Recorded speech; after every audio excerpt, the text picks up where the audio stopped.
All right, ladies and gentlemen, welcome to the US election live stream. This is the Ark episode 17. It's been a minute, hasn't it? We've been fighting elections. We've had literally 4 different elections on, 3 by-elections on, but it's good to be back in the studio, and it's good to have some familiar faces on the panel to help us meander through this particular US election live stream. Trump versus Kamala Harris. The polls have just closed. We're starting to see results just about to come in. We're seeing some really positive indicators for Donald Trump. But I am not here to sell you hopium. We are here to cover exactly what the reality is on this. If you're like me and you're really nervous and excited to see what happens going on, I will be giving you some analysis on what particular data is coming out. But what particular things you can expect from this election. How does the Electoral College work? Which states which states have different numbers for the Electoral College? And how is the president actually elected? But also, what repercussions does this have for the down ballot votes as well? And so I'm going to introduce my panel now before we get started, but please give this a share, get it out there, and make sure you absolutely give this a like. And if you like this content, we will be doing this for Australian elections coming up very soon as well. And on my right, the first one we've got is Chris de Bruin. Chris is a familiar face. He's a protest live streamer and a phenomenal guy I enjoy working with. I've also got Natalie Duma. Natalie is a dentist, but also a regular panelist and a candidate that's gotten many people elected. On my left, I've got a familiar face, Shaquille Letma, who's joined me on many of the streams for the debate coverage. And I've also got Paul Vallejo, who is got a nuclear background with regards to science, and he's a former NASA guy and an American. If anything, he ought to be one of the people opining on these topics. So let me give you a bit of background. If, as an Aussie, if you're tuning in and you're not sure how this works, to be honest, a lot of Americans don't know how this works, to be honest, so there's no shame.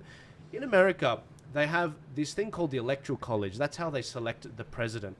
And when it comes to the actual how they pick the president, there are 540 different, what would you call it, delegates. When a state votes for the president, they don't actually vote. Those votes don't go directly to the president. They get given in the form of a delegation. And that delegation, if you win the majority of the votes in a state, you get all of those numbers. For example, in Florida, if you win 50% of the vote plus 1, you get all the delegation seats. You get 30 particular delegation seats. So in America, there are many states which we know they're going to vote red. We know they're going to vote blue, and you can see some of this on the map on this particular feed here. However, there are a lot of swing states that we don't know about. For example, these are the swing states. So it could go to Trump, it could go to Kamala Harris. There's Arizona, there's Nevada, there's Wisconsin, there's Michigan, Pennsylvania, North Carolina, and Georgia. The big ones to watch here are these ones out of the 50 states, because they are the ones that determined the election last time around and the time before that. So I'm very eager to see what exactly happens. I've got a phenomenal panel of guests here that have been following this for some time now, and I have to admit I'm shocked sometimes by the insights that these panelists have. Never judge a book by its cover, especially if it's an Aussie. You'll be surprised some of the connections they have. And so, guys, first things first, let's take a pulse check. How are you guys feeling? Just kicking all of this off. I don't know about anybody else, but I couldn't sleep last night. I think to a certain extent, you sit there and think to yourself, what there's a lot riding on this election. It's not just like everyday election. What happens if Kamala Harris actually gets elected? Do we get more illegal aliens being forced into swing states, which will determine the elections from henceforth, and then there's no Republicans that can ever win ever again? Or where do we go from here? I'm actually quite nervous. One of the strange things is I think both sides of the aisle think that the country's at stake. It's interesting, from my point of view, my left-leaning friends live in an echo chamber, a bubble world, where they literally think Hitler's on the ballot. And they've fallen for a whole set of hoaxes about what Donald Trump has said out of context that means the opposite of what he said, what he represents. But from my point of view, kind of seeing both sides, I also think that the country's constitution is on the ballot.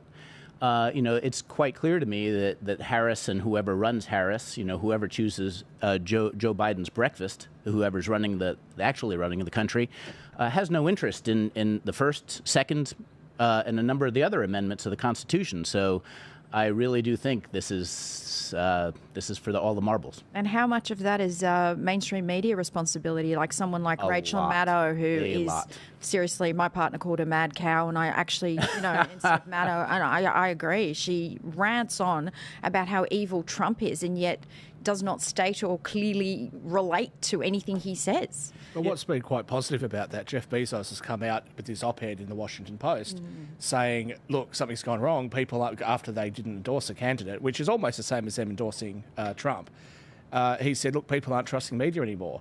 You think? I mean, and then media responds by trying to say that Trump wanted to put Liz Cheney in front of a firing squad. That's not what he said. That's not what he said at all. He was saying she's a war hawk, and if she's so passionate about it, why doesn't she go in? She wouldn't like it if she was in a war. And wouldn't that be awesome if she actually did go to war? But and I'm not trying to kill her or anything. So Joe Rogan actually, well, it'd say something to Dick Cheney, wouldn't it? But Joe Rogan actually brought this up with Fetterman, the senator from Pennsylvania.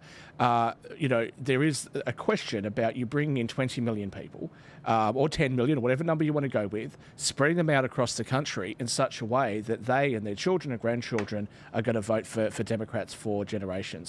So I don't just think this is an important election for the United States. I think it's a really important election for the whole Western world. Yep. Because you have a look at the deterioration in the UK, you have a look at what's going on here. We're probably heading towards an election in the near future in Australia. And I think it's about time that governments start to hear that the people have fed up. We've had enough of media lying to us. We've had enough of being gaslit all the time, and we're frustrated with this stuff. And News Corp, the head of News Corp, came out and asked for government help because he said no one's looking at our media sources. Well, I wonder why. When has the media source ever been honest of late? Joel, if you can pull up that chart I sent you at some point where it has the difference between the trust that the Democrats have in the media versus the trust Republicans have over time. Because you're absolutely right. The media, mainstream media, is responsible for the fact that at least around 50% of people live in a delusional world, where they believe these hoaxes about Liz Cheney, the fine people hoax that Trump actually believes that he said white supremacists were fine people when he said the exact opposite. They live in these opposite media narratives. It's the one about the media, but that they are absolutely responsible for the fact that if there is going to be political unrest in the United States, they are responsible. Well, what's really stunned me is some of my liberal friends in places like California who are actually doing it to themselves deliberately. I've had friends of mine that say, I'm really unhappy with the LA Times, I'm going to end my subscription. New York Times is gone too far to the right. I can't watch Fox, I can't read it. I'm like, look, if you want to have a good idea as to what people are thinking, you kind of have to read their media sources. So they're actually putting themselves in an echo chamber and then wondering why the rest of the country isn't seeing what they're seeing. And I think that's a very interesting reflection.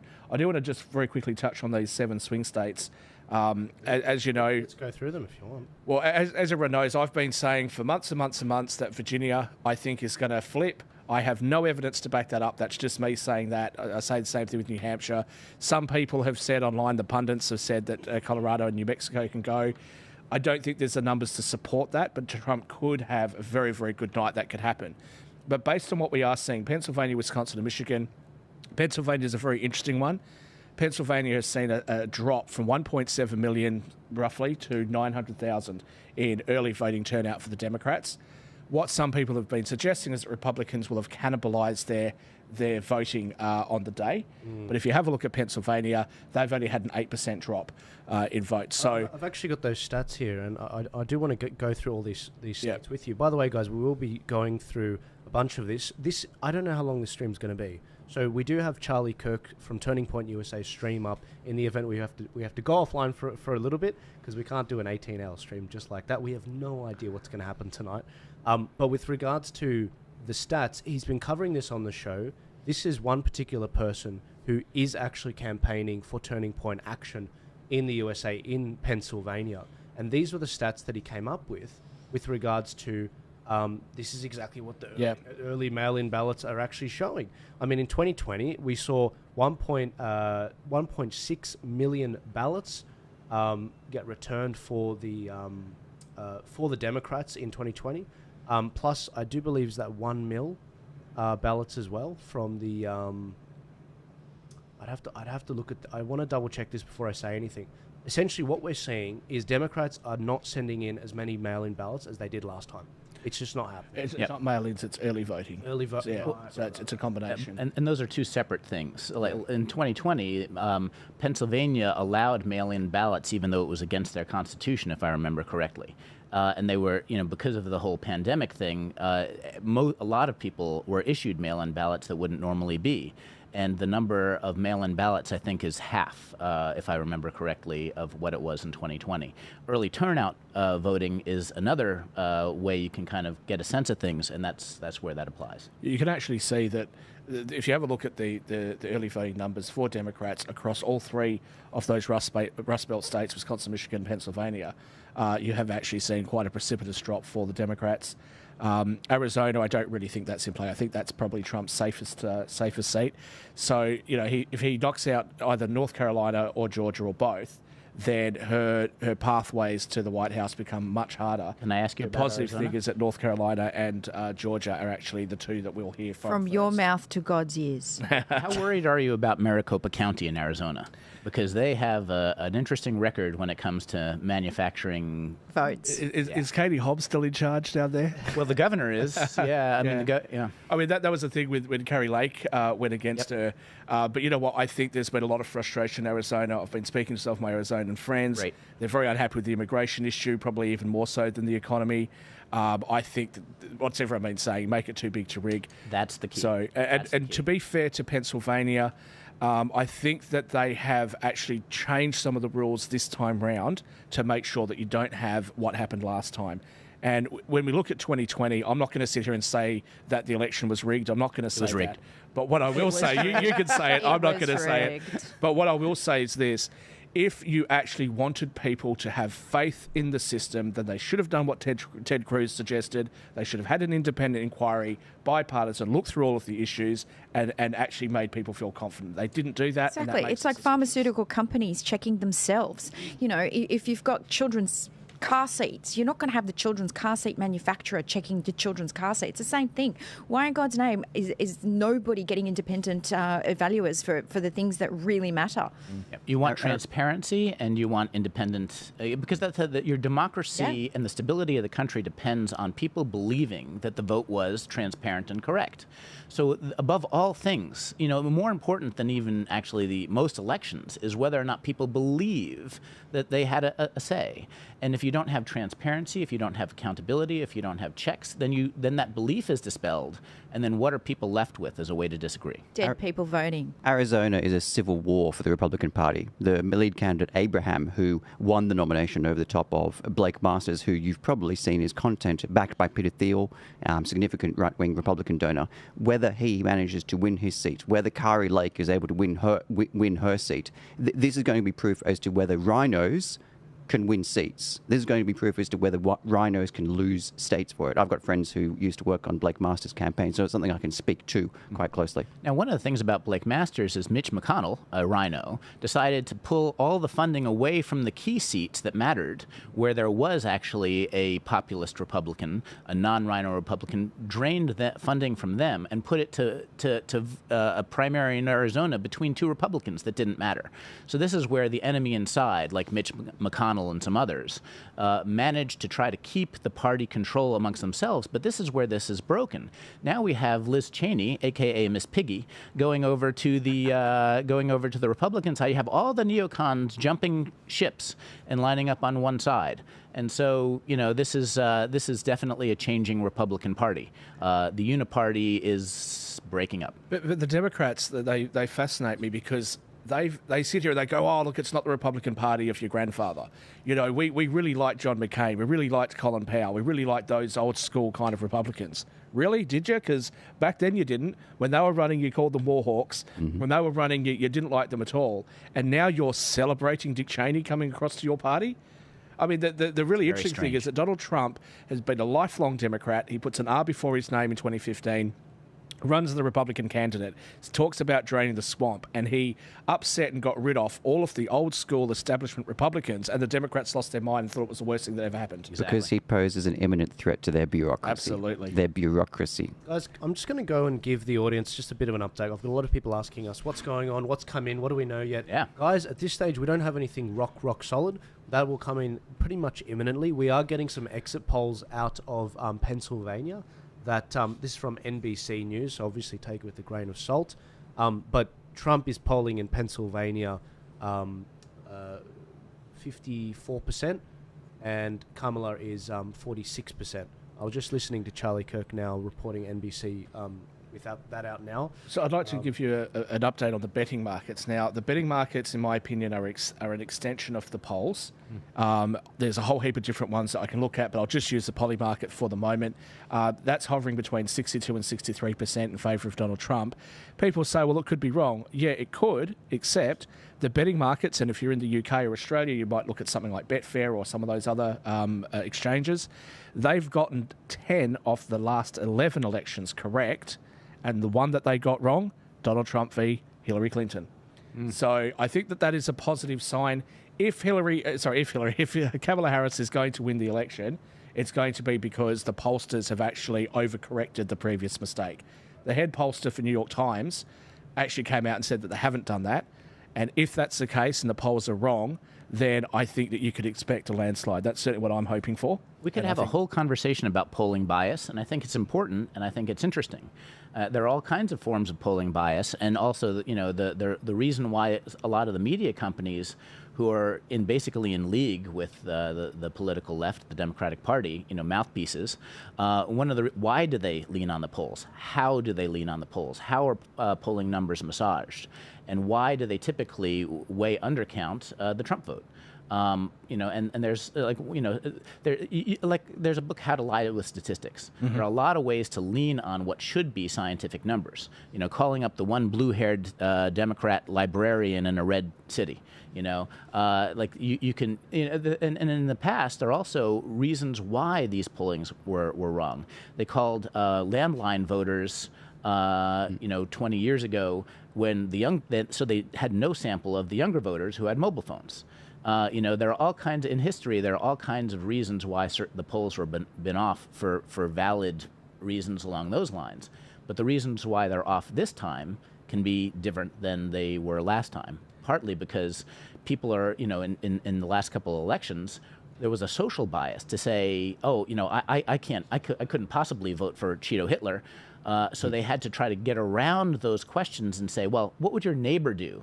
So what your neighbor would, when you answer for your neighbor, it's kind of like asking for a friend. Hey, asking for a friend, what do I do about itchy areas? That's your people's way of getting around the focus. One of the polls that came out over the weekend, and the media just amplified it to anything, was the poll out of Des Moines, Iowa, showing that Kamala Harris had the lead there. Yep. Now, look, I mean, if you were to tell me that Peter Dutton has the lead in inner city Melbourne, that's what we're talking about here. It's ridiculous, exactly. Right? You're right. You're absolutely right. So.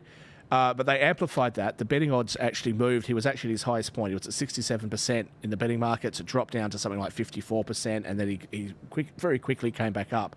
But what's very interesting is at the same time, the exact same time that poll was released, there was an Emerson poll, I believe, that showed that he was up by 10 or 11 points, and it got no coverage. Yep. It also had a lot of errors in the way that they actually conducted that poll.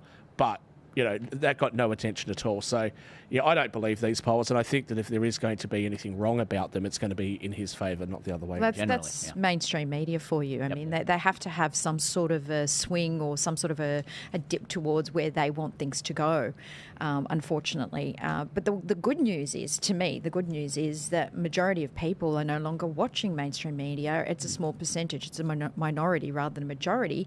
And you've got people watching programs like this who are independent media sources, which are a lot more truthful than mainstream. So that is the positive news. So at least be honest. None of us, I've come out and said exactly what my position is, and I've said to everyone I'm obviously biased. I'm wearing an American flag shirt. The one that I actually ordered for the election has been delayed in its delivery. But, I think it's very clear where I sit on the side of the political aisle. Just be honest about it. If you can't be objective, then just say. I mean, otherwise you get things like this. The current results are 62% of the votes that have been counted so far for Trump. Yay. Well, it's in Iowa, it's in Indiana and Kentucky. So It doesn't mean anything, right? But if this was mainstream media, that'd be, it's all looking fantastic. Well, if it's mainstream media, I could be mistaken for wearing a communist singlet top because it's red, but that's not the reason I'm wearing it. Yes, I'm from former USSR, so I could be mistaken for that. But no, I am actually a pro-Trumper, and I think this is it is the most important elections in our lifetime. Yeah, we're getting a few questions about election integrity. Guys, can I just remind you about last time? And Rami, I think my mic might be just a bit soft. When it comes to the polls closing in particular states in 2020, they closed early in some of these swing states, especially Georgia and Arizona. Now, I'm pleased to let you guys know that since then, over the last few years, the Republican legislatures there actually did pass laws in legislation to keep these counting places open in Georgia and Arizona being one to watch. By the way, fun fact about Arizona is actually where Turning Point USA is based. That is actually where they've targeted. That's why they're so strongly behind Carrie Lake. But yeah, I just wanted to add that in there, guys, before we get some of these results coming in. That graph in the Word document, Joel, about the media polling, that would be a really good one. One of the things about rigging, there's different kinds of rigging. Like when I said that in 2020 it was rigged, one of the biggest forms of rigging was the Hunter Biden laptop. The fact that the FBI held on to evidence of clear crimes Russian for collusion. a year. Well, that's another one. Russian collusion. But the laptop was held by the FBI for a year, and then when it was finally released, because the guy managed to keep a clone of it, it was downplayed by the media, called Russian disinformation. 41 intelligence officials said it was all the hallmarks of Russian disinformation. That was all a narrative lie. So then you can get into the actual kind of counting, the fact that Pennsylvania's mail-in ballots was against the Constitution of the state. And a lot of people, I've asked people, hey, what do you think about the lawsuits that went into those challenges that Trump said? And they said, well, the courts looked into it and they said there was nothing there. That's not what they said. You want to tell them what? No, sorry, I just said they did not. What they said is we don't have standing. They didn't actually look into the evidence. They did not evaluate the evidence. They say, well, it's too late, it's too early. But they pointedly said they didn't look into the actual evidence. They said we don't have standing, which means, well, it should have been those guys. It should have been those guys, and basically let it all go. But it's the same thing as January 6th, when they said there was an insurrection and Trump promoted violence when he did nothing of the sort. That's and then you had hoax, innocent people that were put in jail when you had obviously instigators within the crowd waltzing people in. There's been some photos taken, right, where some of them were protesters that were, in the Antifa protests and other things like that, but and BLM protests. I think that they have to be realistic that the people that are going to vote for Democrats no matter what are going to fall for that. That's great. Fine. Yep. You guys do what you want to do. The people that are going to vote for Republicans are going to hate it no matter what. But the people that are independent, which is a very big voting bloc, they're sick and tired of it. Right? You're going to tell us that he's Hitler and then you're going to run Biden there when the whole world can see that Biden is not up to the job, he's too old, etc. And you're going to tell us it's cheap fakes and all the rest of it. Really? Because if this is going to be the last election, democracy is going to be imperiled if Donald Trump wins, why wouldn't you run a really great candidate? Because word salads are so much more efficient in promoting things. Like, I'm sorry, when you've got a playbook from the Marxist playbook of let's unburden what has been, straight out of Marxism. I mean, How do people not research? Like, to me, it's quite inconceivable. But Exactly. Now, this 50-odd people, whatever it was, in Hunter Biden's laptop, now the media is telling us, well, look at all these former people that worked in the Trump administration that say that he is like a fascist and etc. That's right. Well, again, are those the same sorts of people that told us that there was nothing to the Hunter laptop story? The neoconservative deep state. Right. Neoconservative and neoliberal. and they're calling him a fascist, and yet what did American government do with Operation Paperclip? I mean, didn't they actually bring some fascists over? Oh, absolutely. So, you know. I rather enjoyed it during 2020, in 2021, when people were telling me, prior to that, 2018, 2019, when people were saying to me, Donald Trump he's a dictator, and I was like, but he's into free markets and he's trying to lower regulations. So they said, yeah, but that means he's a dictator. I'm like, is that a thing now? Do we have free market dictators? Like, I demand, I'm going to force freedom upon you. Is that something that we're doing changing now? definitions? Yeah. You know, the idea that Donald Trump, like, what is a fascist? A fascist is someone who tries You don't to agree with. Well, that's exactly right. That's where things have gone at this point. You know, but this whole idea of what fascism was basically a public-private partnership, which is exactly what the Biden administration has been doing with their COVID rollout and a number of things. So they basically throw the word around. They change the definition of the word so they can throw it at you. Look, they've gamed the system on every issue. You talked about Pennsylvania before and some of the other places. The judicial branch of government had absolutely no right whatsoever to go in and make those rules about the bail-in ballots, and then in order to appeal it, you've got to appeal it to the judicial branch of government. Yep. And that was just ludicrous, and it was a complete abuse of the process. So even if you don't want to say it was rigged, you've got to admit that they gamed the system.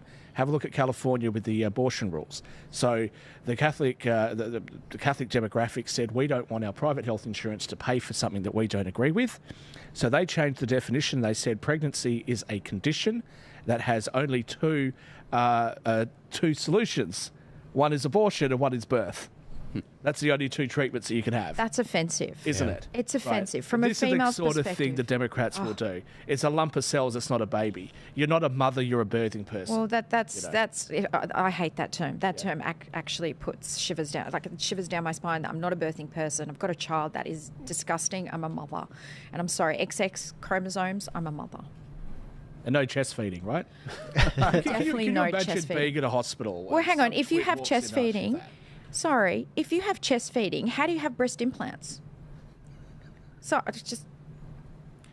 One of the interesting, the changing face of the different, the demographic change in terms of how the country has changed, how the demographics have voted over time, is one interesting thing, and also the changing face of the Republican Party and the Democrat Party. This is something new when you have MAHA. I'm more of a MAHA guy than a MAGA guy, but so What's MAHA? Make America healthy again. Yeah, Robert Kennedy Jr.'s Make America, because you have a number of. We talked about all the war hawks who have gone over to the Democrat side. We haven't talked about the Democrats that have joined the Republican side. That is a very new phenomenon and a very, very important one. Can I point out the gropers and white supremacists who are supporting Kamala Harris? Richard Spencer has multiple times has endorsed Kamala Harris. Absolutely crazy. Awesome. Nick Fuentes has said, So "Stay did home." the whole P. Diddy convention. Yeah, I'm not sure if he's a white supremacist, but the king of the gropers, Nick Fuentes, has told his leaders to support Kamala Harris. Don't vote for This Trump. is great because Well, you have like it would trading be. cards. I'll trade you Robert Kennedy Jr. for P. Diddy. Deal. Done. Baseball. He I would wonder be which if one he would was a pick. Republican, because remember when Larry Elder challenged Newsom in California, and what did they describe him as in the LA Times? The black face of white supremacy. Oh, yeah. Right? Go and get stuffed. Not everybody with my skin color or darker than me is going to think exactly the same way. Absolutely. How ridiculous is that? Whiteness. Yeah. It's not about color. It's about whiteness. So when Kamala Harris, in recent times, people have said to me, well, you should be really enthusiastic because you're Indian, which I am like 10 generations ago, right? But you're Indian, she's Indian, so you must be really thrilled. I'm like, what are you talking about? So I put this to him. I said, there is at least 1.3 billion Indians in India, let alone the other billion of us that live around the world. Do all couple of billion of us think the same way? Because I don't see the left saying to me that I should be really enthusiastic about Rishi Sunak when he became the Prime Minister of of the UK, right? But he's got different politics to what Kamala Harris has got. But no, it's always just one side, and they say, "Oh, you're a race traitor. You're not allowed to vote that way. You're not allowed to." They want to keep you on the plantation. Well, it's ridiculous. It's like me coming from, having a Russian background, Ukrainian background, and saying, I'm similar to thought process to Stalin, who killed so many people. It's utterly ludicrous. Everybody's individual. It doesn't matter where you're from. How can you generalise like that? And that generalisation is where communism came in, because, they wanted the populace to think the same. They wanted the populace to be the same, to earn the same. And nobody's the same. That's what totalitarianism is. That's exactly right. Yeah, I don't see anybody. I don't see Rita Panahi on Sky News, who has that awesome show Left Is Losing It. I don't see her saying, "Oh, look, I wish I was back in Iran." Right? She says the exact opposite of that. So this idea from these inner city people that seem to think that we should all think and feel exactly the same, you couldn't even get the voice correct in this country. In inner city whites, they're overrepresented entirely by whites. It's always the whites that, with all of the topics that we have here, we're not going to have a large Pakistani or Indian community get angry about what we're talking about here. It's going to be in the comments and expect cancellation of people's businesses and lives by whites. Well, that's what's changing in the U.S. election as well, is that Trump has gained among black men and black women. Actually, I think in terms of black men, it's something like, it'd be funny, good if someone could look it up, like 20 percentage points. That's right, that's right. Of young black men. And who is Trump losing compared to other is college-educated white women. So he had the majority of them. What is a woman, Paul? Oh, that's right. If Sorry, we redefine let's it, define. Well, let's be specific here. That's why you're not really sure why the Democrats are so excited about the first female president. They don't even know what a woman is, right? No, they can't. There's no definition. Yeah, exactly. And Candace Owens is harmed. It's not going to be the first female black president, because if Candace Owens is right, there's nothing there. Yeah. I'm just going to make this point about New York now. It'd be an outrageous thing for me to say New York is going to flip. Probably not. But it's a good thought. It's a lovely thought. But you know what? The fact he's campaigned there, it's the head of media, so his campaigns actually spill over into those neighbouring states. That could have an effect. But I will say this, something has changed in New York. Probably not enough for him to win it. Peanut the squirrel, absolutely. Yeah. But prior to that, and the raccoon, Fred the raccoon, but prior to that, if you actually had a look at some of the footage when his motorcade was coming in, was driving through, people were lined up on the streets. And we're not talking about in Long Beach or in rural New York. We're talking about in New York City. People were lined up. I spoke to a lot of my friends over there. They're seeing seas of red MAGA hats. They've run out of merchandise in New York. You can't buy a MAGA shirt or a Make America Great Again hat or any other merchandise because they've run out. That's pretty interesting. Now, again, I'm not going to die on this hill. I'm not going to say New York is going to flip. If it does, you're talking about a Reagan-style landslide. Well, that's 54 colleges that need to... Absolutely. You need a majority. 28. 28. I will say... Is it 28? It's 28. But I will say this, that the where they're putting the polls is about 95% that New York is going to be Harris's. If she wins it by less than 5 points, that's going to be an indication the rest of the country is definitely going to go for him. We're not going to find that out until 9 o'clock, but I'll just remind everybody that those same media sources that Hillary Clinton had a 95% chance of winning the election. So it's not unbelievable. You would be surprised. But New York was close to 61 Democrat, 37 Republican. That's There's a lot of ground to make. It's not going to happen. The rural communities have always been red, but New York city is the population center. New York will always. And you look at it, the percentage for Biden in 2020 was like in some boroughs 90, some sections of the boroughs 90%. There's just way too much of a New York bubble, and that's where I'm from. I grew up in New York, so. Before you write it off, though, one of the polls that came out. Look, so do I.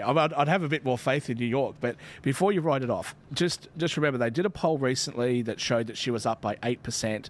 Somebody actually had a look at the demographics of the poll, said you oversampled Democrats. When they adjusted for the oversampling, she was only up by 1.4%.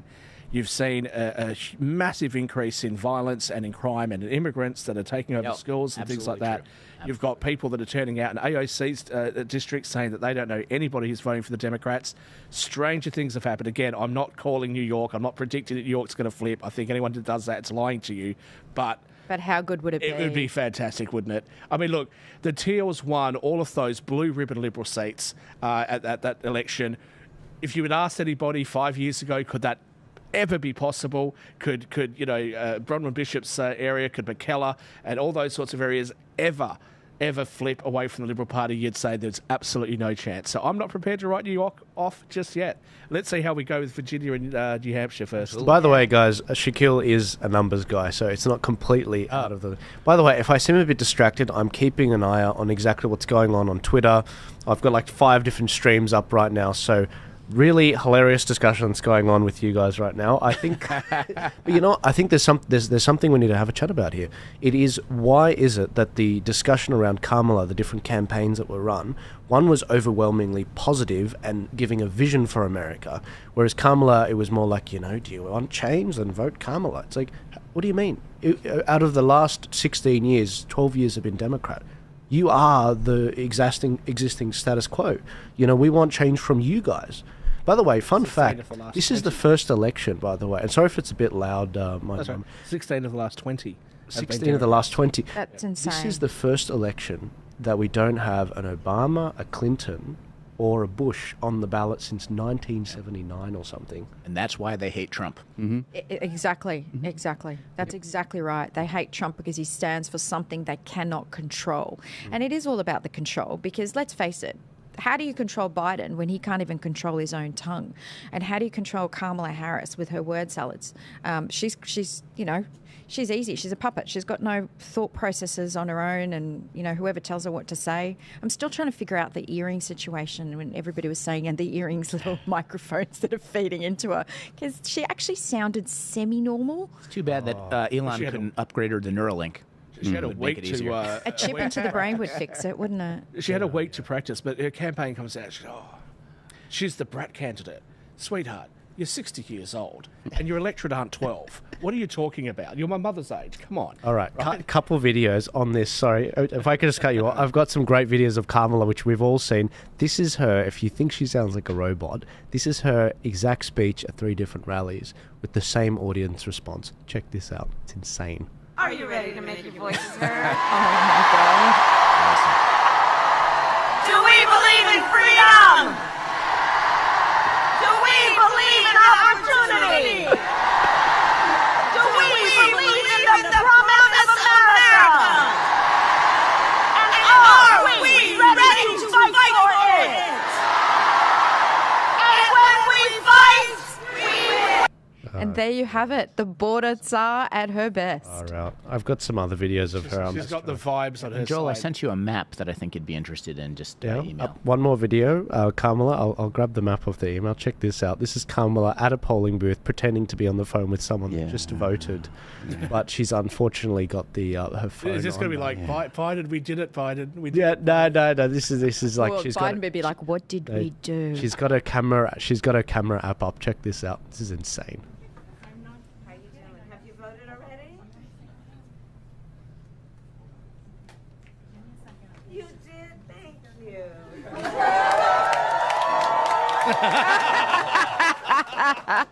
You missed it. Yes. She's like, have you voted already?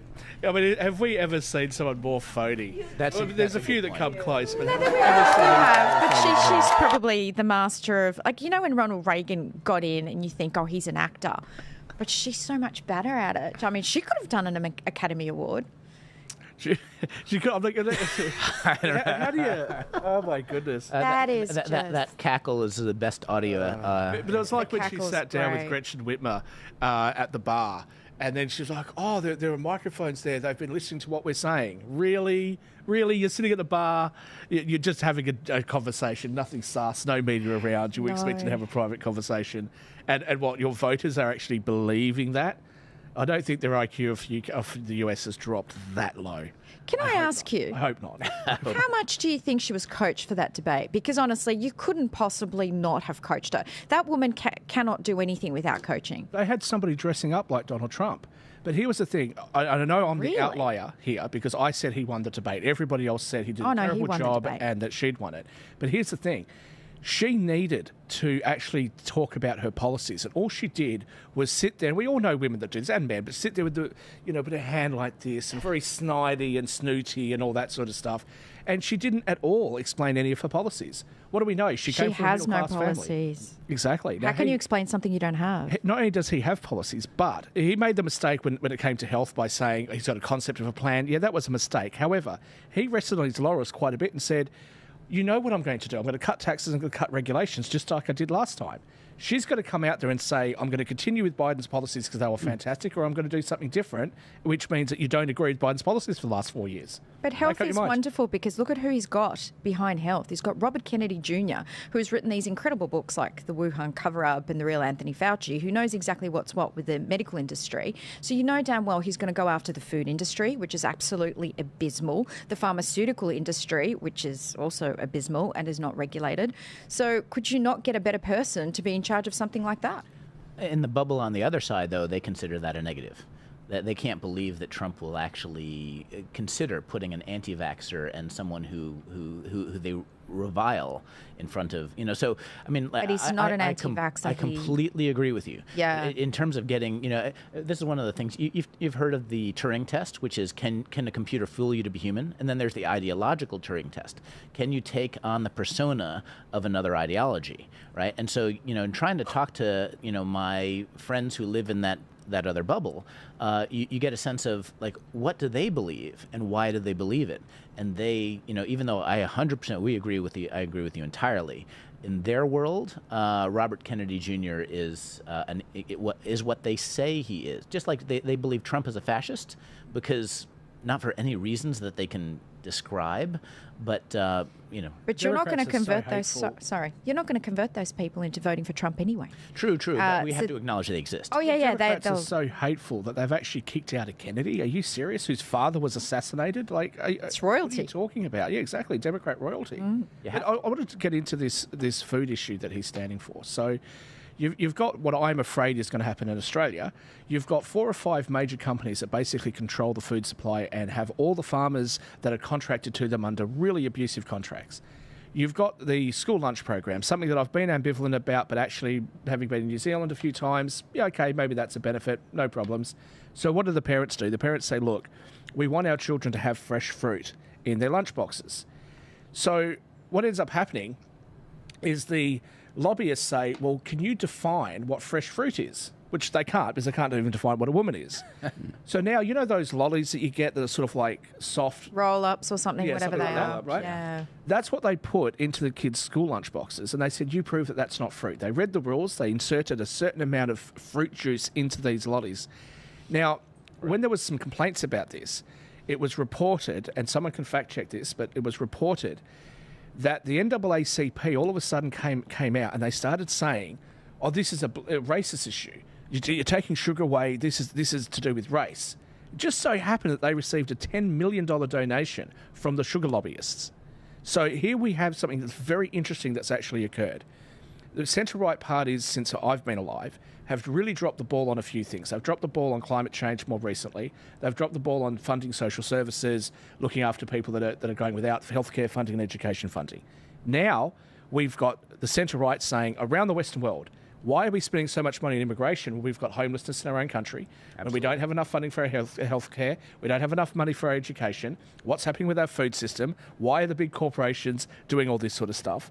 So if you were somebody who was a liberal, and I'm talking about liberal in American terms, if you were a liberal 20 years ago, if you were the kind of person who was unhappy with the Bush-style Republicans of 20 years ago, you should be a Donald Trump supporter today 100%. Because they've changed. That's just what Kennedy is. 100%. About that. And the problem is the food industry was taken over by the tobacco industry because the tobacco industry was failing. So they went into the food industry. So what do they have? And I don't know if you were aware of late, what has been going on is the American food industry and what's in the American food is very, very different to what's in Europe or even in Australia. So they've been petitioning people like Kellogg's who are including chemicals in their food that are not allowable in Europe or in Australia. And they're chemicals that are quite horrible and have not been tested.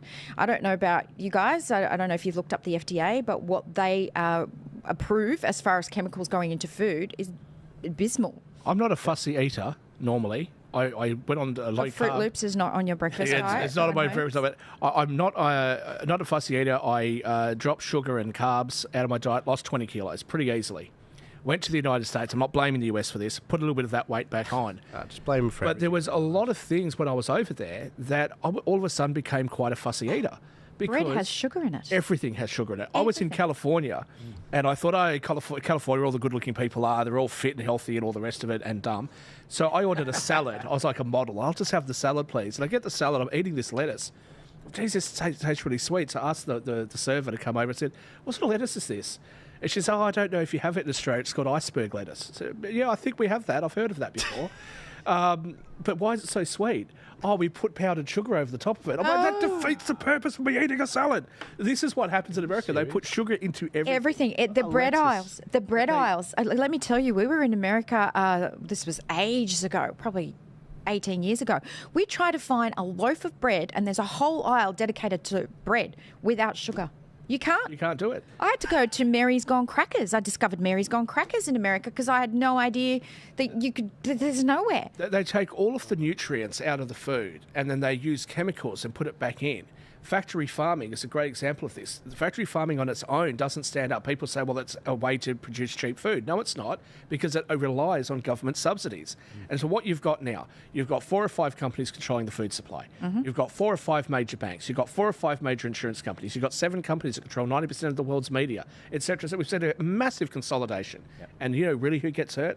People, I'm not sure about you guys, people like me, small business owners. Absolutely. Yep, 100%. absolutely. We get squeezed. Let's talk some results because we have numbers. We got some? We do. So in Indiana, and Paul, I'm conscious there was a graph you wanted me to pull up as well. Later, which I'll- anytime. in a bit. But in Indiana, we have results, and in Kentucky, we have results. Now, we know they're going to go Republican. These aren't swing states. These are states where we know the red team, they've got it in the bag. The Republicans, Trump's got it. However, it has a lot of an extrapolating effect on the other states. If the Republicans win this by a lot more or a lot less, it says something. Now, what we're seeing is they are winning it more than by about 1 to 3 points compared to 2020. Now, that might extrapolate to other states. The Republicans haven't poured as many resources into these states because they're sort of safe states. It's like Australia.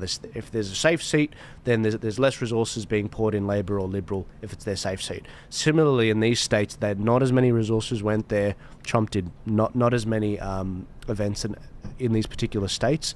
But Chris, from my understanding, at least 100,000 votes have come in from each state. So we're not talking about 3 votes here. We're actually starting to talk that we're seeing a trend. For whatever reason, the US sites don't have swings. We're always looking at swings. What is it compared to last time? We're looking at these numbers in a bubble. So I'm not saying if we're seeing the numbers there, but we're seeing that we've got Donald Trump at 59%. What that matters is that is 3.1% above 2020. Right. So that's a 3% swing. And Kentucky as well. So you're probably seeing a number there is like 67 or so. That was 62 last time. That's a 5% swing for Kentucky. Now, I'm not saying this is going to continue with everyone, but these swings matter. So for viewers at home, swings is what it compared to last time. Margin. What I've been terribly concerned about is the sheer scale of the demographic change, which has been happening on a 1.4% per year. But it's swinging towards Donald Trump by a few points. I can't see how there's going to be much enthusiasm for her. So that's the other thing, is how many people really are going to turn out. How many the people that want to vote for Trump they'll walk over broken glass to get there. Whereas I don't see that kind of enthusiasm for her. I really don't. It'd be like the Teals at the moment in exactly the same way. I think we've got the same problem here. Hopefully. What you're saying has shown up in the early voting numbers. They've noticed that the places that did lean strongly to Harris have had a lower early turnout, whereas the areas that lean to Trump had a much higher early voting turnout. So they could tell even in the previous week when early voting was going on that what you're saying is exactly correct. That the turnout, the enthusiasm, and the turnout gap is heavily favoring Trump. You look at Nebraska at large, and then you look at Nebraska second, which is one of the 2 states that actually don't give all of their electoral college votes. And you see the same sort of trend as we see here. The inner city people vote a little bit differently, but this could be different in New York. This whole thing with he got a $400 million fine or whatever because he had overvalued his property, right? Now, if anybody knows Donald Trump, tell him right now, I'm prepared to give him $20 million. I don't have $20 million, but I will find it like that if he's going to sell me Mar-a-Lago for $20 million. No problem. Oh, absolutely. Right? But this is a real concern for New York because a lot of the wealth in New York is those property developers, et cetera, et cetera. It's left people in the position where they're saying, well, what do I do? Like, could I potentially have this be an issue? And I was talking to some of my friends of all places in Paris about this. And they actually said to me that they were reluctant to buy artwork from Christie's and Sotheby's in New York and some of the other auction houses in New York as opposed to in Paris, because what the very wealthy do is they buy up all the artwork to create some scarcity. And they pay hundreds of millions of dollars for these artworks, but they don't actually use their own money. They borrow it and then they can get a tax deduction and all the rest of it. So what happens if a court later on says that the valuation that you gave on your artwork was wrong? You're going to be prosecuted for that? So that could be really damaging. I think there's a lot of wealth in New York that are very nervous about that. We could talk a lot about the institutions that have been thrown under the bus to destroy Donald Trump. And it's everything. The New York legal system is one of them. And it has created a situation where people don't want to do business in a state where if you fall afoul of the law, they will drum up a prosecution against you and bankrupt you. Which is exactly what's happened to Eric Adams. Yes, that's exactly right. He stepped off of the narrative, and they've tried to crush him. And this is one of those things. They can get anyone. You know, they upgraded misdemeanors to felonies in order to get Trump. They created legal precedent out of thin air. And if you're an owner of assets, one of the things that you always have to consider is what they call political risk. There's market risk and there's political risk. That's right. But there is a difference between Trump supporters and the Democrat supporters or Kamala supporters. When you look at what people are willing to do for their belief system in the freedom of speech, the freedom to travel, and all the freedoms that Trump stands for, like Steve Bannon, he's willing to go to jail for it. And this is the difference. Who in the Democrat Party is willing to go to jail to support Kamala or to even have supported Biden back in the good old day? Nobody. Unfortunately, we might find out in the coming months. Yeah, true. Well, to support Harris, I mean, she's actually going to put people in jail. That's what she was doing. 14th Amendment they want to use if Trump wins. Yep. They want to, Oh, Article 3 of the 14th Amendment. Yeah. They've already tried all of this.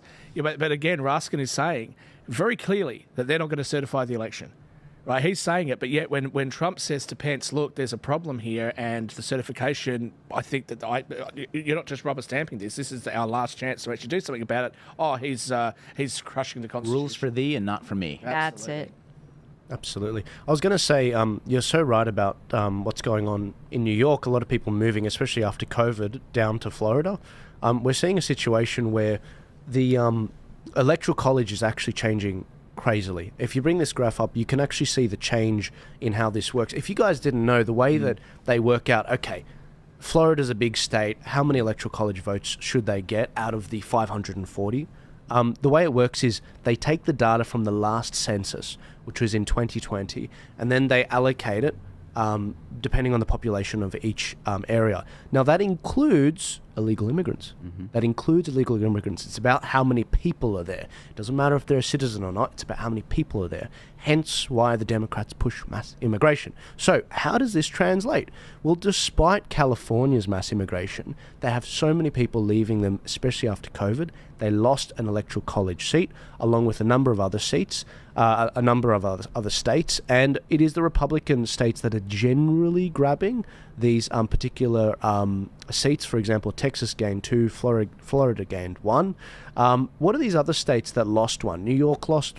New York didn't lose one. Pennsylvania lost one. Yep. Ohio, Illinois, Michigan, New York. That's Indiana. Yeah, New York did lose one. Yeah. Oregon gained one, and Virginia gained one interesting point about California is people fleeing California for Arizona might save Arizona for Trump. There's been, I think, a few 100,000 people who have left California to go to other states, especially Arizona, and those red refugees may turn they might turn the election if it turns on Arizona. That was the fear, that there'd be too many New York blue voters that would go to Florida that would change things. I think you're right with Arizona. I would be a little bit concerned about blue voters going to Arizona, going to Colorado. But you know what, with the Aurora apartments being taken over by Venezuelan gangs, that could be something that would be an issue. If Colorado goes for Trump, it's all over. Colorado is a fairly blue leaning place. I think if he flips New Hampshire, he hasn't That's even more likely. I campaigned think there. that's more likely. Well, if he does flip New Hampshire, that's gonna show a trend because he didn't campaign there. I've got to cut in Virginia's with some more another one. results. I've got to cut with some other results. We're now looking at 7% in from Kentucky, and the swing keeps on getting bigger towards Trump. We're talking about 7.1% swing towards Trump, which is a big number, especially when you take into account demographic change and everything else and things like that. We're talking about elections in the US tend to be won by like 3% of the popular vote, sometimes even 2%. Is that rural counties? So who's reporting Statewide. matters? Statewide. So because if it's the city, You want to know county level? Yeah, let me dive No, in. we've got it up now, guys. Just while you're looking that up, I just want to very quickly make a point just about the electorate being stacked. When the Democrats still had their slaves, and the Republicans were trying to free them, this was the reason why they only counted 2/3 of the slaves, because the slaves couldn't vote. That was the reason they were excluded. Now the Dems are always like, oh, you think that a black person's only 2/3 of a person? No. That was a compromise reached so that they wouldn't outvote the end of slavery. Well, one of the interesting things is how the black vote was Republican for a long time. All from the Civil War, I think it was till either the Great Depression or to the 60s that they became a majority Democrat vote. And during the last couple of elections, it was 90% plus to Democrats. And this is the first time where it's starting to swing back, as Candace might The say. Democrats are no longer the Democrats of old. This is the whole point. That's true. If anybody was a 100%. Democrat back, say, 30, 40 years ago, they would not be a Democrat right now. It's the same thing here. You know, when people leave the Labor Party and they say, well, I didn't leave the Labor Party left me. It's the same thing with the Democrats. Absolutely. I mean, Robert Kennedy is perfect. I find it so example. fascinating that we get upset with the Liberal Party and the Nationals if they're not being traditionally the way they should, if they've gone too far to the left, and we get upset with them if they go too far to the right. We tell them they're being a bit crazy. Come back towards us. But the Labor Party doesn't do it. The Labor Party is just like, oh, you don't like Bill Shorten because he's too far left? Well, here, have Albo. Ladies and gentlemen, in 1 minute, the polls will be closing in. It'll be 7 p.m. and they'll be closing in Georgia and North Carolina. Now, these are swing states. This is what we want to know the data on. We want to see exactly what that early polling indicates, because it'll have repercussions for the other swing states. It'll tell us exactly which ones Trump needs. Again, North Carolina and Georgia are the two states we really need Trump to actually get to line him up really well, so he doesn't need as many other swing Are there any states. results out of Pennsylvania yet? No, not yet. You won't hear No. polls are still still open. 7:30. 7, yeah. So Georgia would be very interesting. I've spent a bit of time in Georgia. I've got friends that live in the Alpharetta area, so I can tell you that they've been saying to me that there's a massive swing towards Donald Trump from black voters there. North Carolina, a little bit of a drag on the ticket is Mark Robinson. I actually have met Mark Robinson a couple of times. I like the guy. Josh Stein is pretty clearly going to win the governor's race there. And unfortunately, Mark Robinson has been embroiled in a couple of scandals. He's suing CNN for $50 million at the moment. The question is whether that'll drag down the ticket. I think not. I think that North So Carolina's you're talking about the safe. governor race? The governor race, yeah. So do you have any? This is one of the things I've wondered. Kemp was a Trump-hating Republican in 2020, and I think he wasn't honest when it came to holding the judiciary and the election to account. Do you have any sense of who the new governor nominee is for the Republican Party? Whether he's actually In Georgia? in Georgia? Do you have a sense of him? I'm not sure. Whether he's sort of more Maha-MAGA or whether he's a neocon. I'm actually not sure, to be honest with you. I've been paying a lot more attention to North Carolina, I'm afraid. No. I mean, there's so much to pay attention to. Because I met Lieutenant Governor Dan Forrest back in 2018, I think it was. So quite enjoyed the Republicans there. I spent more time in Mecklenburg than Wake County, so I could actually. There's a big difference between what's happening in Charlotte, what's happening in Raleigh. So that'll be very interesting to watch. And I haven't paid as much attention to the state-by-state races. Can I just say, with regards to the mail-in voting, We've got eight electoral votes have already been attributed to Trump. That's just coming right now. Oh, is that right? Assuming that'd be Kentucky, or So who would that be? it'd be either Kentucky or Indiana. I wanted to dive into Kentucky for a second, because you were asking about the individual seats. That if you're looking for a simple analysis, the individual counties, blue states got more blue, red states got more red. Jefferson County in 2020 was 60-40, roughly 60-40. This time around with about 2% counted, so not a huge one. 20-80, so 80% to the blue team. So what's been called so far? Vermont's just been called for Harris, which means that the polls closed and they called it. Fair enough. She was always going to win Vermont. And they've called Indiana and Kentucky for Donald Trump. Florida is blue right now. What? Pink on my screen. I'm joking. Well, I mean, if you, I hope that was a joke. if you No, pull the no, right no, no. counties, if you No, pull the it's- right counties, it's going to be true. That's the thing about early results. It's you know. it's early results are the only places that are coming with Kamala in the city. She's ahead by a little bit in Florida, but yeah, again, that's one particular county. A map of when the votes closes is to your phone, Joel. Oh yeah, I've got that. Yep. Do you guys want to see? It'd be handy to kind of see. Here it is. You know, Yeah, and it's a little bit low resolution, guys. But if you look at this particular map, the green areas they all close at 8 p.m. in Eastern Standard Time in the USA, which is actually in 1 hour. So that is actually in exactly 1 hour. See, I just told our friend here that Pennsylvania closed at 7:30. No. See, now I don't know what I'm talking about. I'm going to go home now. You're half an hour well, short of there's a chance that the map is wrong, but it was. No, this is right. I've checked this with Charlie. This is the exact map Charlie actually pulled up. Okay. But no, look at 7:30. There are some states that are North Carolina, for example. That's one particular one. Yeah, that's a big one. Out of the early results that we'll get, the ones that matter the most are going to be North Carolina and Georgia. Those are swing. Well, yeah, considered swing states, That's even right. though I expect them to go to Trump. So at 12 a.m., I don't see. I mean, there's only one state that has that, but we know how they're going to vote. At 12 p.m. Yeah. Our time. Our time, yeah, okay. Well, so yeah, it's a little bit touch and go with regards to that. Don't read that on here. No worries. Yeah, so I was going to say, with regards to this election, the results are just coming in for some of these states. We're very eager to see right now. Ballots are being opened up for 2 particular states, I do believe, right now that are swing states. So Georgia, and I don't know why there's conflicting info on North Carolina, but North Carolina might be. We might get some early results out of that as well. What's happened in North Carolina is that there was some sort of delay or a malfunction with one of the machines. But you can't do anything with Dominion machines, can you? Not at all, no. But there was Sorry, some Joel sort knows I was fact-checked about saying that Dominion machines are hackable. There was some sort of technical issue, and what they did was they delayed things by half an hour. I was reading that on the car service on the way here, which took me 2 hours to get here because of a car accident. But anyway, that's a different story. Whether this election is too big to rig is going to be the key. Because you know that there are certain bags of tricks that they'll pull out if they can, but if the margin is too big, there's no reason to get themselves indicted. That's right. And when we say too big to rig, I mean this is exactly what we mean. In terms of the visual effect, it's not what we saw in 2020. It is early voting. And smashing it. It is exactly That is Trump's hairline is the prophecy. Oh, that's so funny. that's beautiful. That's too big to rig, right there. You love to see it, but also with regard, if there are shenanigans, Okay. this came out last night. Trump's team deploys 230,000 poll monitors and 500 attorneys across all the battleground states. So those 7 states that I particularly pointed out, 7 or 9 states.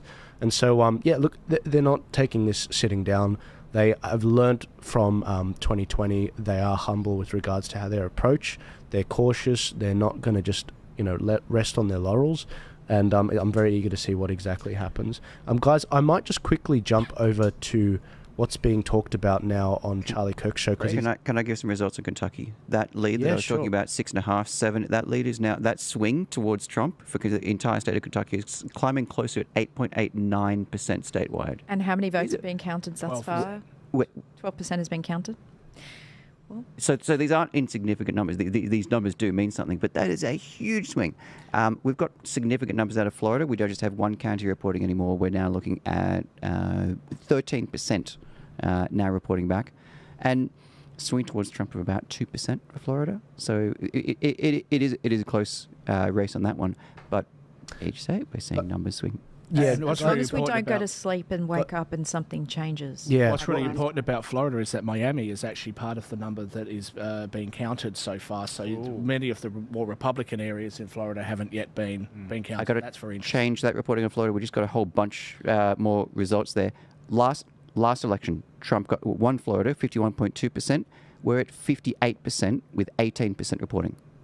So that is a 6% swing by Florida to Trump. 6%. These are big swings. We're not talking about 1 or 2% here. We're talking about for most pollsters, for people who work in politics, for most strategists, getting a 6% swing is something you get paid tens of millions of dollars, hundreds of millions of dollars for. So these are big results, big moves. That's huge. Yeah, because some of the people, like wishful thinking on my side, saying Virginia is going to flip, right? Some of the wishful thinking on the Dem side says she's going to flip Florida, she's going to flip Texas. That's right. Well, you can forget about that. Florida's not on the table. Well, you can't. Look at Madison Square Gardens and what happened there. I mean, okay, the fascist rally, just like Hitler's rally, which was ridiculous and ludicrous right to begin with. But how full was Madison Square Gardens and what was going on outside? There were queues of people trying to get in. If that's an indicator of where the country's at, I mean, surely Trump's going to be the victor. He outsold Coachella in California by so much that big stars can't even do it. People were showing up to his rallies in California in a way that they don't show up to listen to Lady Gaga. Well, look at Beyonce and Kamala, 500,000 views versus, Rogan and Trump interview. I mean, that was millions. Like, that has never happened. What was it, up to 70 million views? Yeah. That's only YouTube. And if we can talk about the importance of margin, if you have a large margin, it's too big to rig. If you have a large margin, you drag on your coattails senators and congressmen across the line. So it's not just whether Donald Trump wins, it's whether he wins, whether it's too big to rig, and what he brings along with him. And that actually is going to continue to matter. Now, these 6% swings that I'm talking about here are in seats that Trump already won last time. So so red states in this case are just getting more red. To warn of what I'm seeing of the metro areas of what I'm looking at here, blue centers like your Miami-Dade counties and Covington, and we're seeing in Kentucky, are just getting more blue. So we're seeing seats that were closer to 60-40 last time. I'm seeing 20% of Covington, which is a metro area, swinging 80% towards Biden. So towards Harris. Towards Harris. Now, if I can put this as a trend forward, I think we're going to see that throughout the rest of the night or day, that the blue state's going to get more blue, the red state's going to get more red. Isn't it fascinating that those people who are in the metro states have a slightly different concept of what life's all about than people in more rural areas? Absolutely, 100%. Yeah, and that goes everywhere, every country. Yep. I don't see it. I look, none of us have got able to read the tea leaves and clairvoyance. I don't see the blue states becoming more blue. I really don't. I think that many of the blue states are going to end up becoming much lighter blue. That's just my general feeling. I hope you're right. The numbers you're reading would indicate that. I can't argue with the numbers, but the big city I'm looking at, numbers around Orlando, large metro areas, the counties which are around those large built-up areas. That's testament to the woke movement. Yeah. Can I just say, in Florida, I'm getting a lot of insight from Charlie and his team. He's saying we are winning the early voting there. Mm. That is why it was so close to start with, but they're actually winning it now. They've overtaken the Democrats with regards to that, which is insane in Florida. I mean, the idea that you're winning the early voting is amazing. Yeah, that is not normal. With 1% reporting, Donald Trump's leading in Georgia as well at the moment. Again, not all of Georgia is reporting, but that's a promising sign. Yeah.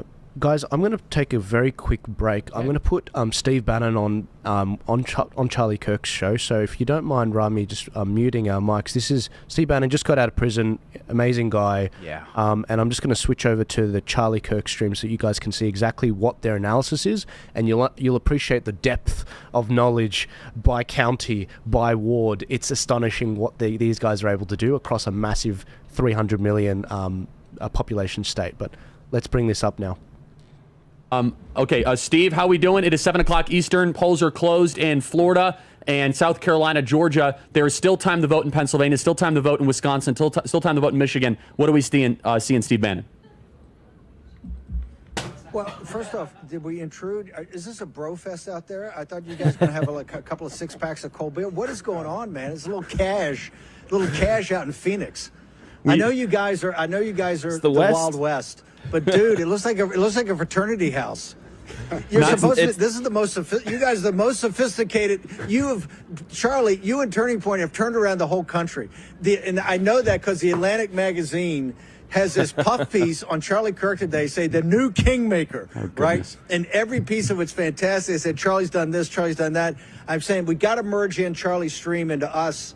We get it, and I thought, it looks like we're at a tailgate. at an Arizona State game in Tempe. That's a compliment, Brother. Steve, because we've been handing out thousands of these hats to the frats this year, I will tell you, so you're not far off at all. So Steve, honored to have you here, and you know what? We will own that because we're going to be here for 12 hours, so we got to stay comfy. Steve, what are we seeing so far? Turnout, and it's not too late. We need to continue to see that surge of turnout. Listen, I think that the story from tonight, you saw, John and Natalie are with me. We're on the roof of the historic Willard Hotel where we had the war room for Stop the Steal in 2020 right across from the Ellipse. Here's the thing, Charlie, you guys at Turning Point have done this now for 4 years. You've brought together a convergence of many different forces, and I think tonight we're seeing the physical manifestation of that, the outcome of which you've had a big surge, and everybody's still got to get out to vote. Their polls still open in a number of states.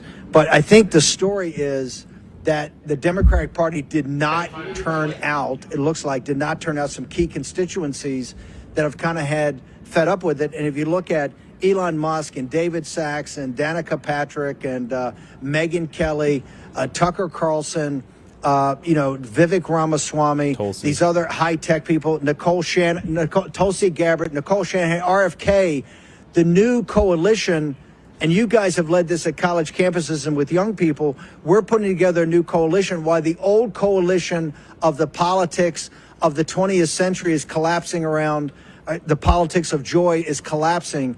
I think that's the story tonight. Now, listen, are we going to, it's tight in North Carolina. It's going to be tight in Georgia. Yep. It's going to be tight in Nevada. It's going to be tight in Pennsylvania. It's going to be tight in Michigan, tight in Wisconsin. The one place that ain't going to be tight, Arizona. Well, we and don't Arizona know that yet. shows if you have a okay, maybe it's not going to be tight, but I don't want to jinx you. But it looks like in the early numbers, people are still voting in Arizona. Arizona is going to lead the way. Yeah. Well, we will see. But it looks like you guys have pulled off something that's extraordinary. I appreciate the kind words. We will see. We're 2 hours left from me accepting that compliment. If you are in Arizona, go vote and stay in line. By the way, we have Florida vote. We have Florida totals. You coming see in this? fast. Yes. Stuff is coming in Florida. Florida, they allow you to pre-canvass the early vote, and they just dump it right at 7. And Donald Trump is up already in the pre-canvass early. Some of this stuff is looking amazing. I want to flag a few. Broward, 70% in already. Broward is a very blue county. That's north of Miami. Good, it's the most important blue county in the state.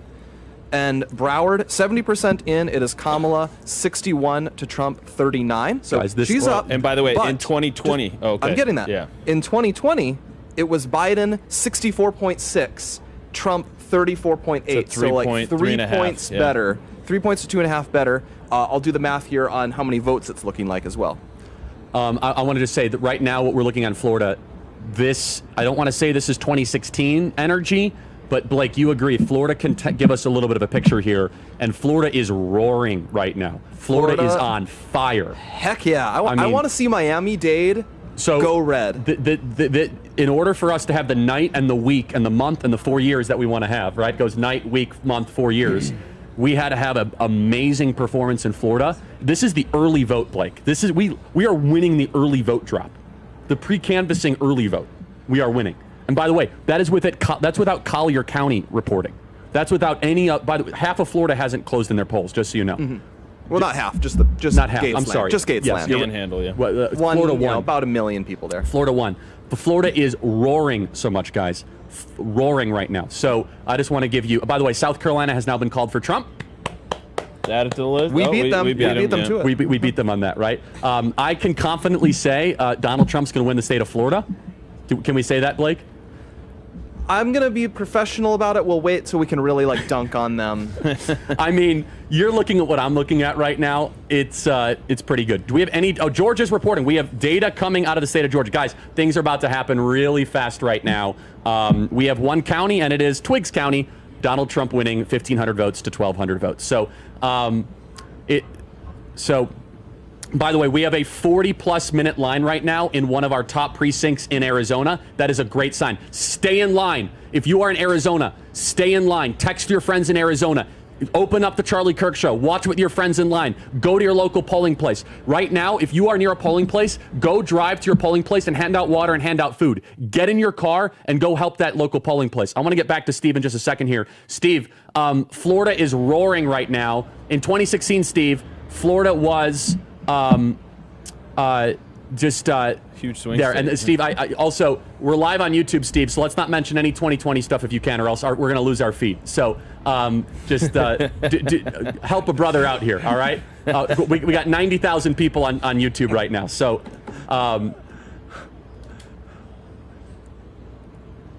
remind me of Florida 2016. Oh, 2016 Florida. I mean, that was the one that, in fact, Broward and those all held back. We had a gap, and I said, why do they report so late? Because we got the 5 o'clock exit polls, and we were losing in Florida. We had people call. We went on the Mark Levin show. We started focusing on the West, and we eventually, blew it. I think we won by a couple of points. But Broward County and down in the southern part of the state held back, and I said, why are they not reporting? And they said, well, traditionally they hold it back to see how many votes they have to overcome in the rest of the state. And once we passed the 50,000 limit, they reported. Ever since then, and this is because of DeSantis and grassroots and President Trump, you've really made Florida a stronghold for MAGA. Remember, in 2016, it was still a battleground state. Yeah, and by the way, some people are saying Florida's called for Trump. I kind of, is it fair now? Update the map. Is that fair to say, Blake? I mean, do we want to get ahead of ourselves? Screw it. I'm going to do it. I mean, we're going to win it. I think we're going to win Florida. That being said, I don't know if we should read too much into Florida because remember, hold on. You had this internal migration after COVID. And yes, so but a lot of those people came from the states that are now swing states in the north. Fair enough. However, let me play devil's advocate. If the Kamala energy was real, we'd see it manifest somewhere. We haven't seen that yet, okay? We have not seen the Trump weakness. I hear you. I hear you. You know what I'm saying? I'm trying to build the case, right? I'm trying to just start from baseline where people said Trump's going to have a terrible night. We're actually marching forward here in a pretty... By the way, just so we're clear, we have a 40-minute wait in 5 of our Super Chase precincts in Arizona. Steve, do you hear that? We have long lines in all of our Super Chase precincts still after crushing them in early voting in Arizona. What is your message, Steve, to the people that are still waiting in line watching this live stream? We have 400,000 people watching this right now, Steve. You have to be part of history. This is historic, not just with President Trump, but the MAGA movement. And this movement's ascendant. We're bringing in new people all the time. And these are not celebrities. You know, it's not Katy Perry and Beyonce. These are serious people. Each one's an expert in their field. This movement is at the very beginning of its infancy.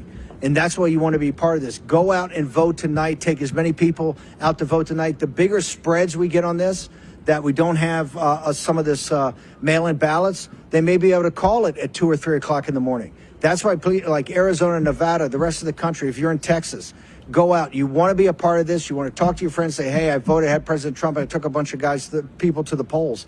This hangs in the balance, and particularly if we can put up enough numbers tonight and say, hey, look, we got a mandate, and get President Trump some runway in the first 100 days, it's vitally important. So this thing's a long way from over. There's some long faces and some sad faces at MSNBC and CNN. But right now, we got to drive this. We got to run the score up. There's an exit poll. Take this with a pound of salt. That this is an NBC exit poll, okay, of independent voters in Georgia. Trump 54%, Harris 43%. Huge. If that is half true, okay? If that is half true, I mean, Steve, if that's half true, buckle up, baby. I mean, if that is half true, meaning that if the delta is half of what they say it is. That's 11 points. I think you're going to see also in Florida already, Natalie's been talking to me about, there's some Hispanic districts that I think you may see some historic representation of President Trump. We already know that the African-American vote is going to be down to 11%. You're seeing the collapse. You're seeing the collapse of the traditional coalition of the Democratic Party, and you're seeing the beginning of and the ascendancy of a new coalition around this populist nationalist group called MAGA. Right, not your father or grandfather's Republican Party. Somebody put out an article today that the party of Ronald Reagan, the Republican Party of Ronald Reagan, is dead. Well, as much as we love Ronald Reagan, that party is dead. And this is Trump's party. And what you're seeing tonight, when you can win independents, particularly in the suburbs of Georgia, by 11 points, 54-43. It puts to bed the fact that, Trump's a fascist, Trump's a Nazi, that people, independents, suburban moms don't believe that. So I think that as we go through the night, these are the types of statistics, and that's why you want to be a part of it. If you're in Arizona, if you're in Nevada, Colorado, there's tons of things in play. New Hampshire, get out there and vote. Make sure that we see these numbers. Again, exit polls, you have to stay with a pound of salt, okay?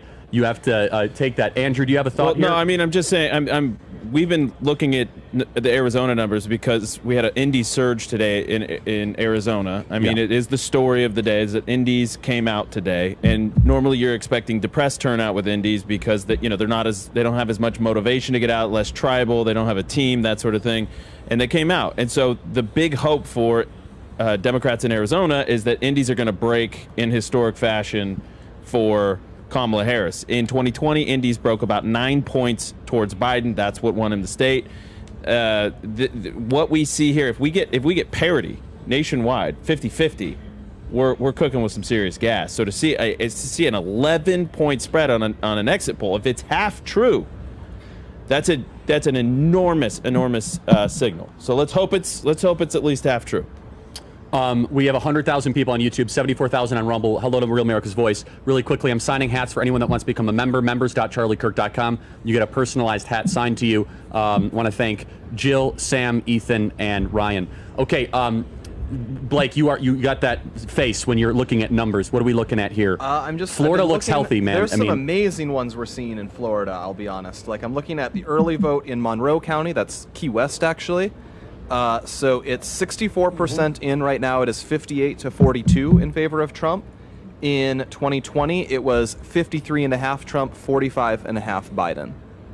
So big swing in our favor. Again, that's early vote. So if it were to turn out somehow maybe early vote favors us and election day doesn't, then this could moderate. But if we see a pattern that we're hoping to see, which is overall election day vote might still slightly favor us, these numbers look amazing out of Florida. I want to thank Data Republican, at Data Republican on Twitter. She is feeding a lot of this data to me. She's a great person. I've got to know her distantly on Telegram with Jeremy Carl. We're on a group chat. Thank you, Data Republican, at Data Republican. Okay. Email me, freedom@charliekirk.com. I just want to say, guys, I'm not going to get too ahead of myself. If this Georgia exit poll is even directionally accurate, we're in a good spot. Carly Bonet says, I think Charlie Kirk is about to explode. Not yet. Not yet. Yeah, I mean, listen. There is, again, exit polls are exit polls. Take them for what you want. But just the exit polls in 2020 had Joe Biden winning independence by 20 points. Remember the guy? He was like, polls are for firefighters. Hold on. Polls are for firefighters. Wait, hold on. Is this apples to apples? Is Steve signing off? Okay, Steve, we'll talk to you soon, my friend. Wait, what? Wait, is this apples to apples, the same exit poll versus this poll? In the exit poll in 2020 from NBC. I'm trying to find the independent marker. I can't find that. Just so. But the NBC exit poll had Trump 54, Trump 41. Wait, had Biden? I'm sorry, Biden 54, Trump 41. No kidding. So that was a 12-point split in Biden's favor, and that was in Georgia or nationwide? I think that was nationwide. So it's not apples to apples yet. However, let's just say Donald Trump ties Indies. If Donald Trump ties Indies in Georgia, he wins significantly. He wins. Oh, okay. 100%. If Donald Trump ties Indies in Arizona, he wins. Okay. Mm-hmm. If Donald Trump ties Indies in Nevada, he wins. Oh, holy crow, man! If we tie Indies in this state, did you see what I just said? Does it rhyme with Miami flayed? No, I mean CNN just said something. I didn't see what CNN said. I'm looking at the Miami. Tapper is speechless. I don't know what he said. I'm going to say mine first because mine's cool. Miami-Dade County, early vote or whatever it is, 77% of the vote in. So I'm gonna tell you that in 2020, Biden won 53.4 to 46 in Miami-Dade. Have a concurrent of 50, right now, Miami-Dade is 55-44 Donald Trump. Say it again for the people in the back. Similar to in 2020, Miami-Dade County's final total was 53.4 for Biden, 46.1 for Trump. Right now, with 77% in Miami-Dade County, Donald Trump up 55 to 44. He's winning by 11 with 77% in Miami-Dade. Hispanics, man. What in the world? That was a deep blue. I'm gonna look up. I'm gonna look up how that place voted under Obama. It's gonna be wild. I want everyone to take a pause and realize they're still voting left in Pennsylvania. Right, Jack? Yeah, we still need to rest. All I'm thinking about is Pennsylvania. They're still voting left in I'm not feeling any of this stuff. If you are on you could go and make history. Get in the car and go vote right now. I feel nothing. I have entered the MAGA flow state. I feel nothing other than you must get out to vote right now. You must become wild. You must physically and legally drag other people out. You must be unstoppable. Let's play 149, please. Biden won independent voters in Georgia when he won the state by 9 points. So we've seen a swing of 20 points towards Trump in terms of the margin, from 9-point advantage 4 years ago with independents for Biden to now an 11-point advantage with independents for Trump in Georgia. Jake. Wow. David Chang. Wait, can we get more of Jake's response there? Yeah, Ryan, can you get a little bit more of it? Georgia, 3% of Georgia reporting, Trump 51, Harris 48. 3% is noise. Hold on. Where from? Dismiss me. That includes part of Douglas County and also parts of Burke County, and it's almost all mail. We're going to get a lot of data from Georgia in the next couple of minutes, guys. Mail in. Yeah, mail in. Yeah, mail in. Yes. M-A-I-L. Yeah, because we got to be careful with that since we're in the first gendered election. Okay. Email us your early vote. Email us your voting stories, freedom@charliekirk.com. If you want a signed hat, it's members.charliekirk.com. That is members.charliekirk.com. Hey, if I lose, I'll have to buy it. This Florida news is unbelievable, Blake. Yeah, and another one I'm flagging. We've got a lot of the count in Union County, Georgia. That's from like the ultra terrifyingly Republican parts of Northeast Georgia. It's 81-19 with 85 in. That's basically identical to 4 years ago. But I think they're actually on pace to outdraw where they were 4 years ago. Is Duval County? Is that Duval County? You want reports from Duval County? Let's take a look at that. I think we're down 1 point right now. We're down 1 point, which we lost that in 2020 by... We lost that by a little under 4 points in 2020. But we're going to take that county. They've not done election day. Assuming election day is... All right, so we're going to go 1, 2, 3, and speakers are on. Ladies and gentlemen, welcome back. We are... hello, everyone. We were just taking a very brief break to understand what the data is highlighting. As you heard, there's some crazy stats coming out. We're seeing a situation where in Miami, in Florida, we're seeing a situation where they actually have 100,000 vote lead the Republicans have over the Democrats. That's insane. Chris, what are you seeing at the moment? You've got Trump winning Miami-Dade, which is much more working class. It's not a particularly rich area. It's mainly an immigrant area of Florida, running away with it. We're talking about an 11-point swing towards Donald Trump in Miami-Dade. Compared to 2020. Compared to 2020. I also want to highlight, taking us back to 2016, when Donald Trump only won 31% of the vote of Miami-Dade. So we're talking about 22% that he's won over the past two elections that have turned that seat red. That is incredibly quick. And that is, again, an immigrant community. It's poor. I used to live in South Florida, so I know it reasonably well. This is not a champagne and caviar part of town. I was under the impression that parts of Miami were like ultra rich, and then you cross the bridge, and that's where the poor bits is. Is that? Sure, you got 3% of people there. It's a very small. But we're talking about hundreds of thousands. It's not. Further north into Broward County, absolutely. Miami-Dade, down in South Miami, this is not a nice place to be. Okay. And Florida has been we're almost at 65% fully counted thus far. Geez, they're machines. Don't underestimate the Ron DeSantis factor there, because Ron DeSantis has done a tremendous job, not just as the governor, but also coming into these hurricanes, the devastating hurricanes that they've had. He's done such a great job. He's been able to help the neighbouring states. Well, he's actually had no help from the federal government, which I think has helped the Republican campaign hugely. Because what has FEMA done? Well, and then you've got this situation where Joe Biden says, and Ron DeSantis says, look, we've been in contact, we've got each other's personal numbers, and then I was going to call her Hillary Clinton then as well. Kamala Harris comes up and says, "Oh, he didn't take my calls." Yeah, because he's busy. Yeah. You've got nothing to do Helping with this. people. Yeah. Yeah. Something she doesn't know much about. Yeah, guys, if you're wondering why Florida is so quick, it's because back in, was it 2000? In 2000, the George Bush, Al Gore. George Bush, Al Gore, it all came down to Florida, and it was a huge delay, and it was a big embarrassment. This is back when they actually cared about fixing things, and they did this huge, almost the equivalent of a royal commission to fix it and revamp it from top to bottom. And now, ever since pretty much 2020, even 2016, top to bottom, it is the pristine, it is the gold standard in terms of how to do it. I do believe they all do it by hand, paper ballots. Look, obviously we are all, I'll be gentle, right-leaning, shall we say that. I don't think that, I don't want to speak for any of you guys, but if Al Gore was to say, I was ripped off in that election, you know what? I understand where he's coming from. I can understand why he would feel that way. I'm not going to call him a conspiracy theorist. So anybody who wants to say that there's no reason for Donald Trump and the Republicans to feel uneasy about the 2020 result.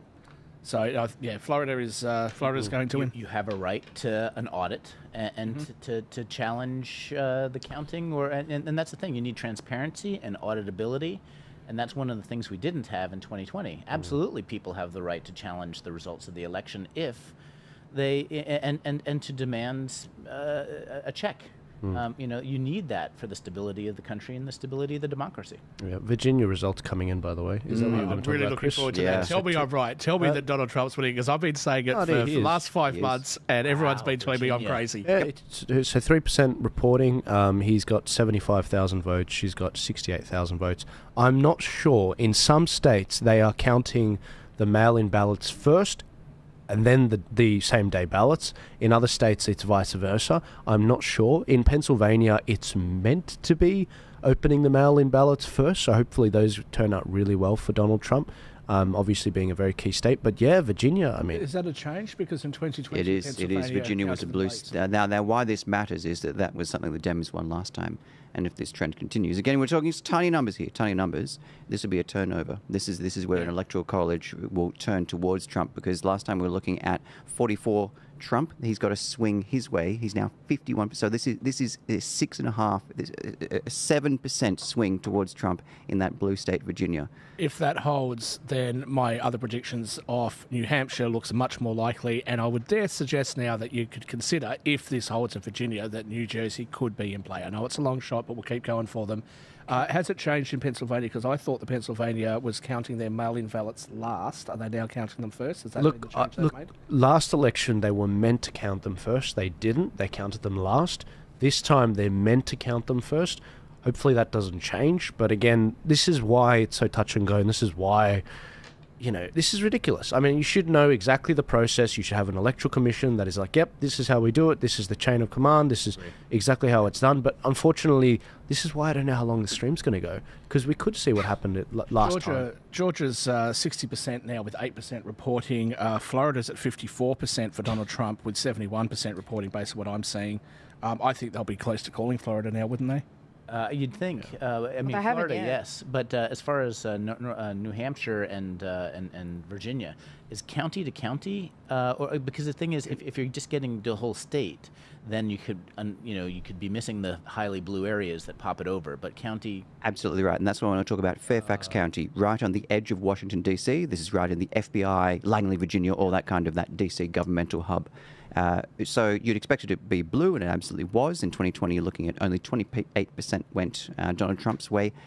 You're looking at Donald Trump's managed to pick up 11%, an 11% swing towards him in this governmental hub where everyone who has someone who either works in government, is linked to government, works in the FBI, DOJ, Pentagon, whatever it is.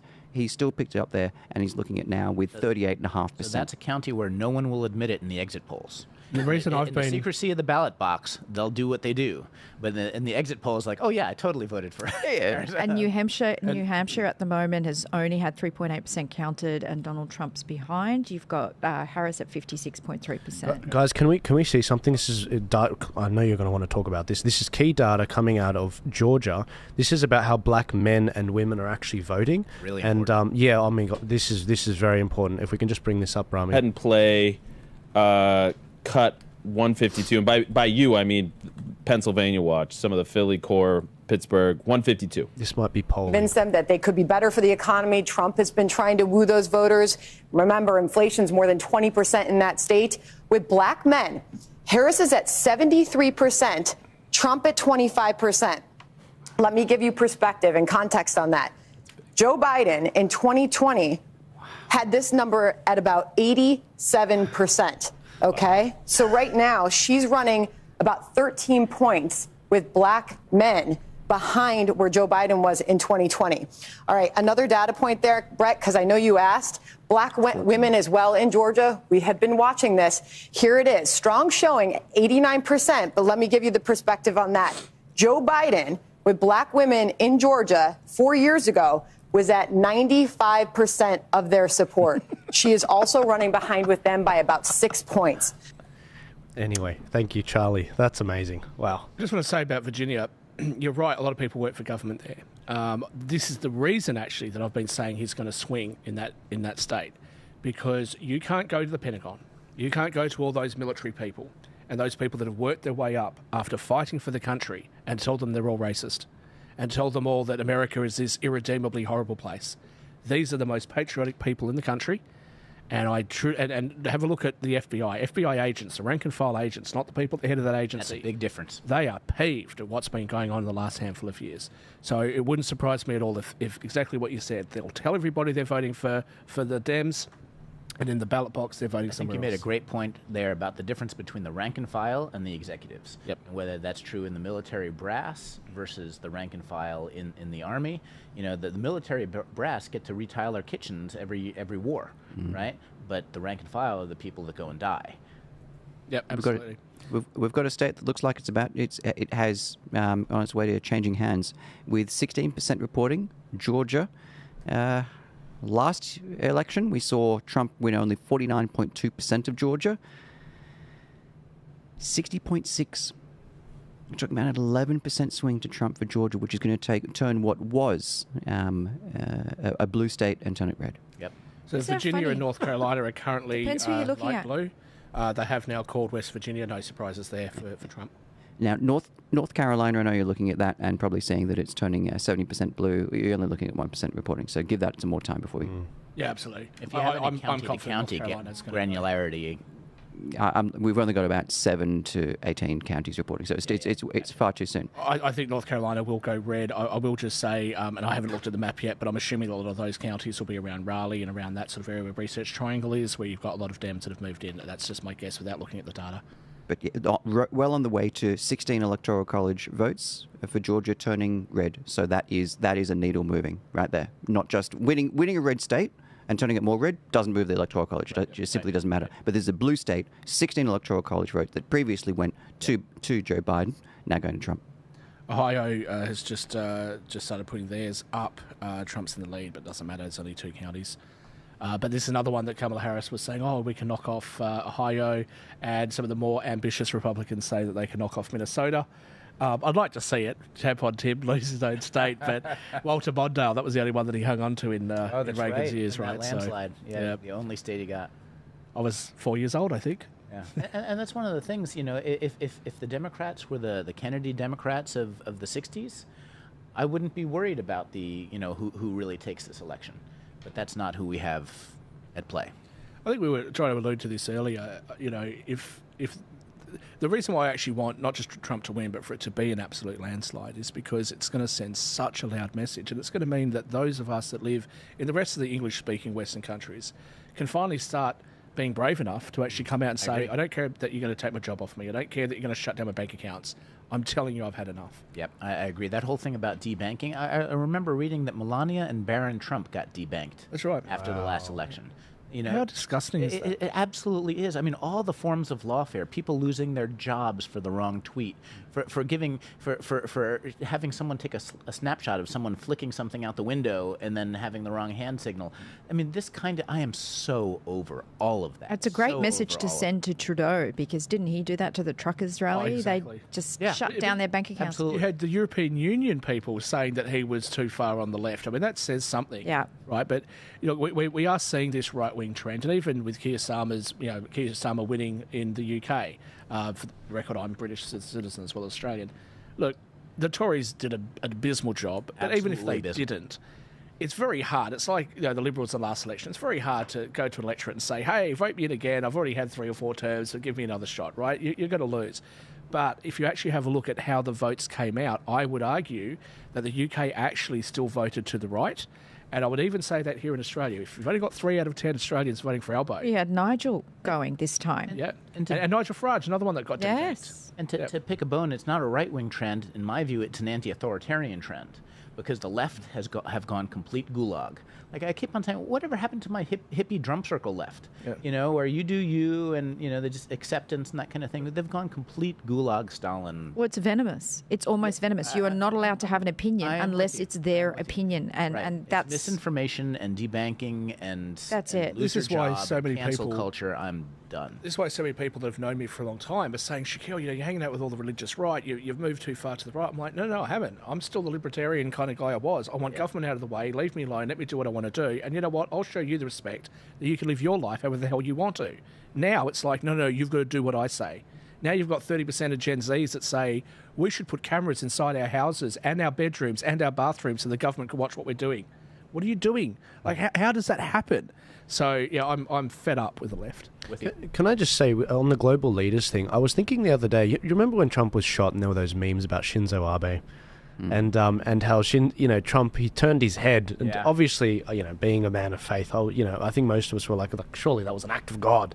And I truly do believe that. But at the same time, a lot of people were making this meme about Shinzo. He passed away. He was actually shot at an election rally. Yeah. And it got me thinking, why is it that Shinzo was literally the only global leader during Trump's 2016 to 2020 sort of first term where he was they got on really amicably. And I didn't realize how amicable it was until I listened to the Joe Rogan and Trump podcast.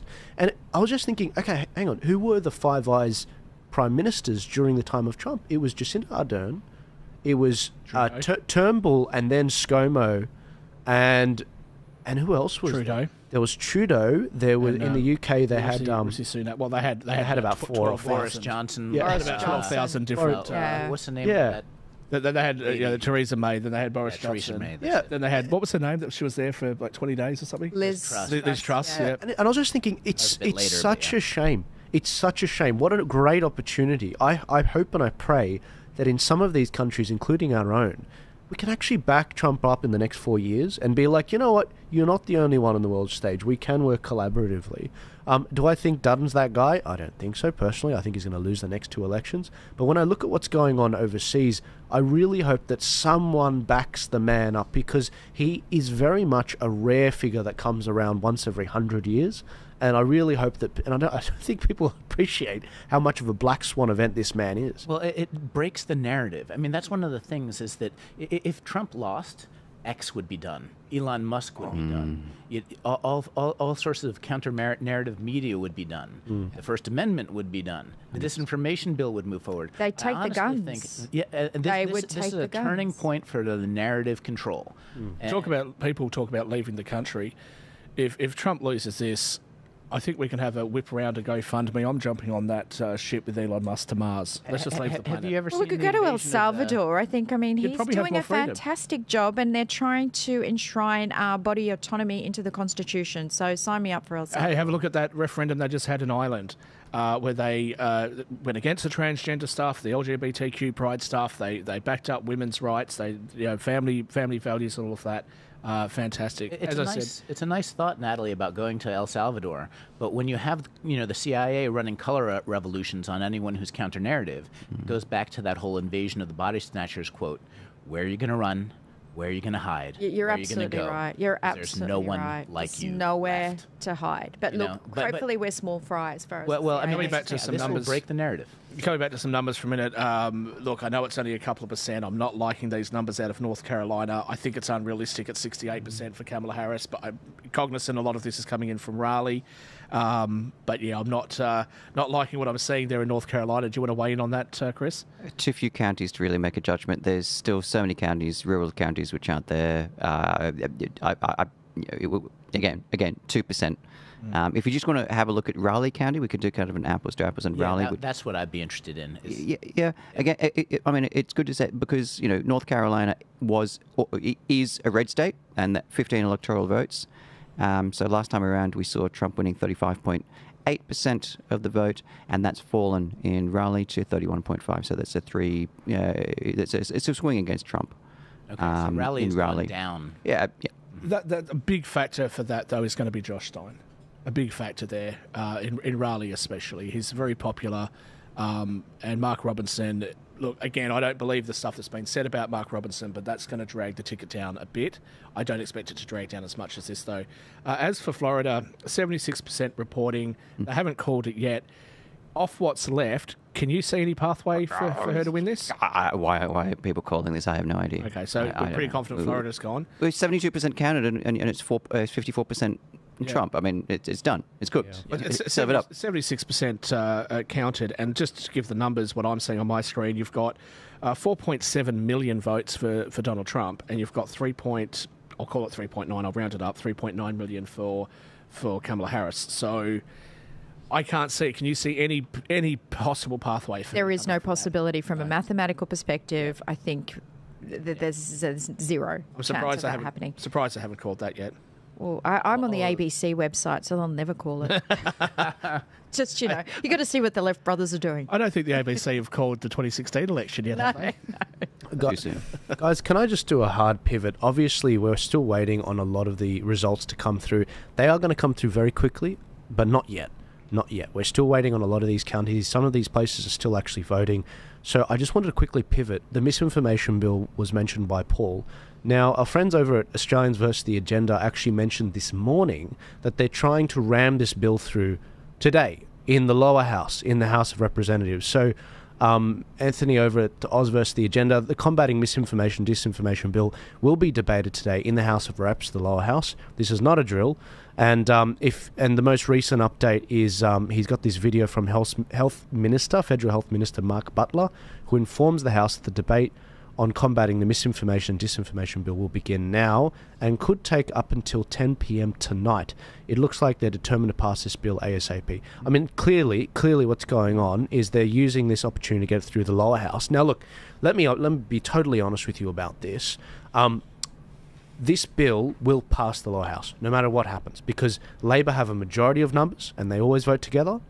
Even if they need more votes, they can call on the Greens, they can call on the Teals, they can call on some independents on the lower house, and also the Liberals, because sometimes the Liberals do cross the floor. They've got more than enough votes in the lower house. So if this gets voted on today, this will most likely pass. But don't freak out, because the final vote won't happen until the Senate, which is at the end of this month. The Senate can't hold the vote until after November 25th, I do believe, which is when they get handed the report from all those submissions that we've been making for the Misinformation Bill committee. But this is what Mark Butler posted on there. Sorry, give me a sec. I'm just going to unmute Twitter. To the suspension of standing and sessional orders for the consideration of the Communications Legislation Amendment, Combating Misinformation and Disinformation Bill 2024. The debate will run obviously until 90-second statements. It will resume after the MPI, but it will take some time to get through. The effect of this motion, if it's passed, will be that the debate would continue till 7:30. The adjournment debate would then take place for half an hour, but after the adjournment debate was concluded, instead of the House adjourning, we would continue with the second reading debate on the Misinformation and Disinformation Bill, which will continue until 10 p.m. Unless we run out of speakers before that time. I move the motion. Again, if this does pass today or tomorrow, again, this is not the fight. You can't shift enough MPs in the lower house to stop this. You can't. But in the Senate, it comes down to a few senators like David Pocock, Jackie Lambie, one or two others of the Greens, and it might be an opportunity for them to be like, no, we don't want this bill. And it's at that point we will do a big campaign, but that won't be till the end of this month. But obviously we'll do something after that. But they're clearly trying to pass this during the US election, I mean, come on, guys, once every 4 years. You know, you chose today to pass it in the lower house. I mean, it does smell, but I thought I'd just let you know about that. Good on you, Anthony from Ozverse The Agenda, for following this so closely. He's very good on updates on the Parliament, and I recommend you give him a follow if you haven't already. But anyway, I saw a poll recently that said that over 90% of Australians oppose this misinformation bill. So here we have our House of Representatives that are going to say, all in favour say aye, all opposed say nay. I think I've got the ayes have it. Really? This makes me so angry. I'm so glad I don't live in this country Who anymore. is listening to the public out of the politicians? Exactly. And yet we're still voting them in. Yep. I mean, this is equivalent to literally a communist country. Yet again, who is the arbiter of truth? We've asked this many, many times. But in your response with Jackie Lambie, I heard Jackie Lambie speak about the fact that this disinformation bill isn't strong enough to control the source of misinformation, disinformation. Didn't she say something that Elon Musk should be jailed or something like that? It's ridiculous. That's I mean, heaven help us if we're relying on Jackie Lambie and the Greens to save us. Just want to quickly give you guys an update on the betting odds across the international bettings. I've had some messages from my friends that are working at the bookmakers. He's now hit 68%, which is the highest that he's ever been, which is very, very interesting to see. It's looking good for him so far as the international betting community, and as far as Keiichi, which is an American betting site. They all seem to be favouring him at this point. When your money's on the line, there's less incentive to lie. That's it. And we'll be celebrating tonight, right? And just to put it in perspective, if these betting odds move up into the 70s, then you're talking about the same sorts of numbers that they had when Biden, just in the aftermath of the Biden debate. So I'm feeling confident about a Donald Trump win. I'm not sure about the landslide, but I'm still hoping for it. Let's hope it's a landslide, but they still haven't called Florida with 78% counted. It's absolutely insane. Then I'll call it. There you go. Ladies and gentlemen, Chris. Actually, Chris has called it. Florida is gone red. What else do you need? You need like 90% of the votes. Or you look at what's left for them to count and what counties are coming up. They're all red counties anyway, so I can't really see the pathway for it. It's not a swing state, but still, it's nice to have it in the column. And correct me if I'm wrong, but I don't think they have any red Ferraris that rock up at 3 or 4 o'clock in the morning with votes, do they, in Florida? Where's the More of a Pennsylvania thing, and Wisconsin and Michigan thing. Right, exactly. Georgia, we're coming up on 21% counted, and that'll be it's well on trend. But more importantly, with 62% of what's been counted, with a fifth of the votes counted, and Trump has won 62%. We're looking at results that have come in from about 2/3, close to 4/5 of the counties are reporting, and it's not just Metro. We're getting reports from Savannah, Columbus, but still plenty to come in from Atlanta. We're actually only seeing 2 out of 3, but looking good to pick up those Electoral College votes of 16 Georgian Electoral College votes for Trump, winning them from the Dems. So he's up 20 points there. I find it very hard to believe that we're going to have a reverse of 2020, that Georgia's going to flip red and that North Carolina's going to flip blue. I can't see that.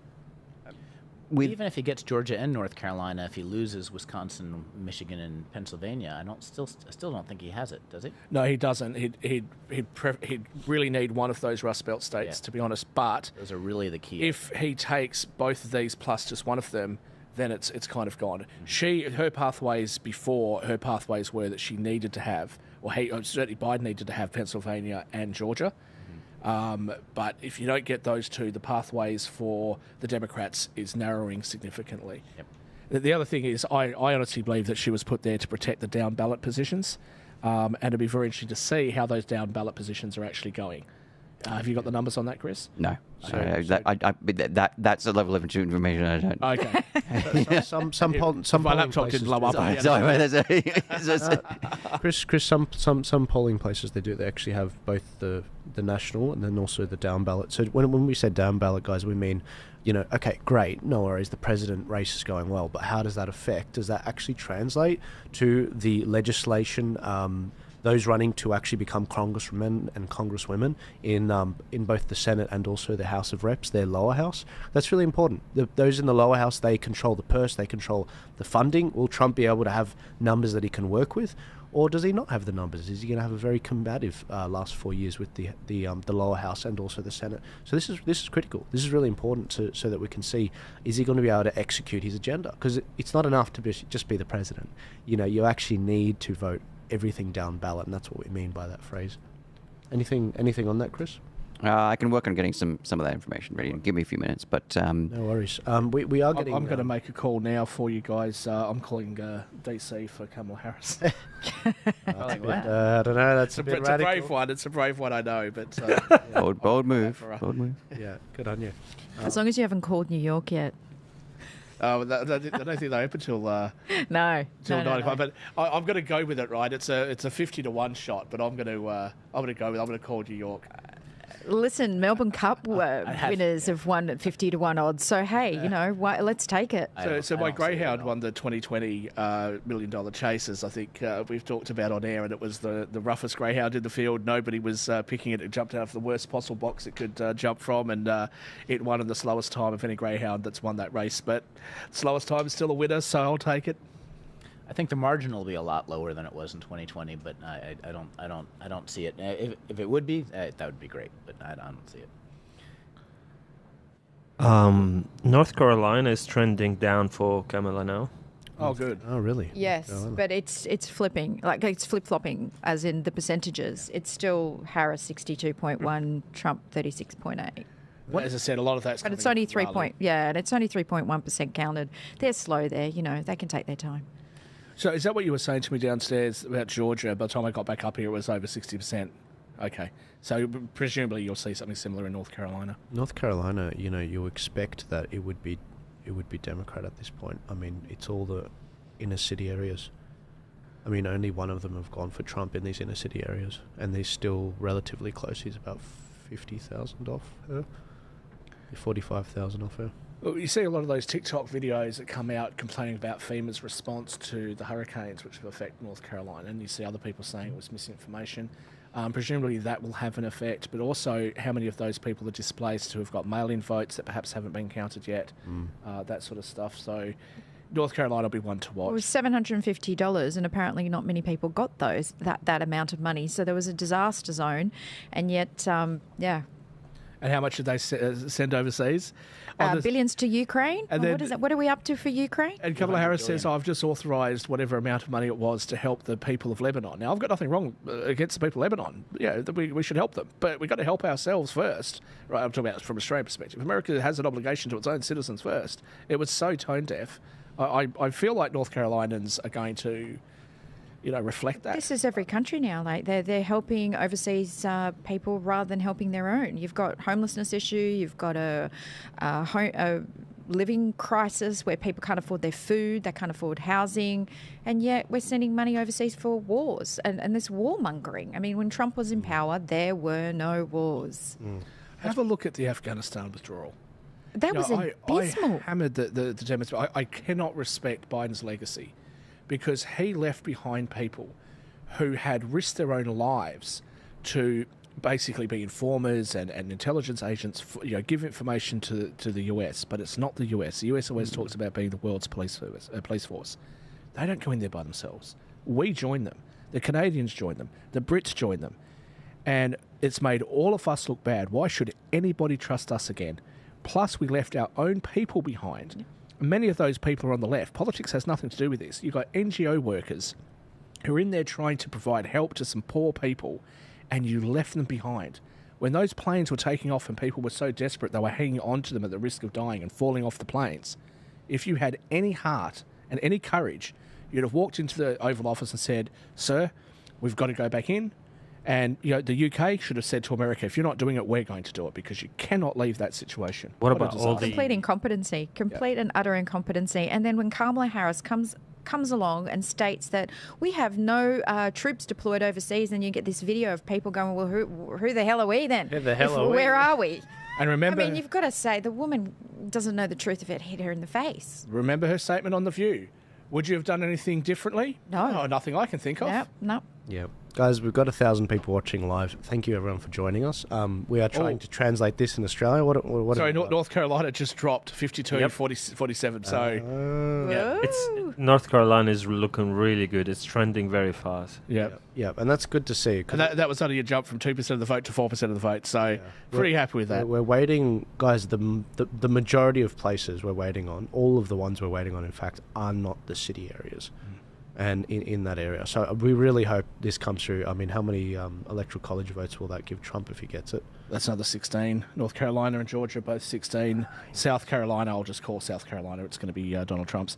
And Ohio has just gone blue with 22%. But again, I don't think that that's going to hold.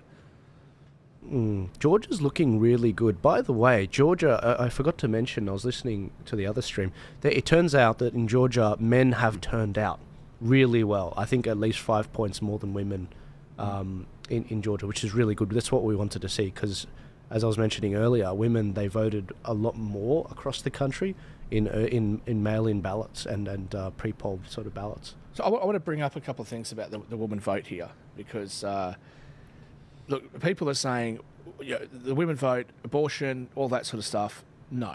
The numbers don't support that, actually.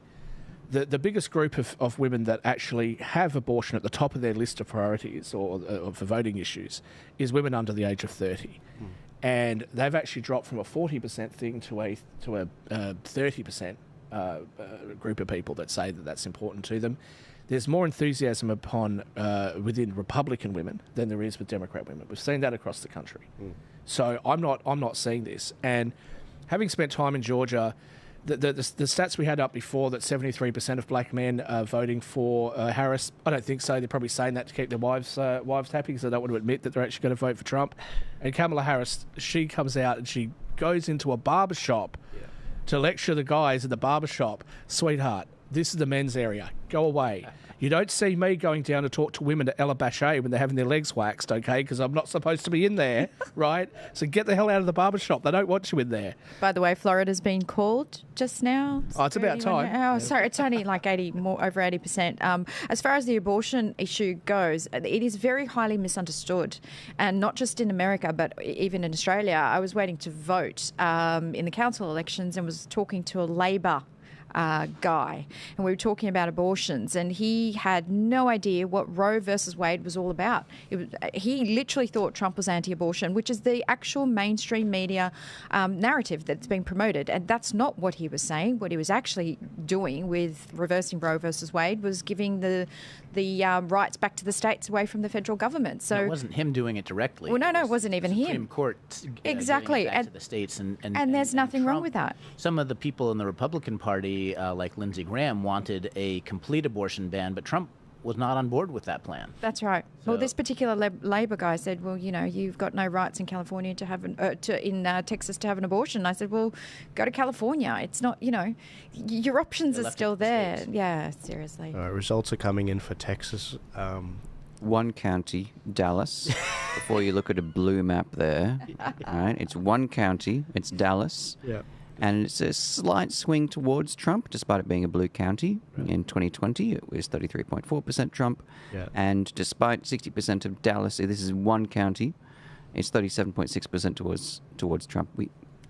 And North Carolina's narrowing too.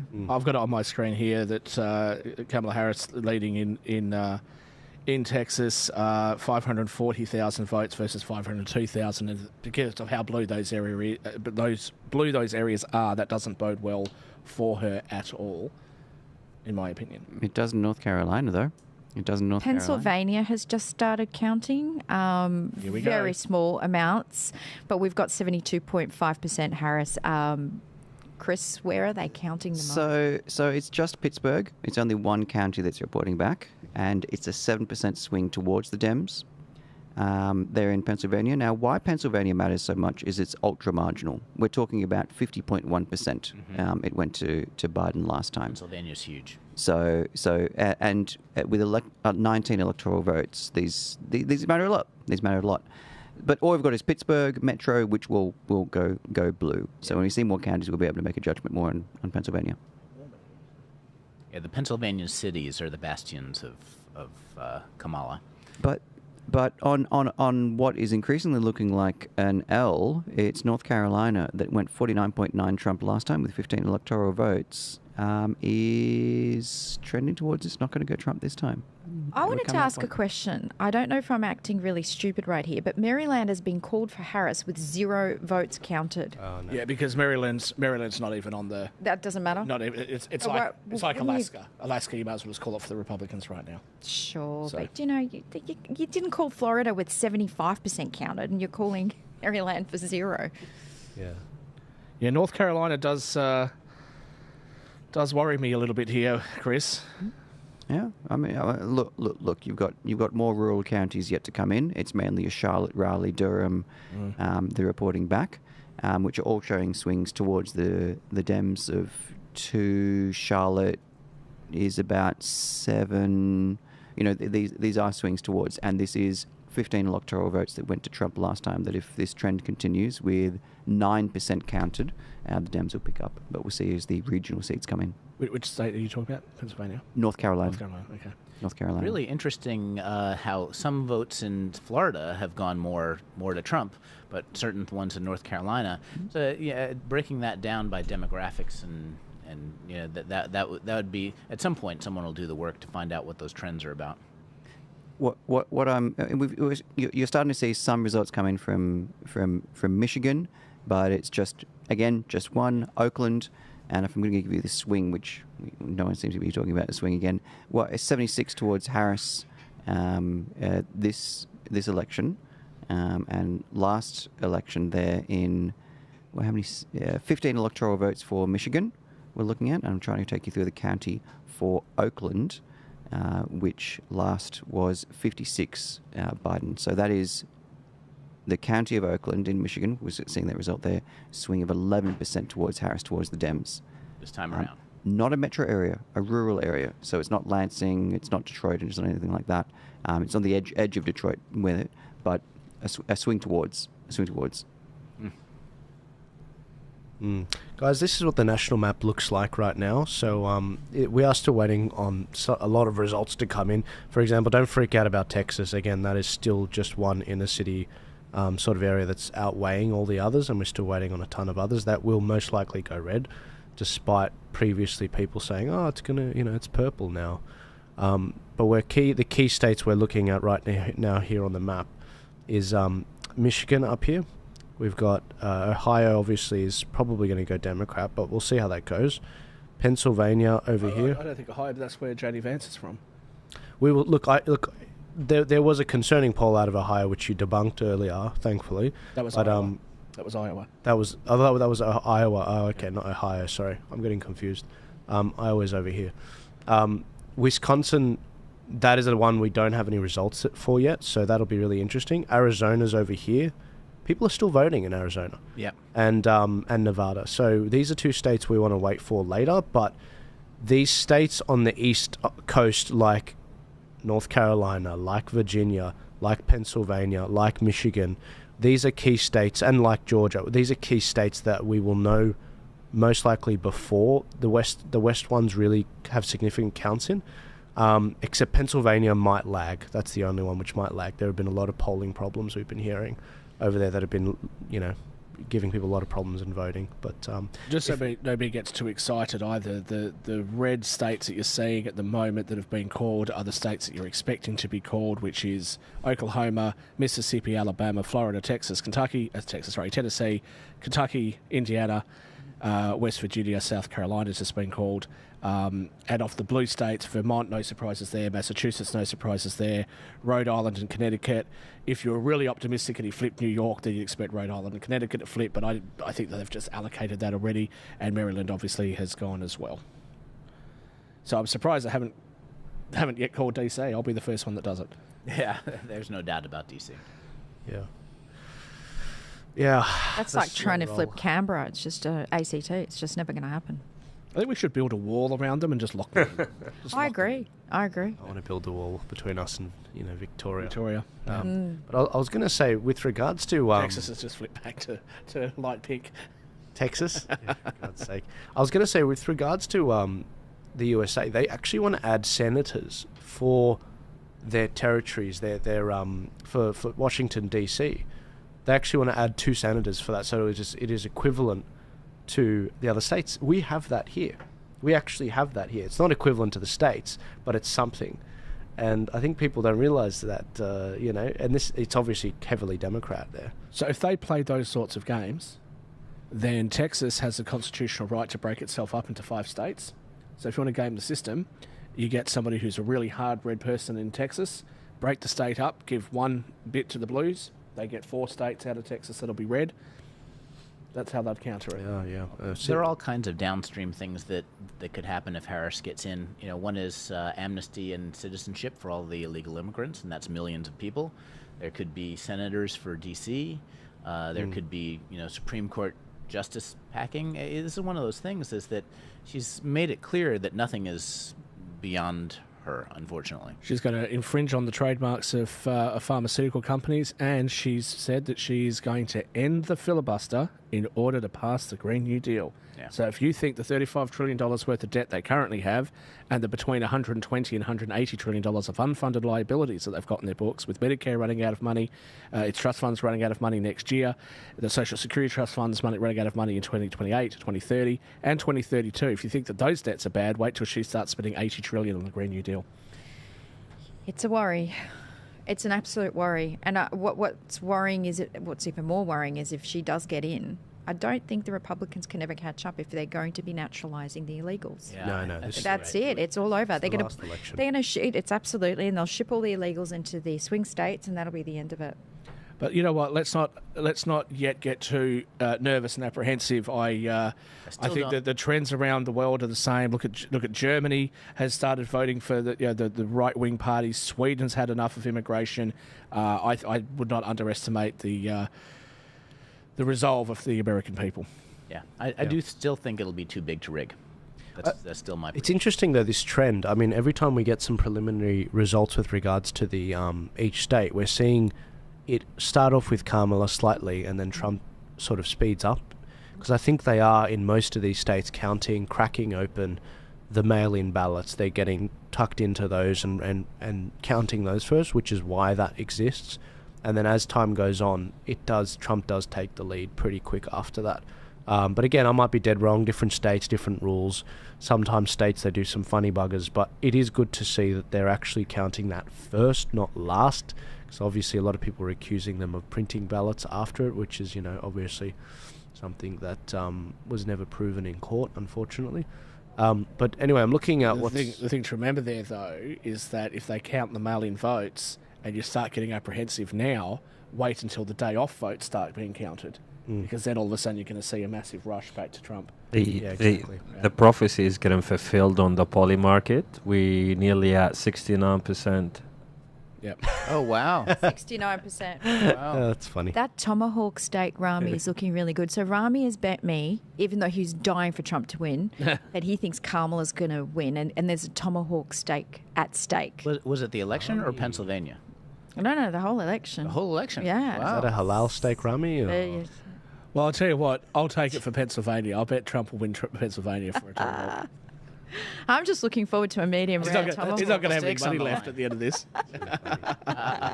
I've made it a point not to do any betting because I don't want my karma to yeah, me too. It was only steak. It wasn't money. So I have to give you a warning here. Every single election prediction that I make generally goes wrong, and I've been predicting Trump's going to have a landslide. So if he loses, it wasn't me. I'm sorry.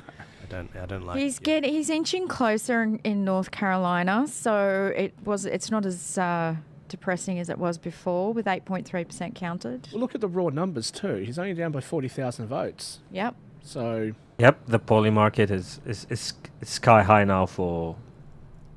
It's beyond 70% now for Trump. Very hard to come back from that. I just want to put something in perspective. When it looked like Trump had won the 2020 election, that's where the odds were. They were at about 70%. That was when bookmakers started paying out early for Trump, right? So just bear that in mind when you start thinking about numbers being at 70%. It is very difficult to come back from there. Yeah. Well, a Ferrari will do, I suppose. Ferrari and some mail-in ballots. let's see what's going on Twitter right now. I'm seeing some pretty funny tweets coming out. This from the Babylon Bee. Democrats remind everyone a winner may not be declared until 110% of the vote is counted. 110%. I love it. What kind of mathematical genius said that? That's awesome. Yeah. Also, Joe Rogan never endorsed anybody. Bit of an anti-Trumper before. Endorses him over the last couple of days. But the one to really watch was Dr. Phil. Dr. Phil I was just watching it in the car on the way here. Did a thing with Piers Morgan. And he said, I contacted the Harris campaign 25 times and they just would not speak to me, just wouldn't talk to me at all. He said, I'm not going to tell you how I'm going to vote, but I think we all know how he's going to vote. Yeah.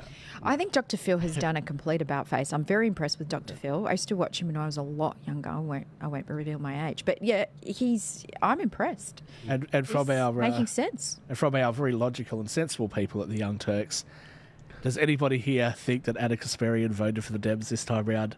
I'd put money on it that she voted for Donald Trump. Yeah. No, I think she gets in the booth and she can't help it. I think she would have gotten into that booth. It's been 25 years. And she would have done it. I think she gets in there. And for all of that fear, she gets pressured by everyone around her. Her salary depends upon it. Nobody knows what happens in there. And she's going to make more money if Donald Trump wins.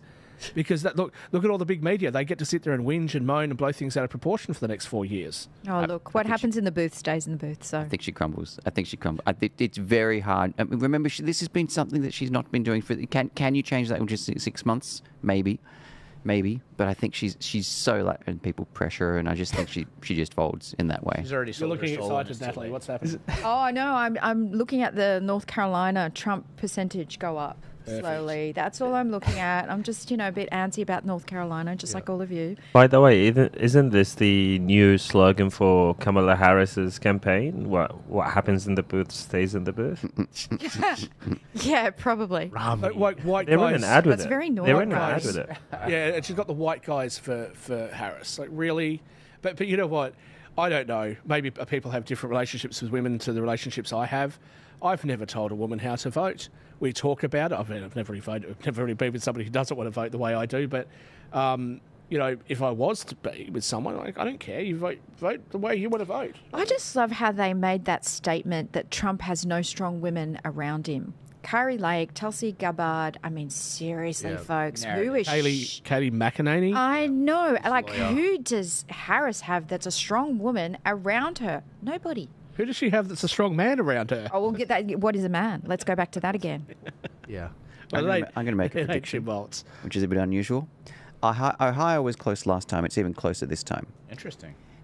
But if Donald Trump loses it, it will be by a margin of less than the Libertarian vote. There's my prediction. I'm not going to bet on it, but it will be a margin by less. What do you mean? You don't want a tomahawk steak? Fun story.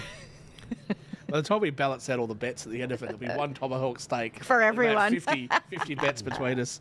Fun fact: when the what's his name, RFK was first announced he was running last year, I had the opportunity to speak to one of his treasurers early last year, and I said to him, mate, you're going to split the vote. I mean, Australia will tell you, we've run this experiment time and time again. I said, at some point, you guys need to have a come to Jesus moment with Trump. And I'm so glad that's what's happened. And I had nothing to do with that, obviously.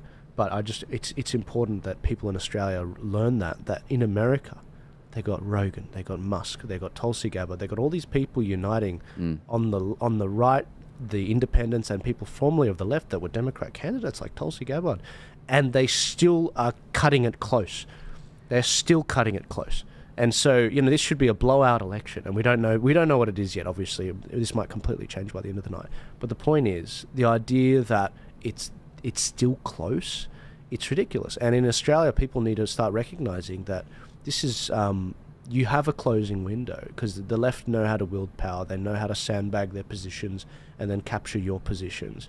But the right, we're still splintered. We're still separated. We don't unify and come together.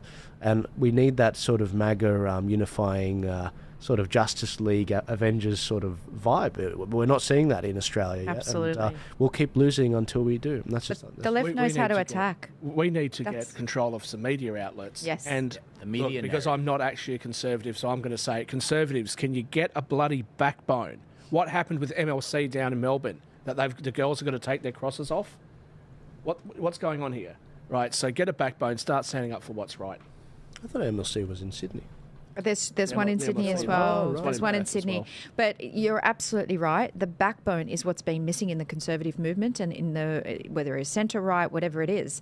The left attacks you. If you're on a campaign trail, and I've been on a campaign trail, the left attack. They do. And they don't attack with facts. What they attack with is insults. And yet they're the virtue signalling people that will be the first to say, oh my gosh, you've insulted me. Well, we haven't insulted them enough. Oh, I'm offended. Love is love. Good. I'm glad you're offended. Yeah, this is breaking news, Rick guys. Scott's taken the Senate position in Florida as well, which is what we're expecting. Yeah, breaking news. Trump was election fraud has taken place in Philadelphia and says law enforcement is on the way. Woohoo! In where, sorry? Which? Philadelphia. Pennsylvania. Election fraud. Wow. That's good. Sorry, Philadelphia, my bad. Yeah, and well, Pennsylvania, Philadelphia. Where Liberty Bell is. And this is from Alex Jones, by the way. So you're trying to say we should take it with a grain of salt. He's been pretty spot on a lot of things. So funnily enough. Let's have a look at a couple of things, right? So Glenn Youngkin wanted to have illegal aliens or not, I don't even call that, non-residents taken off the voting rolls in Virginia, and he had to fight for it. A similar sort of thing has happened in Pennsylvania, if memory serves me correct, in the news lately. Why do you want to keep them on the roll? What is the possible reason for that? So clearly people are going to be suspicious. I'm just reading about this. Law enforcement on their way to Pennsylvania, which, by the way, Pittsburgh is not a place that he was likely to win. Philadelphia. Philadelphia. Philadelphia's not a place. And we do know that there's going to be rigging taking place there. On the flip side, Trump and the Amish got the Amish off the bench. For the first time, I think there were 18,000 Amish people who registered for the first time in history. Because, I don't know if you know the story of Amos Miller and the Amish farmer. Yes, yeah, absolutely. And what they've done to him. Yes, the organic farming industry there is on the attack. Tell that story, please do. Well, I mean, they came to his farm and tried to shut down his entire farm because the way he farms is organic, regenerative farming, and they're attacking regenerative farmers, which, I'm sorry, it's insane because it's the healthiest food that you can possibly eat. They only want you to have corporatist... That's it, controlled food. Controlled food. What they've just done is they've just politically activated a religious group that was always going to be conservative that never would have voted. Exactly. And they vote as a bloc. Right. And they are taking this so seriously, they're doing something that they never do. Amish people are giving television interviews. 80,000 Amish people. 80,000 of them, yep. And they are actually giving television interviews. They never give television interviews. They're doing it because of how annoyed they are. And they've said, just stay out of our business. That's all we want, right? They don't live on electricity. They don't use any modern technology. They've got horse and carts. Leave them alone. Right. So this begs to differ. How much money is too much money? They want more. I mean, why can't they have that sector of regenerative farming for those people who, for example, have allergies to certain foods? And they don't. There are so many people that came out and said this Amish farmer was their life source for food that they cannot get anywhere else. So, they've... And the Pennsylvania regulators came out to crush him. And they came out like thugs. They told him he couldn't even feed... Not only could he not sell it to people, but he couldn't feed it to his family. Couldn't feed it to his livestock. It was absolutely an authoritarian, jackbooted play in order to crush an independent farmer, which is completely antithetical to what the United States was about. That's outrageous. The Amish, you go and meet them. These are some of the nicest, most friendly people. The food's amazing. Their produce is fantastic. They're not wealthy people. They just, they're just doing what they're doing. Leave them alone. They've been there for hundreds of years. Yeah. And if they come out in that mass and as formerly unregistered voters, out of nowhere, unpollable, and they actually come out and they start voting in Pennsylvania, which is where they very much are, from the mountains, like the Ents in Lord of the Rings, it's going to be amazing. This is going to be awesome. We'll get him across Pennsylvania is not looking wonderful at the moment. Can we pull up this meme, Rami, of Twitter is alive tonight. This is the whole of the crypto world, all the different coins praying for Trump because he said, look, I want to make crypto great. I want you guys to have, we will have no central bank digital currency. I want you guys to have the freedom to do what you need to do, and that's it. You need financial freedom, and I think that's great, and that's why people, especially the libertarians, are really getting behind him. Didn't a whole libertarian state... Oliver. Sorry? Chase Oliver, who was the Libertarian candidate, right? Right. I think there was a branch of the Libertarians there for a state, like Illinois or something. New Hampshire. New Hampshire? They endorsed Trump, not their Jeremy Kaufman organised that little coup through his Mises caucus. Oh, right. He's the one trying to pitch the Libertarians to a level of conservative libertarianism we could only dream of. Yeah. And that's divisive within the party because Chase Oliver is anything but conservative. Right. But Jeremy's doing some fine work. I think you'd like him. But he's fiery work to the level of Laura Loomer kind of thermonuclear activism. Right. Miso caucus, I like that. It makes... The Mises caucus, yeah, referring to... Makes me hungry. Ludwig. Ludwig von Mises. It's like a miso soup, like miso soup. Miso caucus. Speaking of which... You got to remember, like, Mises was on the right of Milton Friedman, right? They had a few... and Murray Rothbard was on the right of him, so... Yeah. Speaking of which, guys, if you guys, again, I don't know if I'm going to have a full panel by the end of this stream. I don't know how long this is going to take. I have no idea. But at some point, we will be switching to some of the other streams so that we can see what's going on, but also get something to eat and stay alive. But if you guys want to support this stream, if you like this sort of content, please consider donating to our PayPal. It's at you can find it in various ways. It's in the link in my bio. It's in the description. You can also head to tpaust.com.au and donate through the website there. It's a big help, helps cover the rent, helps cover the switcher, and that's really appreciated. But going back to it, the particular results map, if we can bring that up, this is where things are at in Pennsylvania. It's surprising how slow it is compared to Florida. It's only 8% counted. It is a much smaller state in comparison to Florida. Florida is going to be done and dusted. Florida is done. Yeah, in terms of 100% counted. I called it, remember? It's 90% counted. Oh, but it'll never go to 100%, will it? Because they always have to verify and stuff like that. That's right. Yeah. That's right. Yeah. But yeah, we're still waiting. But Pennsylvania, perhaps the people counting the votes are in tears, and it's taking too long to read the votes and put them down for Trump. Yeah, we're about to get into the very interesting stage of the stream now. So these vote counts are going to start to get even more significant, and very soon we're going to start to get some more of these Central America results dropping, which largely, for the most part, we know where they're going to land. But once we get to Arizona, once we get to Nevada, I mean, that's when crap gets real, and that's where we're really going to start to see how which states Trump needs or which states Kamala needs to get 270 electoral college votes. Now, to highlight, he needs more than just winning Georgia and its electoral college votes, because last election we saw a 306 to 232. North Carolina will do. Together with Georgia. And maybe still one need more. one of the Pennsylvania, Pennsylvania, Michigan, and Wisconsin. Well, he's catching up on North Carolina. I still think he's going to win all 7 of them. I know it doesn't look like it on these numbers. Pennsylvania is not looking very good. I'm going to stick with my predictions. Okay. I'm stubborn like that. It's okay. If Trump gets one of those 3, Pennsylvania, Michigan, or Wisconsin, I think it's pretty good. He needs if North Carolina goes blue, then he might need 2 of the 3.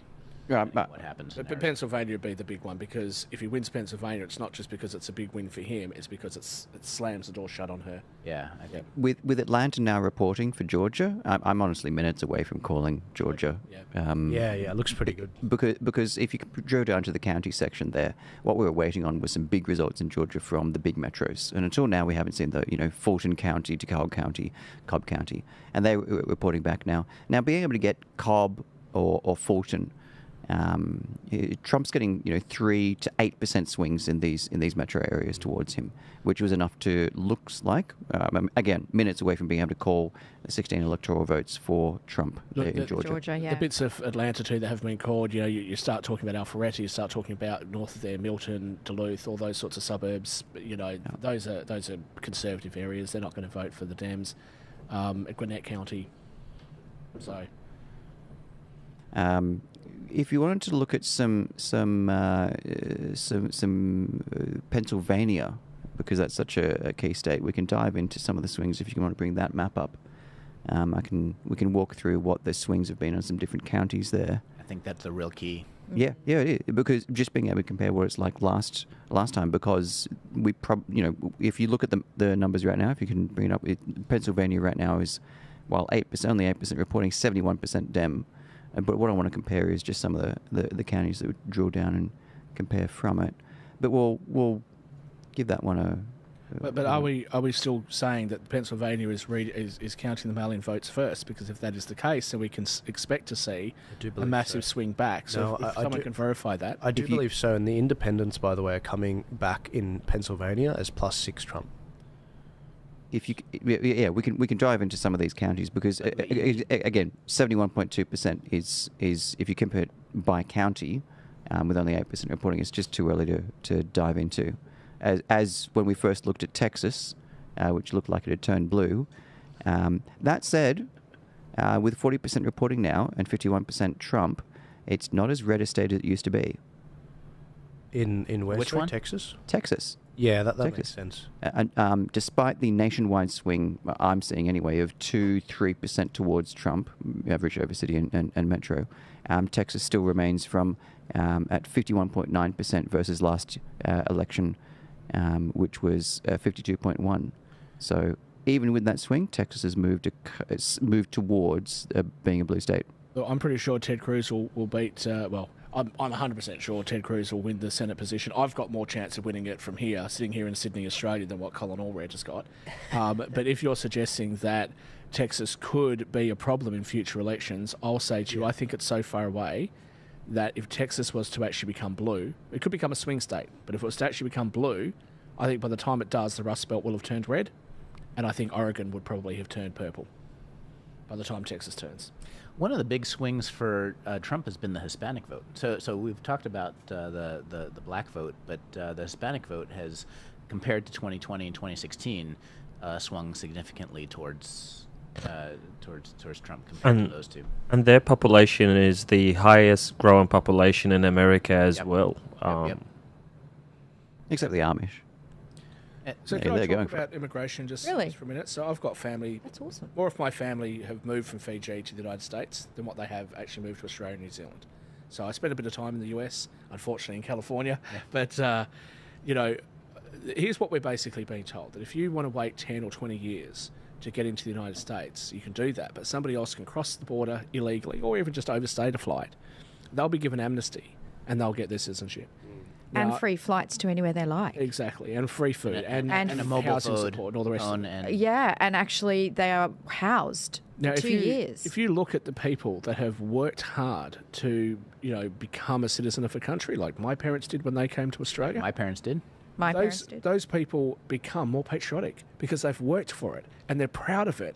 And they'll actually say to you, I'm Australian, I worked to get here. That's what you see in America. Immigrants that have worked for it are so proud of it. They're holding up their flags. They're not happy when people burn their flags. They're not happy when they see people, trashing their constitution, and they're not happy when they see people showing up. They've only been there for a year. They have kids so that they can't have their families broken up. They've abused the system. Meanwhile, they say to their kids, your cousin that's still living in that poor country, well, your cousin can't come over here because those people jumped the queue. So the immigrant community is going to turn on the Dems. It's also happening in the inner cities in the United States. You have illegal immigrants coming into shelters, getting benefits that the people who have lived there for generations, even the minority people, even the Hispanic population that's been there legally, the black population, are being displaced in community centers for people who have come in illegally, and that's part of the reason, I think, for the shift of some of these communities. And not to mention the child trafficking that's going on across the borders with 320,000 missing children, and the fact that the Biden administration got rid of the DNA testing between a male who brings in children, testing whether that's the father or not. How in God's name do you get rid of something that protects the children, innocent children? They're now downgrading felonies, and a similar thing is happening here in Australia. I think you were the one that told me about it. They're now downgrading felonies to misdemeanors in order to protect illegal immigrants, in order to protect BLM protests, etc. But they're upgrading misdemeanors into felonies in order to go after their political opponents. Yeah, exactly. And they say they're worried about Donald Trump getting revenge. So this is one of the... it's really hard to overestimate the narrative change that will happen once you have a Justice Department, in Donald Trump's hands. And it's not to say that he's going to go after people who haven't committed crimes. It's all the cover that the Biden administration has given to people who have committed crimes when it comes to, child trafficking, when it comes to, one of the things, someone in the federal government knows who's on all the Epstein tapes. right? And why isn't that out there in the P. Diddy tapes? You know exactly as why. well? Because we do. right, because they want to control all the people who are on those tapes. You know, one of the things that has crossed my mind when all these celebrities come trotted out and said, "Oh yeah, I support Kamala." It's like, What do they have on you? What do they have on you? Yeah. That's exactly. That's exactly it. right. So, here's by the the way, thing for North everybody- Carolina update, neck and neck, they're even. Perfect. So here's the thing for everybody who says, "Oh, we're all tinfoil hat wearing right-wing conspiracy theorists." Okay, cool. What happened with Twitter? When Elon Musk took over Twitter, he released all the files and said, "Hey, this is what the federal government's been doing to Twitter." Right? All the things that are called conspiracy theories. Exactly. So when Merrick Garland is out of there, thank goodness, yes, thank heavens, he never got confirmed to the Supreme Court. 100%. When he's out of there, you'll have somebody come in and say, "Right, let's have a look. We're going to tell the public exactly what's been going on," and hopefully that'll put an end to this sort of behaviour from the Dems for generations to come. Well, but it does lead to one other concern: is that even if Trump wins today, we have until January 20th to see what kind of things come next. I mean, this is a very important battle, but it is not the end of the attempts to control. Well, we can already tell you what's going to happen next. The Dems are going to burn all the cities down, and Tim Walz's wife, Gwen Waltz, will be sitting there, singing songs, which is what she did in some of the rallies. Opening up the window, I've actually got a really good business idea. I think we should create a new perfume or air freshener called Burning City Air Freshener and sell it to all the I Democrats. think Elon Musk already made a perfume called Burnt. Maybe he has. Bit of an update. BLM's Musk. A fiery but peaceful perfume. Yeah, that's it. Bit of an update for you guys. No big surprises. Missouri, Arkansas, and Oklahoma have been called for Donald Trump. But with 2% counted. The things that come next, I mean, I don't want to get ahead of what we're doing today, but the next things up are going to be the certification of the electoral votes on January 6th of 2025. You have Inauguration Day. You have anything that happens between. I mean, you have 3 months where people who probably could be charged with crimes in a legitimate investigation, and I'm not talking about upgrading misdemeanors to felonies. I'm talking about actual serious things that have been swept under the rug by the current Justice Department. They've got a couple of months to figure out how they're going to make their play, and that's actually what worries me more. But I totally. But we need to one step at a time. One step at a time. I think that's we've got to be a little bit positive in that. Look, they've had. I don't want to count my indictments before they hatch, but that's it. They've had 6 months to work it out, That's though, true. at a minimum, though, because they knew Biden was going to lose this. They must have known, in their heart of hearts, they must have known that he was never going to win. North Carolina is I've now got red. friends of mine that was now red.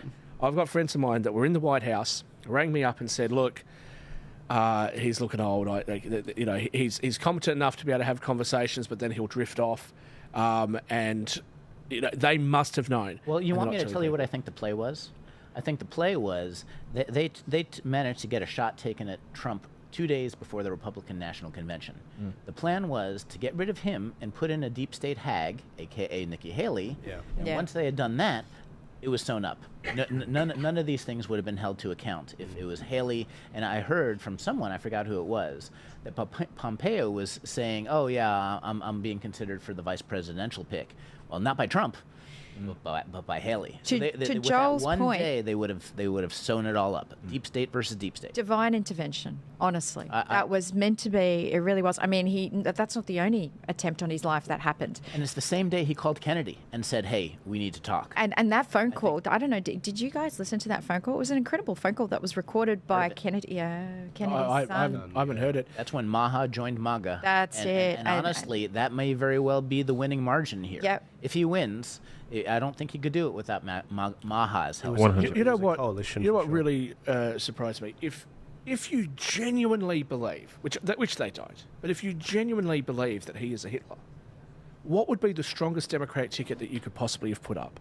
You would go to RFK Jr., you would go to Tulsi Gabbard, and you would say, "Listen, you guys have got full control. Whatever changes you want to make to the Democrats, you've got full control." And we'll jump They're behind. not controllable individuals, and here lies the problem. You can't control. But you would control other things in the background, right? Sure. You would try to put them on the ticket. Instead, you let Trump have them. This is not like that's if you wanted a Democrat, but I agree with Natalie. You don't have the narrative control. You think JFK or RFK Jr. is not going to look into the Food and Drug Administration and the CDC? You've got two of the Absolutely most well-referenced books that he's way. written. He has not been sued once for those two books, which leads me to believe that they're very, very truthful books. Because if they weren't, I tell you what, I'm sure Fauci would have sued him a long time ago, as would Eco Health Alliance and all the rest of them. So you wouldn't put somebody who has got so much information and such a he's a convicted politician. He's got convictions. You wouldn't put him anywhere near the Democratic For Party. these people, it's them. uniparty or bust. Yeah, uniparty or bust, and it doesn't matter. If they, it has to be. Can I just say, in Baldwin County, where is this? Georgia. Mm-hmm. It's 40% black, and it's about to go Trump, which is the first time it's gone. Wow. It's the first time it's gone Republican since 2004, which is insane.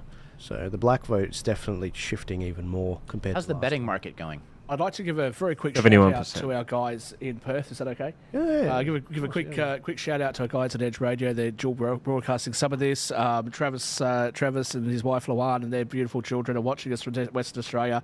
So they haven't seen the whole lot yet. So they're just waking up to the good news.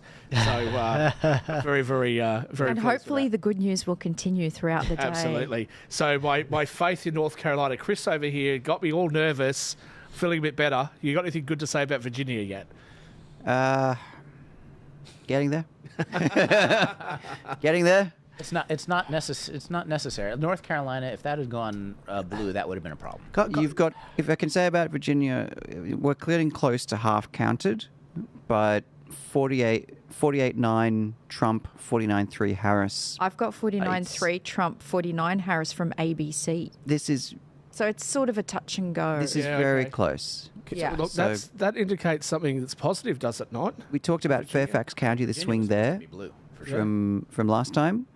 Again, for Trump to win, we're talking about hitting a 5.5% swing, because last election it was 44 Trump, 54 Biden. So he's got a long way that he's got to climb to try and win that. The fact that it's really close means that that's huge. That's 4.5, a 5% swing. Yeah. In a state that gets so much of its GDP from the defense industry and not DC. a battleground state. No. Guys, can someone tell me what the hell is going on in Pennsylvania? There, supposedly there's disruptions going on there. Democratic governor and Republican.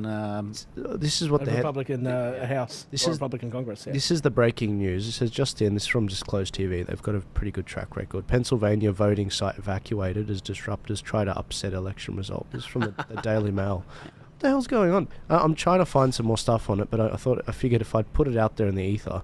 I think there's always one, isn't there? Like, there's got to be somebody out of the Democrats or the far left movement that has to hit somewhere, and they know Pennsylvania is that state that is very important. And you know what? It'll be too big to rig because Donald Trump will win by such a big margin. I am hoping that they won't even need Pennsylvania. Like I said, from your mouth to God's ears. But at the moment, Trump's 30.1%. So let's just keep watching that one. There were bomb threats as well earlier. I don't know if you guys heard. At the Capitol, yeah.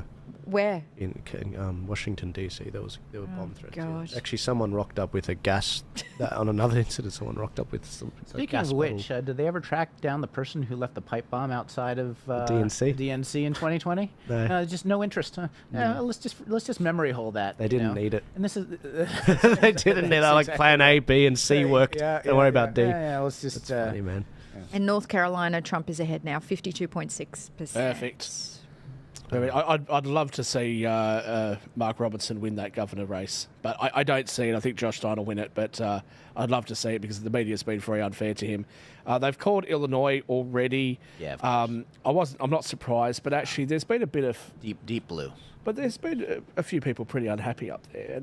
In Illinois, Chicago's deep blue. Not all of Illinois is. You're right. Hang on, has there been a swing against the Democrats in Illinois? Because I think was it not more blue last time? Yeah, I think there is a swing. There is a swing. Yeah, but Eminem, But this is what you've got to look at. If there are swings against Donald, it's all about the Hollywood and the rappers and all that. Was Eminem at P Diddy's house? if there are swings against against the Dems in blue places, that would tend to indicate that Trump's doing very well. This is what Illinois looked like in 2020. This New York Times by county, just see how red everything is except for Chicago. But that's the whole country, isn't it? Really? St. Louis, East St. Louis, and Chicago are the only. Can we bring that map up? Can you send that? It's the New York. Yeah, but I can see it. Our audience can't. That's the New York Times map from 2020, where you can see by county. I'll send it to you. Yeah. Yeah, it'd be good if we could do a bi-county comparison. Some of the maps would really I think help a comparison walk us through a few of them. Really important to see if there's how much. Because But if you actually look at the country, you see the whole thing's red, and then you just got a few dots, but those are the cities, so that are blue. Yeah. Yeah, generally those. One interesting thing about Illinois is there's been a redistricting, and this was pretty divisive. Cook County, which you've probably heard of, spoken many times before, we now have the county of Chicago and Cook suburbs. So it was very hard to get them through, and that was because it was beginning to turn. So trying to compare Chicago between what it was before last election and now, about a 2% swing towards Trump, but not enough to swing a very deep blue state. All right. But still, that's I mean that 2% is the margin of victory if nationwide, if it was nationwide. Absolutely. North Carolina, Donald Trump hasn't just taken the lead; he's taken the lead. We're talking 53 to 46. Yeah. Yeah. You see what's happening. 100%. They've done a really good job compared to last time on early voting, mail-in ballot voting as well. They've counted that first, which is why she's starting, and then he's streaming ahead and catching her, and it's less of a catch. He's getting it straight away. Last time it was completely opposite. They just came in at the last minute with all these mail-in ballots, and to their credit, they chased those ballots. So full credit to Charlie Kirk and Turning Point Action in the USA. They've done a really good job. I think Charlie raised $100 million last year, which was more than the Republican Party, just focusing on this particular aspect of the election. So kudos to Charlie, kudos to them adapting. Obviously, most people are like, no, it should be. You just vote on election day. It should be a snapshot of the electorate. That's what Professor David Flint says. But no, they've adapted, and they're using a lot of the left's tactics without being infected by the left's morality. And that's really important for people in all Western countries to understand that. You can use their tactics without adopting their morality. Yeah. I have got some news you'll be very happy with, Joel. Pleased to let you know that Bernie Sanders has been confirmed to be the winner of the senator race in Vermont. That's really good. That's really good. That's excellent to hear.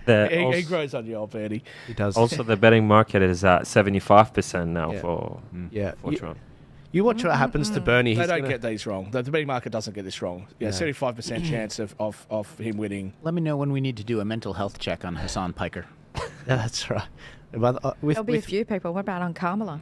I'm glad Bernie's sticking around because I'm sure he'll be a billionaire soon, and so he'll stop saying the billionaires. He'll start saying the trillionaires. That's right. We've got to keep on moving up there. That's right. Yeah. Well, with that much inflation, I mean, there'll be a few trillionaires soon enough. Once he sold out to Hillary, he was rolling in it. That's it. Yeah. Extra house. Did anybody see, I don't know who's responsible for making this, but off the topic while we're trying to entertain our audience, did anybody see the video that was cut and pasted of AOC flirting with Elon Musk?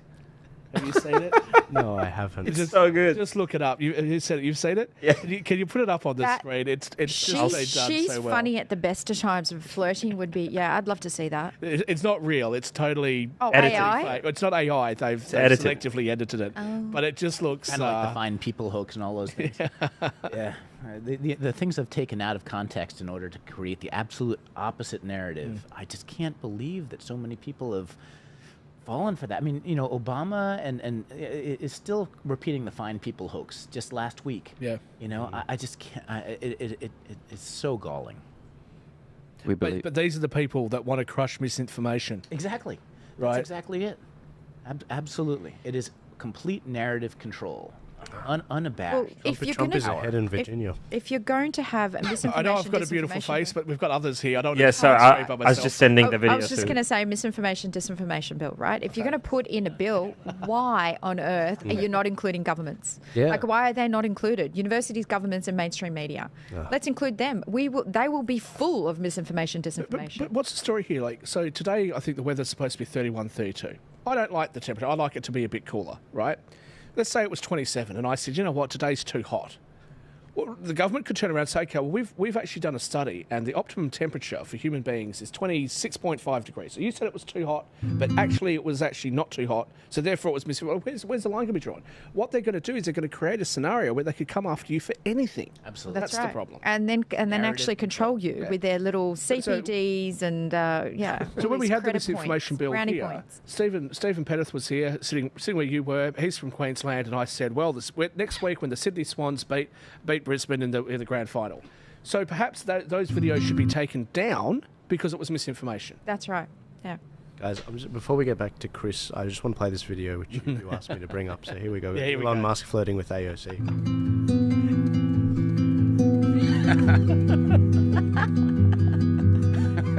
I apologize. No, he's perfect.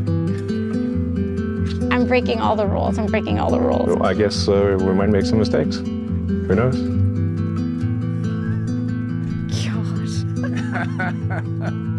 I think one of the biggest problems we have in DC is that everyone's egos are too big. I actually just prefer to have no titles at all. You're opening yourself up. I'm just being me. Oh my God, she's so creepy. He's creepy. Let's go. Yeah, absolutely. Absolutely. So from a perspective of a dentist, I could help her. I need my teeth sorted Selective out. something editing. wicked. See me I will afterwards. torture you. I've already spent 100 grand. Can I just say, from the perspective of a man, Elon, run. Yeah, it's all right. Elon's got enough women in his life already. She could be mistaken for someone like Helena Bobbitt or something. Yeah. Oh, we got more Michigan results coming out. I'm really interested to see how Michigan goes. I really am. North Carolina's doing really well for Trumpy. It's looking fantastic for Trump. Virginia is also going back red. Chris, you've scared me for no reason. There's going to be a tomahawk coming from you at the end of this. Oh no, it's going to be close. Isn't it funny? The tomahawk is the currency at the moment. Yeah. Tomahawk coin. You know, Tony Nicklick will be most impressed about this one. So Georgia turns. Yeah, can we do some? Yeah, shoot. Yeah, what would you like to look at, Georgia? Pull it up so that we can try and illustrate some of it. No, because Georgia's probably the first one to say, and I'm happy to predict Georgia at this point. Yeah, I think most I'm people happy. are. I'll back you up. I'm sure most of your studios are also predicting that as well. Why that matters is we're talking about 16 electoral votes for Trump. So this isn't just holding on to a seat that you've already won. Now, last election, Trump had 232 electoral college votes, and he needs to get to 270 to win. It's a road uphill, so this is 16 more up that hill. The second, which is going to be his one to turn, Virginia. We've got looking at half counted, and it's still so close. It's still so close, so it could easily absolutely turn the other way. It's pretty close. I mean, look at how many votes libertarians are getting. This is literally the difference between Trump and Kamala right now.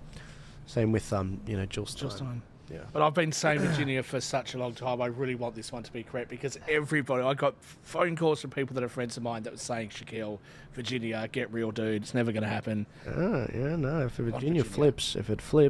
Can you keep Virginia up for a second? Because I want to highlight that Virginia last time was 44% to Trump, 54% to Biden. And if you can blow those numbers just up a little bit larger so that they're more visible. Yeah, beautiful. Thank you.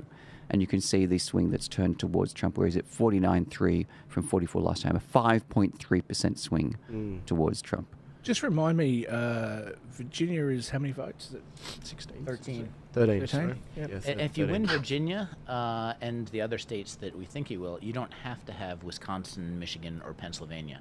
So if you get Virginia and North Carolina and Arizona and Nevada, you do not have to have any of the Great Lakes. I tell you what, though, Paul, as I was saying earlier, and the reason why I'm paying attention to specific counties, these sort of areas, if they're flipping, black areas 40%, first time since 2004, and it's happening in places like North Carolina. I mean, what the hell are we going to see in Pennsylvania and some of these other states as the counts get above 14%? Well, one of the things with Virginia, it's a Republican governor. So, the rigging ability unfortunately, Gretchen Whitmer in Michigan, I don't put anything past her, including fake kidnappings. The Shapiro in Pennsylvania, also Democrat, and Wisconsin, pretty sure. So one of the nice things, about taking Virginia and not leaving it to any governor's possible shenanigans. I don't know to what degree they can do that, but anyway, it would be nice. It would be nice to have it done and dusted.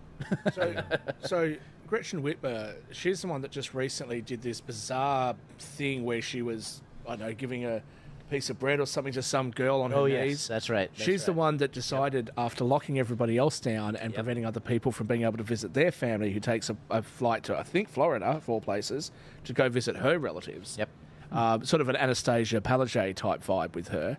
And Josh Shapiro is the great guy that decided it would be a good idea, a really good optic, to go and autograph some missiles that they were giving to the Ukraine. No, not a war hawk or anything.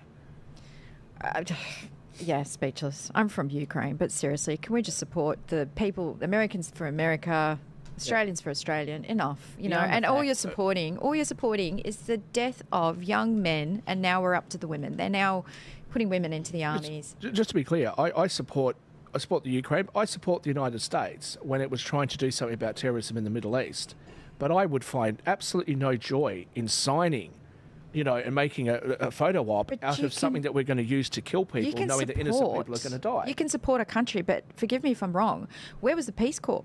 Yeah. Why are we funding war? Why is there not a whole bunch of people going in there and trying to negotiate peace? Because there's no money in peace. Explain this to me, right? Nigel Farage had been saying for years and years and years, right, at the European Union, he was also saying at the United Nations, something needs to be done about the situation in the Ukraine. Now, if America really wanted to avert war, when you start to see them move troops towards the border, why didn't you move a whole heap of troops there at the border to stop them from coming in? You wouldn't have had to have a war then, because they wouldn't have bothered trying. Because it's a military-industrial complex. Completely incompetence.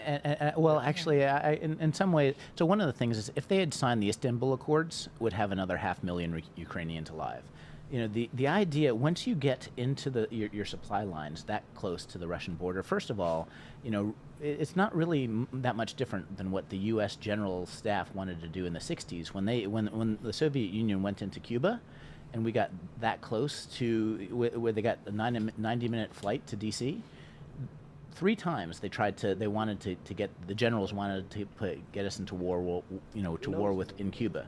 And now, when it came that close to the Ukrainian border, I don't think that putting all of NATO's troops on the Ukrainian border would have actually made it better. Honestly, I think then you're gambling with the whole world's population. Absolutely. Guys, I'm going to begin trying to get someone on from America to actually jump on our podcast and talk about the results. So do forgive me if I'm a bit distracted. Yep, just while you do that, so I'm getting a text message from Travis. Asked me to have a look at what's happening in Maryland. So early voting count, Travis, and to anybody else who's watching, Maryland, there's no realistic possibility. It's be like inner city Melbourne. It'd be like Northcote or something, voting for Trump. But yeah, you're right. At the moment, what's being reported is 63.8% for Donald Trump, and they called it for the Democrats. 33.5% for. Didn't we go through this just earlier? I know. And because it's not a state that's in play. It's like Alaska, right? I can call Alaska right now. It's like but strange things do occur during election times, particularly when the Democratic Party has semi-destroyed a country with what they've done in the last. So, what's reporting over there? Do you know that, Chris? Or what 1% reporting? Sorry, less than 1% reporting. 0.6. It's 0.6. It's with Trump 63.8. That's. You've got. You know what? Maryland is a safe haven for the Catholics. Maybe they're a bit annoyed, especially after the dinner, the Al Smith dinner in New York. What about the rally where somebody was talking about Jesus and Kamala said, you're at the wrong rally? Yep. Yeah. I mean, that would annoy a lot of Christians, would it not? Yeah. Maybe some of those Irish Catholics in Maryland and Massachusetts, but I don't know. Look, I'm not brave enough to make those sorts of calls. I think I went out on a limb saying New York is in place, so I think I'll just stick with that one for the moment. Yeah. 0 counted in New York yet, so we don't know, but Maryland's, well, there you go. It's interesting. I just don't get how Michigan, since we started the stream, they've been counting and it's still at 8%. I have no idea, man. Printers can only go so fast. It's actually ridiculous. That's the slow state. How's the betting odds? It's 25. It's 375 on Kamala. You're quoting American odds, are you? No. This is from, I think, an Australian website, maybe It's $3.75. Is that what you're saying? Oh, I see. Yeah, but Sportsbet, don't use those because they've got a Poly Market has Kamala at 25%. Okay, got it. Okay, so right. And Betfair is sort of showing a similar kind of figure. It's over. I'd say so, but look, it's too early to say. Yum Rami. I think Michigan is going to flip red. Yeah. I think everything's going to flip red. Right. Looking forward to it, Rami. That steak. Great. We're all looking forward to the tomahawk. You said he was buying steaks for all of us, didn't you? That's what you said. Yeah. He said the bet was for everyone. Yeah. No, it was for every swing I'm happy state. to take the whole... No, it was for every swing state that Trump gets. That's one extra person. That's it. Thanks, Rami. Oops. You're a good man, Rami. I mean, look, Maryland, I can't see it. I really can't see it for those of you that are looking at those numbers. But, I mean, if it did happen, then Rhode Island's got to go. Vermont's back in play. Rhode Island's in play. I mean, that is such an outrageous league. They've called Maryland and not DC. Like, this is how ludicrous it is, and yet Maryland's 0.6% counted in red. To more the seats. They've called DC now, I think. Oh, have they? Yeah. To more They the probably seats counted one in vote and said DC's. play. Oh, that's it. Ohio is we're passing the half-counted mark. It was looking uncertain earlier on. I know there's discussion around that. Trump's now starting to really take away. I'm watching the chart of the numbers as as the numbers start to come in. He's at 52 to Harris's 46.5. So that's something that I know you're concerned about losing last time. So this means his margin has actually reduced. There's been a swing against Trump of about 1.5% from 2020. But yeah, it's looking like Ohio is going to be is going to turn red, and that's something I'll predict. So, but be that as it may, at the moment, and I know it's early days because we've got the red states. We've still got to wait for the West Coast. Yeah. But at the moment, he's also leading the popular vote, which is worth noting as well. Yeah, well, 23 million votes for him. Makes a lot of sense. I mean, wait till California's like 35 mil, right? Yep. But the prediction was that he was going to lose the popular vote and win the colleges. That was the prediction. Yeah. So obviously the prediction wasn't very accurate. I'll just say with these apparent swings against him, everyone that we've said so far has been a swing against him has turned. Yeah, as the rural areas, which tend to be slower to get their reporting in. Yep. If this is a large electoral victory, if we could take a moment and appreciate just how close the country and the world came to a point where, you know, with 45% of people believing that Trump might be literal Hitler, having a close election and fighting over. I mean, I just can't believe we got to this point. Yeah. You know, with what the media narrative has managed to create. I mean, we are going to have a mental health crisis in the U.S. starting tomorrow, even if Trump wins. Yeah. And there's going to be some serious cleanup to do. Especially if he wins. Yeah, the mainstream media has a lot to answer for. No, whether it be in the US, the UK, 100%. here, wherever, it doesn't make any difference because the narrative is so much the same around the world that if they don't like you, they'll destroy you. Yeah. It's not a matter of whether you've done something wrong or not. Debanked, deplatformed. De-everything. Yeah. But this is where it's time, and especially if we've got Trump, you know, leader of the most powerful country in the world, you know, the wind in our sails, this is where it's time for us to stand up and say, right, enough. Right, and just have an uprising to force the sorts of changes that we want to see. We don't want to be bullied by big corporations. We've had enough of big media. We've had enough of all this crap. You know, when they had to send special counsellors in 2016 to the colleges because the kids were all freaking out, they needed to have cry closets. You know what? When my side loses in politics, I don't always get what I want in life. You just have to sit there and suck it up and just lick your wounds and go, well, you know, we'll see what we can do for the next election. But their side, when Kamala Harris loses this, it's because it was sexism, it's because all the men hate me. Bullshit, that's not the reason at all. So Gallup polling, partisans' trust in media 1972 to 2024. In 1972, the Democrats had trust in mainstream media of 75% and Republicans 70%. Now, in 2024, it's Democrats 54% trust mainstream media, mass media. Republicans 12. Independents 27. Right? So there's this an absolutely yawning gap now between the trust in mass media for Republicans and Democrats, and that's why we live in different worlds. Oh, I'm sorry. I'm just. There must be something wrong with the numbers I'm looking at here, because this is what my screen says, and there's something seriously wrong, but it's just a funny figure. Donald Trump leads New Mexico with 41% reporting. I don't know how, because it's not showing anything. It's only one county so It's far. one county, exactly, but it says 41% reporting. That's why there's an error here. But Donald Trump's leading 77,142 votes to Chase Oliver with 77,141 votes. So there's 1 vote difference. What? Yeah, there's an error because it's early numbers. But what's very interesting is that Kamala Harris only has 38,000 or 38,500 votes. So, guys, we're getting results out of Iowa pretty quickly. Some exit polling.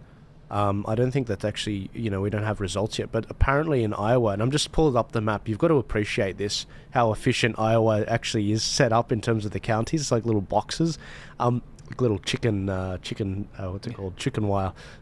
Apparently Trump's, it's going to go like 58% Trump. That's what the exit polling's saying. Yeah. So to what Shaquille was saying earlier about that polling, it was complete crap. Yeah. It was complete crap. In fact, I was listening to Charlie Kirk talk about this. What I was saying was correct. The polls were complete crap. Yeah, to be clear. to be clear, that poll which we saw earlier this week, where Iowa, it was actually over the weekend, last weekend, where Iowa was showing, there's been a 20-point swing towards Kamala. It's like, whoa, where's that coming from? And Charlie did a really good job of diving into the actual data there, and he said, well, if you look at the other questions that they asked, you can smell something fishy. For example, all these people that were polled, they basically said that their number one concern was democracy or something, but it was phrased in a very Democrat way, and it was like, hang on, that's not the number one concern of a lot of Republicans. It's actually, it's the border, it's the cost of living, it's other stuff, it's tangible stuff. And so just sort of things like that so he's just walked off the podcast. He's like, this is ridiculous. I'm going to go. Yes, Minister. Do you know what we should have a look at? at? Skit on this issue, but just quickly to update people on what has been called, and again, it would have been on very few votes. North and South Dakota, no surprises there. Wyoming, no surprises there. Oklahoma, Louisiana, no surprises there. And Nebraska has also been called for them at the moment. Sure. It'd be interesting to see in the blue states that are going to be blue no matter what, how much of a swing there's been against the Democratic Party, like in New York, New Jersey, and all those kind of states. We have some New York results in, and let's go to the bluest of blue, one of the highest in the nation, Manhattan. It's all hitting. Which was 86.7 at the last election, about a 1% swing towards Trump. So still very blue. We've got 85.3% there. Staten Island is more significant towards Trump, where we saw an 11% swing towards Trump. Wow, 11%. It's like 65% Trump or something. 11% in Staten Island. Staten Island was 57. 66% Trump now. So it seeing a 10% swing towards it in a dense urban area. The reddest borough, Staten It is, absolutely is, absolutely. What about New Jersey, Chris? What's happening in New They've Jersey? called New York for Kamala Harris already, but you know what? I'm going to say now that I think some of these states could potentially be uncalled at some point. I hope you're right, man. I hope you're right. Well, I'll just hope for Virginia. I don't think it'll matter. If Virginia goes red, it's over. Game over. It's over. Yep. If Virginia goes red, what does he have to win that's left? No, it's over. If Virginia goes red, then he'll definitely take North Carolina and Georgia. It's over. Arizona is likely to be his on the numbers. He's in the lead in Virginia with 48.8% counted. But very marginally, 49.9 to Kamala's 48.4. So. And the fact that they elected Glenn Youngkin as the governor after all these years of Democrat control, there has been something on the ground that's changed in Virginia. So just across the river, you've got Hudson County and you have Bergen County, and both of those have seen 10% swings towards Trump. So Hudson County saw 26% Trump last. Yep, Hudson, which is about where Jersey City kind of is. This time you'll see 34 with 70% counted, 34% towards Trump. So a 10% swing. Yeah, that's what I thought, because when you look at New Jersey overall, there's not as big a difference as I actually anticipated, percentage-wise. It will still remain a blue state. It won't. These aren't significant that way, but it does show the sentiment nationwide. Yes. They've called New Jersey for for her as well. Fair enough, she's up 10%, I guess, with 48% leading. But again, it depends on how many of what are they counting first, the mail-in ballots and the early votes, or are they counting the on-the-day votes? So, with the overall map, with the only two states that we've seen swing so far, Georgia and North Carolina. Now, those two, you're looking at 32 Electoral College votes, 16 each. 30-ish electoral, 16 and 15. So that gives us 31 votes, Electoral College electors, which have swung to Trump. And that gets him from 232, well on the way, that was in 9, well on the way to his 270 to win. So the question is, which state from there is he able to move? I'm going to point to Colorado with its 9 electoral votes, which went 55 Biden last time. If he's able to pick that up, and Arizona. Look, if he only from here, he only needs Arizona. Yeah, Arizona hasn't even started counting. Oh, if he gets Arizona, he will get Arizona. He's done such a good job. He needs, he needs to get Arizona. Charlie's done such a great job in Arizona. If this thing here in Virginia, if this continues the way it is, huge. Yeah, Virginia would be huge. And they probably don't want to. They probably don't want to call it. Look, the poly markets odds and the Betfair odds are going through the roof for him at the moment. Take me off the screen. I'm looking stuff up. With the zoom into his nostril. Come back so we get some equal time. Zoom into his nostril. You can tell how much less upset everybody is. You know, we came in here all stressed, and now it's like a bit of a sigh of relief. Well, not yet, but it is looking fairly. When North Carolina started looking blue, I was feeling pretty. I was watching North Carolina like a hawk. That was I still remember. I my confidence in the thing. All you naysayers, I said no. Just give it a moment. North Carolina's coming back. It's just Raleigh. It's all right. I still remember 2020. Yeah. Where every stream was like this, and all of a sudden, the haircut. But you know what? I would never We're not have at had the sort of 2020 though. meltdown that they had in 2016, right? If Trump loses, I might not like it very much. Might avoid going to the United States for a while, not open up any branch offices over there. But it is what it is. So who is it that has these hysterical meltdowns? It's not our side. It's the party of love. Yeah, well, we're going to see violence. Peace, love, and mung beans. Yeah, We'll I think see we more haven't had violence if Trump wins. That's what the violence will be. totally. Ohio's been called for Trump. Ohio's been called. Excellent. Obviously, he already held that last year, so that's not not a flip. Not a swing state. The key Senate votes, I think, are Pennsylvania, Arizona. Was it Nevada? So those are sort of the second order effects. If there's, because right now it's a pretty razor thin margin in both the House and the Senate. So at some point we should kind of keep an eye on the Senate. But I think most of them are out west, other than Pennsylvania. So at the moment, I don't know what's going on with Google, but they've now turned Colorado light blue, Missouri and Kansas light blue. I know it's early days, but why are they even doing that? I thought they called Missouri and Kansas earlier. Kansas is pretty much Topeka and the rest of the state. And Topeka is blue and the rest of the state is red. Yeah. And Maryland is staying red after 1% counted. Like that's okay. It is 1%, but that's quite comical, no? It's quite funny. How's the Senate seats going? It's not translating in terms of the Senate vote for the Democrats is higher than it is for Kamala. So it's not translating well for her. I'm not sure what the balance is with regards to Republicans to Democrat, but yeah, I mean, if I was a Democrat, if I was Kamala, I'd be freaking out right now because that is a serious indicator. She wouldn't be freaking out. She'd just be cackling. Chris, can we zoom in on Virginia counties? Sure. So we're at half the vote and 49.8 to 48.5. So he's up by just over 1%, or 1.3% in Virginia. Where are the votes left to count? What's happening here? That's the map, by the way. The rural areas around Roanoke, more towards the south of the state, still aren't there. Mm-hmm. Are they red or blue typically? Your metro around DC, when it comes to the state from where it was last election, again, metro's blue, rural's red. Roanoke, though, has been turned red, which is if we can dive in on Roanoke a little bit further there. So last election, Roanoke County was turned, or Montgomery County, just to the southwest of Roanoke, which has been turned.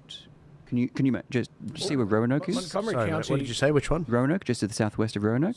Montgomery County. Correct me if I'm wrong. Montgomery County is where a lot of lobbyists to the west. live, right? That's one of the wealthiest parts of America. Is that right? Sorry, guys, I can't. Did you want to pull up? Montgomery County, which was 51-6 Biden at last election, just the southwest of Roanoke. There, you see the light blue state that's been turned light blue county. Yeah, just up to the light blue. Yep, there you go. Oh, right. That's been turned for Trump. That was a 4.5% swing towards Trump. That's one of the wealthiest parts of the country, is it not? That's where a lot of lobbyists live and things like that. Is that right? There'll be absolutely is a wealthy area, but there's still like there's 80,000 people that live there, so not too many of them. It's early days, but based on what you're seeing in Virginia, would you think that this is trending towards Trump, or is it a toss-up, or is it Harris? It's so close. If you zoom back out to the numbers of where Virginia is at, we're talking about 20,000 votes. So the fact that it's a toss-up at this point, with half of it being counted, is a good sign for Trump nationally, though, is it not? Absolutely, because we're talking. This is a state that swung 5 and a bit%, right? And you map that out across the entire, and it's just over. It's just over. From here, as long as he's able to keep this in Virginia, because the rural area of Virginia always trickle in a little bit slower. So with most states, you see them turn blue to begin with. There's all the fast, well-connected area. But with Virginia, he might. If he's able to hold his lead in Virginia of where he is, he just needs Arizona and Wisconsin started counting too. So Trump's ahead in Wisconsin with only 1%. But oh well. I'm going to take it as a compliment that I'm so good looking. I've got a face for TV. That's what I'm going to. He keeps leaving me off here. Wisconsin just too early to take any. Yeah, any look, it's 1.9% counted, but you know. I'm not sure. I certainly like the colour of Minnesota again. They've probably counted 5 votes, but it's pink. I like the look of it. If I can carry on, the dense urban centres are very always revealing. If I can dive onto Brooklyn there, which is New York City. I want to call Georgia. Can we do that first? Where's the pathway back? That's. There's no pathway for her from there. He's up by 250,000 votes with 70% reporting. Absolutely. There's no way. Georgia's his. Yeah. No, he's won Georgia. Okay. He's won Georgia. And if no one else has called it, then fine, I'll call it. I did it first. Oh, there you go. Great. Call it. You guys are funny. And you can call Louisiana there as well if you'd like to. I think I did before. Guys, I'm just going to quickly we need to have a very brief. So where things are called, he's at 177 so far. She's at 99.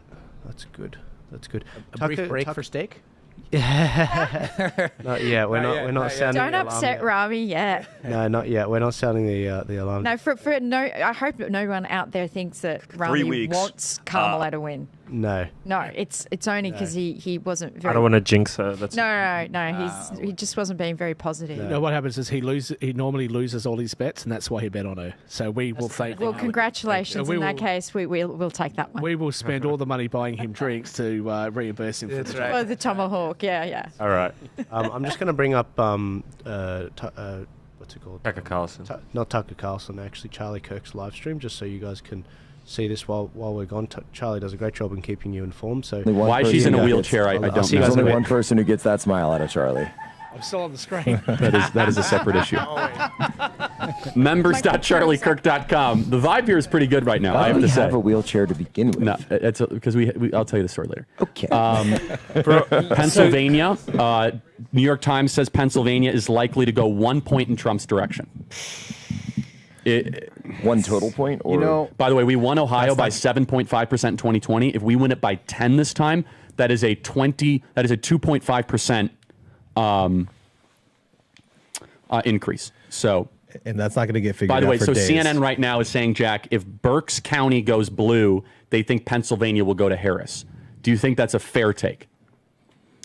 If Berks goes blue, Berks or Bucks? I think Bucks.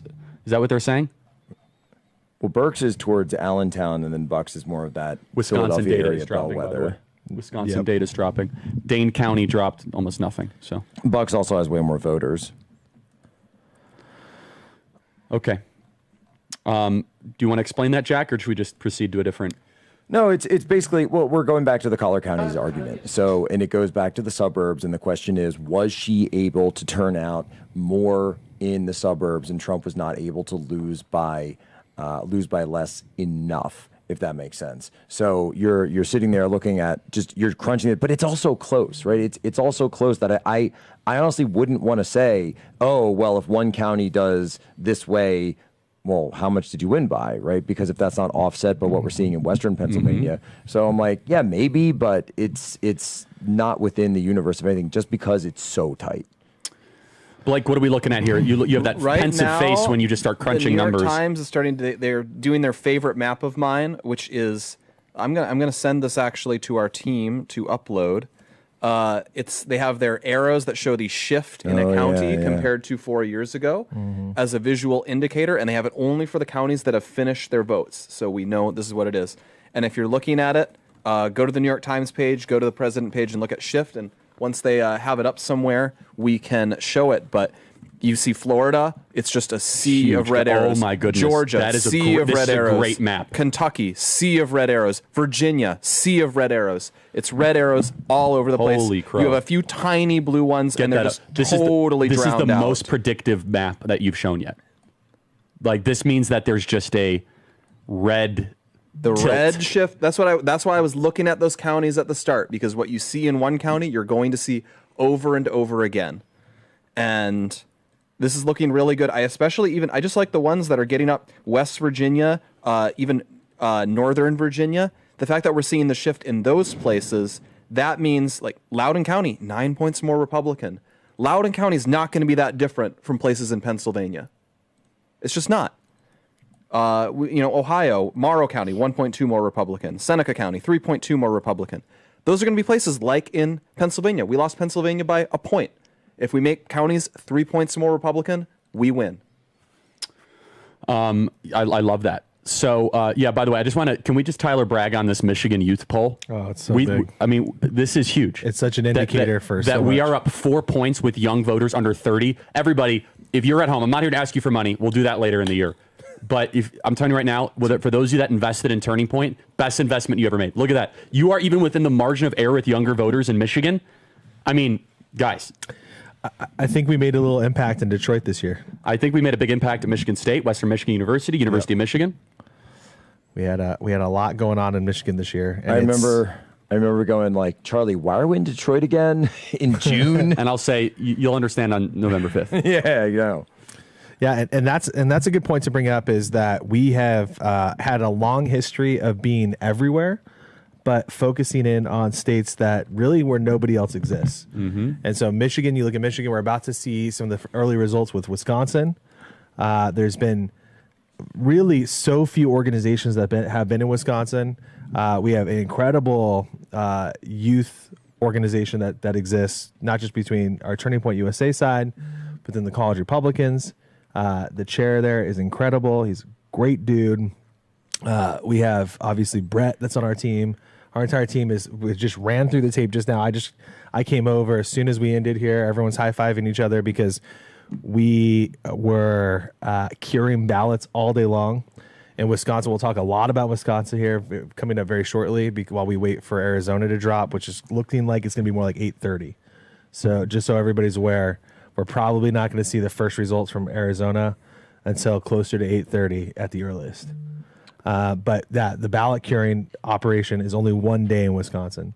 So the work that the team that was doing at our Waukesha headquarters, that's right in Brookfield, right on the border of Waukesha County and Milwaukee County, has been absolutely fantastic. So for those of you that are getting hats, I want to thank Peter for becoming a member, Corsia, Mark, Jesse, Eric, Robert, Chris, Brent, Lena, Jessica, Steve, Jason, Gunnar, Ben, Michael, Ross, Henry, Lori, Eric, Meredith, Chase, Jeff, Lindsay, Sarah. I'm going to sign some hats to you guys right now. I need another Sharpie, Daisy. My Sharpie ran thin.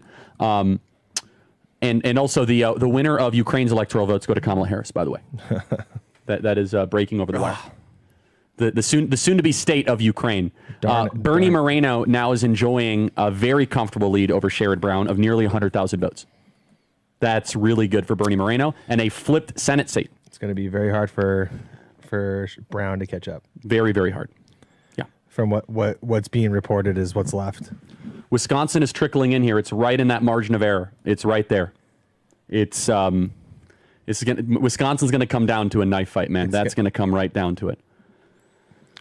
Yeah, we'll see. We have all of our team that's on demand here, so we're going to be talking throughout the night with them about everything going on here. Hang on, let's check in with Brett. Sign-in hats, members.charliekirk.com. Colorado is interesting. I don't think it's going to be big enough to flip it, but Colorado, you're seeing, again, it's assuming it's early votes probably are getting counted first. Mm-hmm. You're seeing a lot of counties that are about the same or slightly better for Trump than they were. That's without day of. Well, they don't do day of in Colorado, though. Oh, yeah, you're right. They're all mail. It's okay, just never mind. totally So messed up. they're about, yeah. In that case, assuming they're accounting easily, about evenly, I would spend more time on Pennsylvania or North Carolina. North Carolina, by the way, they're projecting a 3.3 to 3.5 Trump win, which would be a triumph. Trump nearly has a 60,000 vote lead with some of his best counties yet to report, which is great. Okay. Interestingly, we're still up a point in Virginia, and Fairfax is ahead of the overall state in how much they've reported. Loudoun is entirely in. Prince William is almost entirely in. Arlington and Alexandria have some out, but them by themselves are not enormous. Virginia Beach, very little of that is in, and that could be a Republican place. Chesapeake, only 10% in. That will be very Republican. Norfolk, mostly in. So a lot of the very Democrat areas, Richmond, okay, Richmond's not that in yet, and that's going to be an ugly one. So, interesting updates from Michigan. Elise Slotkin's district right now is leaning Mike Rogers in the early results. All the counties are red as of right now. Obviously, it's still early. It's way early, way too early to take it totally seriously right now with only about 12%, 15% reporting. But that's where it's at. So Slotkin, who is a congresswoman, sitting congresswoman, is running for Senate. It is a tight race right now. And the New York Times says that Trump has the advantage right now in Michigan. What's the overall needle say? 0.3% towards Trump. No, the overall needle for the whole race. What are the percent odds? Michigan? No, for the whole shebang. They advantage Trump. But what's the exact number? I think it's like 61%. Alrighty, 61. Yeah. So but Bernie is separation speed right now, which is great. Yeah, we have no results in yet from Milwaukee. So Milwaukee's going to be crooked, but Dane County will be super instructive. Dane votes are coming in, by the way. They're in. 10% in. They're in. By the way, if that margin holds, can you look at that margin in Dane right now? Well, I'll pull it up. That's really good. If that margin holds, I like that. Yeah, we've got the Dane County chair who works. I'm saying it's 69%, 30%. So That's amazing. Brandon Malley, we'll be checking in with him too, just to make sure, we're not missing anything with late arrivals of votes. No, but we lost Dane County by 53 points last time, and this first Dane drop, we're losing by 39. 39. I'm sorry. Yeah, I'm just. Let me see if we can get. Is that really 39? Geez, that's so much better, man. Yeah, we're losing right now by about 39. I'm on the Dane County website right now. We're down 41. Oh, that's more updated? So it's updated, yep. We're a bit better in Waukesha with half of it. How about points? How many points, though? 41. 41. And we lost by 53 last time. We're about 1 point better than we were last time in Waukesha. So if we lose, that's amazing. I think the number that we pulled together, I'll have to I'll text in Brandon and Brett, but they were gunning for like a 5-6% increase. In Dane? Right. Yeah. So if we can land somewhere in that 6% range, guys, if we win Wisconsin and we win Arizona, it's over. It's over tonight. Tonight, if you win those two things. For Pennsylvania is cherry on the top. Same with Michigan. So all three right now, Michigan, Wisconsin, Pennsylvania, are tilt Trump in the New York Times forecast. I mean, this is as close as it's going to be, and everything we told you is coming to fruition. Everything that we predicted, it's all coming. It's all coming to the surface. Decision Desk. Oh, wow, this is a big one. Donald J. Trump has won North Carolina. Decision Desk is calling it? At 9:30 Eastern. Wow. That's big, big, big.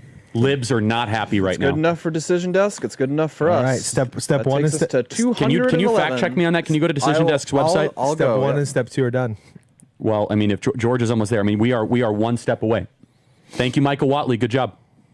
I want to make sure this is right. Let's go to decision desk. I'm there right now. Do you guys see? I don't know. There's an article on The Hill about it. They called it? A projection from Decision Desk HQ says that he has won North Carolina. That is huge. Let's applaud. Guys, that is massive. If at 9:30 Eastern we're calling North Carolina, it is a good night to be in the Trump camp. That is the first of the 7 to be called. That's really big, guys. Yeah, they did not want this to come that early. No, this early. That means that is really big. That means they wanted it to be close. Yeah, that means good things for the Sun Belt, and that means Rust Belt is looking way better for us than any of them wanted. I'm not saying we're winning. I'm saying it's looking to be that the blue wall may not be such a wall after all. Mm-hmm. We need to sneak one of these in. We need to win a Michigan, a Wisconsin, or a Pennsylvania. Hey, everybody watching at home, the future of your country is coming down to 3 states, and if one of them goes to Donald J. Trump, albeit if we win Arizona, which we don't know about yet, we just got to kind of factor that in, so we don't want to get too ahead of our skis. Yep. Then we're gonna have a great night. We're gonna have a Donald J. Trump presidency, and by the way, it's only 9:30 Eastern. That's very early for a North Carolina call, guys, isn't it, Blake? Yes. I thought we wouldn't get North Carolina called till like tomorrow morning. Yeah. I mean, it took a long time. Huge. The expectation. Huge. The expectation, and all the pundits radar was by midnight. I can't believe we're still up in Virginia. Waiting for the nuke to drop there, but like Pennsylvania exits according to NBC News. Donald Trump with a 7-point advantage amongst those who think democracy is the greatest. Threats to democracy is threatened. Well, see, this is the issue with... I believe that, This is the issue with that question. It's because Elon red-pilled so many people on that. Yeah, and that Elon red-pilled people, but it's also like, just because you phrase it in the way that, mainstream corporate lib media says, that doesn't necessarily mean that's the way voters respond to it. Because if you act...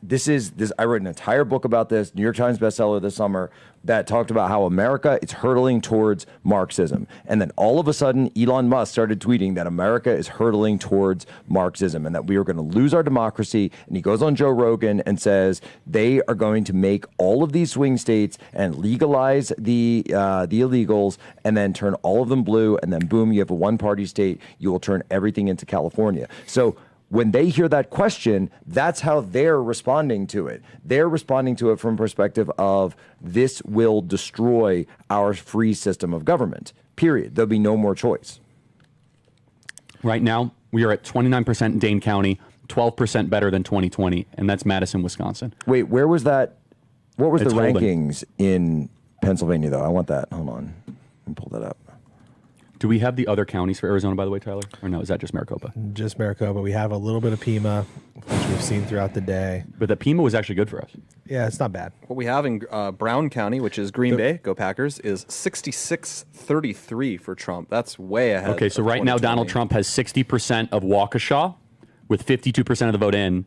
Hovde 61%. Hovde's running above Trump, which is exactly what I thought would happen. Mm-hmm. Just by perspective, Ron John took 62% in Waukesha in 2022 and then won Wisconsin by 1 point. Oh, it'd be so amazing if we could take that Senate seat. The update, the totals just updated. It's 49-49 right now. The separation's about 1,000 votes In Wisconsin. In Wisconsin, Yeah. Let's see what my modeling says and here. 1,300 people Right voted for now, RFK. the New York Times says Donald Trump is the favorite slightly to win Wisconsin. You want to know something crazy? I woke up from a dream last night.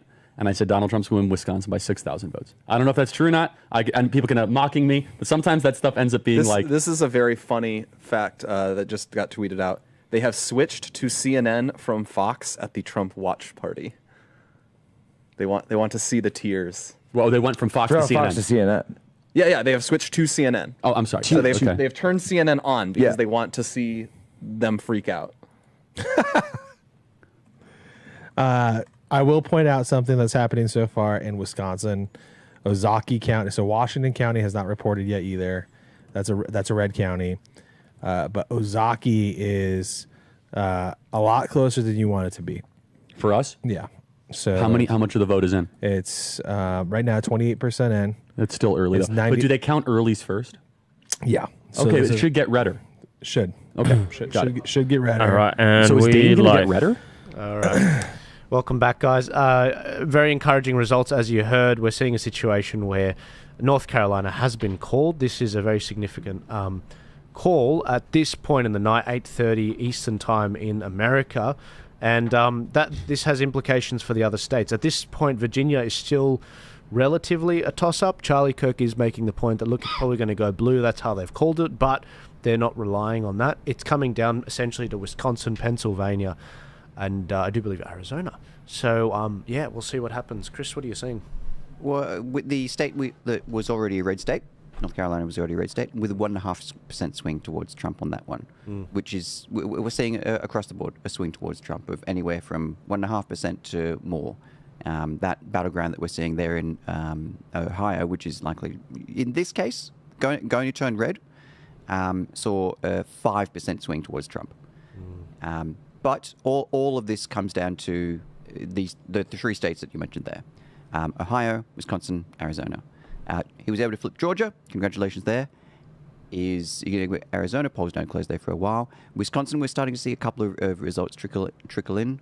And he's got about a 2% swing towards him. So Biden won at 49.4 last. Trump is at 52 right now, and on track. In my prediction, in my view, he's going to win Wisconsin. If he wins Wisconsin, it's over. Yeah, he only needs to take one of those Rust Belts from here.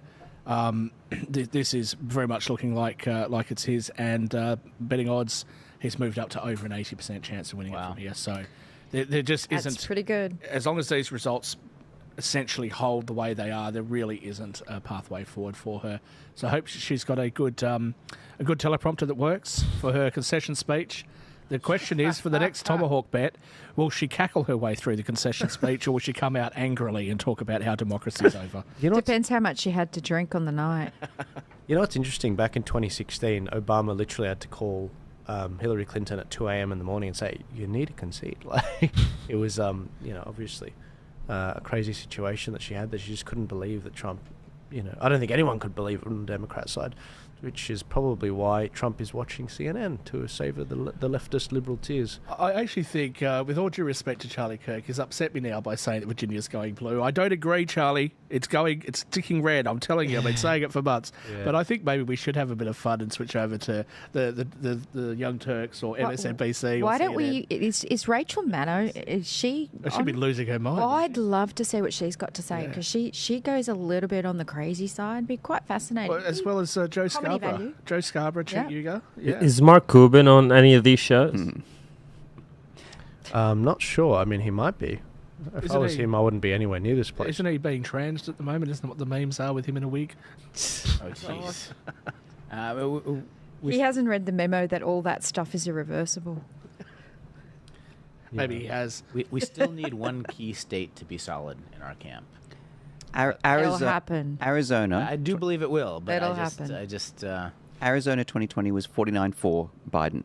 He would need to, the trend towards Trump is anywhere from 1% at the low end to 5, 6. We're seeing some areas as high as 11. Yep. He would need to fight and somehow reverse that trend. I want to see it locked in, and the thing is, we don't know how many ballots Maricopa can print. So there's a national swing towards him. He's up in the popular vote of what's been counted so far, and again, this will likely become a bit tighter, but he's up by 6 million votes or something. Yeah. So, it's pretty significant. Guys, sorry, I do want to bring Charlie back up, because he's had his guy that's been running a platoon of Turning Point people in Pennsylvania, and Pennsylvania could put this whole thing to bed, and I want to make sure that we do hear what he has to say, because we won't be going back on this point. Once Pennsylvania is called, if it's called for Trump, the race is over. It's done. Pretty much. Oh, yeah. Pretty much. I'm just struggling to get a hold of the actual time. If Arizona doesn't go red, there is a path for Harris to win this. But she'd have to win everything. She'd have to win Minnesota. She'd have to Missouri. It's the only path. Again, I can't see a road that doesn't lead to a Trump victory. New Mexico is also it's staying red for him. It's not by much. It's only by 7,000 votes. Sorry guys. I just got this is just briefly from members.charliekirk.com, or if you want to get in the running for a free hat, subscribe to our podcast, The Charlie Kirk Show. Screenshot proof of subscription. Freedom at charliekirk.com. Cliff, do you like what we're seeing out of Pennsylvania right now? Yes, I do. I want to go over a couple numbers with you guys. Number one, right now Trump has 32% of the mail-in vote when you compare Trump to Harris. That is a significant 10-point increase from where we were in 2020. So let me say that again. In 2020, Trump had 23% of the mail-in vote versus Biden. He is now at 32%. So we're about 9 points better than where we were. When we announced this thing, we said if we get to 33%, we think it's a decisive win. We still think he can win with 30%. But Philadelphia right now, Charlie, that is the missing piece that we have to keep an eye on. Okay, let me give you the basic numbers. Biden got 603,000 total votes in Philadelphia. About 350 of those were in the mail. Right now, with almost all Philadelphia's vote in, let's say about 115,000, they have about 60,000 more votes to come in by mail. Harris only has 100,000 of those votes by mail.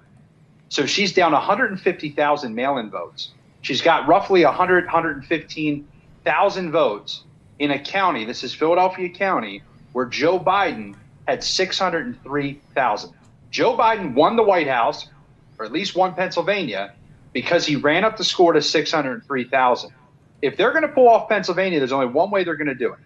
They're going to have some explosive number that's off the charts that I quite frankly think is unrealistic and just not really possible, because they still need to find 500,000 votes on Election Day, a couple more mail-in, but on Election Day in Philadelphia County. Everything else across the board, guys, Allegheny County, 100% of their mail-in votes are in. And we're up double digits from where we were 4 years ago. Wow. So the big pocket that's left is Philadelphia, some of the collar counties. But right now, I don't know where they're going to find those votes unless they have some crazy night on Election Day in Philadelphia. Okay, so Jack, I'm sure, do you have some questions for Cliff? But Cliff, is it correct that they did not hit, we don't know the turnout in Philadelphia, but did they hit benchmarks in other counties? In other counties that they needed to hit benchmarks in, did they? No, I mean, I don't see any county that's a blowaway. I could pull direct numbers for you guys. I don't want to just talk off the cuff, but there's nothing that stands out as some major gain for Harris. In fact, in some of these counties, I mean, once again, we're looking at mail-in. We're now getting some of the Election Day votes, right? So it is a mix now, but most of what we have in is Election Day votes. And there is very few areas that we can point to that show that she's even had any growth. So if you have that as the current situation, and you need to 2.5 times what you're expected to do in Philadelphia, I mean, unless they somehow spent billions and we didn't see it, which we did see what they spent, I don't think it's tracking like any other county. There aren't any major gains in these counties that would point to Philadelphia being some consistent gain. Interesting. I was going to say he did admit there the fact that they are counting mail-in ballots first, and we're dealing the latter part of this. We are dealing with the same-day voting, and so this is astonishing. Which is why it makes sense that the states are turning blue initially and then going red. Yeah. Which is a very, very positive sign, because you've got those people that are going, and there hasn't been any adverse weather events that's been too dramatic up in those Rust Belt states, so that's not going to interfere with people actually getting to the polls. So that's very, very positive. Yeah, I do want to say just a quick thank you to my guests here today. I'm going to keep streaming. I'm not sure how long. Could be 1 hour, could be 5 hours. I have no idea. But I just wanted to say thank you to my panelists here who most likely won't be here for the whole thing, for jumping in on this, especially last minute. I really appreciate you guys coming. I mean, this is a really historic day. I mean, it's very. It absolutely it's the end of 9 years of MAGA. And how amazing is it to be part of history and be here with you, Joel? So thank you very much for inviting us all. Absolutely. Thank you, mate. We'll certainly be keeping hold of this footage and showing it to my future grandchildren. Yeah. This is the I was day right that we about saved Virginia. The world. Yeah, I was right about Virginia. This is the day that we saved the world. West Virginia, another one that I got correct here, which I think a lot of people were predicting, was the Senate race. So Joe Manchin has left politics, and we have seen that go to Jim Justice. What a great name, Jim Justice, Republican. Justice. Taking over the Senate position for West Virginia. Wow, guys, CNN have a live stream of Maricopa County, Arizona, the ballot processing place, a live stream, as well as Pennsylvania, Philadelphia. Wow. I mean, this is really interesting. And it's not like they're bringing the panelists up. It's just a stream of these votes being counted the whole time.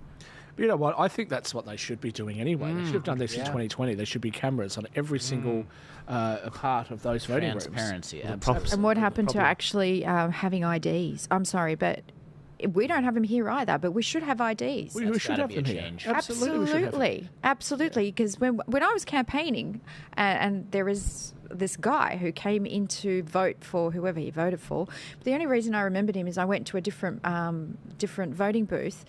I remembered his shoes. So, you know, when people have these amazing shoes that you sort of take note of, he went and voted twice. We're guys. We don't make note of shoes. Yeah, but see, I do. I'm a female, so if I see shoes that are very notable, you'll see them again. You'll go, you're the same guy, and you've just voted twice. So when Alicia Moore, otherwise known as Pink, came here to Sydney, she couldn't get into a particular nightclub or a restaurant or something because she didn't have ID. Yep. So you can't go and buy a cocktail, but you can go and vote. Yes, well, you know, kids can't smoke, kids can't drink, but when it comes to puberty blockers, not a problem. Cutting off body parts, not a problem. Now, look at what the trending searches are on Google. The first one is Harvey Epstein. The second one is a cheese recall. The next one's Garth Brooks. I don't think so, Google. I think the elections is actually the first thing that people are searching all over the world right now. Minnesota's not Google looking is good such for... a narrative control machine. Like that place is a cesspit of mind-nudging AI technology. It really... Ugh. It just It's not even MK AI. Ultra. They're doing it themselves. Yeah. Putting their finger on the AI. Yeah, Rami, what were you saying about Minnesota? It's not looking good for Tim Pon Tim. Oh, wow. It's only less than 1% counting, though, isn't it? Yeah, it's still less than 1%. Well, do you blame anybody who lives in Minnesota? I mean, the priority in their state is sticking tampons into men's bathrooms. The BLM riots as well. Well, that too. But seriously, the tampons do it for me. What are the boys going to do? Look, I was a teenage boy once, right? And I can tell you what would have happened if there were tampons in our bathrooms. I can tell we would have been throwing them around and using them to play with cats and just. They'd be blocking the toilets and the urinals. Something big. Bro, Pennsylvania. He's so right. This guy we just watched for a couple of minutes. He's so right. If mail-in, put it this way, the estimated vote that's counted is 33%. They've counted 1 million votes for Trump, and they've counted. She's only up by 100,000 votes. She's only up by 100,000 votes. Less than that. And what I'm seeing right now, because I remember the stats. If you remember the stats at the start of the show, it was the amount of mail-in ballots or early voting that was done for Donald Trump. Those are done. So any advantage the Democrats had is gone now from the early voting, and now there's 66% of the vote to be counted, and we know it's going to go more Republican. And so this 100,000 vote gap, it's not going to last very long at all. And that Jill Stein vote isn't as big as they were hoping in that area as well. I have a theory, and everybody has been busy at the Katy Perry and Lady Gaga's. Really? They got back home late or something. And they didn't even perform. They didn't even sing. And then Cardi B. Did anyone watch Cardi B? Why would anybody watch Cardi B? Look, is a better question. Just for entertainment value, you've got to try not to lose too many IQ points. But her performance was that was gold. That was brilliant. But these are the people the teenagers are actually worshipping, really. When you look at who they're not looking at Candace Owens, they're not looking at the politicians who matter, like Tulsi Gabbard, and they're looking at Cardi B, Beyonce, who, gosh, wasn't she dating P. Diddy at some Are they point in even time? still relevant, these artists? Cardi B's song not in to front us. of millions of people, especially young people, is, I won't even say the words, but... WAP. WAP. Are we serious right now? Yeah. What does that we mean? Actually haven't You don't want to know. Oh, okay. You're right. I don't. I'm too old. We have not degenerated to that point as a society. We really haven't. If Joel wants a family show, it's a different. You can tell me afterwards over the top. Save that for when Stephen Hedeth is here. We'll have the election after party, adults only version, and we'll go right into it for you. Yeah, and we're tame. I mean, you guys have got to see John Ruddick when he gets on the drink. I mean, well, he's going to be there tonight. Let's just say he's a libertarian. That's all. Yeah, God bless John. Sarah McBride. This is NBC's.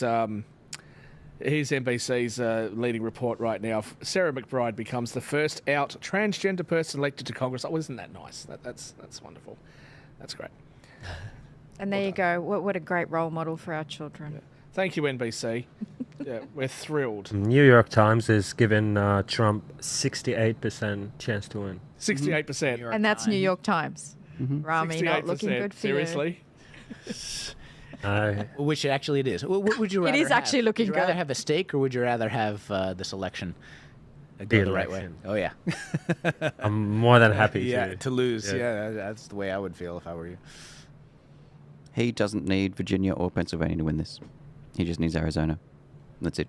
And again, with this kind of Well, this that's is assuming what? Because that doesn't. How do you get that? Wisconsin goes red from the information that we've already got. You're getting. Okay. Yeah, with the information that it has there, or Minnesota. Swap either two of them. They're both 10 that you can swap around there. Are you assuming Pennsylvania's his? Because Pennsylvania. No. Okay. No, leave it. And Virginia as well. Even though he's ahead there, 20,000. It's close. It's close. He doesn't need Pennsylvania. He doesn't need Virginia. He's catching He up doesn't- in Pennsylvania, actually. But he doesn't need it. He doesn't need it. It's purely about Arizona. But it'd be just nice to have it, the more you want an annihilation, just to rub it in. I think he'll take Pennsylvania. I do, on the numbers that we've been talking about, what we've just heard. I'm not writing off Michigan yet or Wisconsin again. I'm just going to stick by what I said. All 7 of them. I think he's going to take all 7 of them. How are we looking in North Carolina, Chris? He's got it. I don't see any other way that it goes anywhere but his way. Okay. I think even some Virginia's on a knife's edge, right? Yeah. too close, and Pennsylvania again too close. He might not get it, but neither one of them. He doesn't need them for him to win this, and that's why I'm predicting that he's going to win this election. You're Chris is confident calling enough it. about Wisconsin is the key. Or Minnesota. Anybody else calling it other than Chris? That's not a call. That's a prediction. Oh, okay. I'll call Sorry. it. Donald Trump wins this. Absolutely. There is no way that he's winning it, and I'm. Joel? Oh no, he's definitely won it. I just It's just by how much, Paul? It's not over. Yeah, I do think it is still too big to rig. He's gonna win. It's too big to but rig. I want it to be a wide margin, because the wider the margin is, the less social damage Yeah. there is. Yep. Yeah. If it is Absolutely. if it's close and contested, we might not have a republic. Yeah, I'm very much. And this is the thing. Even if he wins by 60%, you know who also won by 60%?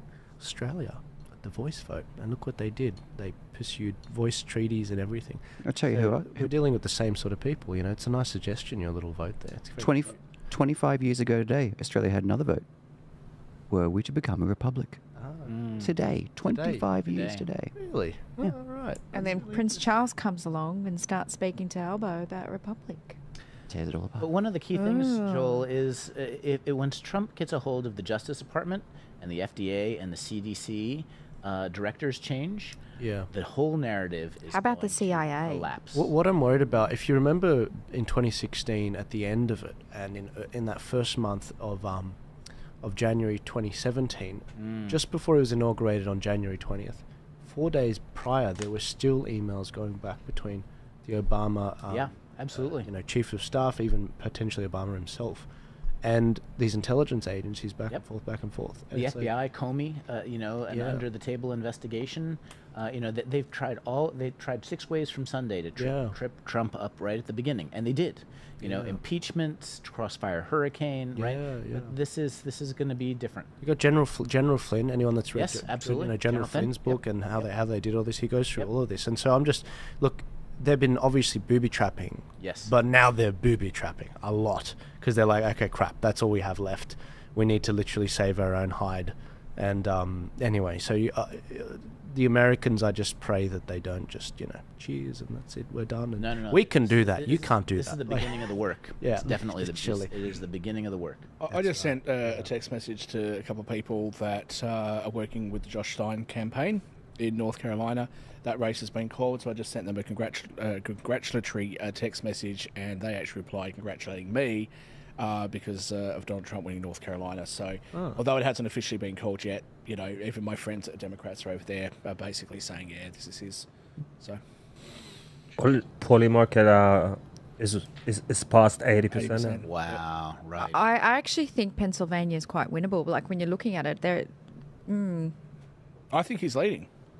If he's only behind by 100,000 votes at this point, he's leading. He's behind less than 100,000 votes. So, yeah. He's already, just to put things in perspective now, he's already at 188. So he's got to get 92 more Electoral College votes, and the White House is his. Yeah. You know what's crazy about this whole thing? The Democrats really, they could have had someone like Tulsi Gabbard, but they just kept kicking all these people out. And Tulsi would have been a really good crack at the presidency for a woman. Yep, she would have been a really absolutely. good crack. I really like Tulsi Gabbard, but she's not controllable. She's not deep state. You guys are missing it's it. Uniparty or bust. That's the whole point. Exactly. We need puppets. That's it. That's all you can control. You cannot control Tulsi, and she's got a brain that's, very admirable for a lot of women. She should be the role model for teenagers. Wouldn't it be great if we had a sort of Nigel Farage, Donald Trump type character here? Like, we need one. Let's we need find to reform one. Australia. We do need one. Let's find one. Don't look at me. I'm a dual citizen. I'm not allowed You to. have a telegenic face. I've got that beautiful face, yeah. But I'm not giving up my British passport. I've got so much bloody freedom over there. All of the issues that Trump is going to this election on are relegated to the far right in all of our positions. Even reform is not. You can imagine them holding a sign that says "mass deportations now." They're just trying to stop the tide of immigration. In the US, their politics are so much further what I call a progressive right, which is not just, let's just wind things back to the way things were at the last election, or hold the ground for a little bit further, which is what most of our liberal politics are here. We still need immigration, just 250,000 rather than 500,000 a year. No, we just need slightly less rate of increasing homelessness and displacement, right? They're looking to progress. They're not looking to just try and hold the line for liberty. They are conquerors over there. Yeah, and that's what the Liberal Party's gotten wrong here. Yeah. Right? They need to. The Liberal Nationals need to get up, especially the Nationals, for goodness sakes, get out there and just say, look, Australians we've had enough. We're fed up. Knock it off. You're not happy with just some rainbow sprinkles on dog shit? Well, they're trying to out-left the left. I mean, you can't out-left the left. You need to stand for something. And that's unfortunately what, I'm sorry, Dutton with the misinformation, disinformation bill, he should have come out with his liberal values. And the first page of the Liberal manifesto says we believe in freedom of speech. Like, what the hell happened to that? Yes, exactly. But you know what? Again, look at the Voice. We resoundingly said no. Every state and territory except for the ACT said no. Yep. So what the states read from that was we should introduce it at state level because obviously they've heaps of support. What a joke. What part of no do they not understand? I know that went viral last time I said it. I'll say it again. What part of no don't you get, Australian government? Yeah, it's a bit crazy. Yeah, I'm pretty confident to say that this next election in Australia, and I haven't made a video on this yet because I've been trying to. I was waiting for all the elections to finish in Australia, which we had a couple of weeks ago. But I'm pretty confident the next two election results are pretty much locked in for Australia, which is not good. But I think that Dutton's going to lose the next election. I think it's projected for March or May next year. And the Liberals, they are not organised. They don't even have candidates pre-selected. The minor parties are, as usual, they're disconnected. There's 22 minor parties around the country in the state and federal level. And unfortunately, Dutton won't find the 19 seats he needs to be the Prime Minister. And unfortunately, that's going to be used against him in the Libs. They'll knife him in the back. We'll see a situation where they install more of a left-wing Malcolm Turnbull, ScoMo sort of leader for a few years, and then that person will also lose at 2028. And that's unfortunate because unfortunately Australians do have to hurt a bit, and the freedom parties need to hurt a bit more before they start. Don't underestimate what will happen when the narrative breaks really hard. And that's not to say, we are starting at a very low base, both on messaging and on organization. So you may very well be right, but I do think the zeitgeist is changing. I think you'll be pleased with how pre-selections are going in a few different seats. More right-wing candidates than you expect are being placed in the Liberals right now and are winning and are doing but well. They are shafting some of them. While that's absolutely true of it, they're competing well out in Mackellar.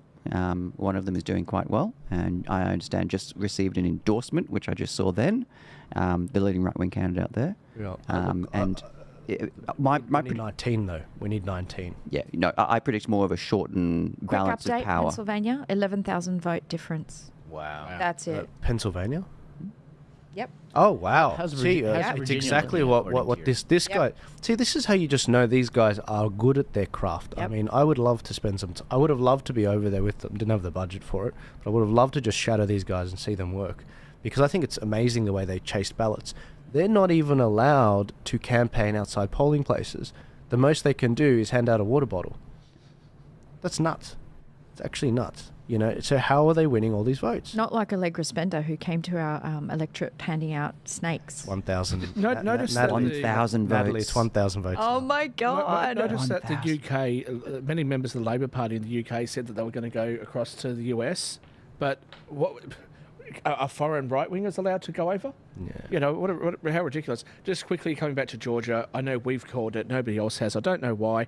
You're now talking about 80% reporting, 52% to 47% in Donald Trump's favour, and he leads by 210,000 votes. So absolutely, there is no pathway that I can see where that'll flip to her. It's the best kind of poll you can expect. Yeah. And they've dealt with all the early voting, so it's not a... And I don't think she'll win North Carolina either. They haven't called North Carolina. Yeah. Yeah. This is totally... Well, the decision desk HQ has called it, but again, even if you're not sure, that's 150,000 vote difference. There just isn't a pathway there either. And Pennsylvania, look, expect that to come back red. The Democrats are going to regret doing this early voting thing. We trialled something in John Ruddick's election in New South Wales. It was a similar thing a year and a half ago, where I said you should run pre-poll candidates. You know, there aren't 50 polling booths on election, you know, in the pre-poll period, the 2-week period. So why don't you just man the polling booths for the 2 weeks prior? That is exactly what the Republicans are doing. They're getting people out. They're saying, vote early, secure your vote. This is the best way to do it. You can even get your ballot and hand it in personally, which is actually what I do with my own ballot, so I could do it in front of everyone. It's so good to see them, you know, work. You know, I'm just really glad that they're open to new ideas and they've adapted. I think that gap's widened a little bit. 4,000 votes now in Pennsylvania. So Michigan, again, 40,000 vote lead for Harris. I think you're going to see a very similar trend to what you just saw happen in Pennsylvania. Iowa, look, same thing. She's only leading by 6,000 votes there, with 28% being counted. So Iowa's going to go back to him. I think there's no question about that. Yeah. Yeah. And again, nationwide trends. And he's leading in Wisconsin. Yep. And again, have a look at the nationwide trends. He's at almost 39 million votes, and she's at 34.4 million votes. So He's 5 million, 5.5 million vote difference. So he's still holding the popular vote as well. Yep. And he's now at 198 electoral college votes, and she still hasn't broken 100. She will, but she hasn't broken it yet. So does that mean Obama lost his fourth term? Good. That's right. No, 100%. In the famous words of Donald Trump, "You're fired." Fired. Yeah. I hope he just does. What do they call it? Schedule F. A Schedule F, where he just, you know, when he says that, it's like it reminds me of Control Alt. Trump's ahead in Pennsylvania. Effect. Chris, I'm a stubborn kind of person. Tell me. And self-assured. New Hampshire. Associated Press called New Hampshire ages ago.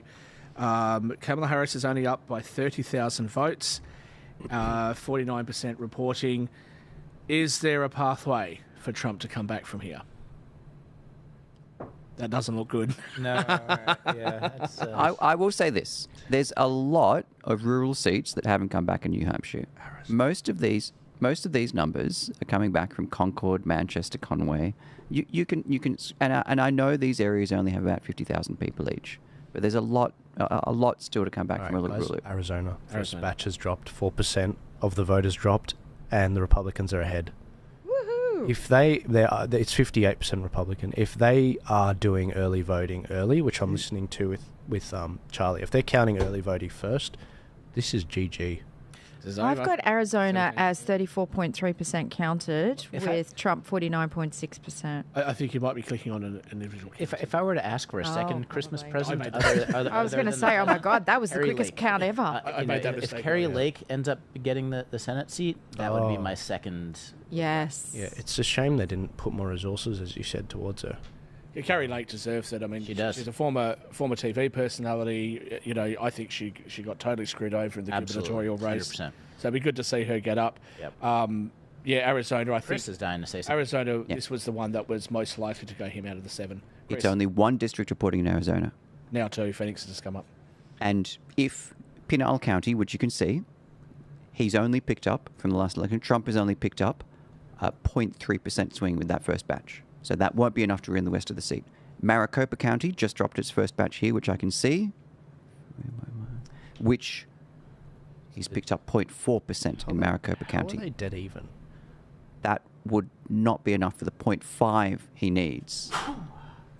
Excuse me. Okay, so it's still tight Too early. compared to 2020. Look, it's too early. We've seen this trend all night tonight. I think we're going to continue to see it. So, and if I don't win New York, I'll call California.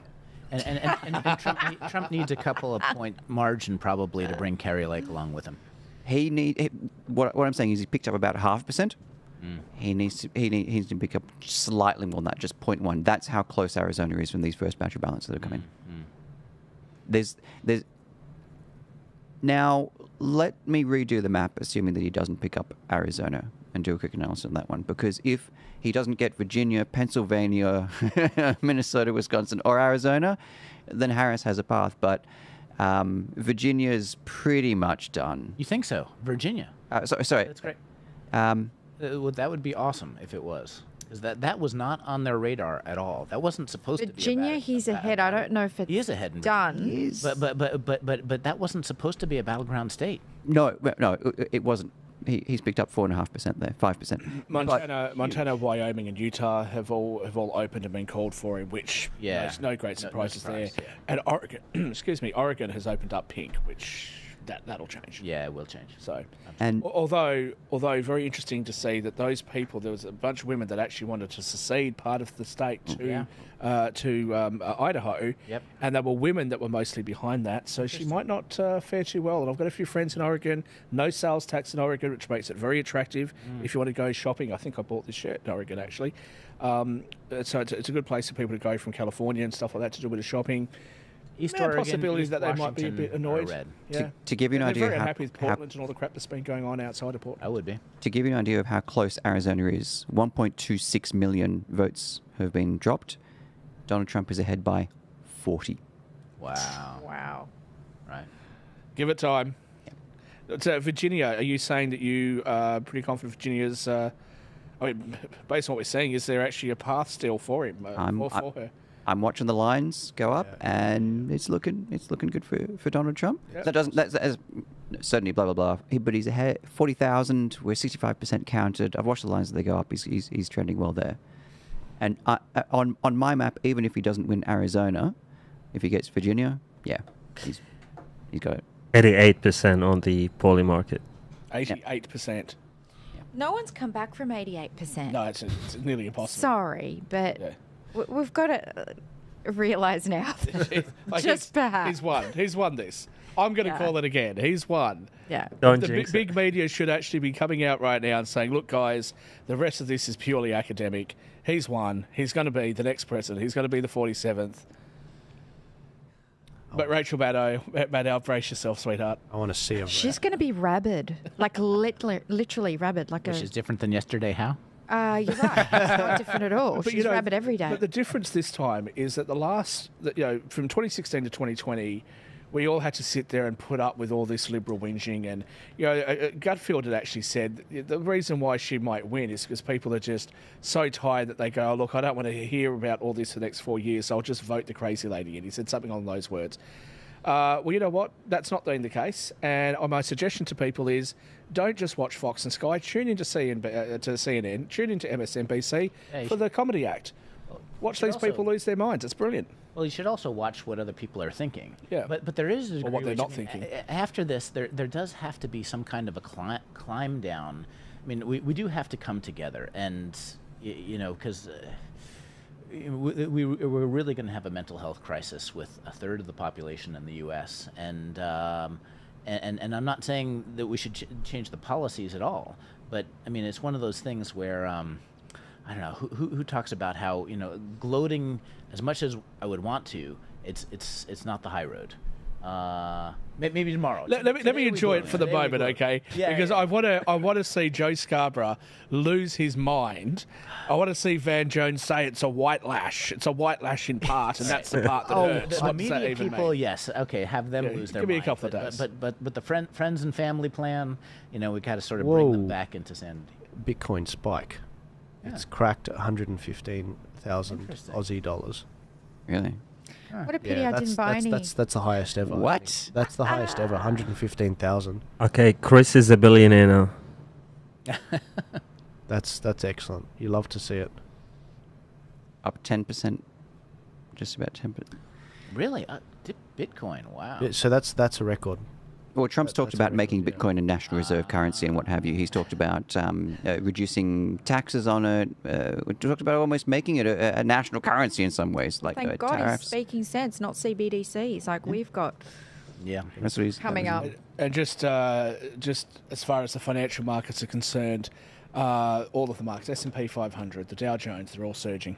Interesting. Bitcoin spiked 10,000 Aussie dollars. Mm-hmm. That's what I'm looking at right now. Yeah. There you go. That's if you can pull that up, that's what I'm looking at right now. So it was at about 106, 105 today. It's literally just spiked to 115. So I do believe that is a record. Have we of heard all time? Yeah. Have we heard anything as yet in relation to the Pittsburgh that you guys said before? Philadelphia? Philadelphia, sorry, was it that Donald Trump said there was some sort of issue and law enforcement's on its way? Have we heard anything more about that? Oh, that was, Philadelphia, I think. I haven't heard anything else. He's about 60,000 votes in front in Pennsylvania now. So the Associated Press have called Colorado for her. No surprise. Fair enough. She's up by 250,000 votes. It's only only 50% of the vote counted, but yeah, it's not likely to come back. I think there were some of us that were a little bit optimistic about it, especially with the apartments in the Aura being overtaken by Venezuelan gangs. But always deep blue, though. It was always some people are masochistic. What can we say? Well, maybe they're like Venezuelan gangs. Yeah. He's extended his popular vote lead so far, though, which is very interesting. California will come in and put an end to that probably, but let's see how the rest of it comes in. Interesting. Very interesting. I wonder what the guys are saying about Arizona, because they were obviously that's their bread and butter. That's where they're based. That's where they're filming their podcast. But they sound very bullish, very, very bullish. 40 is the margin in Arizona. Unbelievable. To go again by district in. Sorry, can you finish that point? I don't want to jump over to them because they are breaking down. Arizona. Just a heads up, our Instagram live is down. That's okay. That's all right. That's why we're on Rumble. Sorry, Chris, what were you saying? I was just going to break down county by county parts of Arizona, the balance that we're looking at, where he's ahead. You're welcome to. Kamala is ahead by 20,000. Where's that? Arizona, another 400,000 balance just dropped. So now with 1.6 mil counted, about 50% counted, and Kamala is ahead by 15,000. So Arizona does move quickly in that way. So let me remap this. If he doesn't win Arizona, because he's now 49.8 versus 50.2, it's still really close. But if he doesn't win that, is there still a path for him to win? Yeah, absolutely. Arizona Associated Press has not called New Hampshire now. So is New Hampshire back in play? Jeez, I need a new laptop. My thing's stuffing Wisconsin, Michigan, Pennsylvania, Virginia, Arizona, all within the tiniest shred margins. Yeah. Every one of them. I've got Arizona as Trump ahead. Yeah, so do I. He's ahead by 20,000, isn't he? Yep. What are you looking at, Chris? Harris is ahead by 15,000. You're seeing them drop. All of the stuff about the Atlantic. Sorry, I'm just listening to obviously what their breakdown is of the data in Arizona. Yeah, do it. That's the tightest of tight races. It was all a complete media fabrication. And so what I want to look at now is, as a data point, what other media fabrications and media narratives were people chasing that simply were phantoms and mirages. Possibly Iowa is something that could, fall in that category. We're still waiting to see. We're waiting to see a lot of different pieces there. But I mean, my goodness, this huge shift towards Trump for Puerto Ricans. Yes, Blake. I'm saying, I think our dinner is ready. I'm going to go feast on it. I'm going to keep streaming. So go for it. I have not. I'm not hungry at all. Can I eat here, or is that No, gouge? don't. No, eat. do not. Yeah. Please, Yeah, please. Tyler, can we go through some of this data here? Let's start diving into it. So Arizona, we were told 2.5 million. You can go ahead and eat, Blake. We were told 2.5 million early votes. They just dropped 1 million of them in Maricopa. That is basically a statistical tie, but Kamala up 2 at that, which doesn't make a lot of sense. So there's 1 million votes that are... We're running the numbers right now. So as of yesterday, we had 540,000 Republicans that were reported as to have voted in Maricopa County. So you have some bleed, clearly. No, this is not the full drop, though. Can't be. I'm waiting on our team to get back to me. How can 1.5 million? I'm waiting for our team to get back to me. Donald Trump. By the way, look, Donald Trump just took the lead by 20,000 votes. What we're going to do is we're going to take a look at this and figure out where it's missing. Now, I want to put everybody in the driver's seat here with us on Arizona. We have probably an estimated 200 to 300,000 votes minimum that we believe Maricopa County didn't get to processing before Election Day today. So those, if they're trending in the same way as redder as we get closer to Election Day, there's a great likelihood that those are there. We don't believe that this is all the votes that are there from early voting. And then we also have a ton of drops that happen today too. Mm-hmm. So what's going to be processed tonight is going to be those Election Day results. We have the final numbers that came in today. We can share those. We'll throw those up on screen here shortly. And just to be clear, we're up 24,000 votes in Arizona right now. We're probably going to keep going statewide. Remember, Mojave County, we were up a ton. We had a lot. So Yavapai just dropped. We're up a ton. We have It's a great drop. Gila County, Is we're Gila up a dropped? ton. I don't think Gila's dropped yet. Gila will come. We're up a ton. We weren't down that much in Coconino County. Pima County is still to come. Mm-hmm. That's going to be ugly. Yeah, it's going to be ugly. Yuma County is going to be good. And Mojave will be great. And we will have some bump in Cochise County and La Paz and Gila. And then Navajo County as well. So that's all the way. But just so the audience is tracking here, we had 2.5 million early votes verified by the Secretary of State. That's right. And only 1.3, and they say there's only 1 million in Maricopa. So there's a lot of Maricopa red votes that have not yet been tabulated, like 1 million of them. Or like 400,000 of them. Meaning that the report they sent last night was 2.5 million, right? Yes?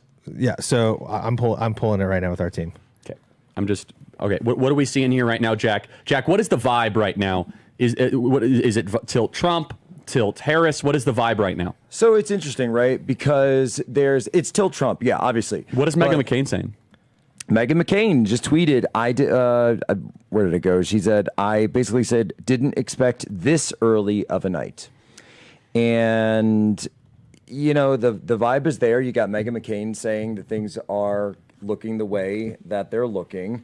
But at the same time, I think there's also a tension and a hesitancy because of the 2020 experience that we all went through of knowing that, look, things look good now, but who knows what's going to happen at 3 a.m. And so it is 10 p.m. currently on the East Coast. We are 5 hours away from 3 a.m. However, one interesting, and I'll just say it, piece that I remember from 2020 was that they stopped counting. You remember that? Do you remember what time exactly that was? That they stopped counting in 2020.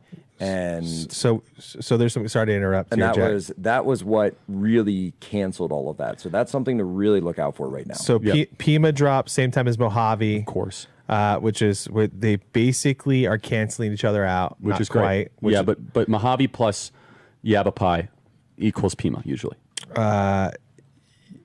Yeah, we're pretty close to that. Right now we're actually in pretty good shape. So the undervote right now for Democrats, I'll have to take a look at our poll from 2020, but the Democrats severely underperformed on early votes down there. It looks like we're at 170 to 99 right now. Mojave County overperformed, so we're 52-16 in those early votes. We believe there's still about half the votes to be counted in Maricopa County, half the votes to be counted in Pima, where you're going to get a large swath. And then we have So quite a few rural votes to count. But they're sitting on like 600,000, 500,000 earlies. There is. I'm still waiting for our team to pull. Here's the numbers. Okay, we had yesterday. We're missing a lot of votes. So missing. So let me tell you. They what always report. Find the votes. Let me tell you what was reported as of yesterday. 2.5 million votes. As of yesterday, it was just in Maricopa. It was 542,000 Republican votes, 426,000 Democrat votes, and 339,000 independent votes. So that's 1.2 million votes. So there is. The numbers don't seem to add up. So it looks like they're missing at least 200,000 votes. Yeah, well, a little bit less than that. So it was probably about 150,000 votes in there, which is odd. Yeah, that doesn't make any sense, right? It's very strange. But, this is Maricopa County. Maricopa gave us incomplete data as we got closer, right? Well, and then on top of that, we know they stopped processing or they were behind. So we are hearing from good sources on the inside that Richard was behind many days in ballot processing. Then we also know you have weekends, so you have weekend drops. We know that we were doing very well with our low propensity votes in those days as well in the last week leading up. So basically the entire last week, for the most part, is perhaps unaccounted for right now in Maricopa County and in early drops or early. But when will they get to them? So right now, as of where we stand right now, they'll count the votes that happen today in person first, and then they'll start processing. And those should be favorable to us. Should be. Yeah, I mean, so we. What did we close on election day?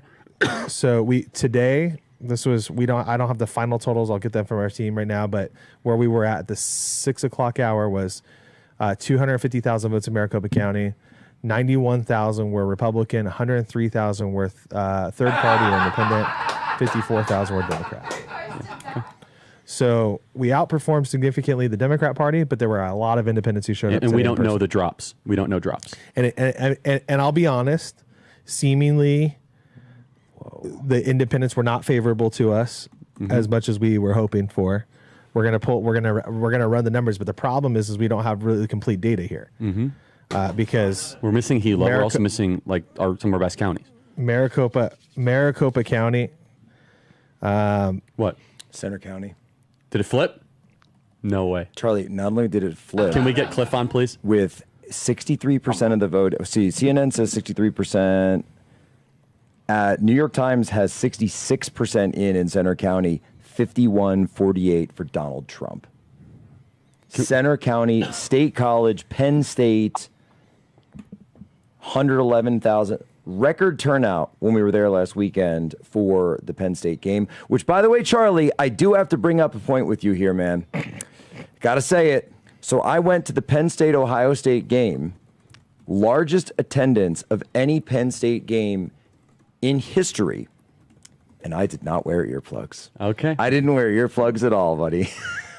All right, let's. So the quick math that we're doing here. There's missing votes in Maricopa County, though. They didn't report all the returns, so it's still close. It's 426. This is like par for the course with these idiots. It's like literally. And just to contrast this, the first drop in 2020, we were down 9 points, right, Tyler? The first drop in 2020, we were down 9 points, and now we're basically tied. And it only gets redder from here.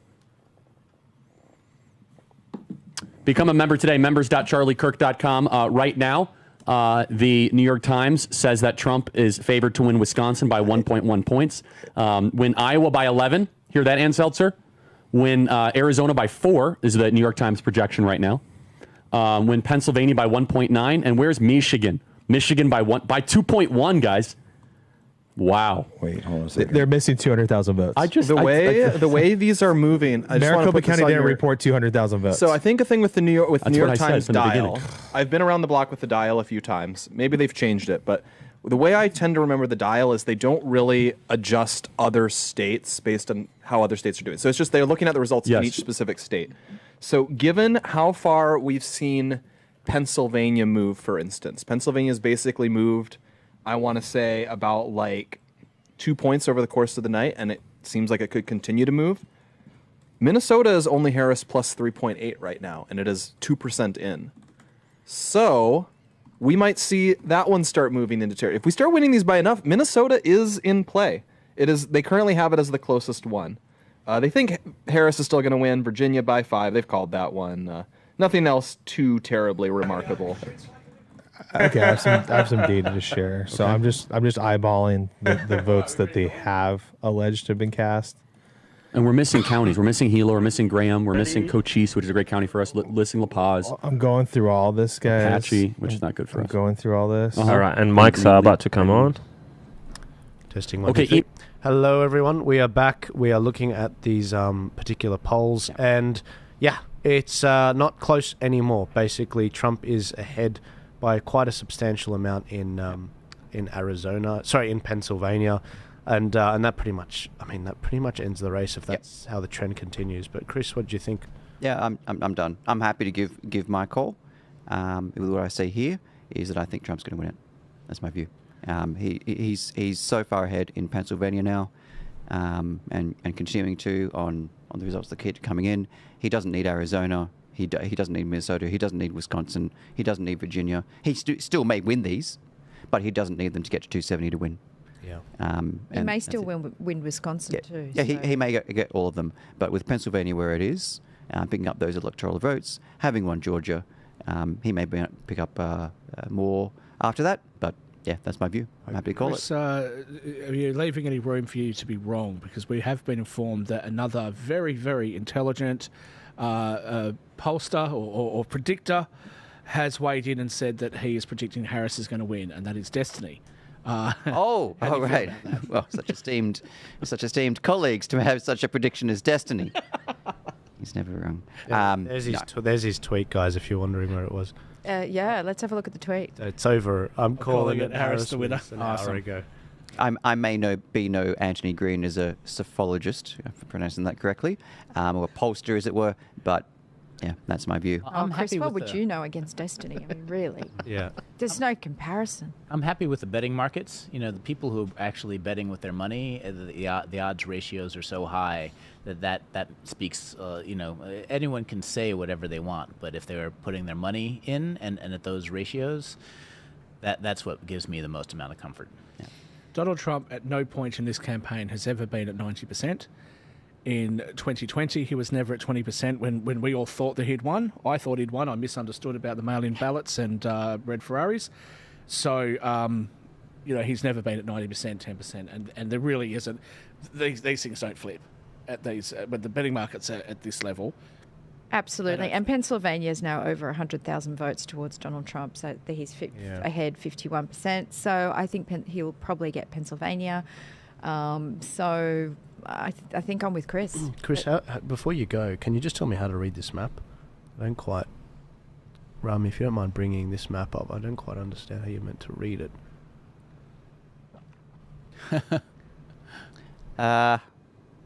Climate change. No, it looks like global boiling. Yes. Or American boiling. Reminds me of when they make it all look red. Look, before you guys head off, and Natalie, were you going to head off with them as well? Or? I can no pressure. Stay till about 3:30. No pressure at all. No, perfectly fine, all good. I wanted to throw it to Paul and then Chris then, considering you guys are about to head off. What final thoughts did you have so that you can leave it all on the field?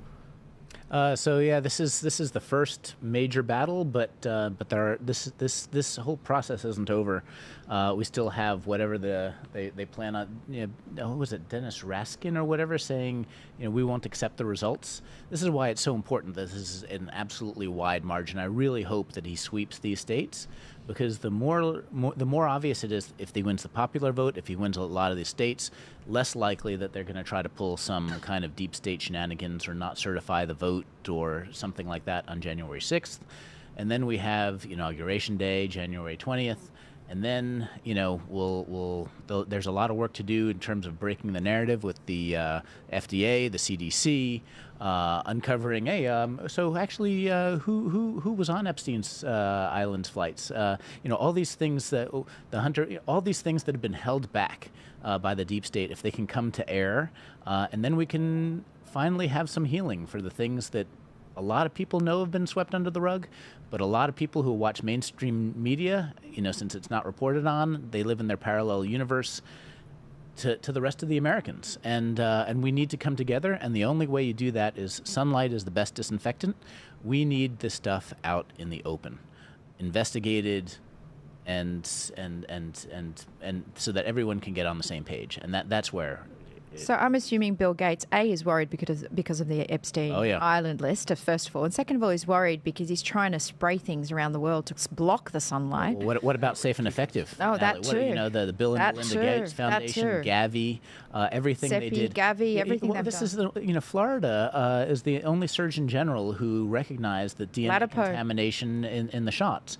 And so, when the CDC finally, and the FDA say, that their directors change, and they're like, you know what, Joe? Absolutely agree with you. The DNA contamination wrapped inside a lipid nanoparticle is really dangerous, and we have it on our children's injection schedule in the U.S. Right? I mean, this is beyond the pale, and this has to have stopped yesterday, last year, 2 years before that. This information was out there, and only when you have the FDA and the CDC director change, and they actually investigate what Latipo has been talking about, who, of course, was referring to the work of Kevin McKiernan, this is going to get real. I know it sounds silly with such a big election there, but, the Peanut and Fred, they sent 10 people in.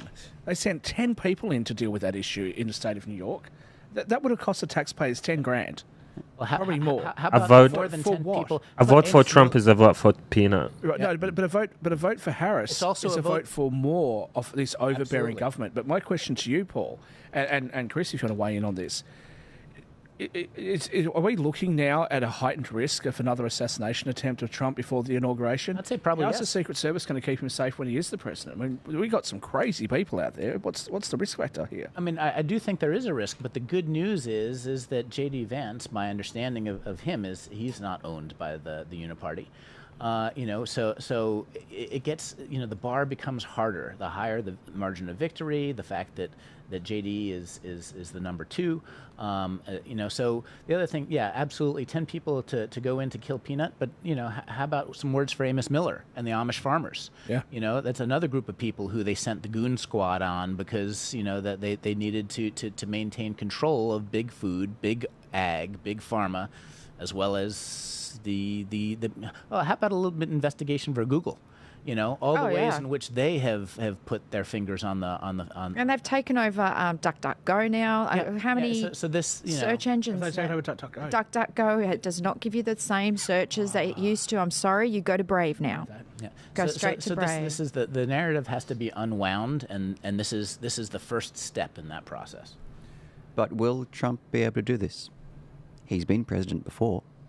He promised many of the things that he campaigned for on this time previously, on immigration, on budget. Remember term limits? Yep. He said that if elected, he would enforce term limits. On so much more, he had the opportunity, just as we all accuse Kamala Harris of to do that, but he got distracted. He surrounded himself with people who dangled distractions and Kim Kardashians in front of his eyes or getting distracted on budgets, and he lost his eye on the ball. True. Even he admitted it. Admits it. He admits it. I think admits it. He surrounded himself But if- with people who controlled him with lobbyists. But you know what, Chris? I think... Well, I'm giving my view on this one, which is, can his own people who got them there hold his feet to the fire? Because I'm someone who supported Vivek. When I was at CPAC, I was hoping that we'd get some momentum behind DeSantis. I wasn't always. I was saying that Trump may not be the man to do this. Once that's over with, you fall in behind the leader. Absolutely, everyone did. From Vivek to DeSantis, everyone did. Can everyone who supported him, from the Charlie Kirks, from the Jordan Petersons, from the Tina McQueen, who's over there in Mar-a-Lago right now, I can see, can they, from all manner of lobbyists and people who can reach him, make sure he delivers on what he says that he was going to? And I'm not sure. That is I'm not sure. extremely important. I'm hoping that a shot to the face clarifies the matters. Let me just put this to you though. I think in a weird kind of way, the fact that he didn't get up in 2020, I think that's going to make him a better president in 2025. I think that he's more alert and more aware. I think that some of it because he's not a lifelong politician. He didn't realise how much he's being manipulated. He wants to leave a legacy, and I think he's going to be a much better president in this next term than what he would have been had he won in 2020. That's my feeling as well. Yeah, he did admit to it. I mean, he did say that when he got to the White House, he was like a deer in headlights. He was surrounded by a whole bunch of lobbyists that said, this is who you pick for this particular portfolio, this is who you pick for that particular portfolio. And he had no idea. Does he have an idea now? Well, he's pre-picking right now the right people. That's true. And that is what we want, is the right people in the job. I mean, going back to Rob Kennedy Jr., you would never have a Democrat coming to join a Republican like this unless there was a real issue, a pressing issue. And the pressing issue is what's going on in the world. I'm excited. So a good sign for what you're saying is when Miss Piggy jumps ship, you know you're on the right boat.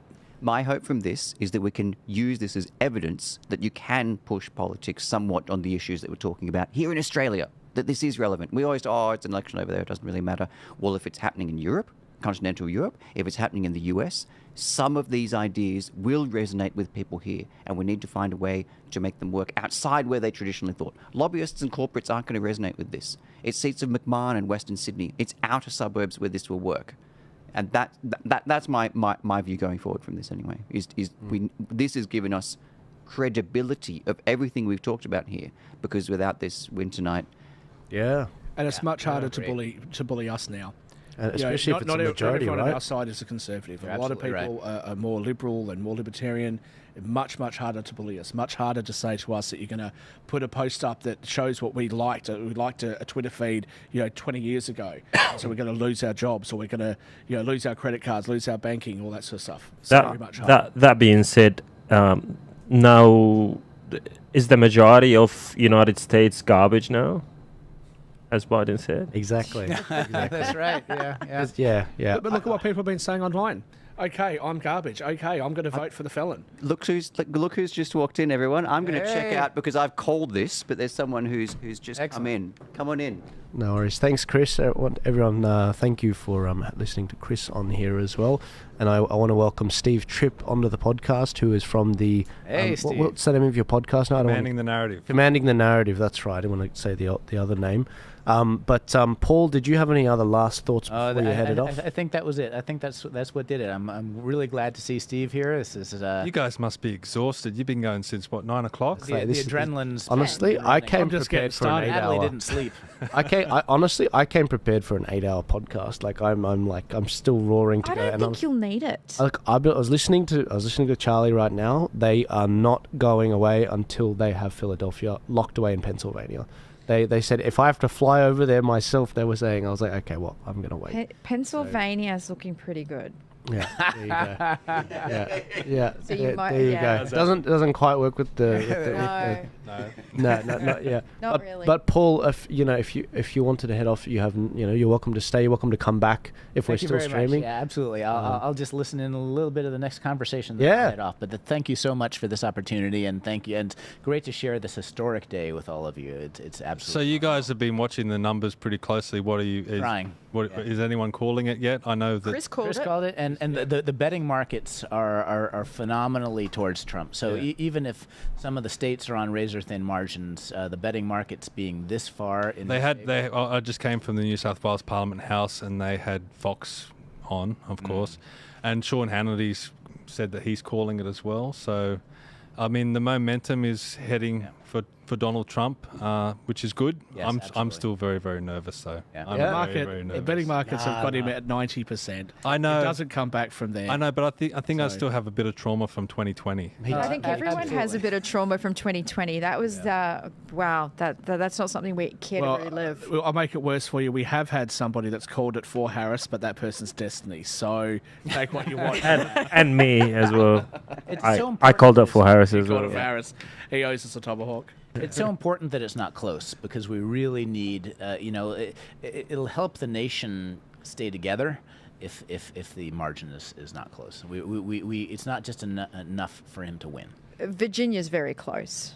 But they're only predicting him at the moment to be at sort of 280, 290. I want this to be a blowout. I agree. Because because if it is close, if it's 280, 290, you think, oh, is there really that many people that are still kind of...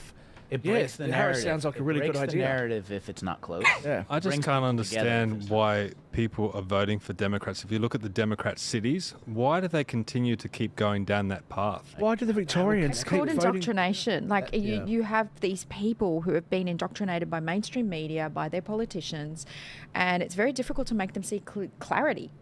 How could the Victorians have voted for Dan Andrews again? Yeah. What wakes them up after everything they've been through? What wakes them up? How do you get through to them? Yeah, they've got to they've got to catch them out in the lies. Everyone will have their own personal experience. For example, a farmer will be like, "Why are you closing live sheep export? Why are you clamping down on this particular chemical that we use forever and it's very safe?"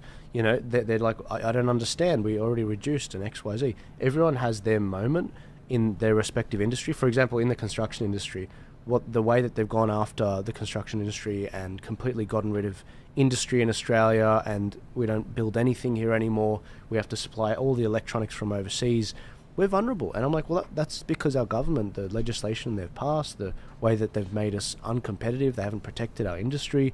Everyone has their own personal engagement with this.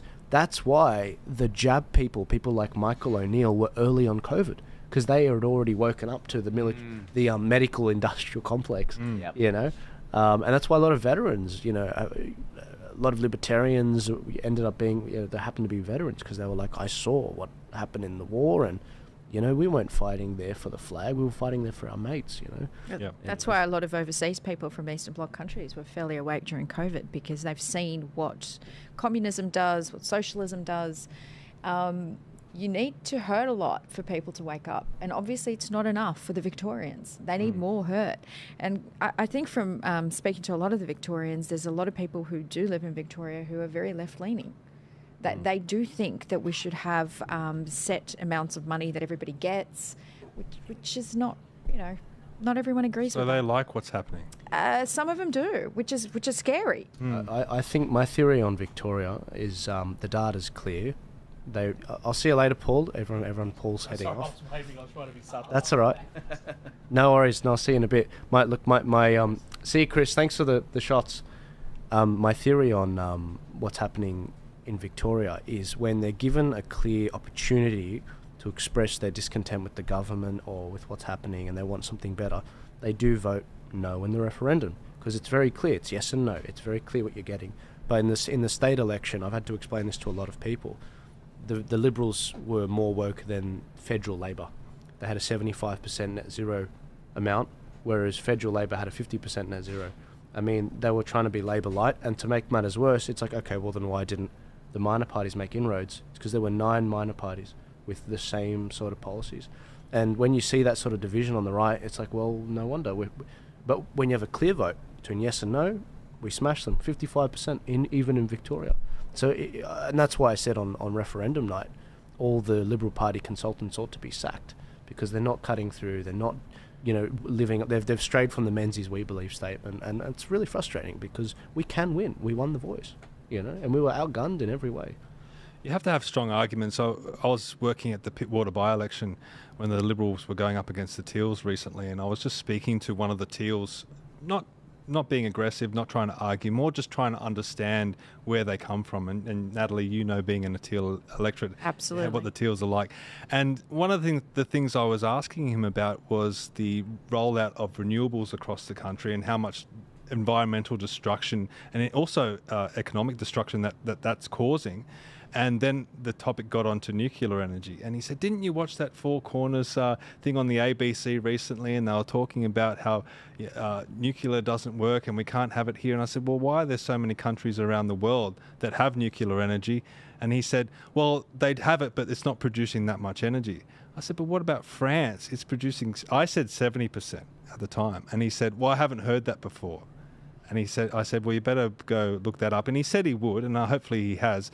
I was actually doing a podcast on Sunday night with a French politician, and I asked him this question. I said, is it true that France has 70% of its nuclear energy 70% of its power coming from nuclear energy. And he said, no, it's actually 80%, and it could be 100%, but the European Union forces them to have renewables. That's right. And he said, with this fourth generation nuclear technology, they can take all the fuel that they've had over the decades, and it would, with this new recycling process that they'd have 2,000 years worth of fuel.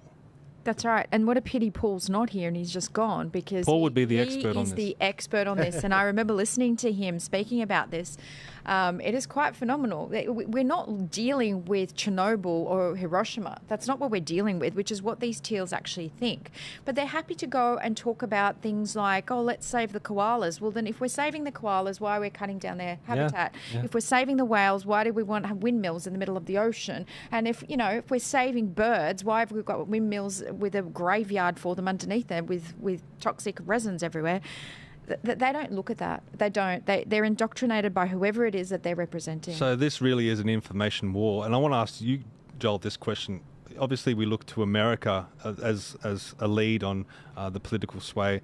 And it really started with RFK, how he used podcasting to get his message out there. And a lot of that had to do with the fact that his father and his uncle had been assassinated in the past. And I think he even said at one point that he did the podcasting thing because he wasn't getting Secret Service protection, so it's more risky for him to go out in public. He would love to do it, but podcasting was a way of him getting his message to the audience. After Trump had the assassination attempt, you could see that he went along that line as well. How effective do you think getting his message out through going on podcasts like Joe Rogan, and he was also on the Patrick Bet-David show and a whole bunch of them. How effective has that been? 70 million views effective, no? Well, I heard a figure somewhere that the views that he got on Rogan were twice as many as Kamala Harris had done combined on all the media networks that she had been on. That's the weight of podcasting. Firstly, how effective has it been in America, and can we see that in the future here in Australia? Yeah, well, I just want to let you guys know Iowa has now officially been called by the Associated Press and Fox for Donald Trump. Oh, so if that wow, Des Moines that's significant. That Des Moines poll, get real. As I said when I first came in here, they amplified that. They ignored the other polls. And how much is he currently up by? 56% to 42%. So that's a 13% lead at the moment, with 57% of the vote counted. That lead may narrow, but at the moment, pretty significant. Certainly, she's not up. You love to see it. Yep. Yeah. No. Going back to the question, can we do that here? Yeah. I mean, yeah. Of course. I think it was very significant in America. I think that we've seen this was the death of legacy media in this particular one. Doesn't mean they're completely irrelevant, but they're disappearing. They just are disappearing, and their reach is waning. The numbers bear that out. In Australia, we are still slightly behind. We're just building our infrastructure on the alternative media side. It's hard enough trying to find. Not many people have managed to make this work financially, so that their income is more than their expenses. Me, for example, I still put more in than I receive, so I'm still at a loss technically. But I know that'll change with time, because the eyeballs are there. The eyeballs are there. But other than me, I mean, there's not really many people in the alternative media space outside Sky News and all that, other than Avi, Yamini. That's pretty much it, man. But have you noticed a shift in the thinking of Australian politicians? Do you think, especially after this election, will this wake them up? And no, they're living in a dream world. They're not even. I saw a really stupid tweet by what was his name? Simon Fitzgibbons. Fitzsimons. Fitzsimons. Yeah. The bandana man. He basically made the point that, where's JD Vance? He's hiding. He's not getting out there. And someone tweeted under it, "Are you living under a rock?" And then they tweeted the JD Vance interview with Trump, which had tens of millions of views. There is a huge divide with regards to where people are getting their news. In Australia, it is quite pronounced. It's actually young men that are the highest potential voters for Trump. They polled, people, and it goes young men. Well, they're finding the black men as well are coming over to the Trump. Not obviously overwhelmingly, the whole pool is towards Kamala, but that little margin, that 10% margin, which is significant and that can sway the election, has come over to Trump.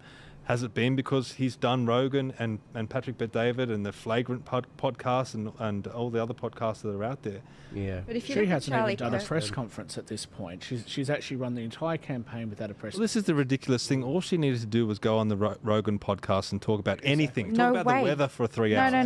No. But she couldn't. avoided- How would you? How she can run? How can She she run the avoided country? so many She can't. things. That's the whole point. Well, she can't. the thing avoided is, so many things. She comes in, she essentially gets coronated. They have a closed convention. The Democrats wanted an open one. That's going to hurt. Then she decides not to do an interview for the first month after that's happened. That's going to hurt. The amount of unforced errors that they've had. And that's why I'm still saying now I think this is going to be a blowout. I don't think it's going to be close. I don't think it's going to be 280 or 290. At the moment, Nevada hasn't closed their polls yet. At the moment, the confirmed, what he's already confirmed in, is 210 Electoral College votes. Okay, that's what's already been called. He is leading in Minnesota, Wisconsin, Michigan, Pennsylvania, North Carolina, Georgia, and Arizona. He's currently leading. Yeah. Now, those are tight races, a lot of them, but I think the trend is going in his favour. And there's a good chance he'll win all of them. I'm not so confident Minnesota, but there's a good chance he'll win all of them. I actually don't think Kamala could do any more, because if she went on Joe Rogan, he would have made mincemeat out of her. Absolutely. Just to fact check one thing about Joe Rogan is she accepted to do the podcast with Joe Rogan, but she wanted him to travel to her. She didn't want to go to the studio. That's because she didn't want to do it. And she only wanted to do 45 minutes to an hour. Like, Right. that's not Just a podcast. like she showed up late to the Brett Baer interview and then only let him have 15 or 20 minutes. They had to rush the interview to try and get it out. And then the 60-minute interview, that wasn't even the interview that was really aired. The Dana Bash interview that she did, what a joke that was. Actually, it's funny. This goes back to what Joel was saying about Australian politicians. I reached out to a high-profile National Party. I wasn't speaking to them directly. I spoke to their office, and I said, my name's Stephen Tripp. I do the Commanding the Narrative podcast. I'd like to interview such and such.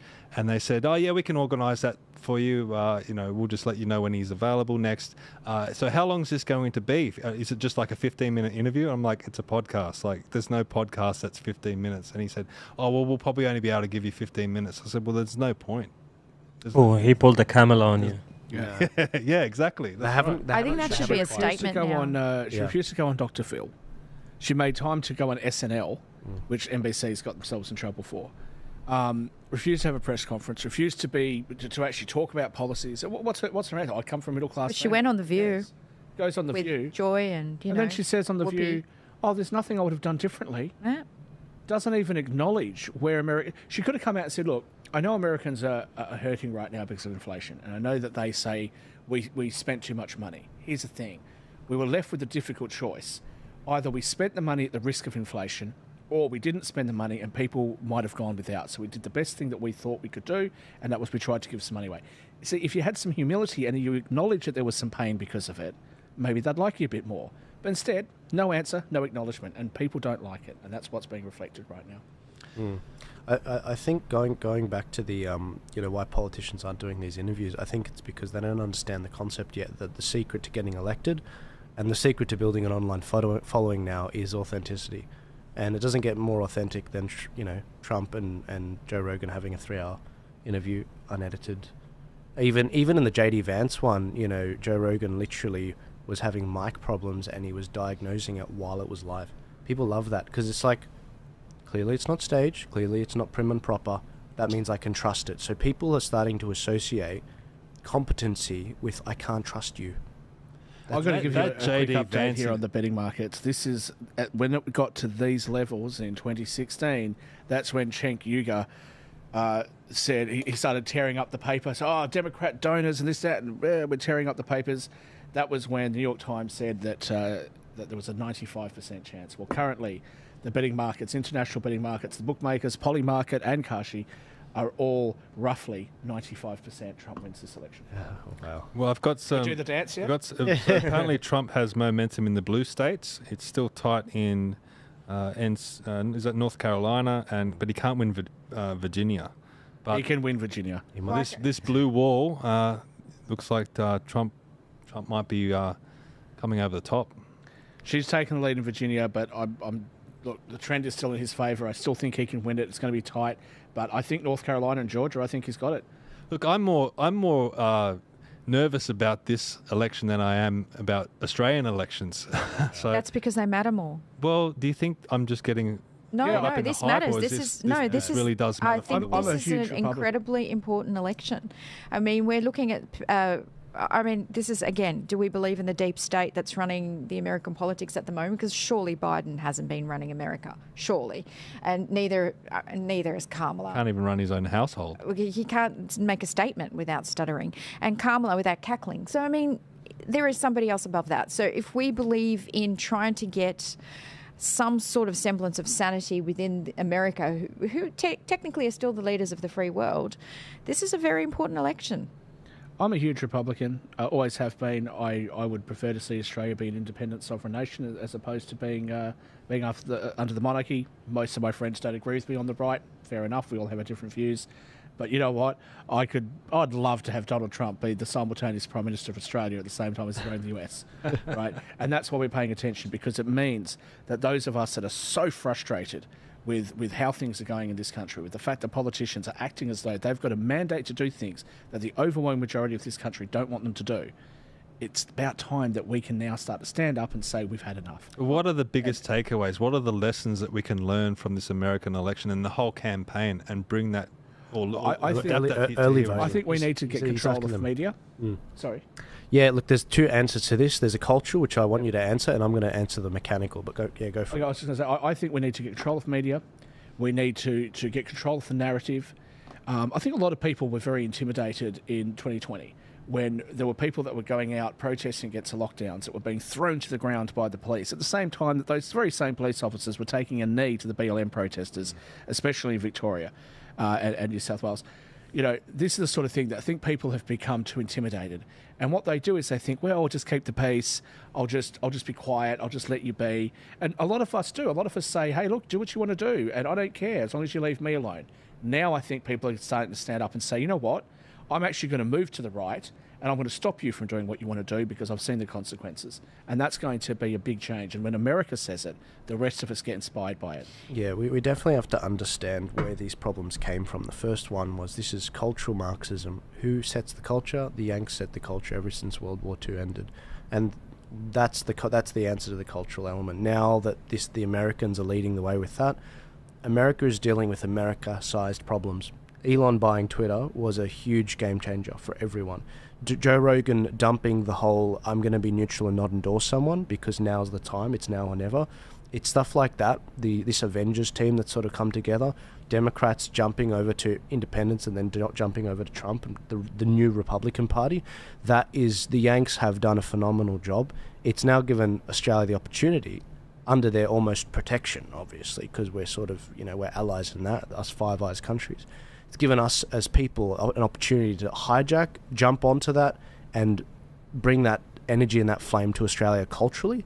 But in terms of the tactics, which, as someone that, I think that, in an election term for myself, the tactics I see there are ones we've actually done in the past. I was saying to the group before, early voting, they completely changed on early voting.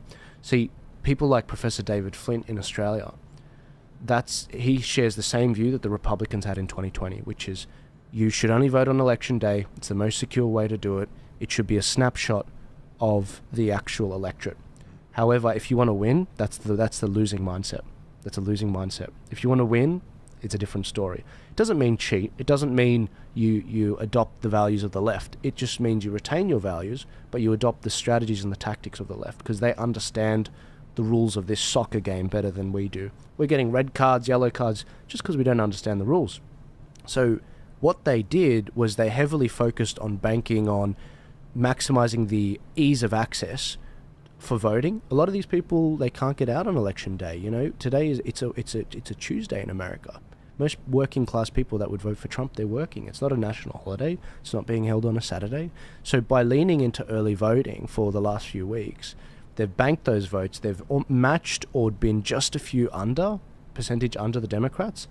And then on election day, the men have come out in huge numbers and they have far exceeded the Democrats and closed any gaps that there were. So the Republicans are looking like a winning team now. They are ballot harvesting.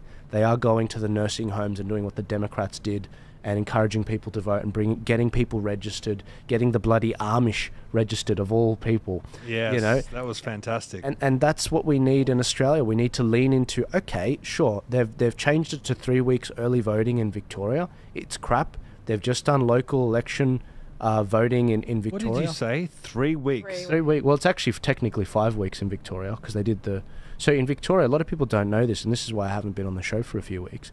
The Victorian local elections were entirely mass mail-out ballot. You couldn't go to a polling centre and vote. So that's going to eventually come to the whole of the country. But this was in the local elections in Victoria, and it was incredibly difficult because you couldn't really campaign outside a polling booth. You would just have to mail it back. And so there's no opportunity to actually campaign. So and that's why they do it. We all know that that's exactly why they do it. I want to give a quick update on the election. Please, we should. So, at the moment, I just want to talk about the popular vote. So, Donald Trump's just over 50 million. Kamala Harris is at 44 million, just over. So, there's a 6 million vote difference. Now, the biggest voting turnout occurred in 2020. He won 75 million votes, which makes him the losing side with the most amount of votes. And allegedly, or I won't say that, Joe Biden won with 81 million votes. Now, all that we've got left is Hawaii and Hawaii and Alaska. So Hawaii goes to the Dems, presumably. Alaska goes to Trump. Washington, Oregon, presumably they'll go to the Dems. Idaho should go to the obviously will go to the Republicans. That leaves Nevada, which is a swing state, and California. I don't even think that there's the numbers left for her to actually get. There is technically the numbers there, but I don't really think that she's even in line to win the popular vote here. I think, yeah, I mean, we really won't know. California's a big one. Yeah, but California's only got a population of under 40 million. And even if you had a turnout of all, like, say, 20 million voters, and it goes 60-40, that's not going to be enough. Yeah, speak of the devil, California's starting to light up blue, but no results yet. I'll go out on a whim. I'm going to call California for Dems. Let me be the first to do it. No. No worries. Natalie, did you have any final thoughts before you head off? Well, do I have final thoughts? I can breathe a sigh of relief because I was very nervous coming into this, and I agree with you guys. I think Trump has done an amazing job. His campaign schedule, for somebody of his age, he has so much charisma and so much energy. I don't care what the Democrats say about him. The man is an absolute machine to have had a schedule like that and to campaign the way he did. He's got an incredible team behind him, all of them. I don't think there's a single one that is not strong enough to run a government in the right direction. Sure, they'll make mistakes like any other government, but I'm excited. And Joel, thank you very much for doing this. I think it's been an absolute pleasure. And all you guys, Stephen, good to see you. Yeah, good to see you. Lovely to meet you. Looking forward to having you back very soon. Very soon, and hopefully back to normal with the coverage. Yes. No more elections this year, thank God. Awesome. Take care, guys. No worries. Thanks, Natalie. I've said that I don't think that she's going to hit 200. Oregon, can someone tell me how many they've got in Oregon, how many electoral college votes they've got? Where's Christian? You need him. Yep. 4, I think. 4. 4. So assume that she takes Oregon and Hawaii. That brings her into the 180-190 range. Nevada's only worth 6. So if this map stays the way it is and all the pink states go red, and she wins everything else. Sorry, Oregon is She 8. won't be at 200. 8, okay. She won't even hit 200. So wow, that's going to be a pretty... a resounding no. Yeah. A resounding no. Sea of red. But here's the question. Do the Democrats do what the Labor Party does? The Labor Party says, the majority of the country says no, so that must mean that they actually mean yes, so we'll just go and introduce the voice at a state level. Is that what they do? Or do they actually take corrective action and say, oh, we got this wrong? We need to stop some of the trans stuff. We need to stop some of this pride stuff. We need to stop some of this woke stuff. We need to come back to where people are. We need to respect family values, etc. And that's going to be the big question. And if they don't do it, then maybe we'll see a reverse. Maybe we'll see the Republicans win 16 of the next 20 years instead of having the Democrats like they have. They've won 16 in the last 20. Well, if they keep this machine going that they've built, then they will. They'll hold on to power. But yeah, Oregon's just started, and the Republicans are about 220,000 behind. Yeah. But let's see how that how that goes. Do they usually win Oregon or no? Yeah, Oregon's blue, yeah. Oh, right. So the coastal states are blue, so you've got the blue wall. So in the past, the blue wall was all of those little states that you don't normally see because they're so small. It's all of those plus Pennsylvania, Wisconsin, and Michigan. Now people, when they refer to the blue wall, are really just talking about those 3 states that flip. So, I wouldn't be surprised to see Oregon. I'm expecting Oregon to be blue. Nevada is an interesting one. I've got a lot of friends in Nevada. Especially with the no tax on tips and things like that, I would be really surprised, to be honest, if he doesn't win Nevada. So, and that would mean that my earlier prediction I've been saying for months would be correct, that he's going to win all 7 of the swing states. Don't tell me anything bad about Virginia. I don't want to know about Virginia. I've called Virginia months ago, and I'm sticking with it until the absolute last moment. Look, all I can think of is last time, 2020, and I went to bed thinking Trump's got this, he's won, and then you wake up the next day and it's completely flipped. Yeah. Is there any chance? So the betting markets had him at $1.30. Yeah. When we all stopped looking because it was clearly over, and then we saw that jump that came like that. They had only put it at $1.30, and I unduly thought, he's won this because all the bookmakers had started paying out for people that had voted on Trump. This is different. So you're saying we can't rely on the bookmakers? Well, no, that was only $1.30, right? So there's a 1 in 3 chance of that happening again, theoretically. Can I just say the reason why 95% now? It's no way back. The reason why it flipped so quickly is when they started counting. See, this time around in these swing states, they started counting the mail-in ballots first, whereas last time they did it last. And the Republicans didn't do it at all, pretty much, the mail-in ballots. I mean, they did something like 2 million mail-in ballots in the Democrats received, where in 2020 for Pennsylvania, where and the Republicans only did 500,000. This time it's a lot closer. Yeah, but mate, I'm going to use the word they tried to shoot him, and I'm only using they because that's what J.D. Vance said on the Joe Rogan podcast, which blew me away. I must say, this guy's a vice presidential candidate, and he's using that word they tried to kill Trump. Yeah. That really stood out for me. So if they're willing to do that, and you go along with Vance and what he's thinking there, they could pull out anything. I know we think that the trend is that there's a term in politics. The trend is your friend, and the trend is going towards Trump at the moment. But we've got to still be vigilant and keep our eyes open. Anything can still happen. I reckon the Democrats have got a different plan B this time because history doesn't repeat it. But it rhymes. I reckon they're going to do something a little bit more, slightly different. I mean, they've got a few. They could allege that Trump is. Engaged in insurrection, for example, and therefore he can't be the president on a legality. There's many different angles they could do that on, but how they would enact that, I'm really not sure.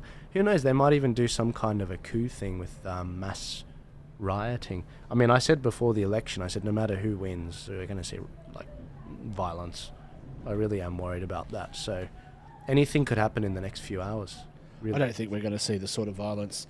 No, not like 2020 was. If Harris had won, I don't think that we would have seen the kind of violence that we're going to see this time round from the Dems. And look, I will extend an olive branch to those young college kids because what are you expecting? You've been telling them that he's literally Hitler. If you're 20 years old now, he's been on the scene since you were prepubescent, since you were in elementary school. So if that's what you've been told your entire life, you're going to be frightened. Yeah. Yeah? Well, then how do you explain Tulsi Gabbard and RFK Jr. coming across to the Trump camp? They're meant to be Democrats. They've switched. You could even say Trump was a Democrat. So, same with Elon. So Elon was a Democrat. So they've switched. Are we seeing a tide? Will more Democrats wake up as time goes on? And that's why I think you're beginning to see young people be a lot more, what are they calling it now? Based? Yeah. Right? Joel Jammal was the one that actually said on one of our previous shows that the reason why so many of the young guys are growing mullets is because they want to be able to show that they're straight.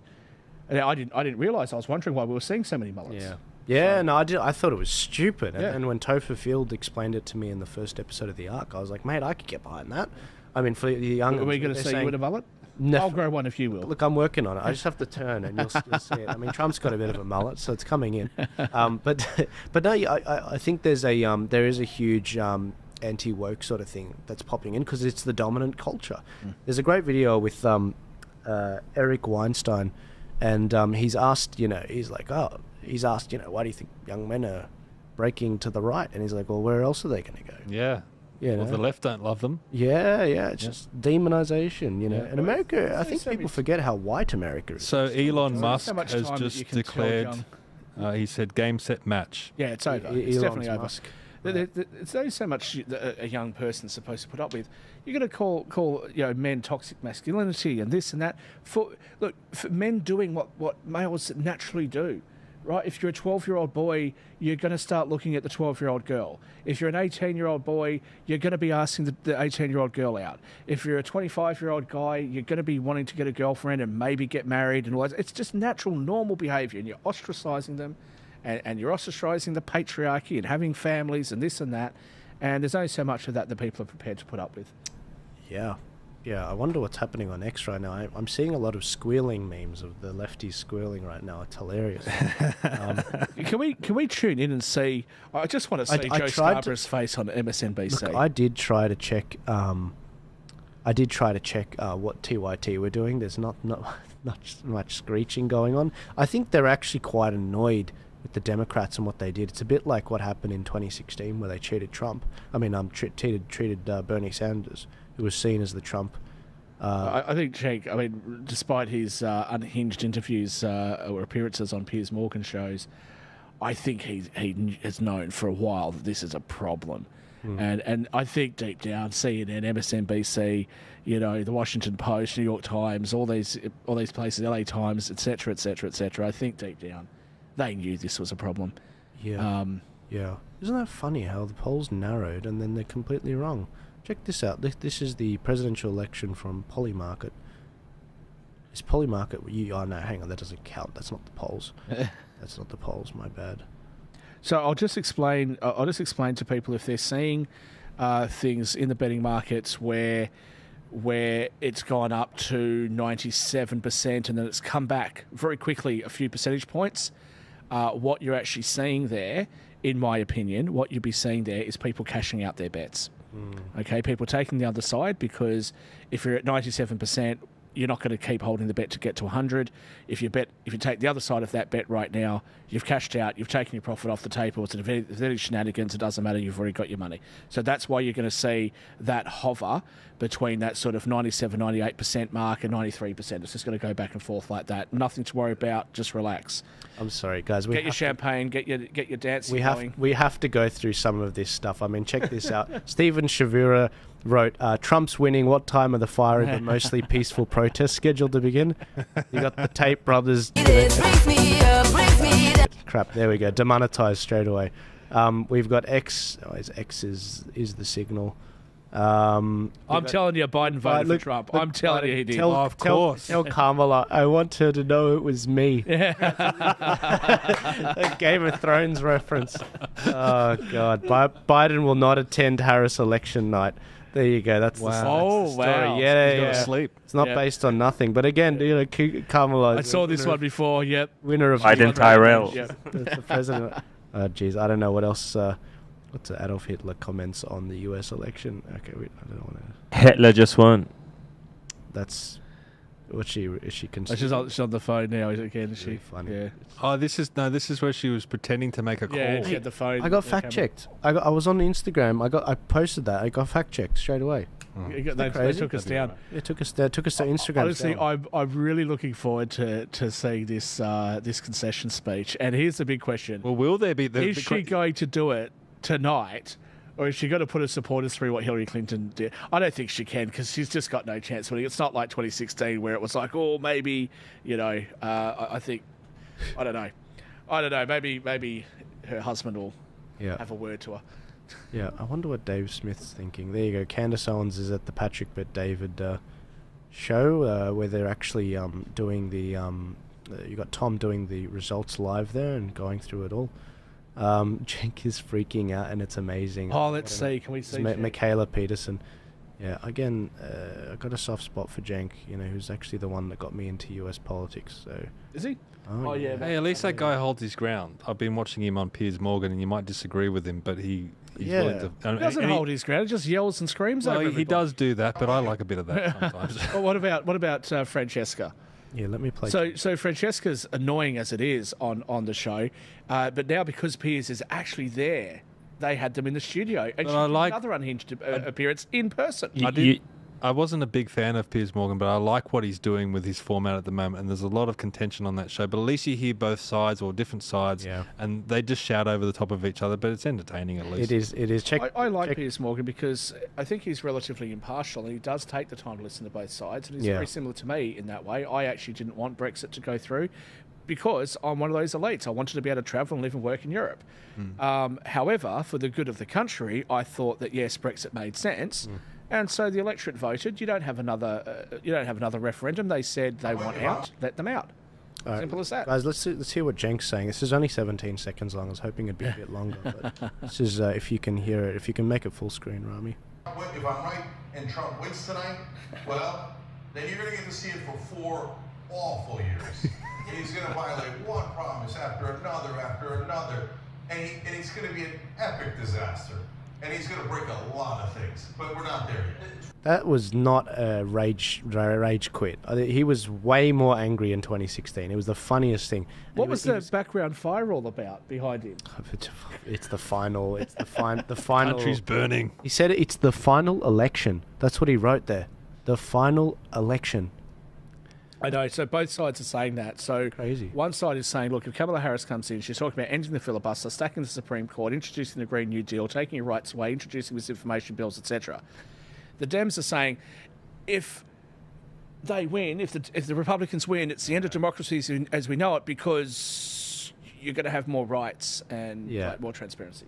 All right, you asked for CNN. And it's an orange man. I have a clip. So this is why Twitter's so good. I mean, it's giving me what I want to see. Let's go full screen for this. This is CNN losing it.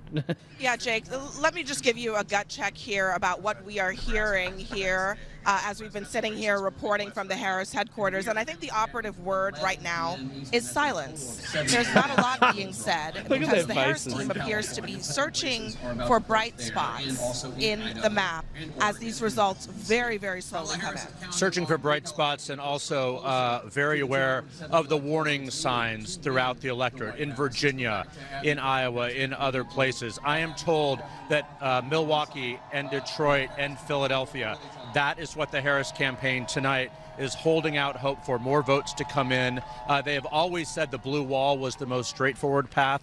Now it may be the best, not only at all, because Georgia is also something that is developing tonight. Yeah, I mean, I still hear from Harris aides that they feel good about Georgia, but it is very, very close. The blue wall still remains the best option for her. Oh, God. Anyway. I don't know how long ago that was, but if they're feeling good about Georgia, let me give you the numbers. Oh, God. Donald Trump has 51%. She's got 48.3. The difference in votes, 2,525,000 versus 2.388 million, which means that's about, in round figures, 140,000 votes, with 90% counted in Georgia. So if they were confident before, I can't imagine they'd be confident yet. Now, I'm very surprised Georgia hasn't been called by anybody except for us. And let's check in on North Carolina. So North Carolina, we have a similar sort of result, actually. He's at 50.8%, she's at 48%. And there's about 140,000 vote difference with 90% of the vote counted. So, again, I don't see a pathway there. If anyone else wants to... I may be the last one that signs off today. I cannot go. I just can't. I have so much PTSD from the last one. It was. Me too. It's embarrassing. I've never been to America, so it's so embarrassing. You haven't been? I've never been. What? I've actually never been. So I know I've been following the election since 2016 from the left and then the right and then the right. And it's just, no, I've never been. I could explain to you so many different elements of it. It's an amazing country. It's got amazing people. And I'll even say, you can go to left-wing places, you can go to the big cities.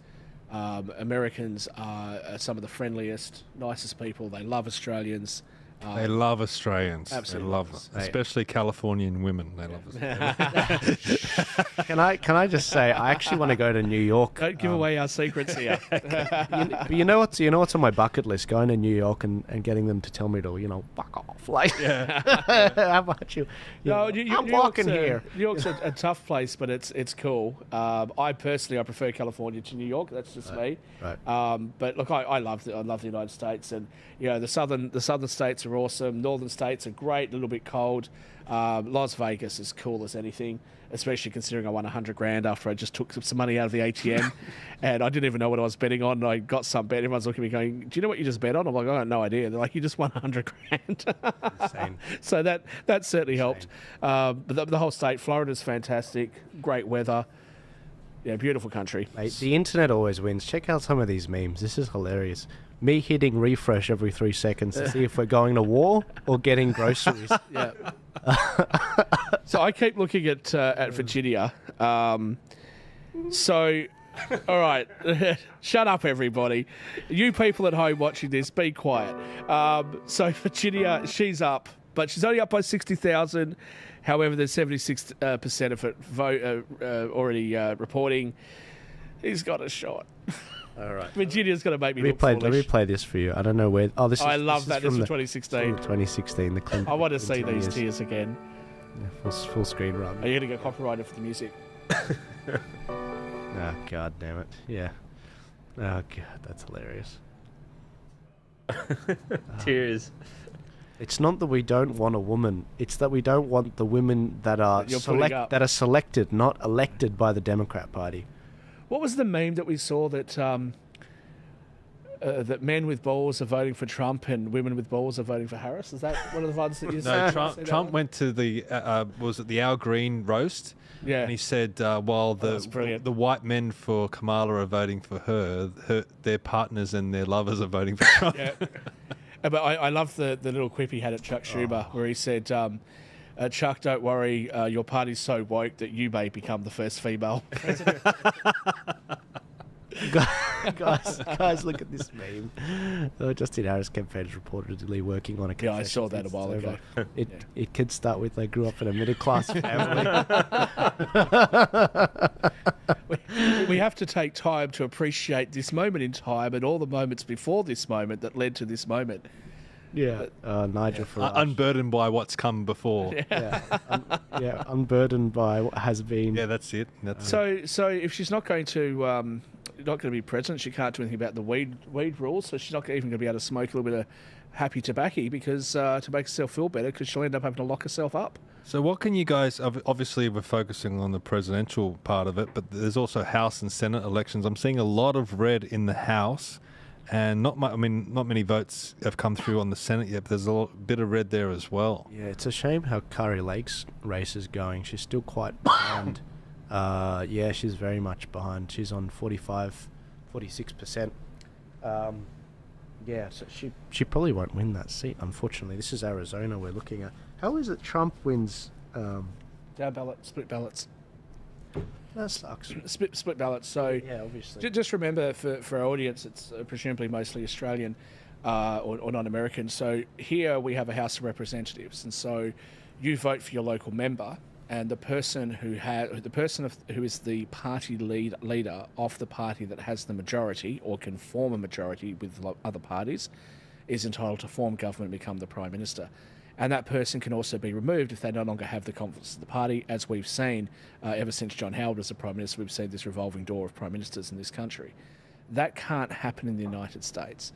So in the United States, you vote directly for the President, and the President sits in a different branch of government. So the President sits in the executive branch.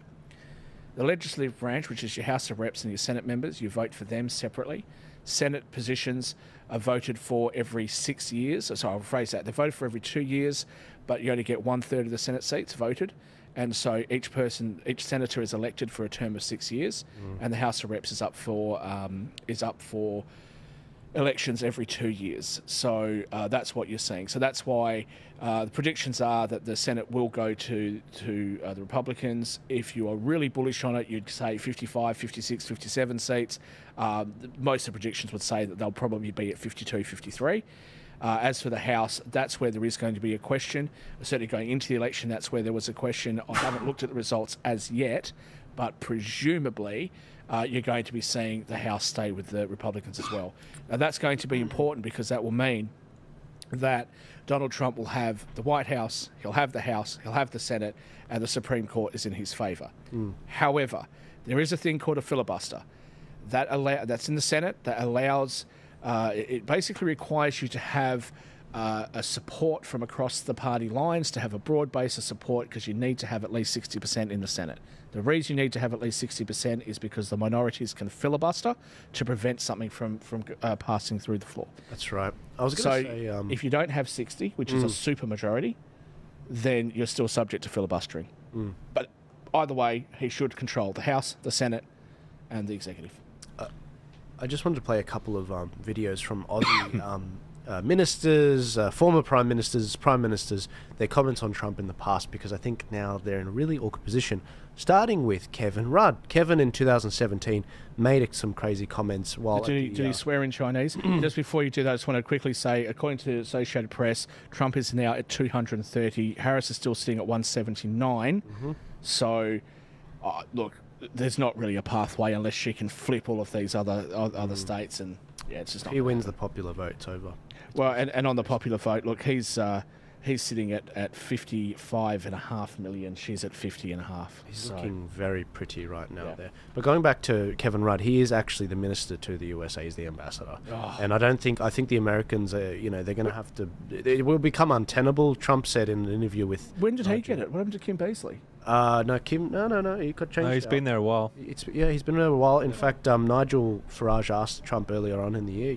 This is what. It shows you how much attention I'm paying to my own country. But in fairness to me, I don't live here. But it's hilarious. So when Kevin Rudd was at the RNC earlier this year, he was there with a Sky News commentator, basically just being very, Trump's, like he had to completely airbrush himself. And this is 2 days after the shooting. Maybe he should have sworn in Chinese or something. This is what he said at the Oxford Union. Trump, at present, represents a political liability for both sides of Australian politics. This guy is a problem. He is an objective problem for the world, for the region. Trump, at present, represents a political liability for both sides of Australian politics. Who the hell has put this guy out there to be a representative face of this country? It gets My better, goodness. mate. It gets better. Here's Albo. Inandhorn.com.au. It's from 2GB Ben Fordham. Fordham Live. All right. Thinks about Donald Trump.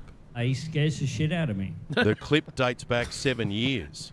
The then Shadow Minister was at the Splendour in the Grass Festival, and he was sitting on a panel and it was televised, so he knew that there were recording devices there, and he was asked this question by the comedian Tom Gleeson. How do you deal with Trump? With trepidation. Yeah, but how do you get by? Like, how do you temper your language?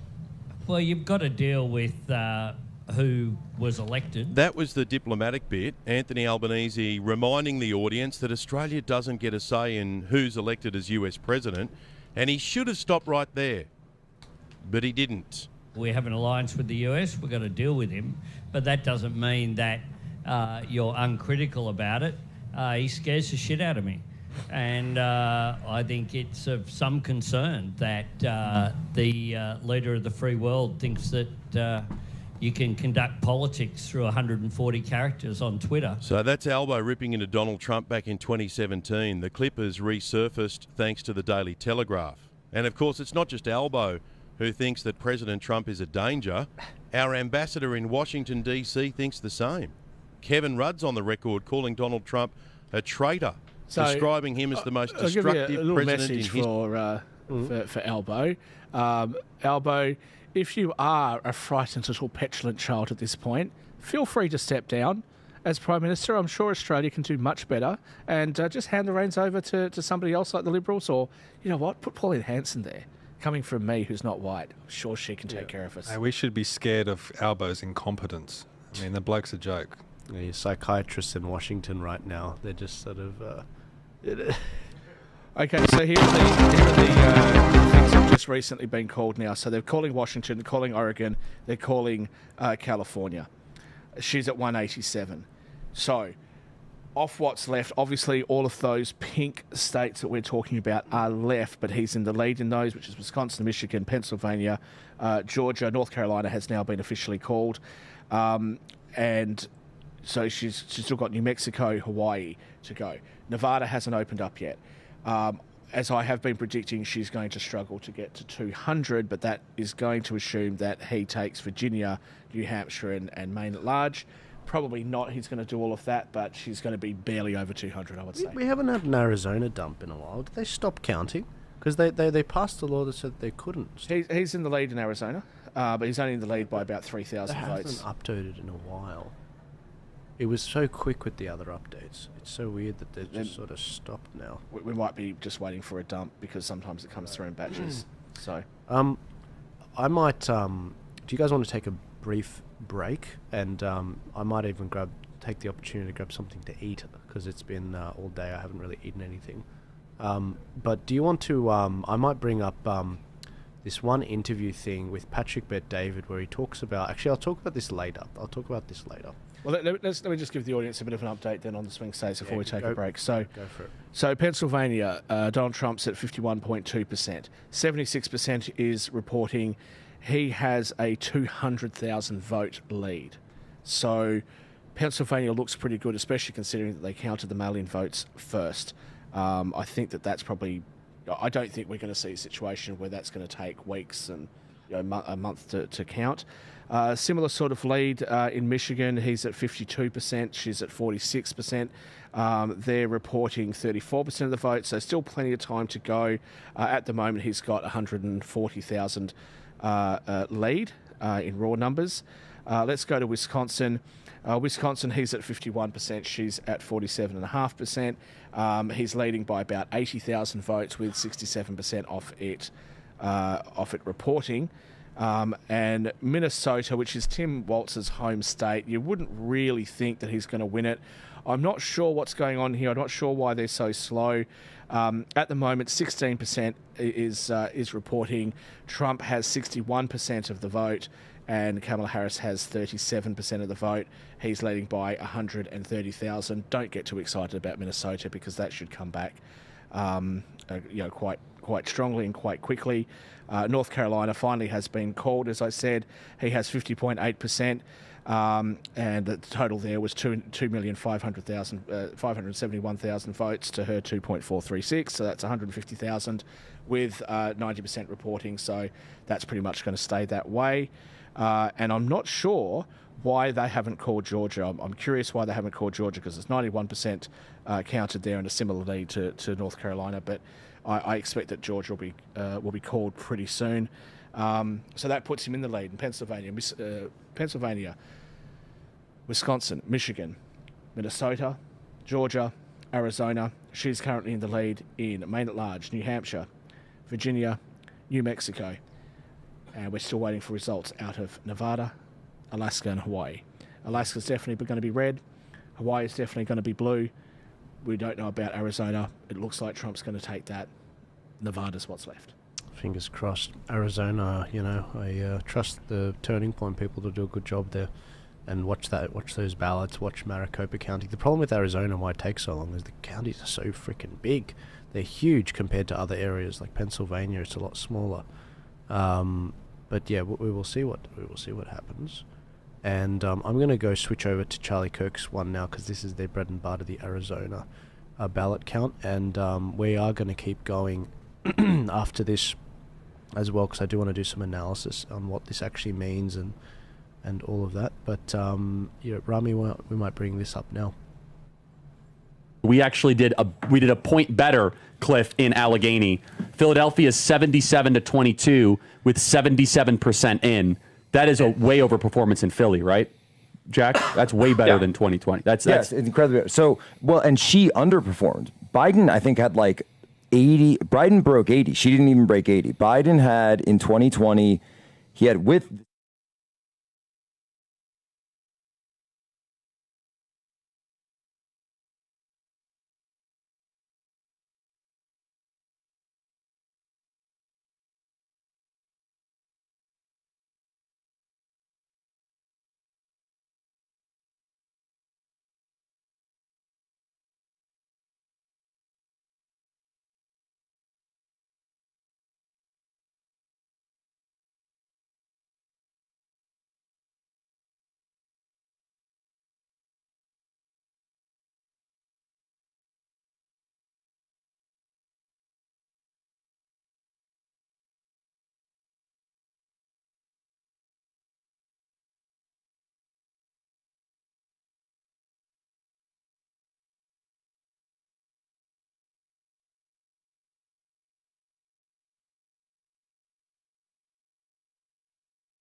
And they pulled this the last two elections. The last two elections, it's been slow roll. All of a sudden, it's 10:30, 11 o'clock. They start announcing results from the election day.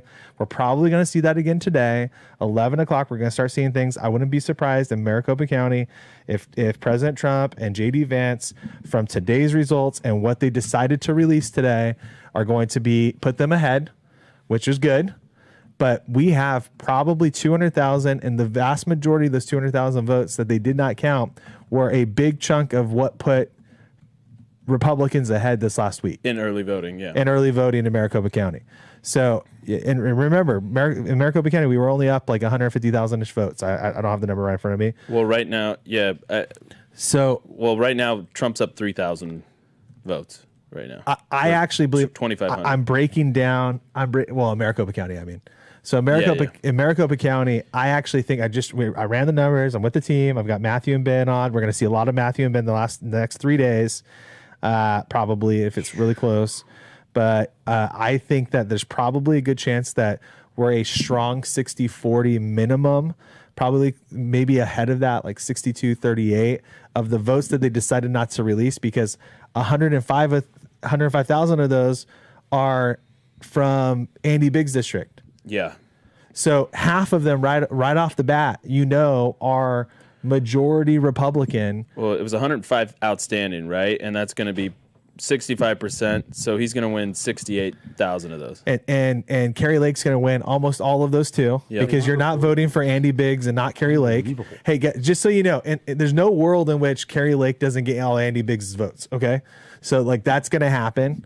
There may be some separation from President Trump and some of our people, but there will not be separation from this congressional votes. New York Times says that we have an 80% chance of winning now Arizona. It's just, I don't know where they're getting these. Like, there's no data. Oh, because Stephen Richards on the phone with them, probably telling them, like, reading them off numbers. Allegedly. I mean, again, we don't have any new numbers. We have a whole count. Well, how is it that Cochise has not reported anything? Can you explain that to me? Well, nothing. Who knows? It's 937 and one of our reddest counties. Well, Cochise, do you want to know the latest with Cochise? I mean, Cochise was part of the whole thing where they got attacked by Chris Mays, who I can't talk. I'm not going to talk that much about Chris Mays, but you've got Chris Mays, and Attorney General, who is politicking from the Attorney General's office. Happened to know that firsthand. And so you have people all across the state who are completely freaking out. In Apache County, by the way, she just went after that the county attorney that's there in Apache County. Guys, conservative Democrat. There's only Democrats in Apache County, but he's a conservative Democrat. She went after him. She went after the guys in that part of Arizona. Yep. She's gone after everyone that's a political enemy. So you've now got all these people scared to just do their basic job, which is report results. Jeez, it's just crazy. Yeah. By the way, that was Mar-a-Lago wondering why is Arizona not reporting any votes. Yeah. And I'm like, good question. Oh, really? We're up 3,000 votes. It's just we have entire counties that haven't reported that are all good for us. La Paz is good for. Apache sucks. Did you share with them the Maricopa missing votes? Yeah, I did. Okay. I said, and they were like, "Why are we not? It's just chill. We're good. It's missing votes. We're going to be good. We're going to go up. We're on a trajectory. I think right now, on the math that we're doing, to be probably at least up 5 for Trump, which that's putting Kerry Lake right in the ballpark of. She's in the heat. Yeah, it's going to be in the heat. Now, we're going to have to cure ballots. And God bless Brett Galashevsky, who was just on the phone. Do you see how close this race is with Eric Hovde? What was our team doing all day? He's up by 36,000 votes. I know. Our team all day long was curing thousands and thousands of votes. Thousands and thousands of votes. It could come down to that. And we're going to be doing the same thing for Kerry Lake. We're going to be doing the same thing for everyone up and down the ballot in Arizona. So it's going to be fun. So, hey guys, quick observation. Racine County, it's slow counting in Racine County, but Trump is winning there 67-31. I noticed. I think it's worth noting here. Ron Johnson only won Racine 54-45. Now, a lot of those votes still need to come out of the city of Racine. I don't expect like too much of a dip, maybe 3-4 points max here. Same trends as Kenosha. And if we stay the course here, this is going to be kind of eerie to say. This will be the first time that a statewide Republican candidate is going to win with less than 60% in Waukesha County. And we know that? Well, Waukesha's almost done. Waukesha's like essentially done here, and he's at 58.6. So interesting. Yeah, so he's at 58.6, which is a slightly worse than he did as a percentage. He's up. Trump is up almost 77,000 votes in Wisconsin. CNN finally agrees with us and says North Carolina's called. Yeah, we only did that an hour and a half ago. This is their game plan though. They're trying to keep election night from us. Slow roll it. It's just so bad. But you gotta keep in mind that that's also for like the mental sanity of their viewers. Oh, we just went up 1 point in percentage chance of Arizona, 81% chance of winning with no new data. It means somebody's on the phone being like, "This next drop is not going to be great." No, they're freaking out. They're freaking out because here's my prediction on Arizona right now. Again, we just went through the missing votes. The missing votes are there. The other votes. How long is it going to take them to count them? Oh, it's going to take them years. It's going to because Stephen Richer. This is his. Remember, I don't want to get in a lawsuit. We're not getting a lawsuit. Just generalize it. We're not getting a lawsuit. He's an elected official. I know, but he's on his way out. We kicked him out. He got unelected in the primary, so he's going to juice every second of his doing this and make sure that he does it to the way that he wants to do it. Yes, so he gets an MSNBC contract. That's right. And so he's going to talk and he's going to or go work for Bill Gates, Arizona Bill Gates, at ASU, that's his next job. And so what's going to happen right now is they're going to go very slow. They're going to release, but they're going to do it in order. And we're going to get the votes first. Today's votes tonight. Today's votes are going to be very interesting, Charlie. The votes that got cast today are going to tell a story. We might not get them tonight. No, they have to. There's no have to. There is a have to. They have by to law. legally have to count through the night. So they have to do this. So that's why. But what about the early? Don't they have to? He's just moving this slow. But but hold on. He's like moving like in so Austin all of this. Powers. So Maricopa right now. Maricopa right now. It says Kamala's up, which is not true. 55% of votes in, but that was only through Tuesday of last week, right? Yes, that's correct. And we rapidly expanded our margin from Tuesday of that last week, right? So Tuesday of last week, let me tell you the world that we lived in. Tuesday of last week, Kelly Cooper's district, CD4. No one knows who that is, yeah. But CD4, which is where we're sitting basically right now, all throughout Mesa and all that, the Democrats were leading by thousands of votes. By the end of this last week, the Republicans were winning by close to 5,000 or about 5,000 votes. So they're missing a whole swath of the best votes that came in that started changing the tide there. Now, those are going to break closer to 50-50 for CD4. But what's not going to break 50-50 is Andy Biggs' district. That's 105,000 votes.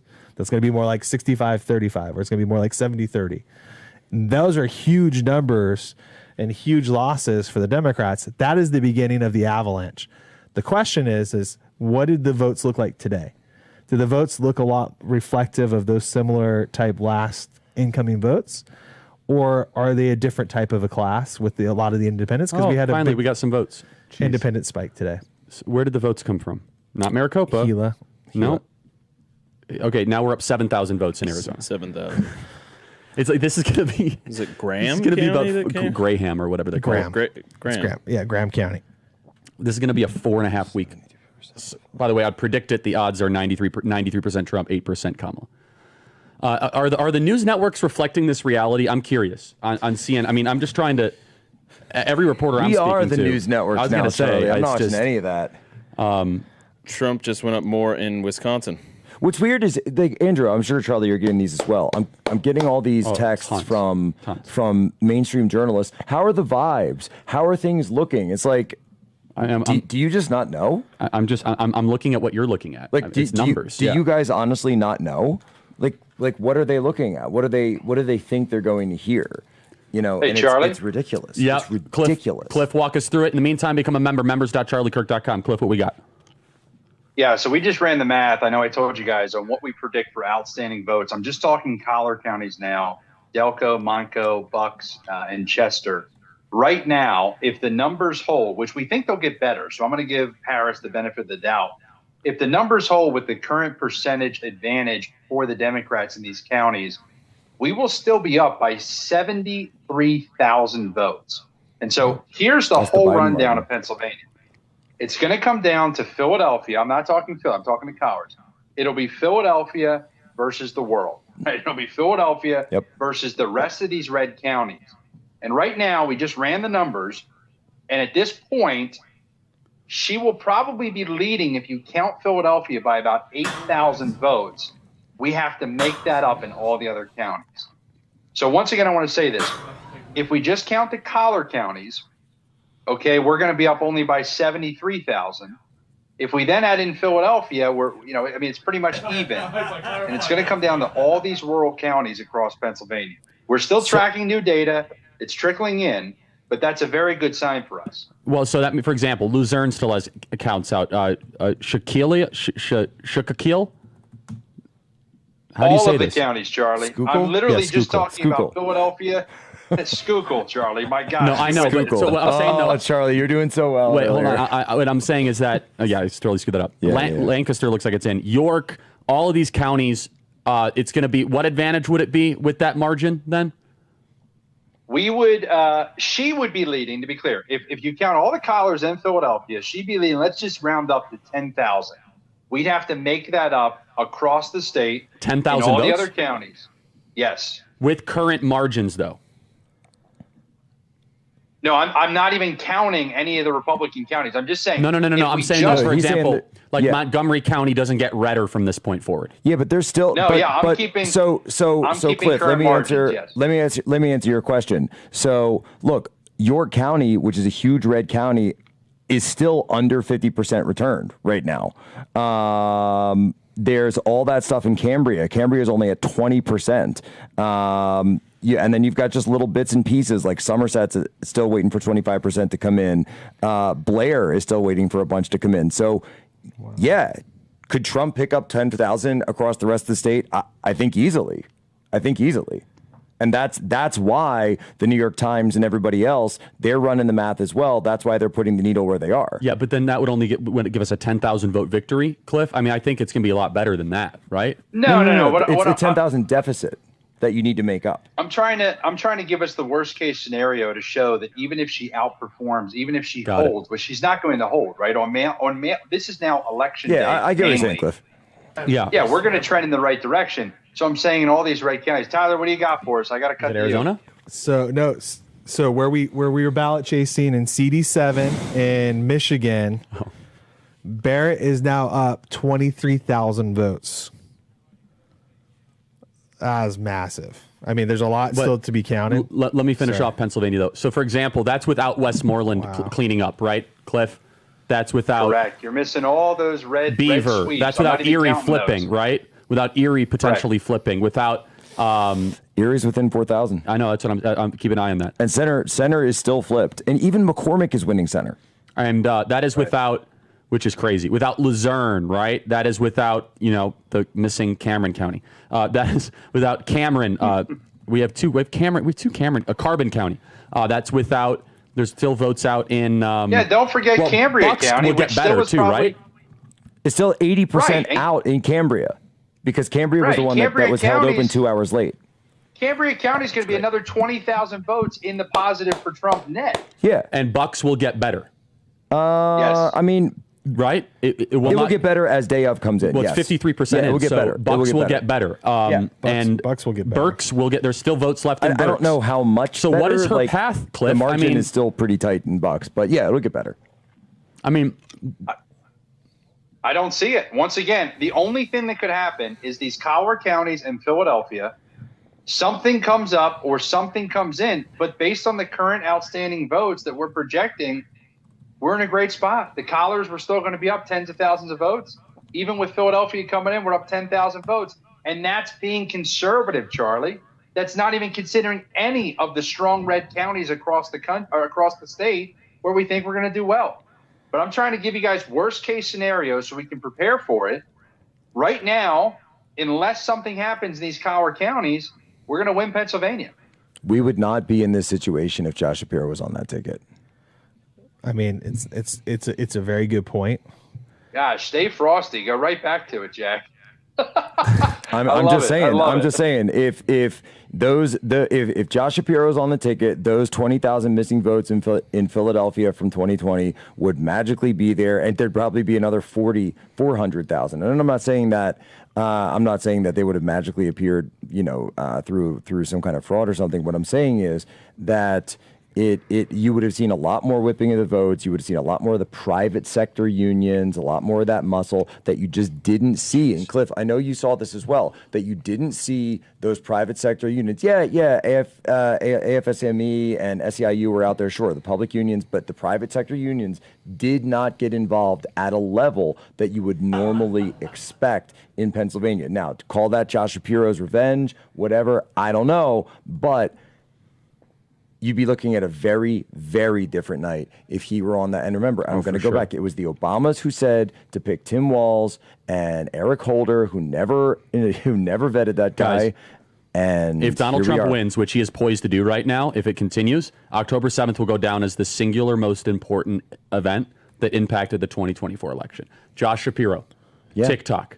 All of a sudden, TikTok became way fairer for voices like us. We got 2 billion views, like literally in a year. Overnight. Michigan is now in play. They had a Gaza problem. They had a base problem. October 7th will go down as the most important Democrat event. Do you agree, Tyler? And it started the avalanche in Silicon Valley, right? It was sort of like there were a few people very early on who started making noise, David Sachs, and then eventually got to Bill Ackman. And that's basically, I think, the milieu that led to Elon coming out and doing what he did. And look, there was one state that Elon Musk put all of his chips in, and that was the state of Pennsylvania. That he was going around, I was at the town halls, my brother was at the town halls, throwing out millions of dollars, which, by the way, a judge came in today and actually defended and granted, that said that it was a completely legal, the way they had it set up to do. It's just such a repudiation of so many things. It really is. Become a member, members.charliekirk.com. Let's keep this momentum going. We got to play 188. All right. Members.charliekirk.com. Play cut 188. Yeah. This on this set numerous times is that you have a state where you've got a 6-week abortion or a 12-week abortion. I think theirs might be 12 weeks. Yep. But it's a state where women lost their reproductive rights, where there was a very heavy push to get women to focus on not putting in place, re-electing, putting back into the White House the person who was responsible for taking those rights away and restoring them. But that message obviously was not enough to get enough white women to vote for Vice President Harris, a fellow woman. This will be the second opportunity that white women in this country have to change the way that they interact with the patriarchy. And, God bless Shannon Watts, who has tried to have that conversation. But if people aren't receptive to it, and if people vote more party line or more on race than on gender and on protecting their gender, there's really not much more that you can do but tell people what the risks are and leave it to them to do the right thing. And for the record, TikTok was 1.7 billion views since March, just on our account. I've told Charlie this before. I think the single biggest thing outside of Elon buying Twitter that happened this year was the double birds that TikTok gave to the Democrat Party. Truly. But that's because October 7th, though. Totally. Because TikTok was making people not pro-Israel, and there was a lot of people that lobbied to get rid of TikTok. And then TikTok was like, well, we might as well go with the one team that wants us, which was Trump. And we were like, okay. Overnight. Overnight. It was overnight, and it was the most jaw-dropping change in trajectory. Yeah, we couldn't run Charlie's TikTok account without getting completely bogged down. We have 4.5 million followers on TikTok right now. It's massive. It's the biggest thing. It's massive. We were at 3.8 on November 2nd or 3rd. Can I tell you from an activist standpoint, too? It gave me gas in the tank to want to do what we're doing on the ballot chase because it makes our life so much easier. Totally. Because of notoriety. Andrew, I'm going to sub you out with Blake. Blake has some stuff. That's okay. Yep. And while we're swapping, Blake, my son's 15 years old, sees nonstop Charlie Kirk content now because YouTube wants to compete with YouTube Shorts with TikTok on YouTube. Yep. And our YouTube went significantly up too. Your YouTube went significantly up. Everything went up because of the TikTok change. It was such whiplash. Let's bring Blake in here. Are All right, email us freedom@charliekirk.com. And if you guys want to potentially get a free hat, subscribe to our podcast and email us proof. By the way, we're number 2 in all Apple podcasts right now. It's in all shows. Not surprising. We have, I hear we have Maricopa incoming here too very soon. Oh, really? Great. Is that Garrett Archer? Very quickly. What Maricopa? What? Today's votes from game day. So these are SD cards. These are SD cards. So this is not the 200,000 mail that we're missing. No, who knows when those are going to show up? You've got to be. It'll probably be after this, but this will be. I'm sure the answer, if we had them here, they would say we're processing them right now. How many SD cards are coming in? So it's from all of the polling places, which is about 250 of them. So all those will come in.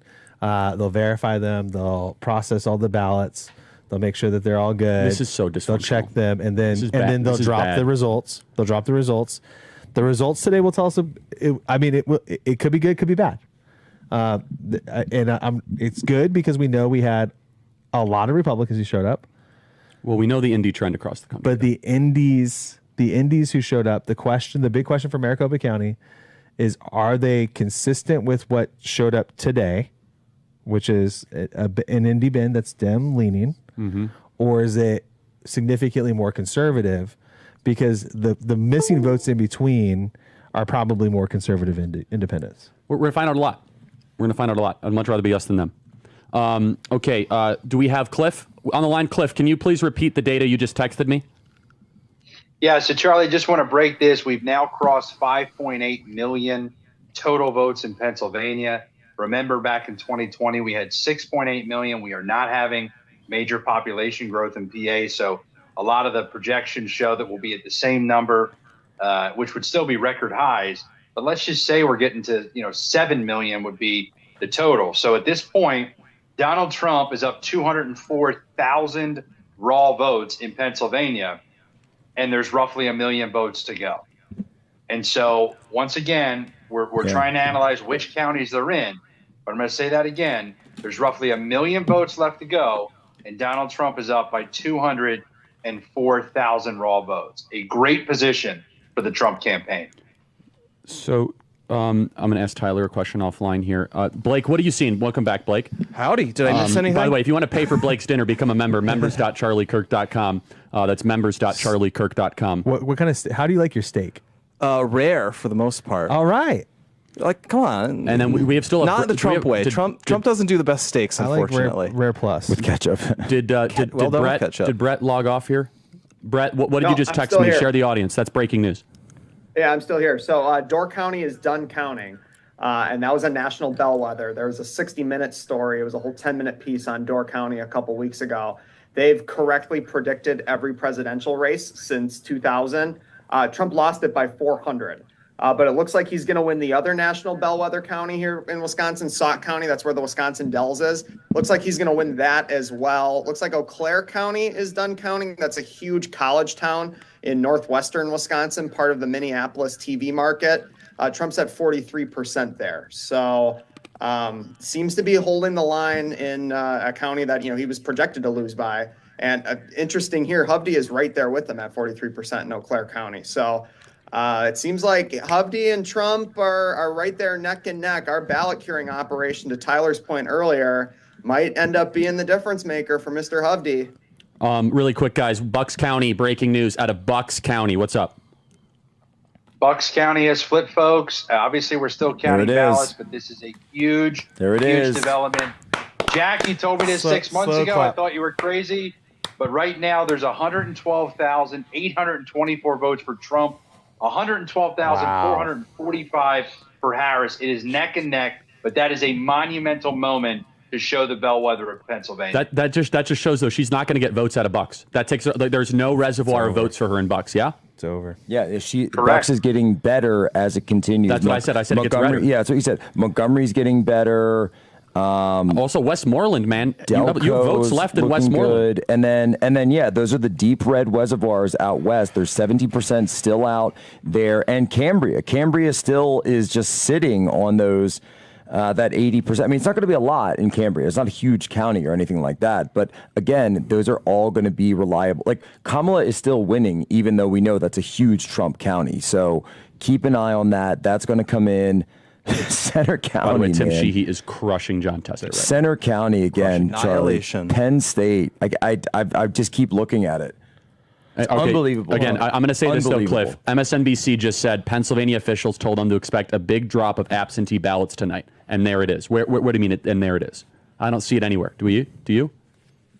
I see nothing. I hear nothing. I do nothing.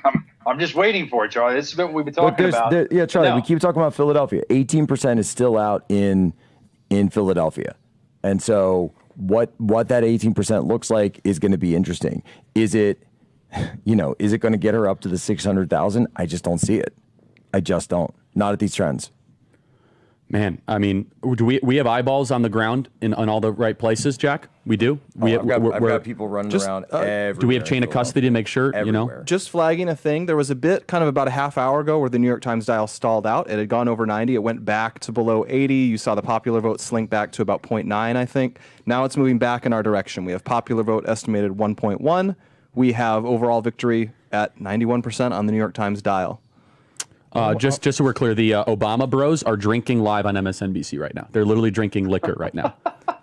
It's like unbelievable. We're seeing a lot of that dark stuff, like the stuff they were doing in 2016. Like Joy Reid just openly saying, like doing this dark race baiting stuff. But they're going. They're like slow walking themselves into it instead of just like, okay. Do you know what I mean?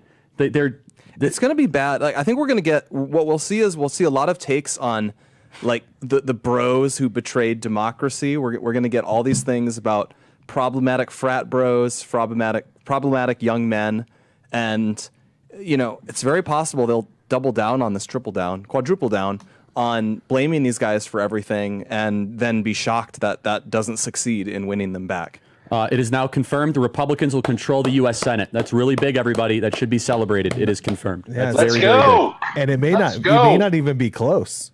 It's like they're prolonging the inevitable unless something falls into their laps. We could end up with 4 more Republican U.S. senators out of this. Yeah, I mean, you flipped Bernie Moreno, which was a question mark, right? You've got Bernie, that was a question mark. You now are looking at Pennsylvania. You've got Rogers. You've got Hovde, and Hovde's looking as inevitable as Trump in Wisconsin at this point.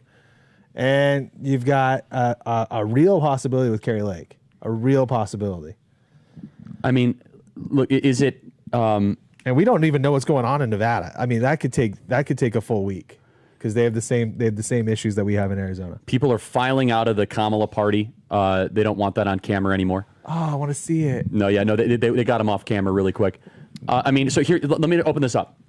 Cliff or Brett, I don't see a reasonable path based on the data in either of those states. Prove me wrong. No, I don't. I got nothing. Go ahead, Brett.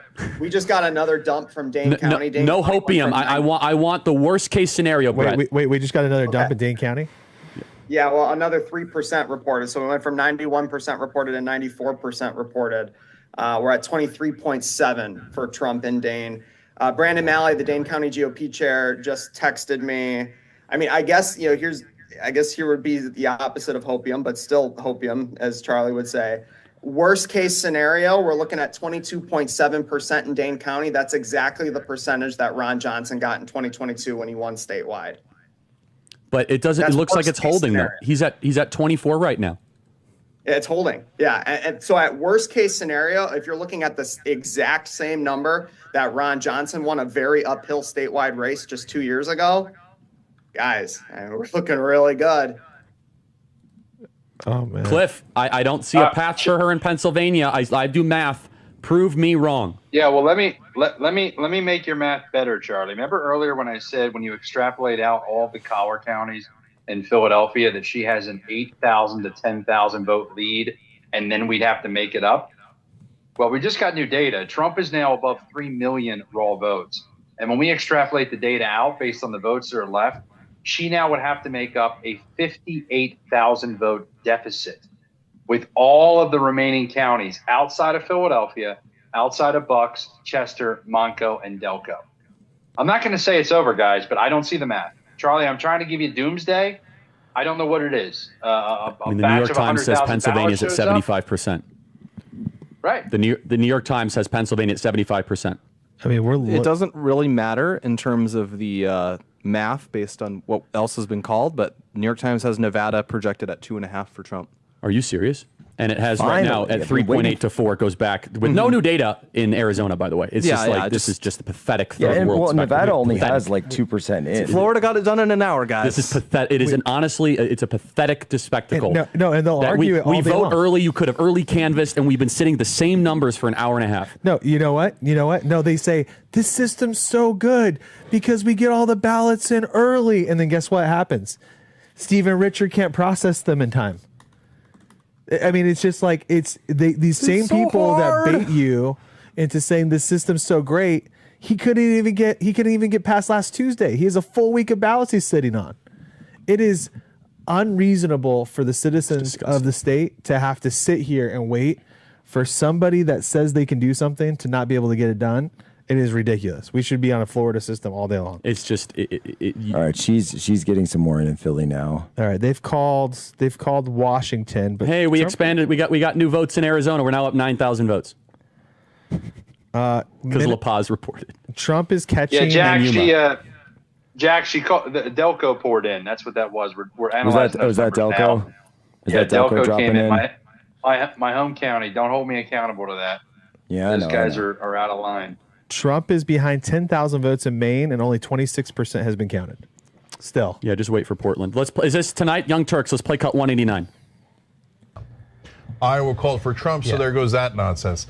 I'm getting revved up here on a significant rant. So, because Kamala Harris is not winning, and the people who thought that Kamala Harris was going to win in a landslide are totally wrong. Love you, Cenk. I live like a capitalist every single day, Cenk. Can we replay that? Was there a massive fart? Let's play cut 189. Iowa called for Trump, so there goes that nonsense. I'm getting revved up here on a significant rant. So, because Kamala Harris is not winning, and the people who thought that Kamala Harris was going to win in a landslide are totally wrong. We are now up 9,000 votes in Arizona. Yuma reported, by the way. Yuma numbers are great. Tyler, we are up 64-35 in Yuma. That's right. That used to be a Democrat stronghold, and now... It used to be a conservative Democrat area, and over time it's changed significantly, which is great. Now we chased really well in Yuma. We chased a lot of votes in Yuma. Like a lot. Our team, and I want to give Anthony Kern a lot of credit. He's been living down there with the team. Who's a state senator. He ran for Congress against Abe Hamadeh. Good man. Good dude. He was on the good old elector slate with me last time around. Good guy. He chased thousands of votes, and that's what you're seeing with that part of that initial drop. So that's only going to get. I think that's only going to get a little bit better. It's not going to get any closer, but right now with 90% of the vote in, we're only losing New Jersey by 4. I know it's 4. It could get closer, Blake. Don't be. The New York Times estimate is it'll widen to about 6, but that means we'll lose New Jersey by less than half. We're going to win Florida by. All right, I want to name some of these members here that I'm signing books to, and then I want to get to the watch party. By the way, the Lib meltdowns are only going to get better. Let's go to Joshua, Tracy, Lauren, Andy, Ronaldo, RJ, Sean, Tupulto, Nicolette, Timothy, Lorna, Derek, Forrest, Stacy, Connor, Ivana, Chris, Emily, and Elise. Thank you, guys. Members.charliekirk.com. Members.charliekirk.com. Deeply appreciate it. Also, Tanya, Taylor, Isaiah, John, Ivan, Christina, Zach, Remington. What a great name. Ashley, members.charliekirk.com. Okay, let's go to some of this tape here. Let's go to cut 190, live shot from the Kamala watch party.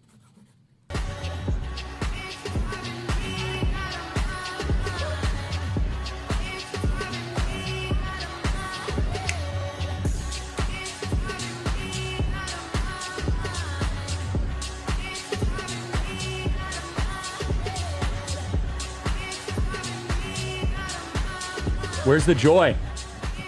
Let me read this from Jackie Heinrich, who's a legit reporter from Fox News. She's good. This is breaking news. 3 sources close to Harris are expressing concern that Harris's path to victory may become too narrow to overcome. One source at the Harris Friends and Family Party says her path is so narrow and she's not doing what she needs to do in Pennsylvania, Michigan, Wisconsin. The exit polls I saw hours ago are accurate. A third source close to the campaign says, I think we're losing this. Hearing word that Harris may come to Howard University soon, but not for another hour. That was 20 minutes ago. So it's in some ways it's just a matter of time, everybody. We have, Brett, what are we looking at here for? I'm just looking at some of these. We have, it says 100. I'm sorry, I was looking at the wrong map here. We have still such a little percentage of Brown County in. We like Brown County, don't we? Yeah, Brown County should still continue to be good for us. What's the outcome that's still going to be there? Why is Brown County so far behind? Have you heard anything about that? I haven't heard anything about that. I'm not Can worried you find about out? Brown. I'll send out a couple texts here. One quick thing I wanted to let you guys know about. So there's only 10 precincts left to be counted in Dane County.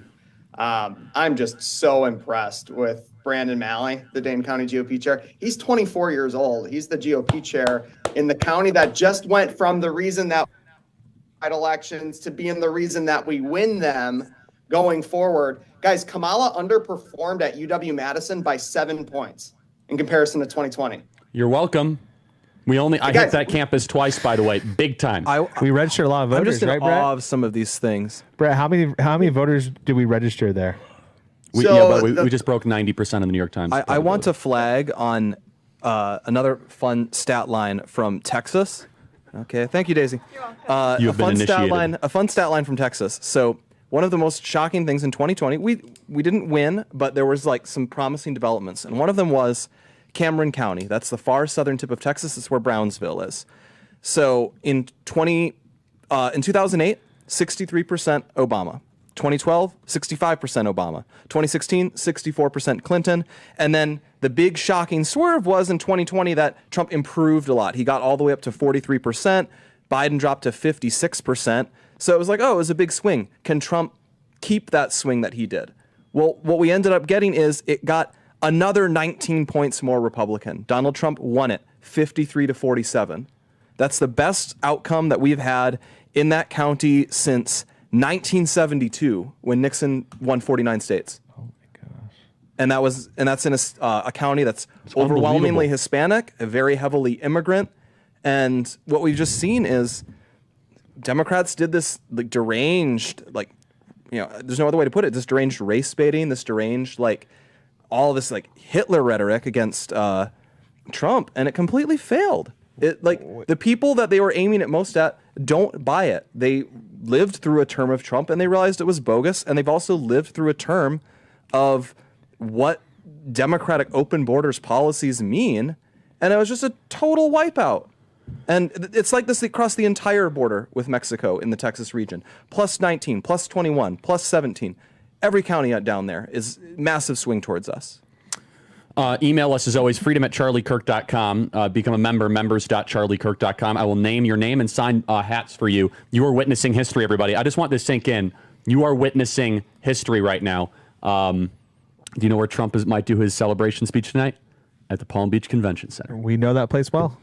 Trump is at 97% on Polymarket, 91% on the New York Times. I have many PTSD moments that have been ingrained into my body from that convention center. I remember Charlie, was it last summer there outside in the, Charlie's like, you blocked it from your mind. I blocked it. Completely blocked it. When no, that didn't happen. It was like. Just didn't happen. Just didn't happen. Yeah.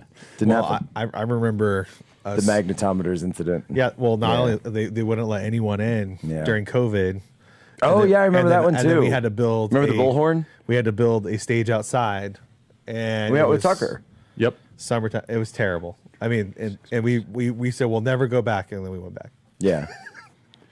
All right, Cliff, I'm going to play around with you, Cliff, here. I've done... So let me tell you what my Republican data person says. She says both sides returned 86% of mail-in ballots. Technically, if every single Democrat returned theirs and Republicans didn't return in a single one, then they could win. But I think that's borderline on absurdity. Cliff, walk us through the worst-case scenario. Do we know actually how many votes are outstanding, or are we going to get like, oh, there's 40,000 votes, or there's 30? I mean, do we have the full picture of votes outstanding in Pennsylvania before the champagne starts rolling? Yeah, I think, listen, when we look at requests and we look at returns, Harris started the night up 400,000 in terms of returns when you look at just the mail-in ballots. But, Charlie, listen, I'm ready to project something. Okay, we've run the numbers. If projections hold, right now 91% of Delco is in. 86% of Chester County is in. 73% of Montgomery County is in. 58% of Bucks County, which we're now saying is a wash. And 86% of Philadelphia is in. Charlie, I'm going to announce this on the Charlie Kirk Show. If these projections hold, Donald Trump will win Pennsylvania, and with that, we'll have enough votes to win the White House. Those are the projections we're seeing, and I think that's going to play out. All right, okay, so let's go worst case. I want you to now go a little doomer. What if what play out like a 10% decrease, 20%? Show me a path. I want you to do the Kamala. I want you to do the Kamala thing. Give me 10 seconds. I'll pull up the data and tell you Fair worst enough. case Let's scenario, play. what Let's they play can do. CNN. I mean, let's play CNN. 1 second. Play cut 191 while Cliff crunches some numbers. I want the worst case scenario here. But look, the headwinds of the economy, the inflation that people are feeling, the difficulty in their everyday lives. Yeah, she could not outrun that couldn't. Biden economy.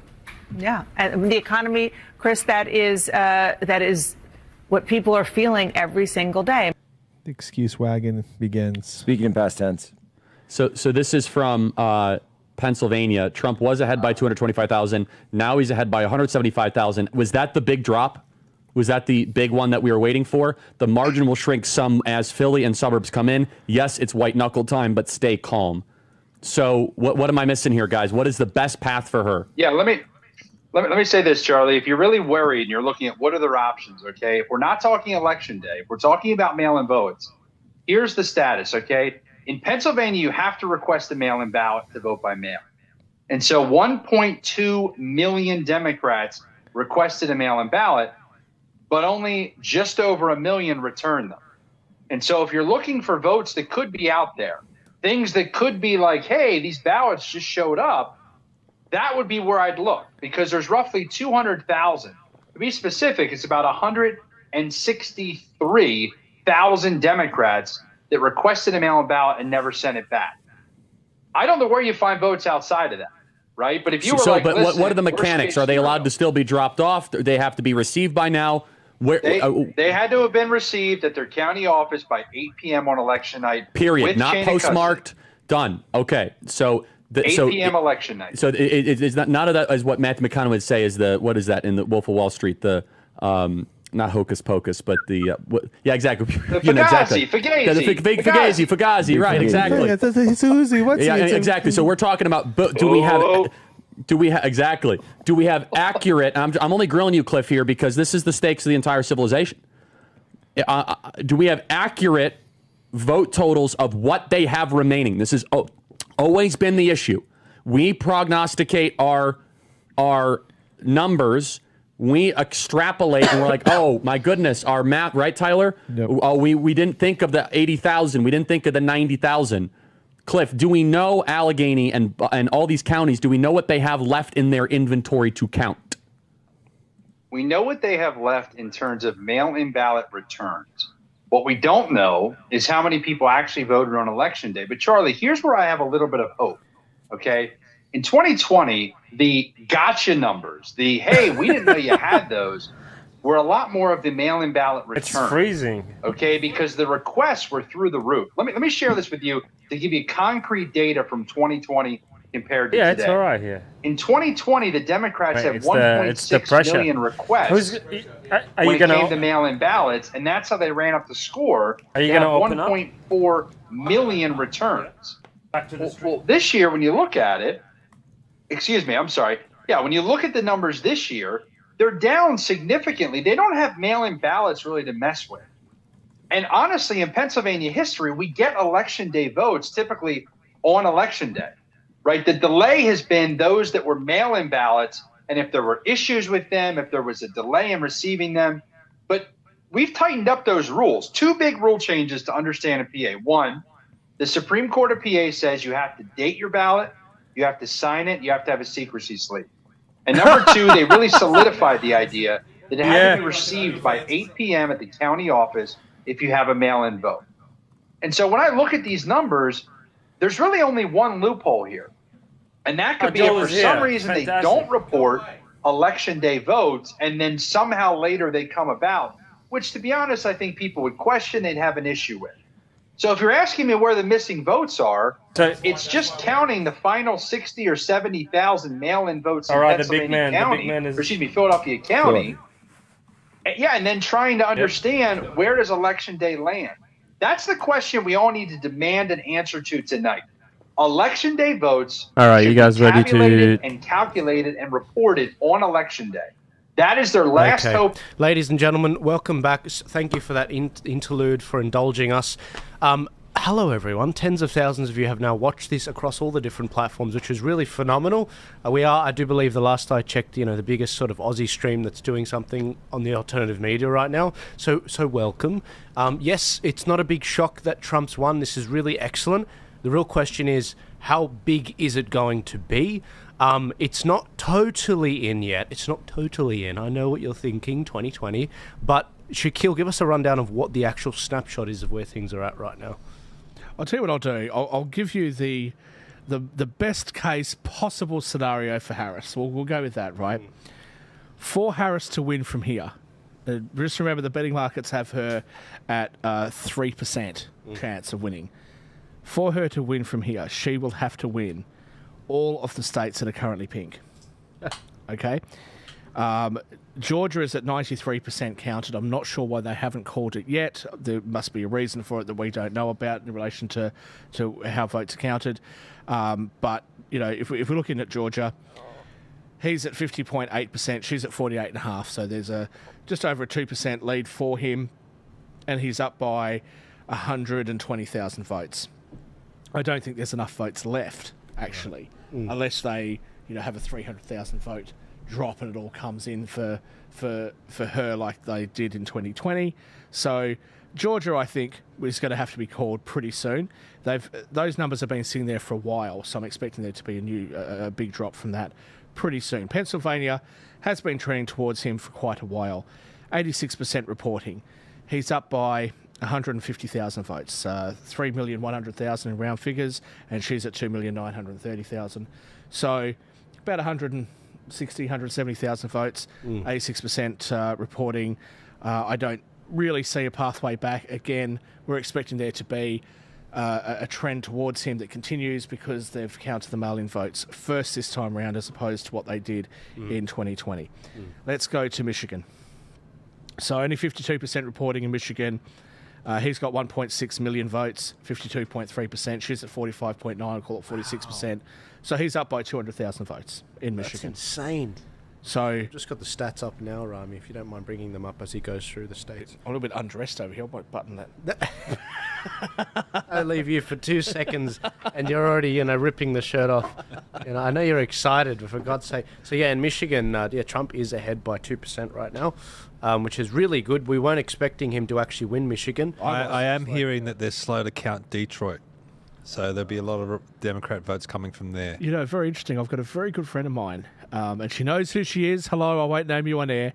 A very good friend of mine who I actually met in a rural location in Georgia, who is originally from Detroit, who actually just said to me, come up to Detroit when you come to the States. I went, I'm hearing some bad things. She goes, no, you'll be fine. It's awesome. Come on up.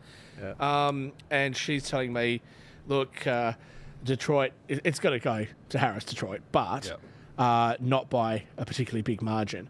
That he's going to make some gains there. So we'll certainly find out. If Chris was still here, he'd be able to tell us what the swing is. So anyway, Wisconsin, 80% reporting.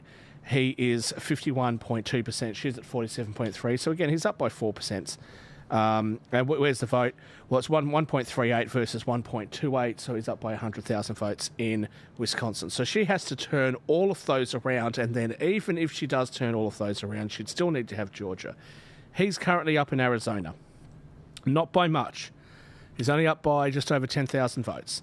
So he's got 50%, she's got 49%, but it's only 10,000 votes with 51% reporting. Let's see how that continues to trend. I just want to talk about the Senate race just over there for the moment. Kari Lake is actually behind by just by over 100,000 votes with 50% reporting. So not looking great for Kari Lake, but again, that could certainly turn around. And off what we have left, we have Nevada and Alaska.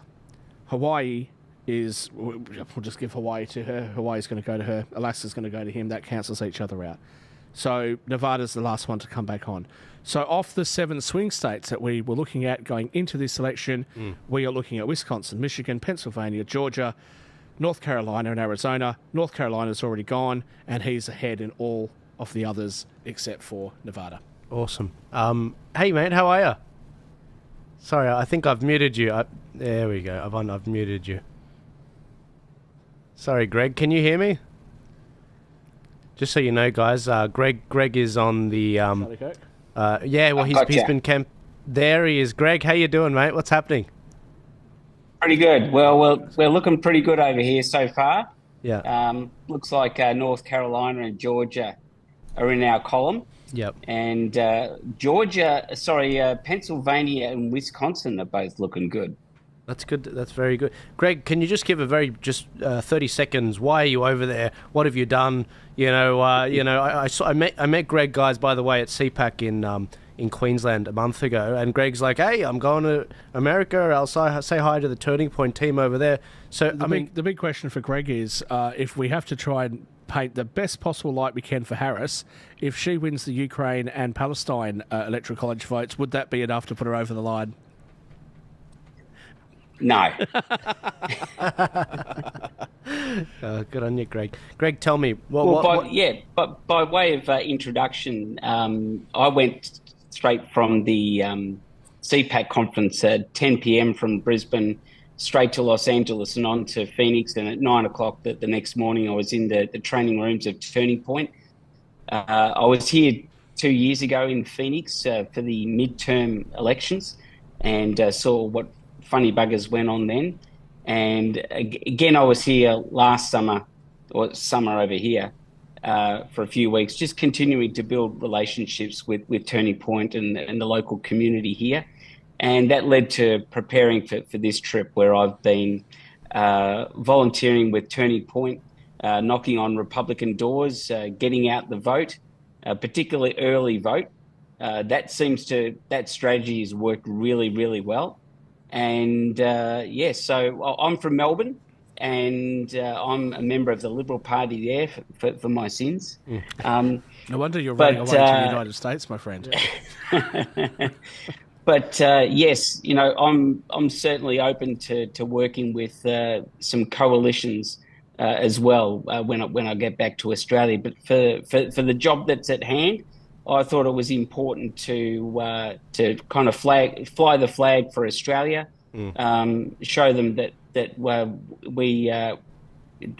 they really mean a lot to us, and so I decided to volunteer a month of my time to the cause, and we need to save America if we've even got a chance of saving Australia.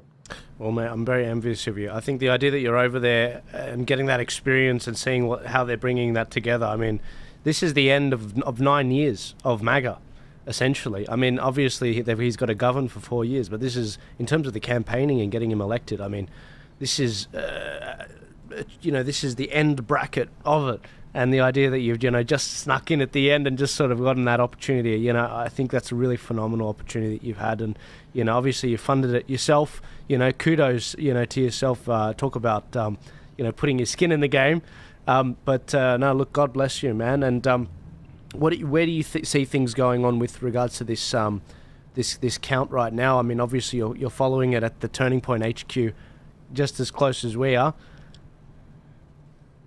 Yes, well, the underlying numbers are looking really good, particularly with counties that are yet to report, and even precincts within those counties that are yet to report.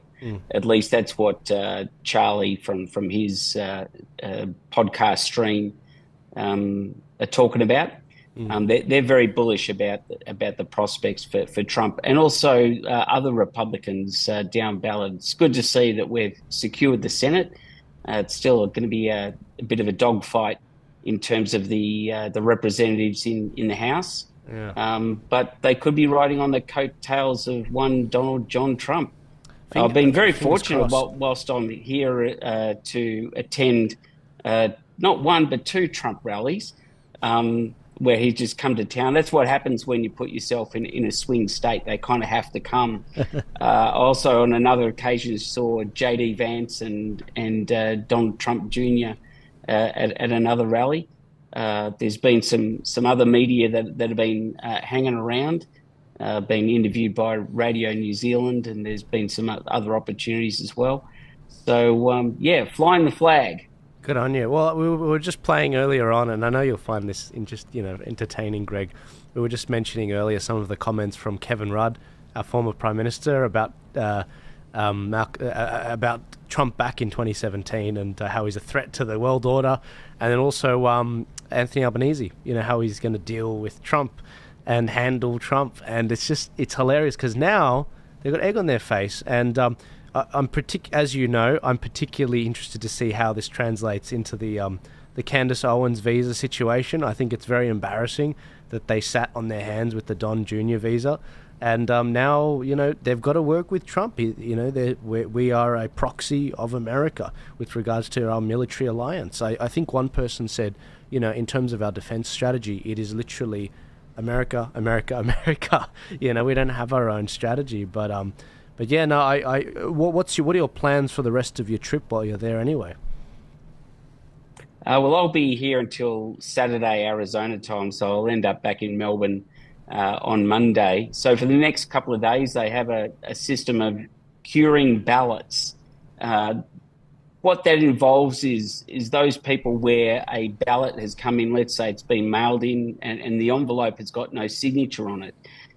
You contact that voter and say, hey, we think there's before we open up the envelope, and not speaking like I don't have the envelope in front of me necessarily, but it's been reported to us, to give the voter a chance to come down to the election centre and fix their ballot before it actually gets fully processed. That, really affects the margins on some of the tighter races as well, where Abe Hamadeh, who was shooting for Attorney General in 22, he lost that race by somewhere between 250 and 300 votes. And, we could have a completely different Attorney General in Arizona at the moment. Awesome. I do want to just very quickly say about the Senate, off the races that are still live, the Republicans are actually leading in all but one of them. Right. So there's every chance that they've already flipped 2 Senate seats. So there's every chance that you could be looking at a 54 or 55 Senate lead. Wow. Wow. I'm not prepared to yet say that the House is going to the Republican or is going to be kept by the Republicans. But I think so. I think that's likely the House will continue towards that. That's significant because you also need to take the Supreme Court into consideration as well, because there's 2 judges that are set to retire, Samuel Alito and Clarence Thomas, both conservatives. So if it's the Trump presidency and the Republicans have the Senate, they also get to pick the judges for the Supreme Court, and that locks it in for could be another decades. generation. Yeah. Another generation. Yep. So it's liberals, insane. Liberals over there are going to lose their bloody minds, and I can't wait to watch it. Yeah. Yeah. Greg, I respect the fact that you probably would rather be having a drink with the rest of your compatriots out there. Water, and more water. And by the way, guys, it hasn't been a smooth trip with regards to Greg. He has been hitting the pavement. He's been hitting the doors. He's been sick. He's been working through it. He's been going hard. Greg, did you have anything left that you wanted to leave us with before we let you go? Look, I think we're crying out for leadership in Australia, both at state and federal levels. I've got some confidence in Peter Dutton, but we're looking for a Ronald Reagan, Margaret Thatcher, Donald Trump type leader, those who are strong and with convictions. We badly need that in Australia, and it's not easy to put your hand up for politics, but I see kind of there's two categories of politicians: those that get in it to gratify themselves and are there for power and to kind of help their own back pocket. And then there are those at the grassroots level who really care about the community, and really strong leaders who are there for a long time are probably in that latter camp. So I'll be doing whatever I can on returning to Australia to help identify some candidates and encourage them to step up and give it a go, and the people will back them, just like you're seeing tonight. Absolutely. Look, a lot of people probably listening right now, and they might agree with me when I say, I don't think Dutton's that guy. I think he's demonstrated that he could be that guy, like that time he went off at that ABC journalist during the Voice referendum in Alice Springs about, child sexual abuse in Alice Springs and them doubting the data. But I don't think we see enough of that guy. I think he's too busy threatening my audience. If you question the government, then if you see someone in your friends or family that are questioning the government, you should send them to report them to ACO or the federal police. I mean, he's got to stop that crap. I mean, he's not a serious guy like Nigel Farage or Donald Trump in my books. And I think you're right. Until they actually recognize that this is the new way, transparency and authenticity in this new realm of podcasting and everything, I think they're just going to keep losing elections. And that's not okay, because that's going to hurt people. But I mean, so be it until they learn the lesson. But again, we'll see what happens in March or in May next year for our election. Yes, well, just to finish on one of your points there, I would say that Peter Dutton has potential. He can grow into it, and he needs some good people around him to guide him there. Maybe even some people who've been there before. Absolutely. I just want him to go back to the Menzies We Believe statement. If he does that, I'll be happy. Greg, I'll tell you, I've had the opportunity to meet Peter Dutton a few times, and what I think he needs to do is he actually needs to stop following pre-scripted lines and just be a bit more human, because he's actually, quite surprisingly, quite a nice guy to talk to. He's a genuine kind of bloke, and if he can show that personality, I think that would help him immensely. Absolutely. Or maybe we need to put an apron on him and take him down to Macca's. I think so, Greg. That might not have the same Google impact, but absolutely. Greg, mate, I'm going to let you go. Did you have anything else for us before we say goodbye? Or? Oh, look, that'll do it. Thanks very much for your time, and I hope you enjoy the rest of your night. And we're just got to keep working hard, praying hard for a good result here. Greg, I've got one last question for you, if I can, before you leave us. Looking at the popular vote, I'm not sure there's the numbers for Kamala Harris to win it. So would you agree that Donald Trump is likely to take the popular vote for the first time, or do you think that could slip away from him? Look, I'm not too concerned about the popular vote. It's the Electoral College that really makes the difference. I have seen some very promising early numbers that he could win it. It would be the first time, I'm talking about the popular vote, that he could win the popular vote. We'll just have to wait and see. But of course, in their system of government here in the US, it's not necessarily how it works like that, because of the 50 states, they all need equal representation. It's not just 50.1% of the population. Otherwise, you'd have California and New York dictating who's going to be your president, and that's just it would be skewed, to certain states rather than an equal share. Awesome, Greg. God bless you. Please be safe. I hope there's no violence from the Democrats after this. But God bless you again. I take your hat off to you, and everyone in the comments are saying good on you, Greg. So thanks so much, Greg. God bless you. All right, thanks for having me. Awesome. Say hi to Charlie for me, hey? I met him today. Of course you did. Of course you did. You're everywhere. God bless you, man. Awesome. Send us the photos. All right, will do. See you, Greg. Thanks. I don't think there's any question that Trump will win it from here.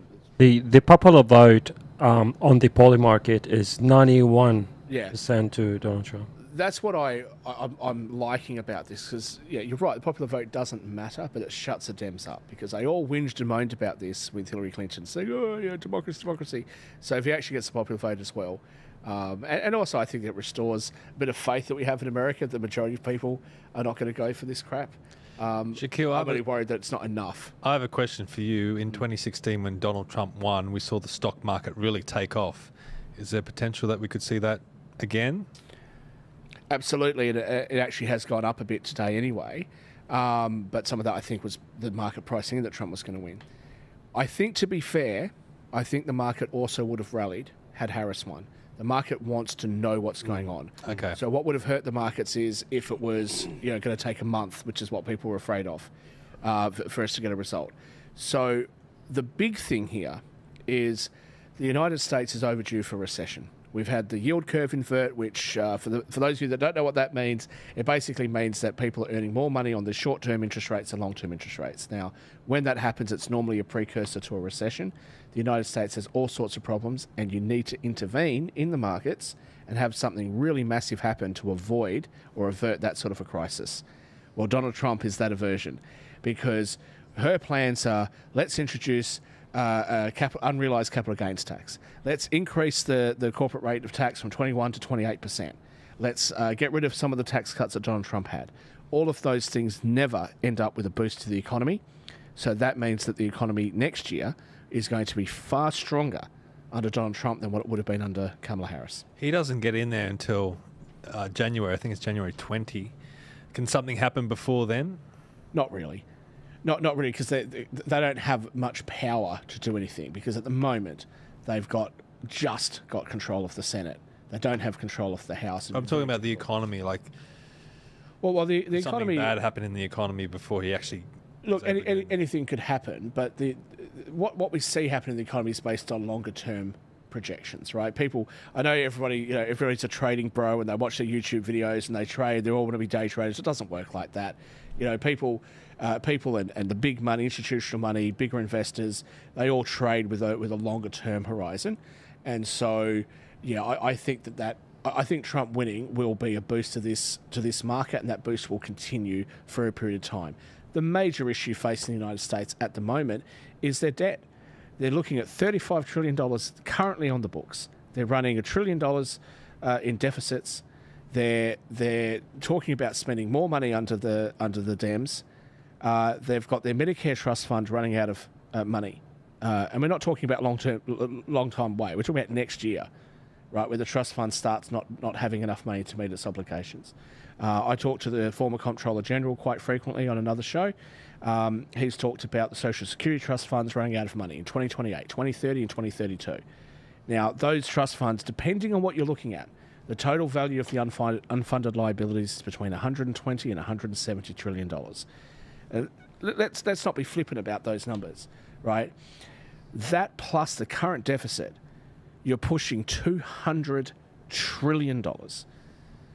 The Australian economy is about $1.5 trillion.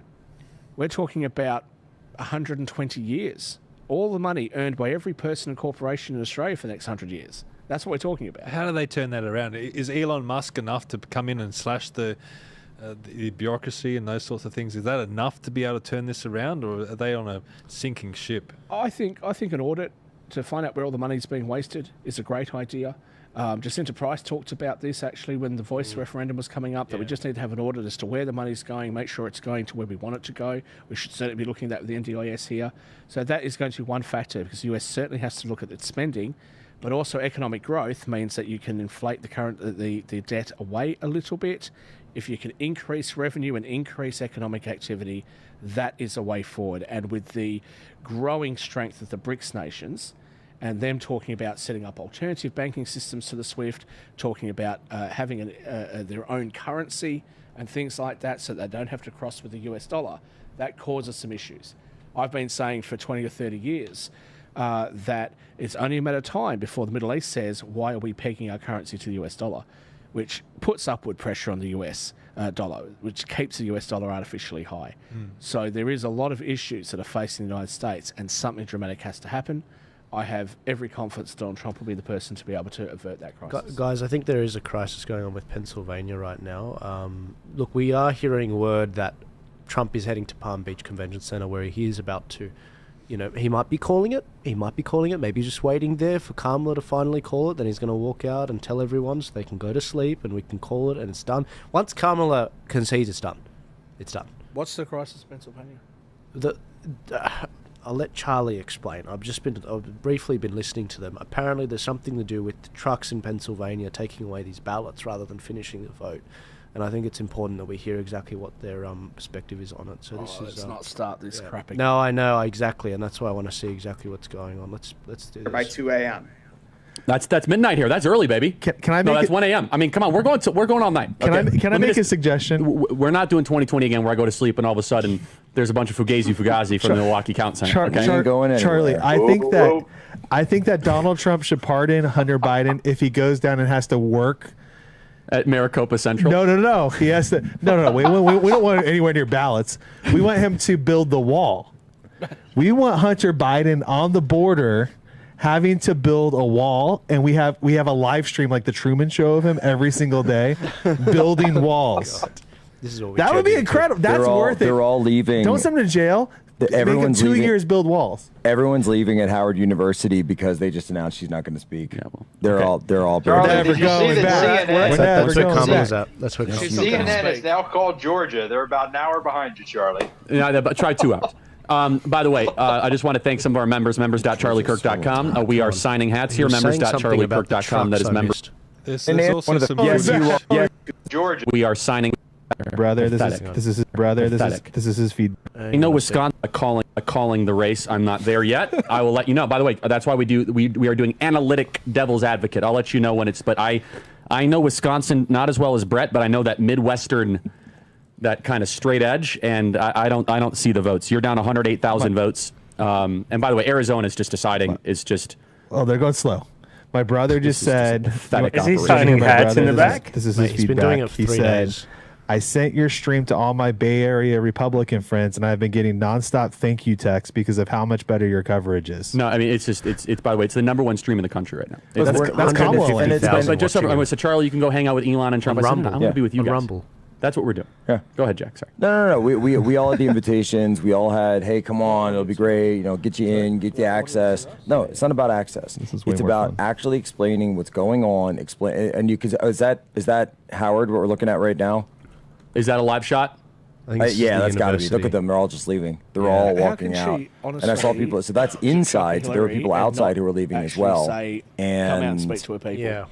Look, we have work to do. We have 238,000 concurrents on YouTube right now. We have work But to if you do. don't want to concede, Guys, email me at least have enough freedom@charliekirk.com. respect to come out and actually speak to your people and say, look, it's not looking good. I can't make an announcement yet because I still think I can win. Yeah. Or whatever she's going to come up with. At least come out and speak to them, for goodness sake. You know how it is. They like the big grandstanding moment to keep us going. We've got. And Arizona is still not report. I don't know what is going on there. Still working on my Wawa coffee. I mean, it is 10:41 local. Even know how many this cups is just pathetic. Sign books. Orderbulletproof.com. Orderbulletproof.com. Sign books. Sorry, Charlie, I will tell you, this is like last time we were in this position. It took them until after 11 p.m. to start releasing day of results. So but I'm talking about the earlies they still have. They're not going to release. They're sitting on 200,000. They're going to start slowly scanning. They are sitting on our 200,000 best votes. It's going to be Bill Gates over there. It's 200,000 of our best votes. One at a time. He's going to be onesies, twosies. It's going to take. We're going to be here for 2 weeks. I can't. We're going to be here for 2 weeks, and they're going to be like until they finally have to claw their way into Kerry Lake as their U.S. senator. So what I'm listening to here is they're following Arizona. Obviously, they want to see that if Trump wins, but it's Kerry Lake they're waiting on. And there are 200,000 votes in Arizona. There is a guy called Bill Gates. It's not actually Bill Gates, Yeah. that you guys are thinking of. This is an election integrity guy that runs the elections there, did a terrible job in 2020, and this is who they're alluding to. And they're sitting on these ballots, and it's like, well, when are we going to get them? And that's what they're talking about. That caught my ear when I was listening. I'm just going to play another Kerry 30 Lake, seconds. the thing has been called, I think, hasn't it? Against her for Ruben, I'm not sure how to pronounce his name. Gallego, I think is his surname. What's the vote count? Is it 200,000? Well, it's 957,000 for him and 844,000 for her. So we're talking 110,000 votes, but the Associated Press hasn't called it. But then again, the Associated Press hasn't called Georgia. CNN's called Georgia. These are early votes as well. They did very well in that area. Let Yeah. me just play another 30 seconds of this before. Steve, were you going to say something? No, I was just going to point out there's footage of them bringing ballots into Michigan, I think it is. So there's some there's some footage flying around already about some untoward things happening. Yeah, it's honestly kudos to these guys. They're not got like this is like midnight right now over there, and these guys It's have been almost working. 1 o'clock on the East Coast. It's 1:45 in the morning. Oh my god, it's insane. And Justin Heap is your recorder. We're not calling that yet. We're not calling that. No, I'm just saying. We have some it new looks like calls. they're getting set up. Sadly, at, they did call New Mexico West for Palm. Is that RFK? No, they're prepping. They're that's the advanced team. But here's the right. New Mexico news. You want to hear some good news? No, actually, it's a speaker. No, I was gonna say I thought it was RFK for a second. Or he's gonna sing. Is this a singer? What's going on here? Can we get this feed, please? Yeah, we should probably check out what's going on. Whatever is, can we get Real America's Voice or something? Something is happening. Or YouTube. Can we find a YouTube link of it and send it to the Not team? entirely sure what's going on. We have 500,000 concurrence right now between all There's platforms. there's our good friend Blake. I think that's my brother right next to him. I want to. All right, I'm going to pause it there. Let's They're closing in, as they say. Trump may be going very very soon to announce the victory at Palm Beach, but we just don't know. We just don't know yet. Apparently, the left media has just called Georgia. Yes. So Georgia was called by CNN. The Associated Press hasn't called it yet, but they won't be far behind. Look, I'm going to say this only because I don't think that there's a pathway forward. Okay, Democrat. Yeah, Associated Press has just called it. Okay, play your games. Because all you're going to do is you are going to make sure that people remember that in the midterms and they remember it at the next election. The more you guys play these sorts of games, the more dishonest you are, the more you try to game the electorate, game the process, the less people trust you. Same thing with media. The more that you guys slant your coverage, the more that you are technically telling the truth, but you amplify this story and you don't put any credit onto that story, the more people are not going to trust you. And this is going to be a long-term trend of people, and especially young people. I'm really impressed with young people. You know, they're using the term based. I'm so impressed with them saying, we went through all of school with our bloody participation trophies and all this crap, and we're not buying it. Yeah. I love it. I love it. I'm having a whole bunch of people texting me right now. They're happy with where things are going in the US. But I'm not ending the stream yet. I literally had one person tell me, it's all good now. Thanks for the stream. I'll see you later. And I'm like, That's when things will really start to happen. Not yet. You don't have to keep watching us, but we're going to stay on because I want to be here until it's actually official. I'm not going to do anything else other than sit Absolutely. here, wait, listen. As long as Charlie's streaming, I'm streaming because I really want to see what exactly happens with this. Trump is currently at 246 to Kamala's 182. There are some states which aren't confirmed yet, according to. So what were the numbers that you said? 246 to 182. What, electoral college votes? Yeah. Okay. Maybe my feed is behind because this is CNN. So I was on CNN. See, this is the ridiculous thing. She's at 182. Where is she meant to get 98 electoral college votes? She can't win from there. And California's already been called. She can't win from there, but the Associated Press have got her at 210, and they've still got Trump at only 230. But they've also now called Idaho, which we always knew was going to be called for him. So, yeah, I'm not sure what's happening with the Associated Press. You guys saw what the CEO of Google sent out in an email yesterday to his employees? Slow down the feed if we're losing, is that what he said? No, he said something along the lines of, you got to stay unbiased no matter who wins. However, you go to Google now and it's still giving Kamala 210. It's like, what's going on? They're trying to slow it down. That's what Charlie was saying. They're trying to slow it down so they deprive them of the election night win. And that's why it's so frustrating that they're doing these things in Pennsylvania, locking up 200,000 votes, carting them off in these trucks so that they can count them one ballot at a time. Charlie was saying about this Bill Gates guy that runs the election there. Anyways, I'm going to keep an eye on this particular thing, but yeah, this is insane. Well, let's give credit to CNN though, because CNN is actually bringing the results in, so maybe they have course corrected. Different source now, New York Times. So New York Times is following the AP with 210, but they are reporting 246. So let's just put this in perspective: 246, 270 is what you need to win. Alaska hasn't been called yet. They haven't actually started counting Alaska. Alaska's his.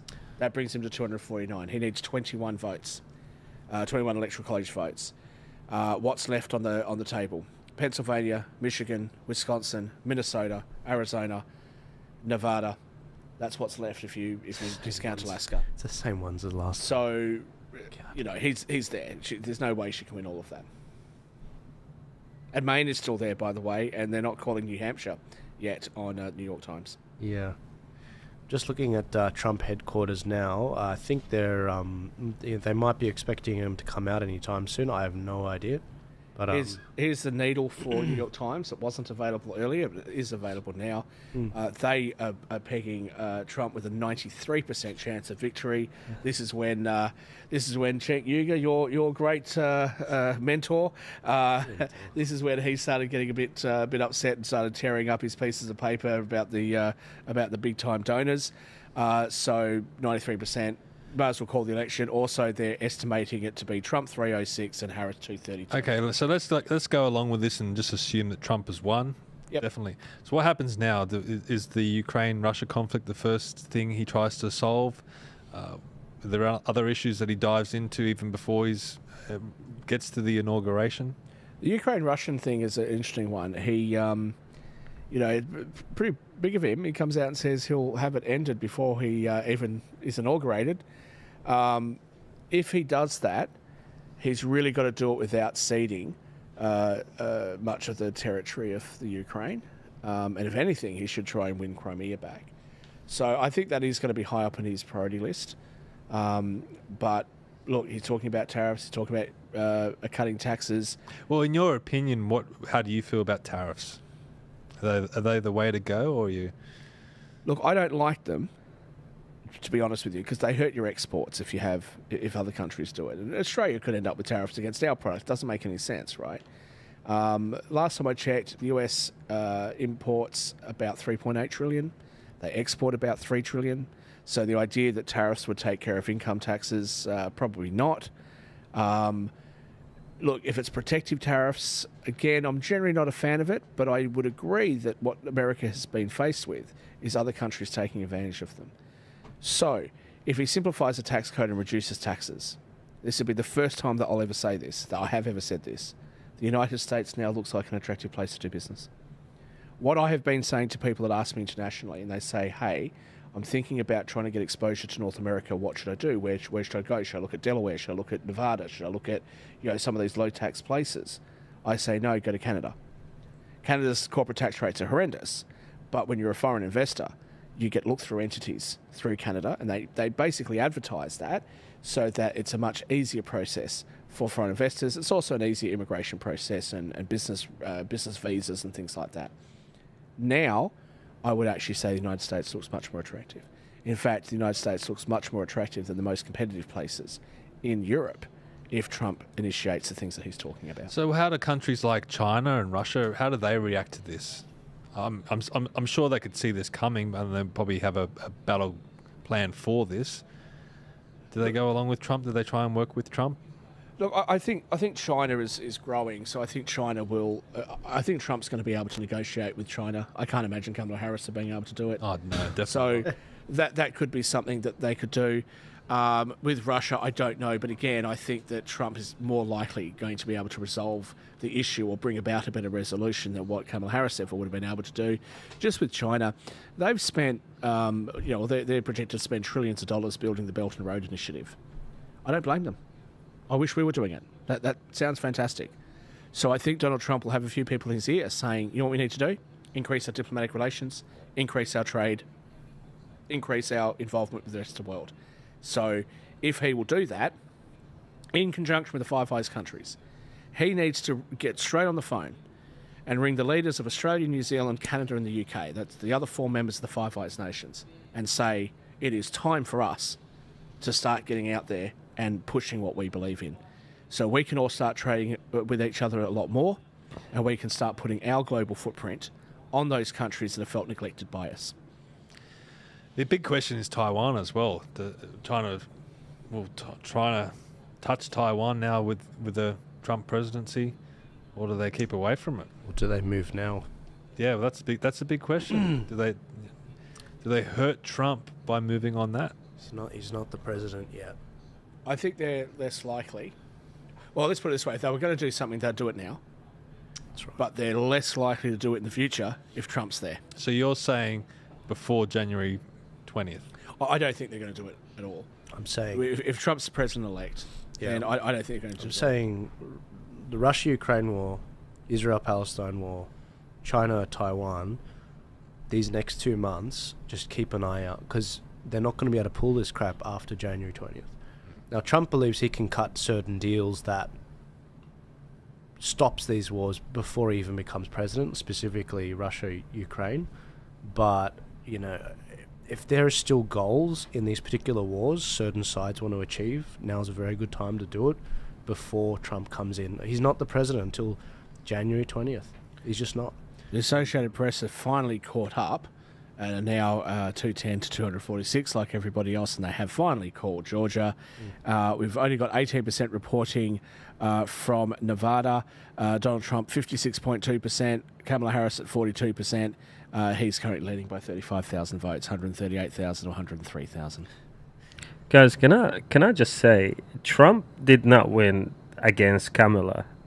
Trump won against Obama, first of all, and everybody else. If you see, you've seen how desperate Obama has been in the past couple of days, going to all these rallies. But I've just noticed now, if you go to his X account, Twitter account, he's been retweeting people who are taking photos voting. And that is just unbelievable. He's never done something like that before. Who? Trump? No, Obama. Obama? Oh, yeah. Right. Isn't that weird? So I just want to quickly let you guys know, Nebraska's first division has also been called. So I just want to get into Nebraska, because I think it was Nebraska's second that is likely to go for her. Just that kicks him over one more electoral college vote to 247. I know it doesn't sound like much, but it is, because it means he's only got 23 more to go before he's the president. By the way, Joel, there's a lot of people in the comment sections, Instagram, YouTube, everywhere. They thanking you for the stream. So. Oh, thanking me for the stream. Oh no, my pleasure, guys. You know, I is my mic on? No, look, I serve at your pleasure, guys. I apologize if I seem a little bit low energy. It's been I won't lie, it's been a little bit crazy the last few months with not just the Candace Owens tour, but there were 4 elections. A lot of people don't even realize we had elections. I was speaking to people in WA, and they're like, Joel, why are you so slow in getting back to us? I said, because the entire Eastern Seaboard has elections. We had the Canberra Territory election, we had the Queensland State election, we had the Victorian local election, the New South Wales local election, we had 3 by-elections in New South Wales. And the local elections in Victoria and New South Wales, we'd never done how-to-vote cards before. In fact, no one has ever done how-to-vote cards for a local election in New South Wales or Victoria for the whole state. But we did it, and I'm sick. So this always happens, but I'm looking forward to having hopefully a little bit of a break over the summer. But again, this is I'd like to think I would be more excited about this, but I'm a little bit numb right now, and I can't quite tell why. Not sure if it's PTSD from 2020, or if it's because I'm sick, or if because I'm burnt out. But again, I was always going to do this stream. I'm glad you guys are enjoying it. We will be doing streams like this potentially for the WA election, but certainly for the federal election. We'll be doing a stream like this early next year. But I really enjoy it. I really do enjoy it. And thank you for joining me.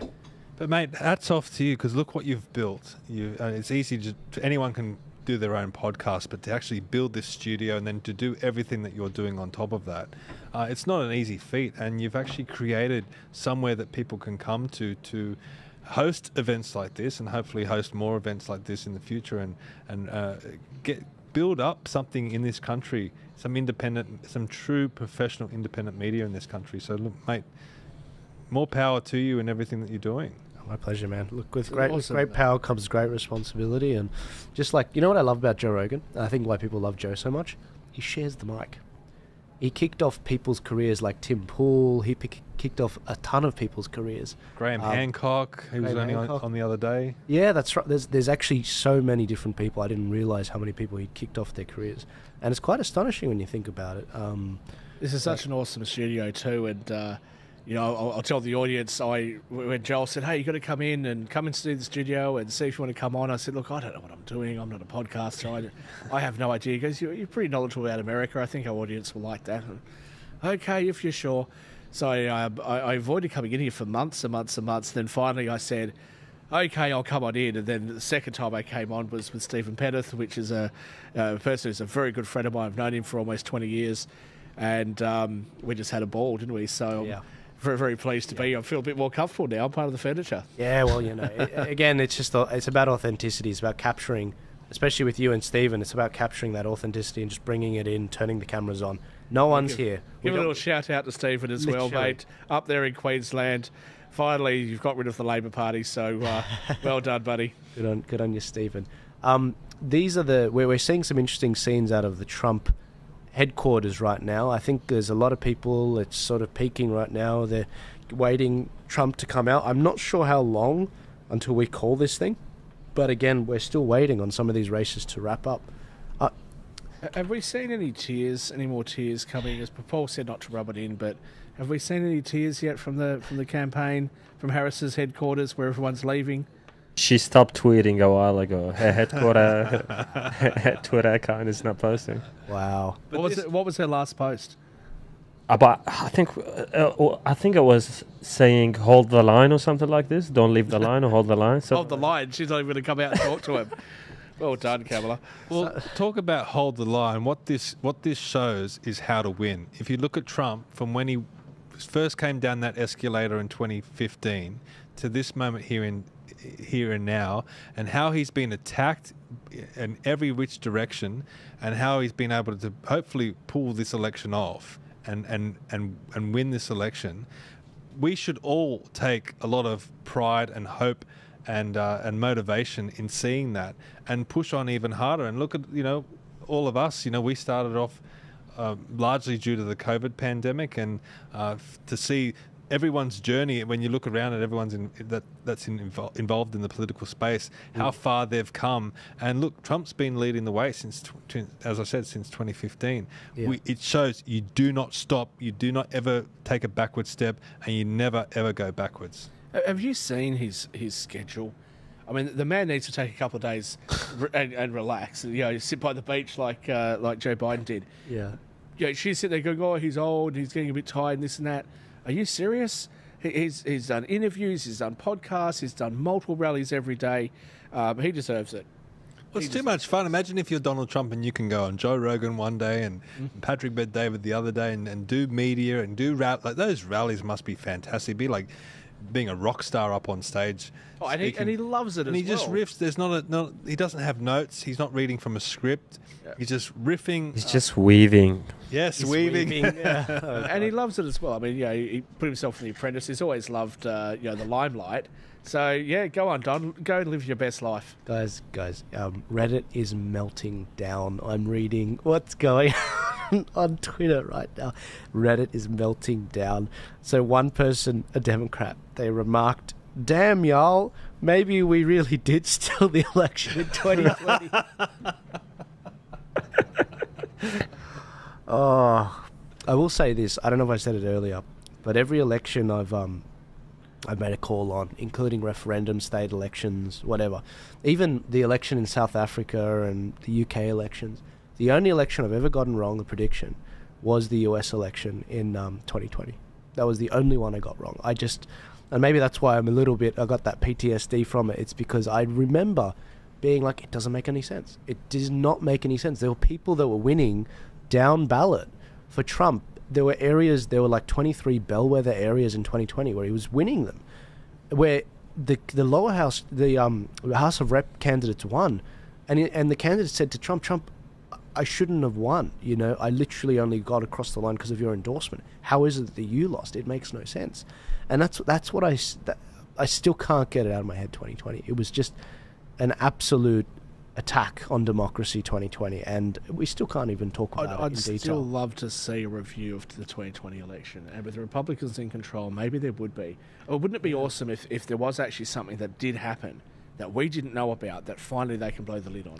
Because all this stuff that's been going on in the DOJ and all the stuff that's been going on with Merrick Garland and all the weaponisation that we've seen in the justice system, if somebody gets in there and can actually release it all and say this is actually what went on, and you, the public, can go and judge it for yourself. Well, you're scaring me, Joel, because every time I go on X, I see all this footage of truckloads of ballots arriving in Pennsylvania and those sorts of places. So look, let's hope none of that happens. Yeah. So the betting markets have her down to a 1.2% chance of winning. Okay. You love these betting markets, mate. This is over. I'm telling you, this is over. Somebody should play that clip from Dumb and Dumber when Jim Carrey's like, "So you telling me there's still a chance? There's still a chance."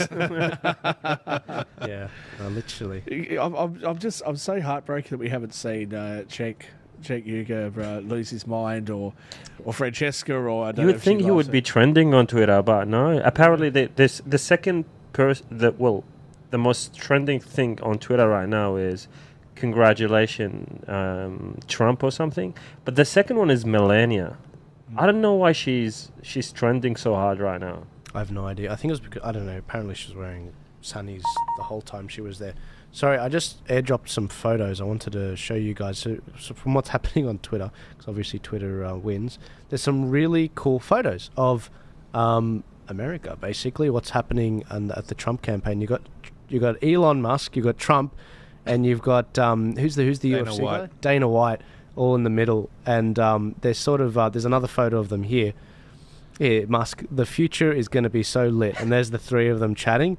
And you got the electoral count in the background. You got people hugging and greeting each other. Here's another one. So just scroll back in. Does that say? Oh yeah, 91 by 95. Okay, it's an old one. Yep. You got Jack Posobiec. We're on the precipice.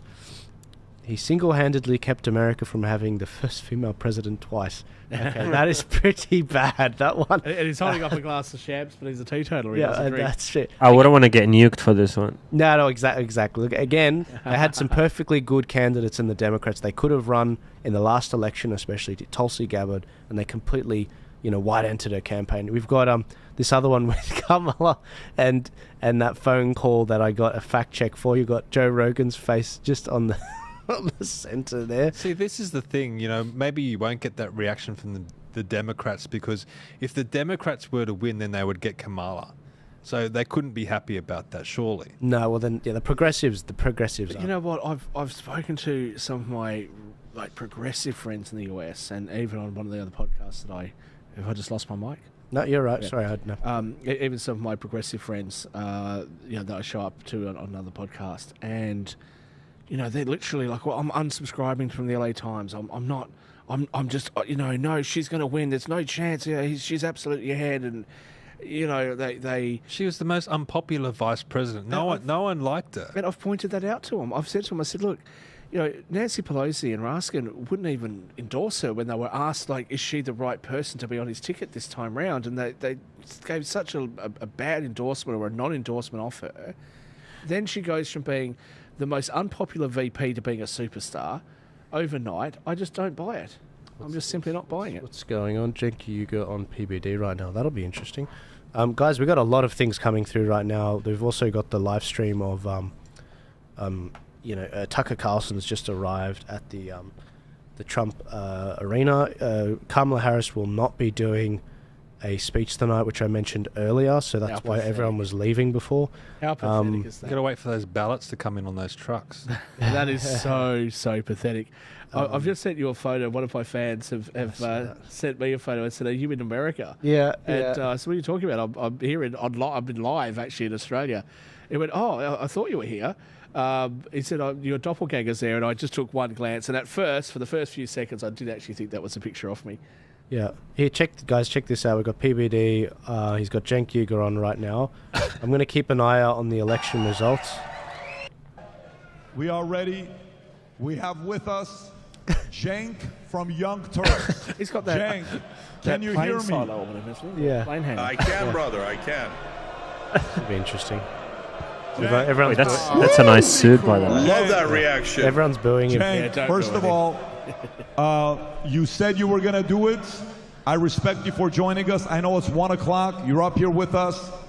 People can agree or disagree, say whatever they want about you. You've been a fighter since day one. And you and I have had some of the best conversations together, respectfully disagreeing. And I appreciate that about our relationship together. However, being on tonight, I was hearing that you were giving your message and you were a little bit somber about what's going on right now with the story. DNC chair just came out and said she's not going to come out to give the speech tonight. Trump right now is on his way to Palm Beach to maybe give his victory speech. New York Times just came out saying Trump's going to win 299. We had the Rasmussen CEO on, Mark Mitchell, giving his perspective. Where do you stand right now with 1 o'clock in the morning with Kamala versus Trump? Yeah, she can still win, but Bye. What was that? Sorry, I missed okay. it. I said she can You still guys want to win. hear the full sentence? No.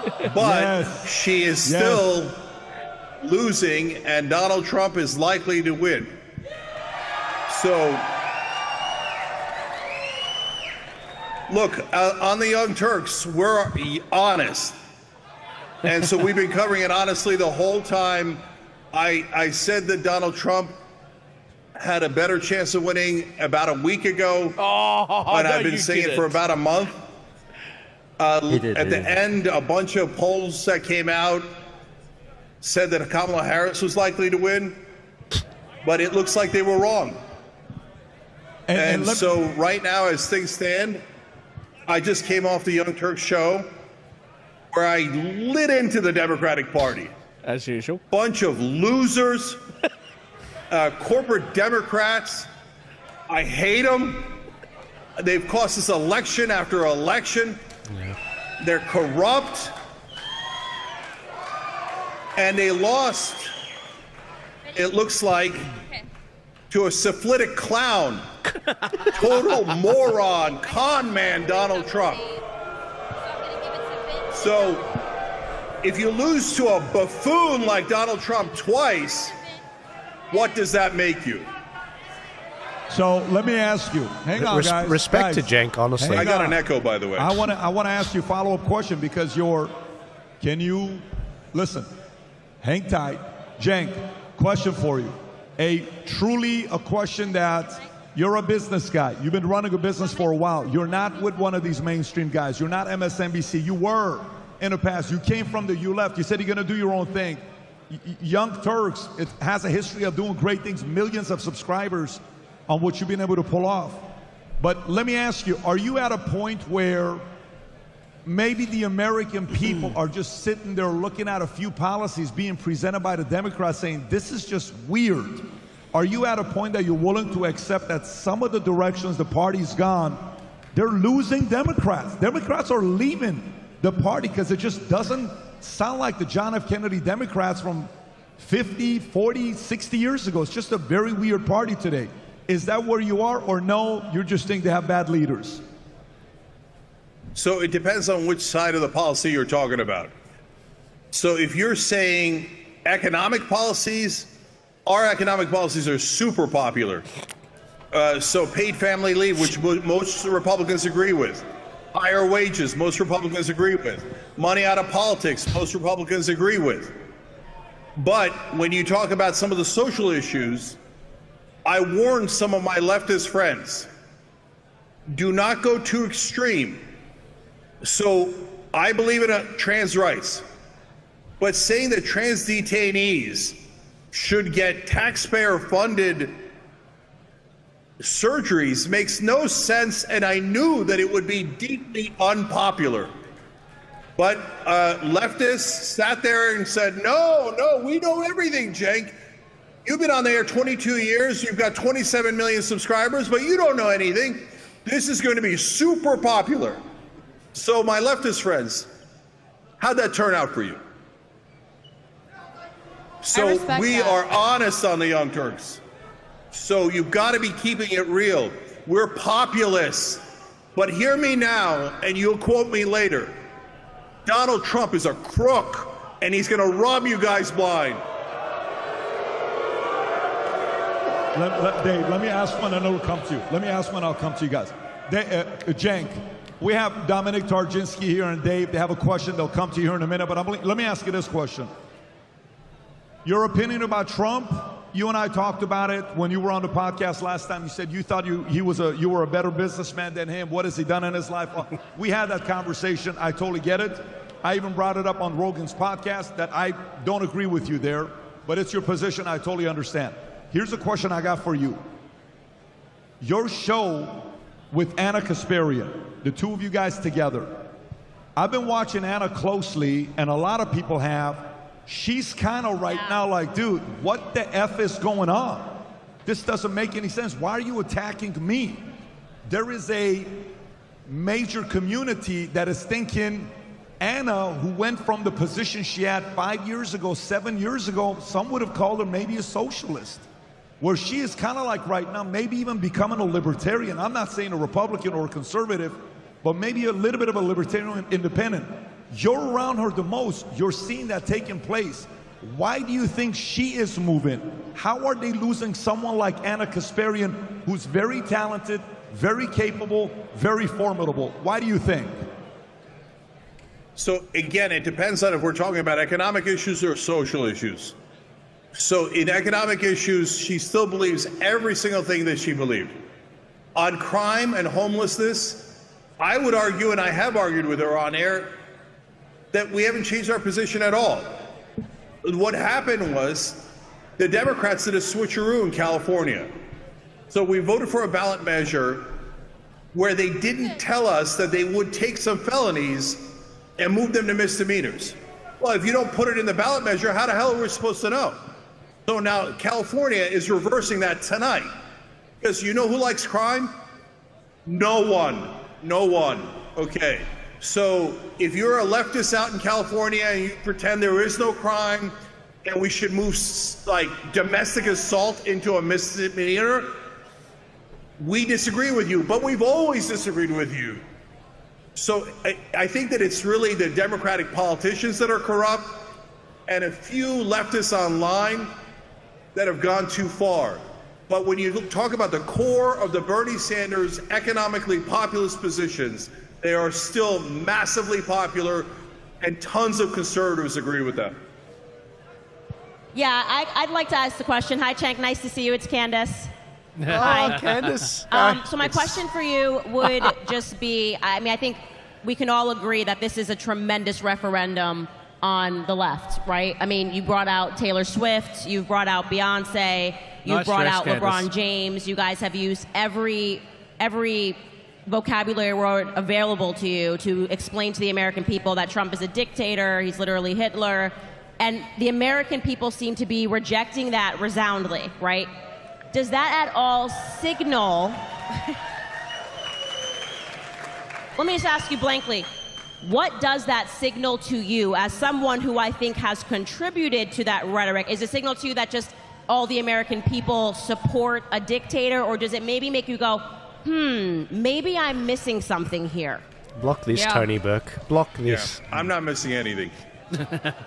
So I've been telling the corporate Democrats, stop kissing the ass of the donors. They're not here to help us. They're here to rob us. By the way, I would tell the Republicans the same thing. I would tell you guys the same thing. Trump's donors are going to rob you blind. So these corporate Democrats took the donor money and they ran campaigns that were not populist. That what they did was they ran campaigns that were anodyne, boring, didn't actually attack Trump on his number one problem, corruption, the fact that he's a fake populist. You know why? Because they don't even understand populism. They are the establishment. So the real problem is the establishment of the Republican Party like Mitch McConnell and the establishment of the Democratic Party like Joe Biden, Kamala Harris, and Nancy Pelosi. Asked him about the rhetoric. Yeah. Okay, thank you very much. I do not have a question. I would rather have a comment Oh, as a member isn't that of the the Parliament, European President of Parliament, Poland? who was called Yeah, a he's fascist, he's a minister for Poland. Yeah, Islamophobe. He's a member of Parliament. I was called all these names, And I'm happy that we have this moment of silence now, because I would like to remind you, these people are lecturing us about unity. Yeah. Love this guy. This guy doesn't give a crap. Look at him. So I would like to remind you again, they are talking and lecturing us about unity. So now you have a chance to practice what you preach and show the whole nation what the unity and democracy means. You have to have a class to lose, because if you don't have a class when you're losing, you have no right to win. I'm going to pop into Poland next time. You've got to love the internet. Isn't this awesome? You are in the new age, everyone. This is freaking awesome. This is so cool.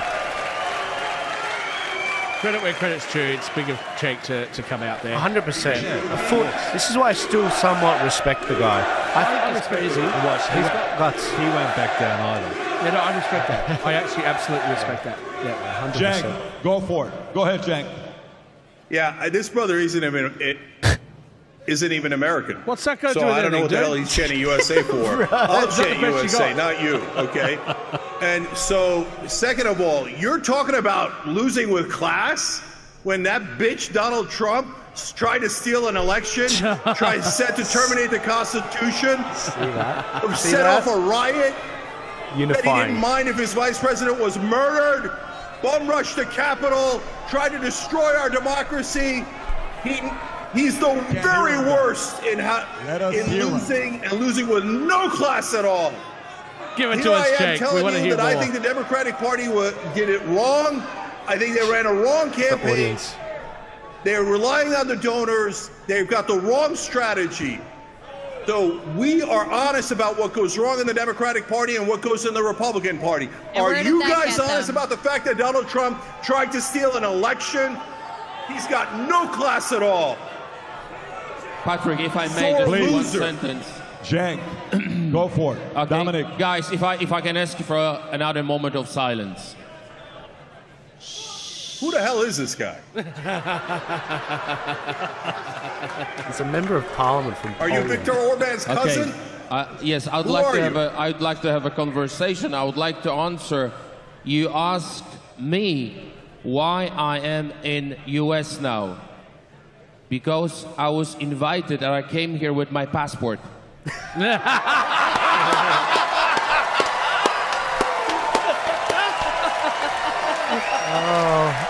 Clown. So I was invited. You couldn't give better answer. Invited me as a politician the difference between to anger come to and technique. US, because as a European, as a Polish, I do recognize US as a leader of the free world, and I pay my respect to this country. Wow. Good. And I came here, my friend, and I came here because I used to live under communism. My country was under communism, and Reagan with John Paul II freed our country, and I will be always grateful to the Republicans of the United States for the freedom of Poland and Europe. Love to see it. And my presence here in America is my way to pay respect to those who freed the world from the communism. And that was America and John Paul II. And I do not want communism back. And Kamala is a communist.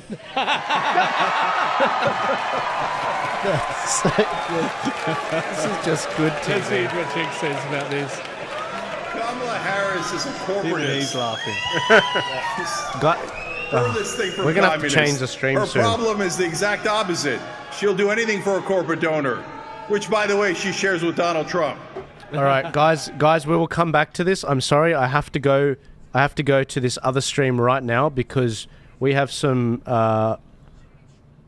breaking news. Pennsylvania has been called. Oh wow! Pennsylvania has been called. Are you happy Ladies now? and gentlemen, It's been called. congratulations to the Americans. Congratulations to Turning Point USA, you've done such a phenomenal job. You've chased the ballot.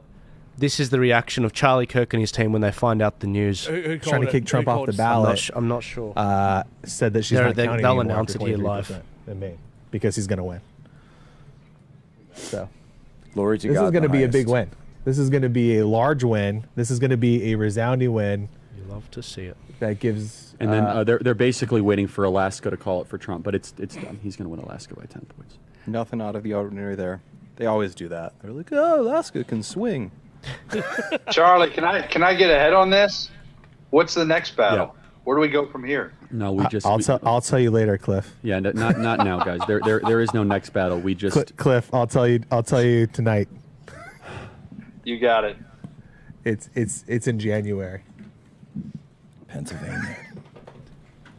Pennsylvania. But we're not done yet. We've got a Senator Eric Hovde to make sure that we get through for the finish line. We've got to chase. How's McCormick looking? We're curing ballots this entire week in Arizona. You know why? Because we're not satisfied not only with this, potentially Trump winning here in Arizona, but we've got to get Kerry across the line, and we've got to win the state House and state Senate by big margins. Because we're going to march ourselves right into in 2026. We're not talking about that yet. Let's just. Well, we got to set it up. We're not letting them start the next election cycle. No, we have to. And here's we come right out of this. We have to win these governorships and protect these states. All right, because we can't be living through this every 2 years, every 4 years. This is We gotta called win. permanent infrastructure, and Turning Permanent. Point Action deserves so much credit. That's right. Because we have needed this for 30 years, Charlie. 30 years, Tyler. We have needed permanent infrastructure. It's been the unions. It's been a lot of the folks on the left. They never have figured out you cannot show up every 4 years. And what we just set in motion is the idea that if we set this up, if we do the work we need to do, we can make these states firm, concrete, red states. That's why I'm proud to be part of this team, guys. And I really appreciate you guys allowing me to be part of it. I'm so humbled that Pennsylvania delivered a win. Charlie, I agree with you. We got to thank Jesus Christ. We got to think deep here. This is a spiritual moment. The fact Guys, that I Donald want you Trump to- was even the nominee was a complete miracle. For after the every Butler one of event. you, for every one of you that did not give up after January the 6th, that didn't give up after the indictments, that didn't give up. I mean, do you understand what we just did? Look at Steve. Do you understand what I mean? They put him in prison. Look at that face. They shot Trump. They tried to shoot him again. They took away his business empire. This is the most. They This is went the after his most children. unbelievable American Story. comeback story Story in the ever. history of Ever. American politics. They're going to be Ever. talking about this for hundreds I hope you understand of years. what this is. Hundreds of years. There's nothing that will ever compare to this. They're gonna try to do it. Charlie, put your MAGA hat back on. It's going to be in the Smithsonian now because of what just happened. There it is. At the Smithsonian Museum. People are mind blown right now. This is, all over. Yeah, this is the moment for them. Now you're where they're all just in like, big trouble. I have a different. We can have plenty of. I just. While they're doing that, we do not deserve this, the guys. betting markets They- are now predicting a Donald Trump 99.4% this close chance from of not- Donald Trump winning the election. There are no available odds for Kamala Harris. Oh wow! And the Kamala campaign has confirmed she won't be speaking tonight. Now, Steve, you came in here. You're a little bit pessimistic, but it was at 95%. Hey, I was traumatized from 2020. Are you happy now? Did you take my word for it, brother? We got this. Until I see that 270 on the screen. We got this. Yeah, but you know what? You don't know until it's done. Not being with us to. I just can't believe what they've overcome. Listen, if you're getting married, not an experience I've ever had, but if you're getting married and she's walking down the Half aisle, an inch to there's the a good right. chance that you've actually Donald got Trump- He's the happiest I've ever seen. Donald Trump and he was saved. earned every second of this. Saved by the hand of God himself that day. You know what's the most fun part We all while we saw wait it. for Trump to come on here? The most fun part is I want to get through. If Maricopa County can just drop some results. Stop with that. They're not doing that now. No, but they're here's- watching the stream. They're not dropping. No, any but, data. here's the reason. They're not going why. to drop it until we get off. Once See, you- they're in like a. And this is what Cliff has figured out. This is what we talk about permanent infrastructure. Once you figure out how to do this stuff and you figure out what its mechanics and the mechanics that we have in place, it becomes very scary for the opposing side. And they're looking at this, the work that we put into CD7 in Michigan, the work that we're putting into CD3 in Nevada, and Arizona and Wisconsin. This is scary stuff for the left. We said as a team, Tyler, after that disappointing midterms, this was going to be the hardest we ever worked towards anything. And we put the whole apparatus in the arena. And how many people tried to take us out and tried to leak against us and tried to destroy us? And this team is the best team in the history of everything.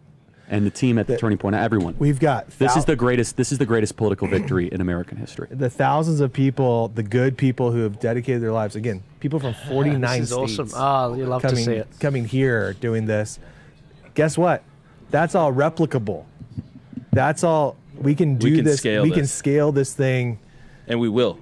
Yeah. The scary part is I've been withholding.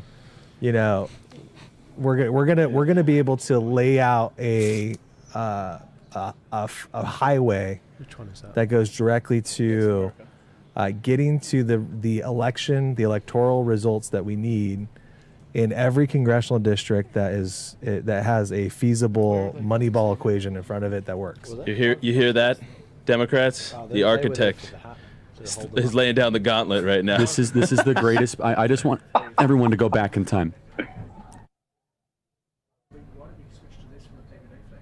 Oh, because they were talking about. I thought Trump was about to walk out. Yeah, but they haven't reacted. No, not yet. I'm going to go back to the what's it called feed. I'm just going to keep a close eye. Again, thank you everyone for sticking with us. I'm going to just keep an eye on the various feeds right now. We're expecting any moment now. Trump could walk out. We just don't know. He could just literally walk out and be like, "Oh, Kamala called me. She's conceded, but she won't speak to them." It'd have to be a grand entrance, right? I have put my shirt on as I was walking into the studio today. I had all sorts of bad looks when I walked in with this shirt out there on out there in the inner city streets that we're in.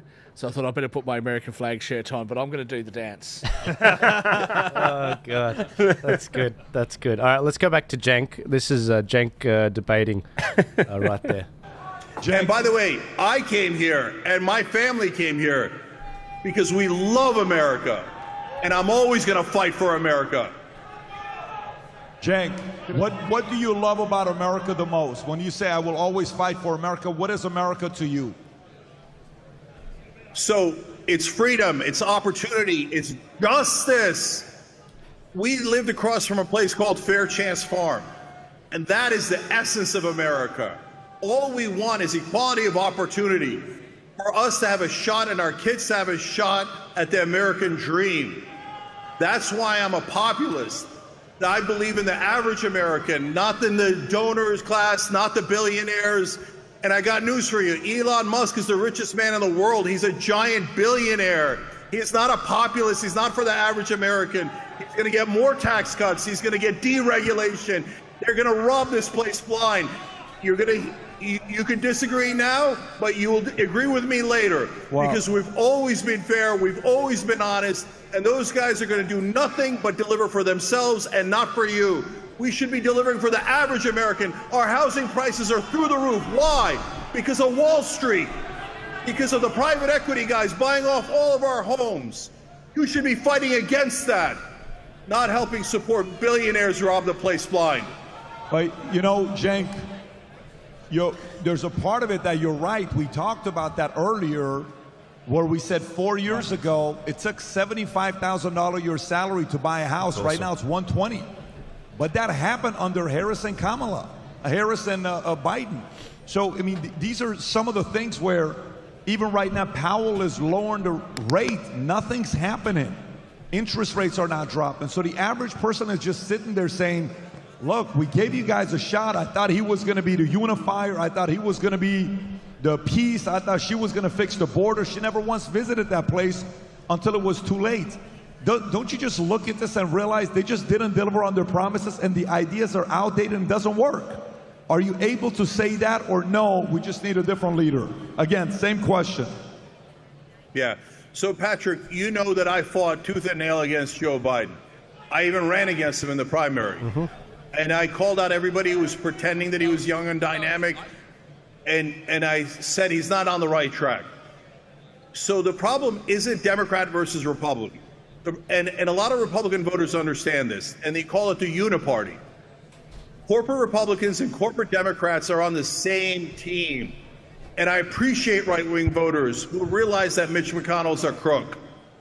And I wish Democratic voters would replace and realize that Nancy Pelosi and Joe Biden and all those guys are also crooks. So all those establishment Republicans and Democrats have let Wall Street and the donor class rob us. And that is why we have these rules that allows private equity to buy all the homes and drive up our prices. We've got to replace them with populists, true populists. That's the key. Vince, you got to stop dropping your mic. You're scaring the crap out of people. Yeah. Jenny, is that him? Cenk. Just want to say this. BRB, Cenk, because they just called Pennsylvania for Donald J. Trump.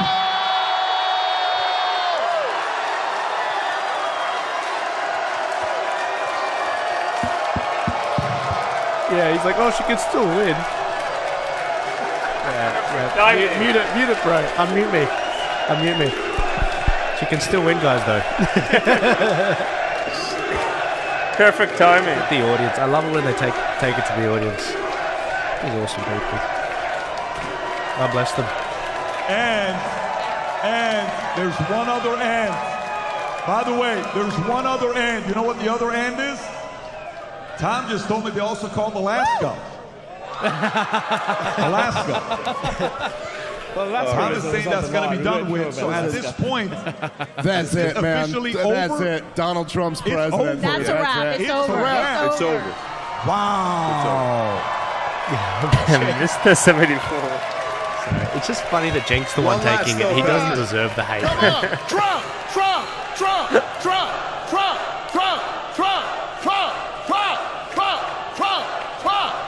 Who's the guy screaming Trump? I reckon that's the Polish guy, 100%. So, Cenk, go for it. I'll give you the last word before we What a legend. come back over here. Go ahead, Cenk.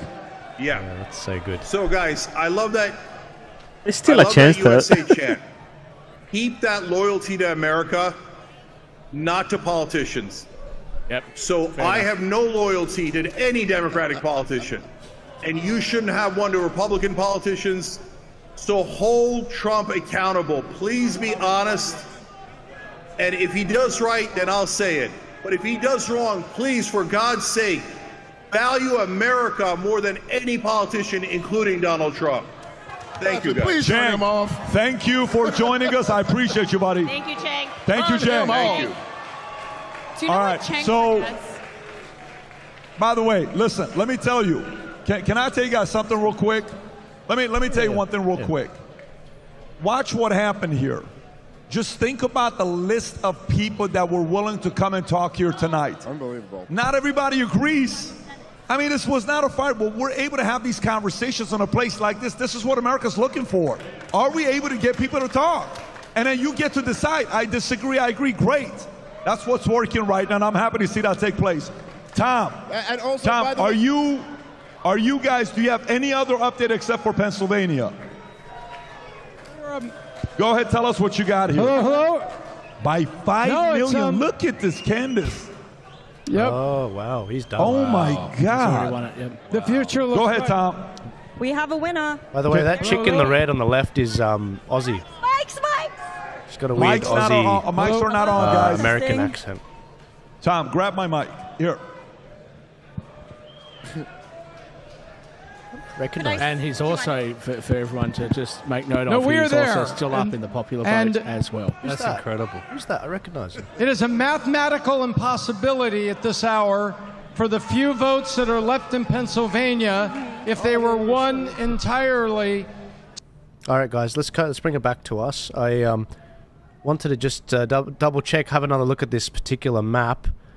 Why is everyone cheering? What's going on? I'm not sure yet. So he's already at 270. I can relax now, can I? And I take a deep breath. And the question is whether he'll win Wisconsin and Michigan, which I think he will. We still need to look at Nevada. I'll bring that up in a moment. But look, I have to give credit where credit's due to Cenk. It was good of him to come out. I think Candace Owen called him on some of the things that he said and driving some of that, some of that sort of commentary about Donald Trump. That's why he has an audience. Yeah, fair enough. Speaking to his audience. Fair enough, but I don't recall him ever specifically saying that Trump was like Hitler or a fascist. I don't think he specifically said that. I haven't watched I haven't watched him enough to know, but that's not what I think he said. But you're right, he's got an audience for that reason. He's a former Republican. I saw a documentary on him, actually, that talked about how he got to where he was, and the documentary was trying to make him look bad. I actually looked at it and said, you know what, you fought pretty hard to get where you were, and I respect that. I still think there's hope for him. I think he may swing. I think he's going to, and I'll tell you the reason why. When you listen to him talk, he's talking about all the things that Republicans are talking about, taking money away, etc. And he actually said Republicans and Conservatives, they agree with all this stuff. Yeah. Well, you know who doesn't agree with it, Cenk? The Dems. Yeah. So maybe it's time for you to jump ship, and maybe your viewership would actually go up. Actually, you might lose some of the idiots that watch you, and you might actually gain some people who are going to say, okay, yeah, you've seen the light. And I don't think it's that far away before he might look in the mirror and say, yeah, I can't support them anymore. The big question is, with the amount of money that he's earning, whether he'll ever admit it. That's right. He might not admit it. He might just continue down this path. He won't admit it. He might change his views, but he'll never say he's wrong. Yeah. Yeah. Yeah, it's and you know what? In a way, I kind of respect that too, because I'm pretty stubborn. We've still got a shot in Virginia, don't we? It's still flip. 97%. Oh, God, that's funny. Yeah, it's funny. CNN still hasn't called some of these states, annoyingly. It really ought to. I mean, Pennsylvania, they haven't even called Pennsylvania on the CNN thing, but this is... I can't see anyone who's called CNN, called Pennsylvania. Who's called it? Fox has. Fox called it, okay. Fox that called it, that's why it's a little bit... And thank God they did. Last time they didn't, and they should have. Well, they called Arizona last time, and that people got very upset with them. And I've got to say to people on all sides, whether you're on the left or you're on the right, if they're reporting something, if Fox calls Arizona early, there's a reason for it. And they've got teams of people, unlike us, we're a few guys here just doing the best we can. They've got teams and teams and teams of analysts. If they call it, good chance it's probably going to be the result. So don't come out and cut sick on them for it. Over to you. So what happens to his administration now? How quickly do they get cracking? Look, I'm not sure. I think I'll say, do you remember when Biden apparently won, but everything was still under dispute? And he set up the office of vice president, the office of president-elect. Yeah. And no such office existed. Trump is such a troll. I hope somebody sends him this. Trump, if you're listening, set it up again, right? The office of president-elect. Just enjoy yourself for the next few months, buddy. No, look, I'll be very interested to see who's going to be in his administration. I think he's going to have a fantastic lineup of people. And look, I have more faith in the United States today. I've always loved the United States. I remember saying to you before that it doesn't matter what the United States does. I don't care if they elect Kamala Harris and put Bernie Sanders and well, I should even say Bernie Sanders, AOC and the squad members and all of that in charge of the United States. Nobody will ever be able to lessen the respect and the love and affection that I have for that country, no matter what turmoil they're going through. But right now, I'm just loving the United States even more. Yeah, it's really, honestly, it's strength into your bones, everyone. I hope you take a lot of encouragement out of seeing the Yanks do it. But just understand, just because they won doesn't mean that they've done it for us. That just means we have the opportunity to shift it back here. It means every now and then we're going to get an airstrike from Elon Musk. Because, do you think Elon's going to abide by the misinfo bill? Or do you think with Trump's backing, he's just going to flip Australia the bird? That's exactly what's going to happen. And that's going to give us as a freedom community, and just really anyone that wants free speech and doesn't want to ban their political opponents, an opportunity to actually push back. But we still have to do the work here. They won't save us. And to my fellow Australians... Sorry, Anthony. No, and that's the reality, yeah. To my fellow Australians, as Stephen Penneth talked about, which I actually didn't know until he was sitting right where Stephen's sitting, another Steve, sitting in the same spot. We've got preferential voting, so take the money away from the big parties. And I include my side. It breaks my heart to do it. I was flirting with the young Liberals when I was a teenager. Take the money away. Put at the top of your ticket the minor parties and then preference the Liberals or the Nationals over the Labor Party. Take their money away. Tell them what you think of them. And the only place you can do it is in the ballot box. So do it. Australia deserves better. We don't have to live like this, and we do not have to put up with the overbearing government that we've got. Well, you're leaving out the Teals in that. So they're a demonstration of, if you want to buy power and influence, look to the Teals. I mean, the amount of money that they spend on their campaign. Allegra Spender spent over $2 million on her campaign. How could anyone compete with that? The minor parties definitely can't compete with that because they have to fund their own campaigns. They don't get money from anyone. Guys, they just called Wisconsin. Woohoo! You love to see it. You So it's love for to us. see it. All the Turning Point people are doing this. Funny. They're going to have to start dropping like who's called dominoes now. Wisconsin? God bless them. Who's called Wisconsin? I think it was Fox. Okay. Okay, and remember, before we even started, I called Michigan, so let's see how that goes. Mate, I hope Michigan comes through because it's going to be a very interesting lesson for the world in the Muslim vote. It's going to be very interesting. So I said that all 7 of the swing states would go to Trump. Who was the moron that you had on before? You had some crazy person here that said Virginia and New Hampshire were going to flip. Who was that guy? I don't think you should have him back on. I don't think he knows what he's talking about. Look at the mirror, mate. I was going to say, it's Fox that's leading these calls.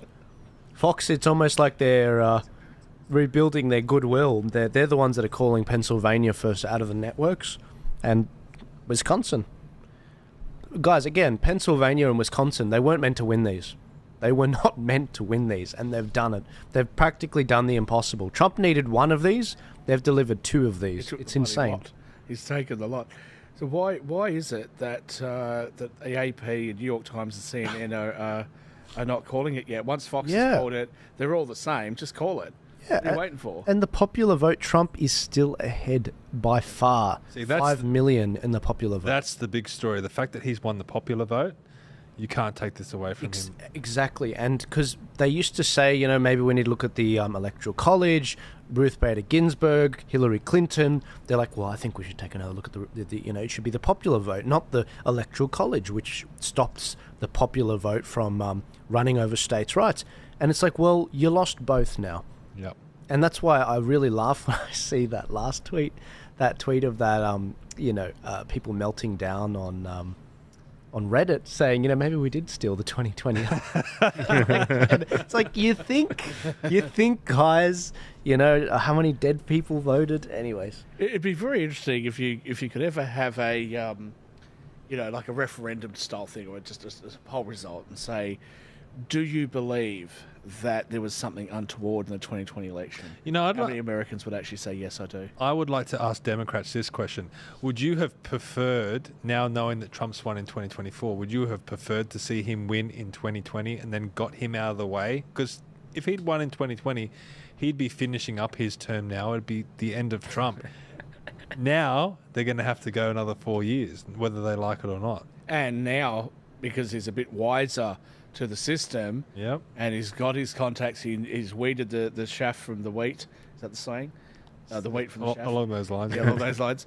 Now, he's got the right people on his team. So And- now he can actually do the things he's always wanted to do. And don't forget, there's a couple of things on the line as well now, which is the Epstein list, the Diddy files, the RFK files, the whole deal. Yeah. And by the way, guys, this guy that Charlie works with, he actually was facing Tyler Boyer, who I've been on a few Zooms with this guy. He's a part of a core part, probably Charlie's number 2 in this organization, and he's still facing jail time for what happened during the 2020 election. This guy, he's still facing jail time. They're still trying to come after him. Does Trump pardon them? A lot of the January 6 guys will be. Charlie said to that, look, we'll sort that out. So who knows? He better pardon. A lot of the January 6 guys will be pardoned. Not all of them. The ones that went too far won't be, but the ones that were unfairly prosecuted and put in isolation. Yeah. So that's pretty cruel. You don't do that generally. When they come out of there and they start doing interviews and they talk about what really happened, how eye-opening is that going to be? Yeah. And the media is not going to have no choice. And mark my words, CNN, They're moderating their positions. CNN is not going to do, I do not believe at all, that CNN is going to do what they did between 2016 and 2020. They're going to be a lot fairer. Guys, the election's been called. I think it's done now. I think it's done. It was done a while ago. But No, but like in terms of Fox have called it. They're like, okay, it's done. Basically, you know. That's Russian interference. Here you go. Ready? 3, This is 2, the beautiful 1. part about where we're at with our movement, is that people believe in America. They believe in fighting those people. Okay, I want you guys to listen to this. Play cut 208. The Fox News decision desk can now officially project that Donald Trump will become the 47th president of the United States. Let's go! Yes, sir! God bless We him. are back! God bless him. We are so back. We're so Man, they did everything they could to bury us, to intimidate us. And all it did was make us stronger. And it's the old Nietzsche quote. No, they just pissed me off. Is what they did. It was the Nietzsche quote, which is that if it doesn't kill you, it makes you stronger. But honestly, it's the faith. It's like, man, the people Charlie, that lifted us up in prayer, the people that went to war. I mean, Charlie, look at where we are now. So going into this phase of things, imagine if Donald Trump had just won in 20 and was leaving the White House right now. But this entire process, no, this was God refined the fire. He made us galvanized us, has strengthened us. Okay, keep going. Empowered us, and turned this movement into something far beyond anything it could have possibly been. And I remember Steve Bannon and we got into like this argument. Charlie, did you cut your knuckle? What are you talking about? You're bleeding. Yeah, probably. Banging the table. Wait, guys, in the midst of all this, Sam Brown's up. This is going to be like... That's great. We love to see That's it. great. This is their down ballot. No, guys. Bannon said he thought it was providential. Bannon said it was providential that this happened this way. And I used to disagree with him, but now I see it. This is going to be a fun week. This is going to be the most fun I've ever had. Arizona still has not sent any ballot. I'm sorry, I can't. Florida has now counted their ballots 4 times. I've had a lot of fun with you over the last decade, Charlie. But this is going to be the most fun. I'm trying. I need to stay humble because I didn't earn this, and we don't deserve it. And we are in the right place and the right time, and we just saw an opening. Listen, and we saw. I want to say one last thing. We saw a man, Cliff did too, that got no support. And I just want to say one thing, Tyler Boyer. The fact you led the charge against Ronna McRomney and we got a new RNC is why Donald J. Trump is going back to the White House, okay? I can say confidently. Yes. And am I right, Cliff? And am I right, Brett? And Tyler, you saw it. We seized it. And that is huge. Huge. And you deserve credit for that, 100%. Tyler. 100%. Well, no, listen, I was going to give Eric a lot of credit. God bless these guys. Can I just say this particular Bible verse comes to mind, and I think that's what this is the exact sort of Bible verse that they're alluding to, and often you'll see this on a personal level, you'll see this on a historical level. Yeah, God has a funny way where man's disappointments are God's appointments, and He actually brings out the best in situations. This is John 13, chapter 13, verse 7. Jesus replied, "You do not realize now what I'm doing, but later you will understand." And I think that they're right. What they have kicked off in America is a MAGA machine which will now guarantee, it has been honed and refined to guarantee the next president for the Republicans, essentially. Now, whether that ends up being J.D. Vance, whether that ends up being like an Elon Musk or whoever puts the hand up, and I think it'll be a very wide race in the next in 4 years' time. They built the machine. This is permanent infrastructure, and it didn't come cheap. And they wouldn't have been able to do this if, as Charlie was saying, we were going out the door now. They wouldn't have been able to do this if they hadn't gone through this and grinded and been put under pressure like this. You know, no pressure, no diamonds. And you gotta just take it out up to these guys. I mean, seriously. This is an American story, isn't it? It's amazing. Honestly. From where Trump has come and how he's kept fighting and he's kept going and he's built a team around him. And he's gone through being sued and dragged through court. He's been shot.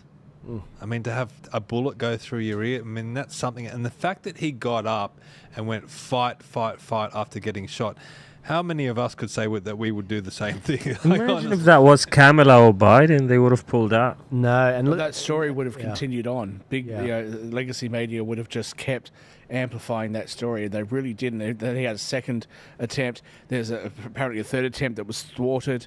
And the political cycle moves so quickly. We've got to remember he went through Biden as well. He went to that debate and he wiped the floor with Biden. He's kept chipping away and he's won so many victories, and they've thrown everything at him, and he's been able to get through it. So our side is obviously very jubilant. I'm very jubilant. Let's just be. I noticed there in the PPD audience that a lot of people were shaking their heads because they weren't happy with what Cenk was saying. Cenk's a bit upset.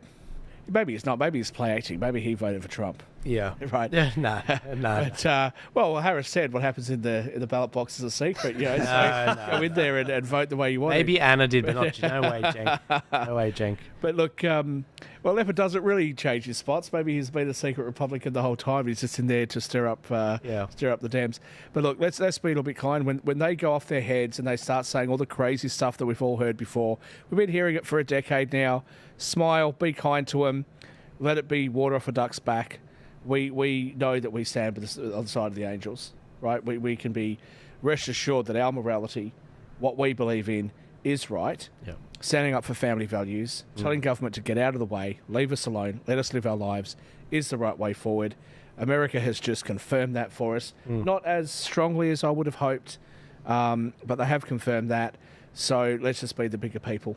And a couple points, guys. What does this actually mean? So, you know that DOGE, the Department of Government Efficiency that Elon Musk will be heading up, you know, he's going to be culling a lot of the waste and trim a lot of the fat in America. That is going to unleash America's economy, and it's going to unleash Australia's economy as a result. We're going to see a lot of movement in the economy. But can I also make the point that Robert F. Kennedy Jr., if you want to win as a freedom movement over the last 4 years, guess who's going to be auditing the FDA? Robert F. Kennedy Jr. So that time in July 24th, 2021, when I stood on the steps of Town Hall, and the fourth thing I said was I want an answer from the FDA on ivermectin. This is where Robert F. Kennedy Jr. comes in. Not just with this, but with everything. He's going to make he's going to make America healthy again. And there's other people coming in too. You've got Tulsi Gabbard coming in. You know, she's going to revamp, veteran affairs. And you've got other people coming in. Like, obviously, Elon's going to do his thing. You've got, I don't know what Tucker Carlson's role is going to be, but J.D. Vance, and you've got Vivek Ramaswamy. You've got this whole army of people, this next generation of sort of Avengers coming up, which is why I wanted to bring this graphic up of Trump saying, fight, fight, fight. And this is an analogy, if we can bring this image up, of the actual campaign. Rami, if you don't mind bringing this image up of Trump saying fight, and then the next image is fight, and he's sort of second-tier people, and then fight, the third-tier people, everyone, including that beloved squirrel that passed away. So what was the squirrel's name? Peanut. We will erect a statue in Australia. We don't even have squirrels here, but we will erect a statue for that squirrel. God bless it. I'm surprised the Democrats actually thought that they, were realistically going to win this, and I'm surprised that the win wasn't bigger. The Teamsters said no to them. Many of the unions stood against them. I'm surprised that it actually hasn't been bigger, and you're absolutely right. Have a look at the momentum that's behind them. And Tony Burke, are you listening? You see how we don't like this sort of crap? You see how we don't like you telling us we can't go and see people that we want to listen to who have no criminal records, that are just commentators? Are you watching? Can you hear us yet? Yeah. Because coming to Australia soon is going to be Australian people that are upset with you, champ, and with your party for doing this sort of crap to us. So what does this mean for the rest of the Western world? Obviously, we know the situation here in Australia, but in the UK, there's a guy called Nigel Farage sitting there. He's the leader of this new party, Reform, and there's some big problems in the UK right now, and I know their election is a long way away, but this could be the start of something, some momentum to build for the UK as well, and hopefully they can turn things around there, and hopefully we can turn things around here in Australia, because we've just had the Albanese government. Hopefully we only get one term of it. I'd hate to see another term of it, especially if he goes into minority government with the Greens and the Teals. That would be... And what's Nigel doing? What's he doing? Well, he's right there. I'll tell you, you're right, he's in Mar-a-Lago, but specifically in the UK, he's building 300 branches. There are about 500, 600 seats in the UK. He's building 300 branches in Labour ones. He's targeting the May local elections next year. And this is why I harp on about local elections, guys. It's not because I particularly enjoy elections. Look, you can hear my nose is still blocked. I'm sick from these elections. In America, in the UK, they are setting up these branches for their party, for the Reform Party. They already have 300 signed up branch presidents for all these areas that are going to be natural hubs for volunteers so they can fight these elections. So when they fight local and then they fight the next federal election, they actually have a base of support, a base of resources. We need that here. That must be done. Nigel, I wouldn't put it past him. He could actually be the next Prime Minister of the UK. He could certainly be the Prime Minister. If he's not, he's going to be a big thorn in their side and a big thorn to the establishment there. There needs to be a bit of electoral reform in the UK. But people are annoyed with the Labor Party and the Labor Party here as well, because what we've seen is the Liberals or the Tories have been in control for a long time. Sort of dropped the ball on a few things. So Australia's got a little bit frustrated, voted them out. They didn't vote Labor in. They voted them out. And the Labor Party delivers them absolute crap, right? So we're seeing a change.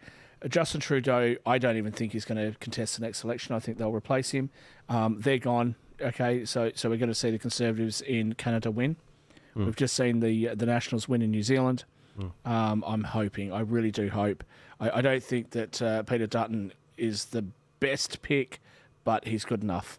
And so I'm hoping that he'll win. The best? What's he doing wrong? Let me come back to that. So if we can see the UK switch as well over to the Conservative side, I think that would be really, really something, and America can lead that charge. Look, not because he's done anything wrong. I don't think there's nothing about that. I'm a little bit anti-police because police are the enforcement arm of government, so I don't like the fact he was a former police officer. Having met the man a few times now, he's a lovely guy. I just don't think he's personable enough. So I think that makes it a little bit difficult for him. And also, while he's been there, he hasn't actually rocked the boat as much as I would have liked. Well, he pushed back against The Voice. He pushed back against The Voice, but which made sense politically. I'm not sure that he's going to push back on things that he thinks might be politically risky. So I'd like to see him actually take a stronger stand. And it's very, very strange for me to say that. I feel awkward saying it because before I was always saying that the Liberals need to stop being so conservative and remember that they're not the Conservative Party of Australia. They need to come back to being the Liberal part. But I think I'm wrong. I think I was wrong. But why does he need to rock the boat? I mean, if he just comes out with sensible policies, Albanese's dropping the ball at every turn, and I think Albanese should have gone to an early election. I think he should have gone to an election in September because he can't stop the bleeding. He's not capable of being able to stop the bleeding. And when I say stop the bleeding, I mean stop the bleeding of having a bad government and losing votes. The Liberals, I think, are in disarray, but let's just take immigration for a moment. Okay, so let's have a look at the US. I'll start with them. They wanted to curb immigration. Donald Trump was elected in... Sorry, guys. They're blaming Donald Trump for blocking that bill. He didn't block the bill. It was a terrible bill. That's why even Bernie Sanders blocked the bill, and Democrats crossed in order to block the bill because it was an awful bill.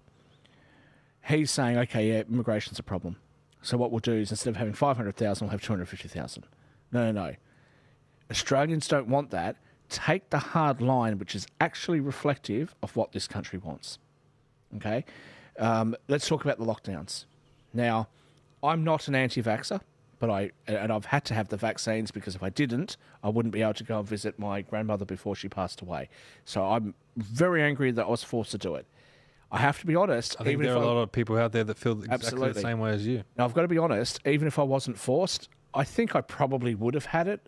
I used to get the flu vax twice a year because I travel so much internationally. So I'd get the Southern Hemisphere variant and the Northern Hemisphere variant. Why wouldn't the Liberal Party come out and say, we are going to have a referendum or we're going to do something to make sure that in a future crisis, lockdown rules like this can't apply? that the police can't do the things like breaking up protests or arresting a pregnant woman in Victoria and things like that. Now, I know that a lot of those are state issues, but why not at a federal level try to address it? That's what I'm talking about by when I say rock the boat, be more hardline, and continually call the Labor Party out on their crap. Well, I think the misinformation, disinformation bill is something that he definitely needs to come out against. Yep. I mean, we need to stop using the other side's language. It's basically just censorship. It's a censorship bill, and we must resist it. And if the Liberals were to stay true to, as Joel said, the "we believe" statement, it'd be pushed back against straight away. There would be no debate. Yeah, 100%. And that's what I'm saying. He's being too polite. And I never thought I'd say that, but you need to get out there and be a lot more aggressive, a lot more personable to the people, aggressive in Parliament. Is that the lesson that we learned from Donald Trump? I think so. I think. Look, So to hell with being polite. I've hang on. I've thought about this for some time now, and having worked with a guy that tried to do the Donald Trump thing, it doesn't quite work. Donald Trump doesn't work in the UK, but Nigel Farage does. Nigel Farage works in the UK, but it won't work in Australia. Similarly, Donald Trump wouldn't work in Australia. There is an Australian version of Nigel and Trump that will work here. It's a closer to a sort of a more like an Alex Antic. I'm not saying Alex is the guy, but he could be if he had a little bit more of an edge. It's like a cross between Alex Antic and Pauline Hanson. We need an Australian version of it. I'm not suggesting we should emulate completely Donald Trump or Nigel Farage. We need an Australian version of it.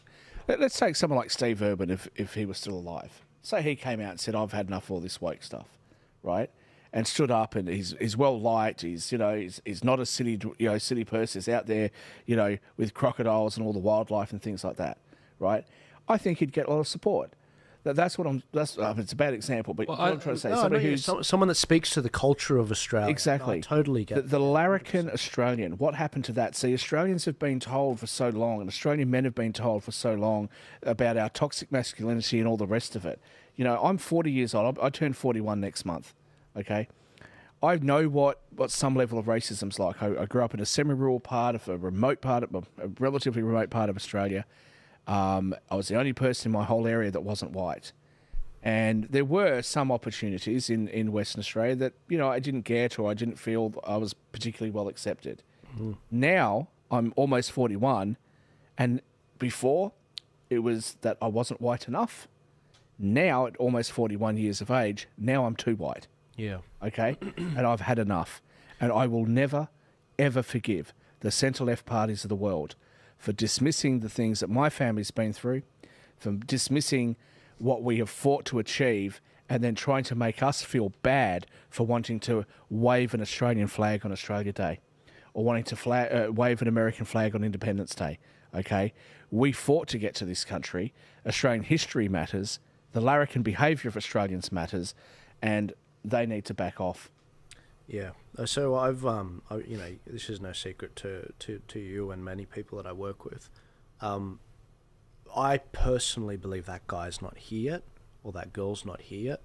And I'm definitely sure it's not me. That's that. What about Jacinta Price? But I don't think so. I think she's still too prim and proper. Okay. But one thing I will say, and it's again, there's potential, but I haven't seen it yet.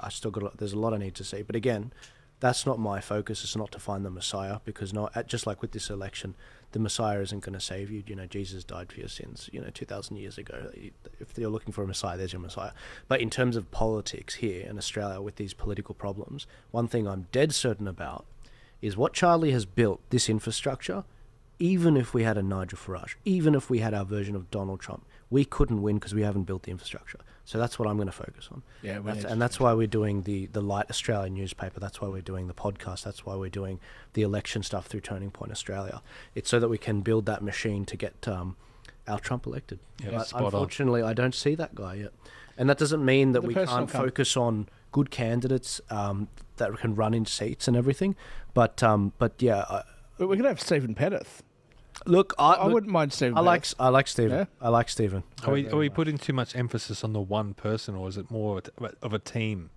Look, as I said, bit of both, but you need to have the charismatic leader. Exactly. Look, as I said, at the end of the day, we need a prime minister that will execute, We need a Prime Minister that's able to win a lower house seat and is able to win enough seats in the lower house, which would probably be from the Libs, but also be kept honest by the crossbench or win a large enough majority. Now, in order to achieve that, you actually need a machine. You need to build an infrastructure. And we we need don't a few have people that have got a few dollars to throw around to really change media. I mean, Channel 10 almost went bankrupt, right? Yeah. And look how woke they are. The ABC, don't get me started. All of the major media in this country, well, not all of them, but most of them. So, hey, let's get control of the narrative. Let's get control of media. Yeah, Let's start, absolutely. And the bottom line is you go around and talk to people. I've got so many friends of mine who are very left. I'm very, very close to a few families that live in inner city Melbourne. Okay, they're left is going to get, right? Vegans, animal rights activists, the whole lot. Really close friends. You wouldn't think that was possible. We get along really well. And when they bring up issues, it's hard to argue against them. Because, yes, we need to have more funding for health there. We don't want to see ramping going on, is what's happening in the hospitals in Western Australia, for example.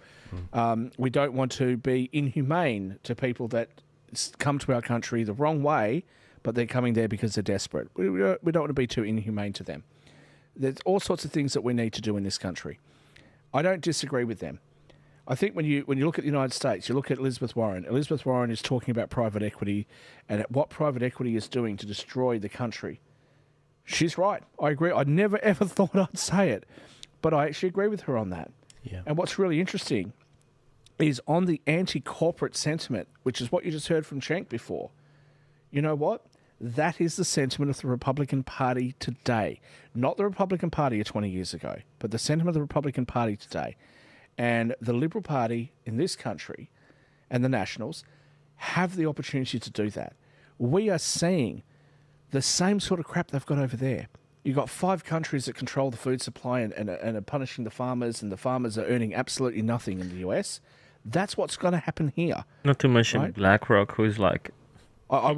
I won't name particular names, especially if I might have a few shares in them.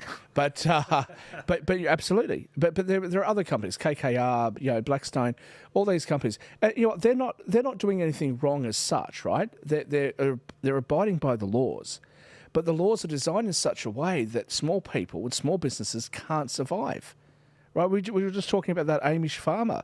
They go in there. Why would you pick on the Amish, for goodness sakes? Why would you do that? Right, that's what we're seeing in this country. We're seeing reports out of Western Australia and out of Queensland, I think, where state governments and federal governments have sold water rights to Chinese investors that has undercut the amount of water that the farmers can get access to. Stephen Pettit brought up the fact that we've got between 3 and 30 days, 3 and 10 days, was it, worth of oil reserves when we're supposed to have 90 days. Now, I didn't know that. Why isn't that the leading story in the media? Okay? And if you're not going to do it in mainstream left media, Sky, I'm talking to you. Make this a big story, okay? So, this is the sort of stuff I'm talking about. If we can bring up the real issues, the issues that Australians are going to care about, the issues where Australians are going to say at 80 and 90% of the population are going to say we need to do something about this, then, as you said, sunlight is the best disinfectant. Yeah, I think I hesitate whether I should say this or not, but having, my finger on the pulse in the various different states and having quite a few contacts across the aisle, and I don't think Australia is ready yet. I really don't. I think we have to build up our infrastructure more. We have to see the Liberal Party lose at least not 1 but 2 more elections. They will lose the 2028 election, not just the one early next year, because they're not learning the lesson. They have to be beaten down to their knees. And the minor party, similarly, they're all split. They actually also have to have their heads banged together as well, and they won't be serious about amalgamating until at least after 2028. And that, again, it doesn't bring me any joy. It actually makes my job easier because I can focus on the things needed to be done. And it's not defeatist. It's just recognizing there are trends. And right now we're playing on hard mode. We just are. Joel, let me tell you something, my friend. I know you're very young. You're still in your 20s. Okay. I can't believe I'm about to turn 41. Time just goes by so quickly. And if you're suggesting that I should wait until I'm 50 for Australia to get its act together, no. I believe in Australia and I believe in Australians, right? We could do this and we could do it quicker than what Joel is saying, okay? Get out there and do something. I don't know what that something is, but just do something. Well, I think you said it before, and that's probably why I named my podcast Commanding the Narrative. You have to command the narrative. And I'll tell you something just quickly. We recently had the local government elections, and where I am in the Northern Beaches, we didn't have a Liberal Party to vote for because they stuffed up their nomination form. So I walked into the booth with the selection of Labor, Teals and the Greens, and that's all I could vote for, and I didn't want to do a donkey vote. So what I did was I sent out a survey, a 10-question survey to all the candidates in the Northern Beaches, and surprise, surprise, the Greens didn't answer one single survey. But some of the Labor Party people did, and I was surprised by their answers, and they were actually quite good. Not all of them, probably about half of them were pretty good, especially when it came to censorship and issues like that. So, look, you look at the Labor Party, they're on 32% of the primary vote. How low can they possibly go, or have they already reached the low point? And is it possible that there's some hope in the Labor Party as well, that we need to try and shift them?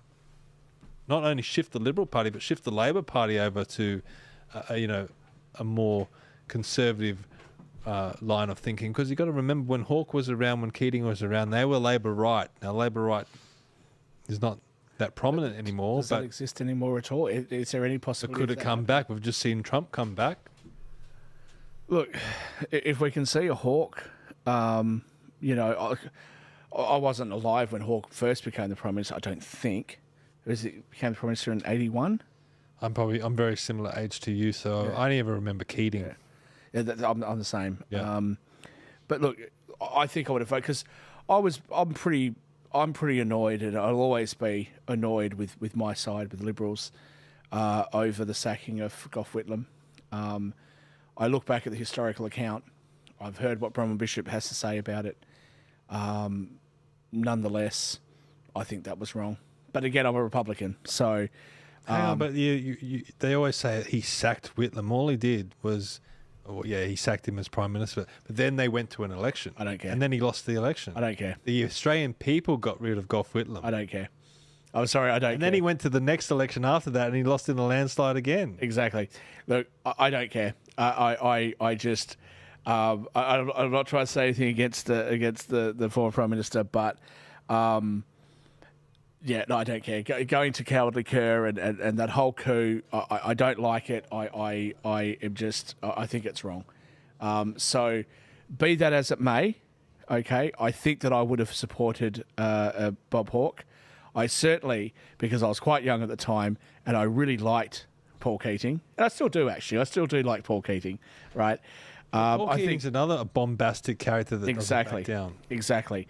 And John Howard, who doesn't really have it on his side, right? Because John Howard was he's a conservative and he's this and that, but he fought pretty hard and he won the election. So yes, I think we need to have people like that back. Those are the sorts of people we want. Meanwhile, New South Wales Parliament says, we might have to ban the use of the word mate. Right, and do we confirm that New South Wales Parliament has now banned the word mate? Yeah. I mean, this is the sort of crap we're dealing with today. So yes, if we can get Labor right, then I'll feel happier. I'm not sure I'll vote for her, but stranger things have happened. But yes, if we can get that, awesome. What you've described is a nightmare scenario for me. I can't even imagine what sort of hell, what sort of crime I committed in a prior life to be left with the choices of the Teals, Labor, or the Greens. Horrific. Absolutely horrific. Yeah, Paul, welcome back. Thank you. It's great to be here. Very good. They called Pennsylvania. They called Wisconsin. When they called Pennsylvania, that was when it was ringing the bell. Yeah, and so finally breathing easy. I think we can see 30 seconds after Cenk said, "Oh no, she's still got a chance." Still got a chance, and they're like, "All right, they're called Pennsylvania," and they're like, she's still got a chance. This is the key. It needs not to be close. It needs not to be close inside the rigging margin. It needs not to be close for kind of national unity. I mean, it's not to say that. You have crazies like AOC. Steph was just showing me a picture of, her tweet about someone tearing up a not see thing from The Sound of Music. You know, you have some people really kind of losing their minds, but if it was close, they'd try to cling to delusion. Yeah, it's good to see that Trump's winning that national vote, the popular vote. Yeah, and really as well as it, I don't think it'll be a close electoral margin. It looks like he'll get 312, I think. Have you guys run the numbers on that? I just think it's massive that he's won the popular vote. That is massive. It's very important for this lack of you know, to finally get over the denial. It's really important because you know they'd cling to any straw.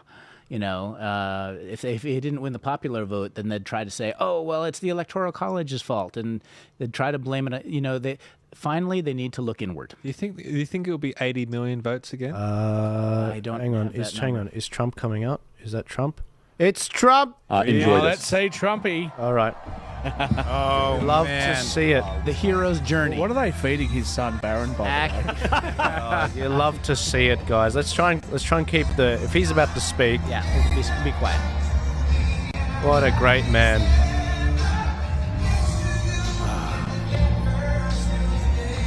I love his wife's smile.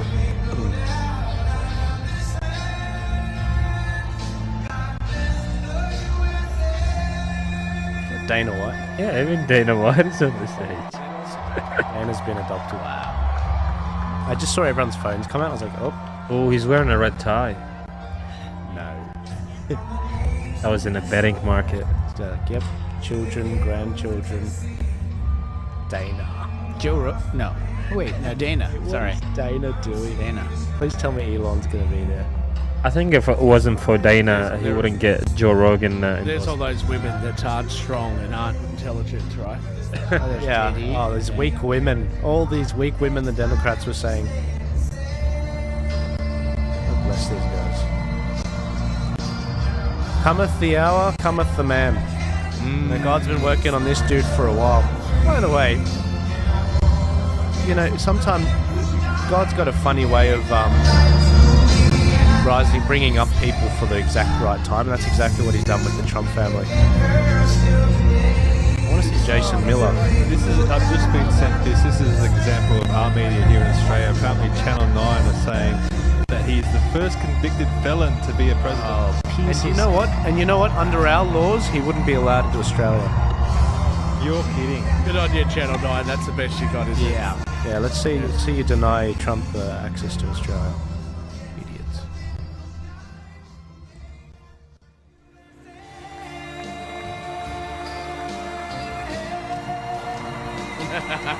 He's like, let's play it again. They all look pretty bloody happy. Yeah, look at these guys. Love to see it. Yeah.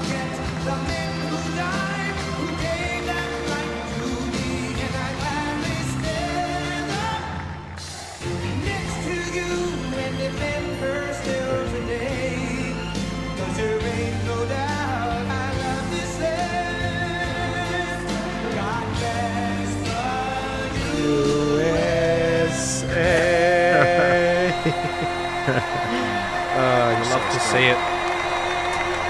Thanks for listening, guys. We're going to keep this going. Thank you very much. Wow.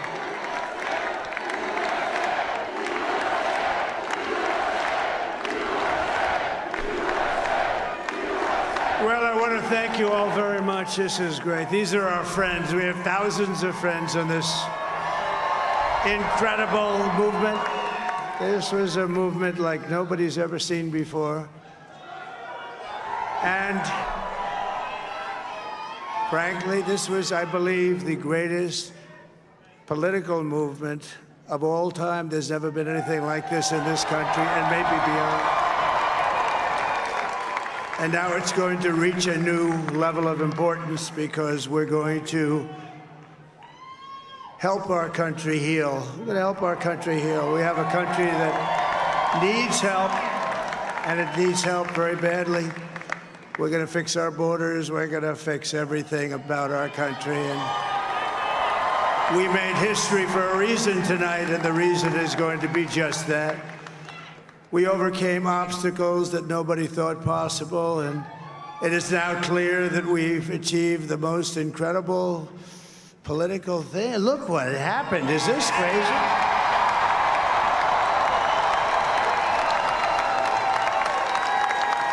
But it's a political victory that our country has never seen before, nothing like this. I want to thank the American people for the extraordinary honor of being elected your 47th president and your 45th president. And the 46th. And every citizen, I will fight for you, for your family, and your future. Every single day, I will be fighting for you, and with every breath in my body, I will not rest until we have delivered the strong, safe, and prosperous America that our children deserve and that you deserve.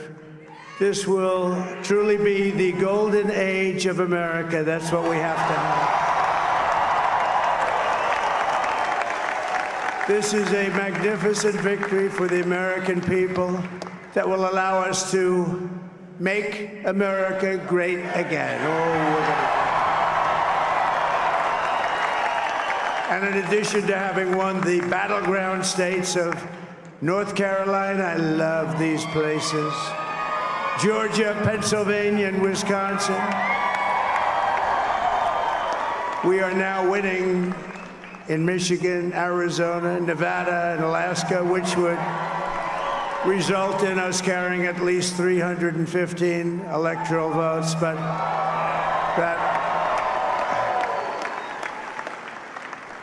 it's much easier doing what the networks did or whoever called it, because there was no other path. There was no other path to victory. We also have won the popular vote. That was great. Very proud of that.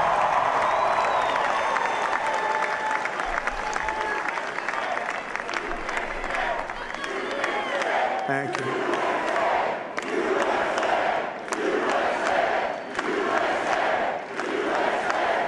Thank you very much. Thank you. And, winning the popular vote was very nice, very nice, I will tell you. It's a great feeling of love. We have a great feeling of love in this very large room with unbelievable people standing by my side. These people have been incredible. They've made the journey with me, and we're going to make you very happy. We're going to make you very proud of your vote. I hope that you're going to be looking back someday and say that was one of the truly important moments of my life when I voted for this group of people beyond the president, this group of great people.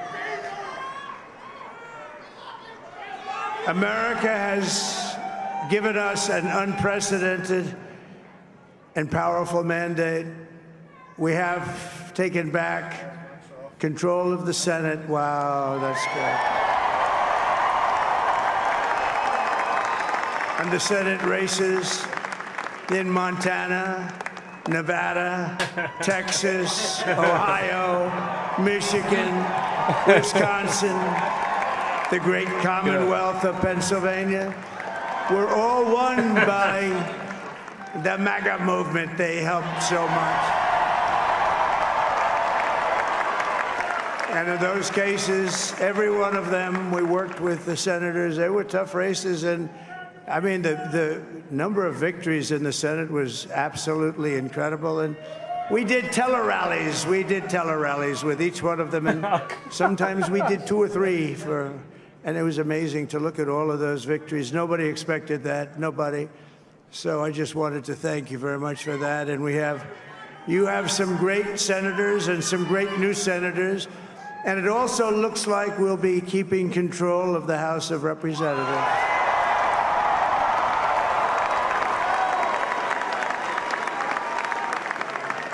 And I want to thank Mike Johnson. I think he's doing a terrific job.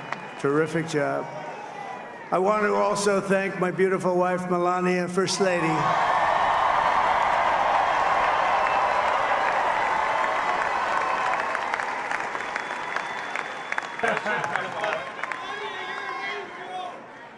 Who has the #1 best-selling book in the country. Can you believe that?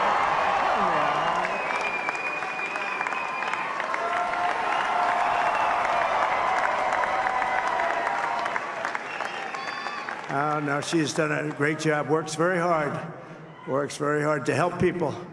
So I just want to thank her. But I want to thank my whole family, my amazing children, and they are amazing children. Now, we all think our children are amazing. Everybody here thinks their children are amazing, but that's a good thing when you think they are. But Don, Eric, Ivanka, Tiffany, Barron, Laura, Jared, Kimberly, Michael, thank you all. What a help. What a great.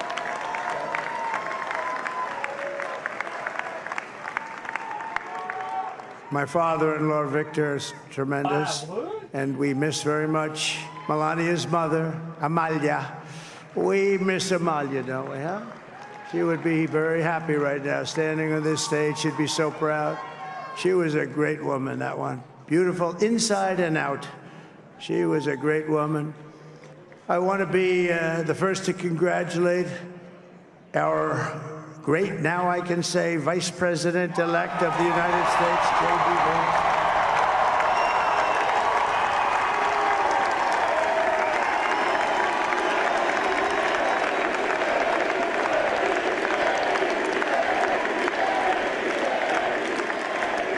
And his absolutely remarkable and beautiful wife, Usha Vance. And he is a feisty guy, isn't he? You know, I've said, go into the enemy camp, and you know the enemy camp is certain networks, and a lot of people don't like to, sir, do I have to do that? He just goes, okay, which one, CNN, MSDNC? He'll say, all right, thank you very much. He actually looks fine. He's still like the only guy I've ever seen. He really looks forward to it, and then he just goes in and absolutely obliterates them. Say a couple of words here.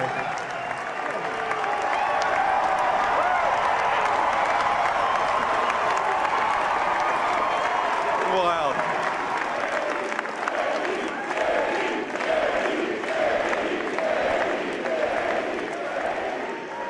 Well, Mr. President, I appreciate you allowing me to join you on this incredible journey. I thank you for the trust that you placed in me. And I think that we just witnessed the greatest political comeback in the history of the United States of America.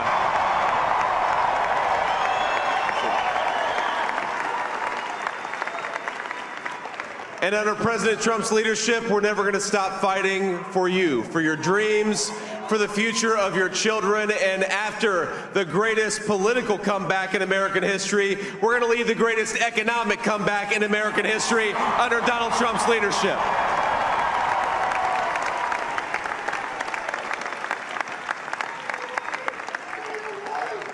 Thank you very much. He's turned out to be a good choice. I took a little heat at the beginning, but he was, I knew the brain was a good one, about as good as it gets. And we love the family, and we're going to have a great 4 years, and we're going to turn our country around, make it something very special. It lost that little thing called special. We have to make it so. We're going to make this so great. It's the greatest country, and potentially the greatest country in the world by far. And right now, we're going to just work very hard to get all of that back. We're going to make it the best it's ever been. We can do that. If we had to wait longer, I don't know. It was going bad, and it was going bad fast. We're going to have to seal up those borders, and we're going to have to let people come into our country. We want people to come back in, but we have to let them come back in, but they have to come in legally. They have to come in legally. Let me also express my tremendous appreciation for Susie and Chris, the job you did. Susie, come here. Come here, Susie. Chris, come here, Chris. Susie likes to stay sort of in the back, let me tell you. The Ice Maiden, we call her the Ice Maiden. Come here, Chris. Come here, Chris. Susie likes to stay in the background. She's not in the background. Come here, Susie. This wasn't expected, but I just want to thank obviously President Trump for this journey. It was a great one, and he's a hell of a candidate, and he's going to be a hell of a great 47th president. And this team that we had, the best team, and of course, even my boss, Susie Wiles, the best. Thank you. Thank you, and thank you, Susie. Look at her, she's shy. I've never seen her be shy before. Susie, they're great. Everybody up here is great. Everybody up here is very special. But the Trump, who did you say? Oh, let me tell you, we have a new star. A star is born, Elon. Now he is. Now he's an amazing guy. We were sitting together tonight. You know, he spent 2 weeks in Philadelphia and different parts of Pennsylvania campaigning. You know, he sent the rocket up 2 weeks ago, and I saw that rocket, and I saw it coming down. I saw it. It was, when it left, it was beautiful, shiny white. When it came down, it didn't look so pretty. It was going 10,000 miles an hour, and it was burning like hell. I said, what happened to your paint job? He said, we've never made a paint that could withstand that kind of heat. And, but I saw it come down and turn around.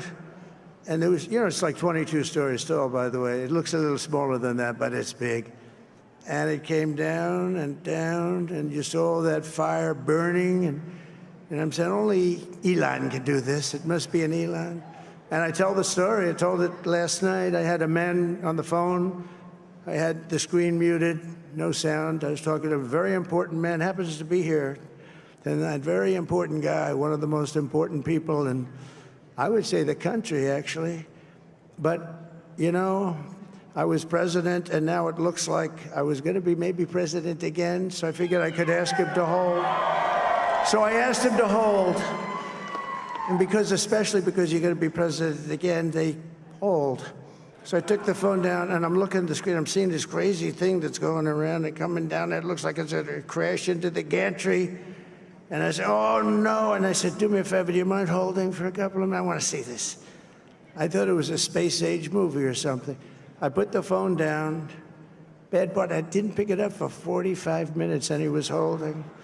But this spaceship came down, and I saw those engines firing, and it looked like it was over. It was going to smash, and then I saw the fire pour out from the left side, and I put it straight, and it came down so gently, and then it wrapped those arms around it, and it held it, and just like you hold your baby at night, your little baby.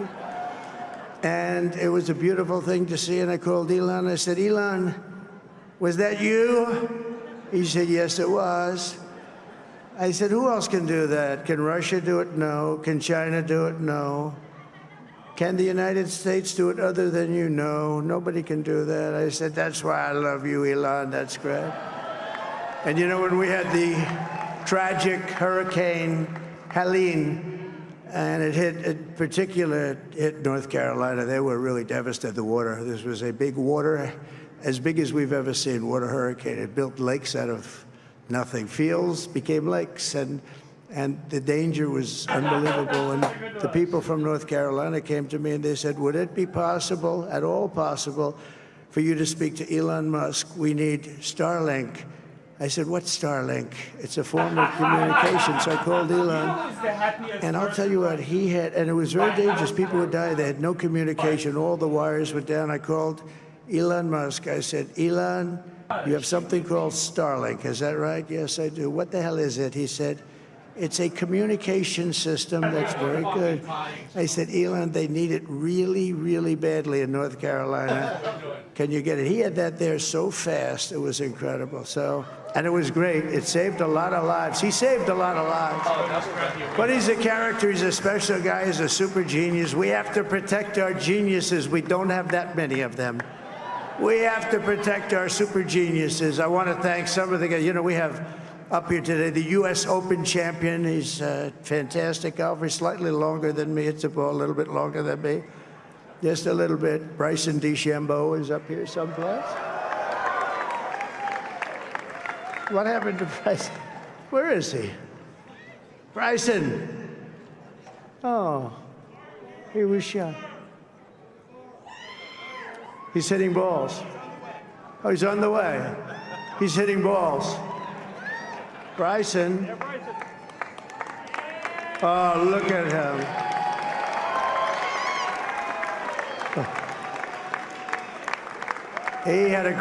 He's got a great career going. Great U.S. Open, Bryson. That's a fantastic job. And we also have a man, Dana White, who has done some job. He's a tough guy.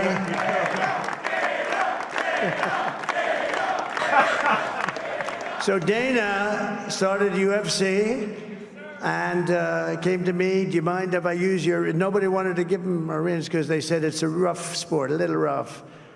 And I helped him out a little bit, and I went, and they said, this is the roughest sport I've ever seen, but I began to like it, and he loved it, and nobody's done a better job in sports. And you know, he's a very motivational kind of a guy, what he does. He gets these fighters, and they really go at it, and it's become one of the most successful sports enterprises anywhere at any time. It's doing so well. I'd like to ask Dana just to say a couple of words, because people love to hear from him. Dana, please.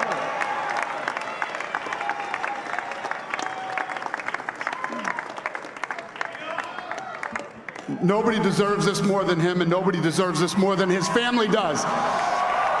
This is what happens when the machine comes after you. What you've seen over the last several years, this is what it looks like. Couldn't stop him. He keeps going forward. He doesn't quit. He's the most resilient, hard-working man I've ever met in my life. His family are incredible people. This is karma, ladies and gentlemen. He deserves this. They deserve it as a family. I want to thank some people real quick. I want to thank the Nelt boys, Aiden Ross, Theo Vaughn, Bussin' with the boys, and last but not least, the mighty and powerful Joe Rogan. And thank you, America. Thank you. Have a good night.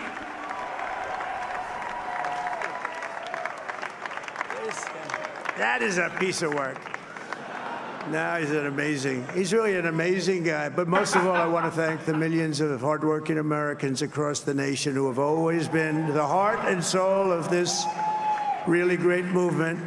We've been through so much together, and today you showed up in record numbers to deliver a victory like probably like no other. This was something special, and we're gonna pay you back. We're gonna do the best job. We're gonna turn it around. It's got to be turned around. It's got to be turned around fast, and we're gonna turn it around. We're gonna do it in every way, with so many ways, but we're gonna do it in every way. This will forever be remembered as the day the American people regained control of their country.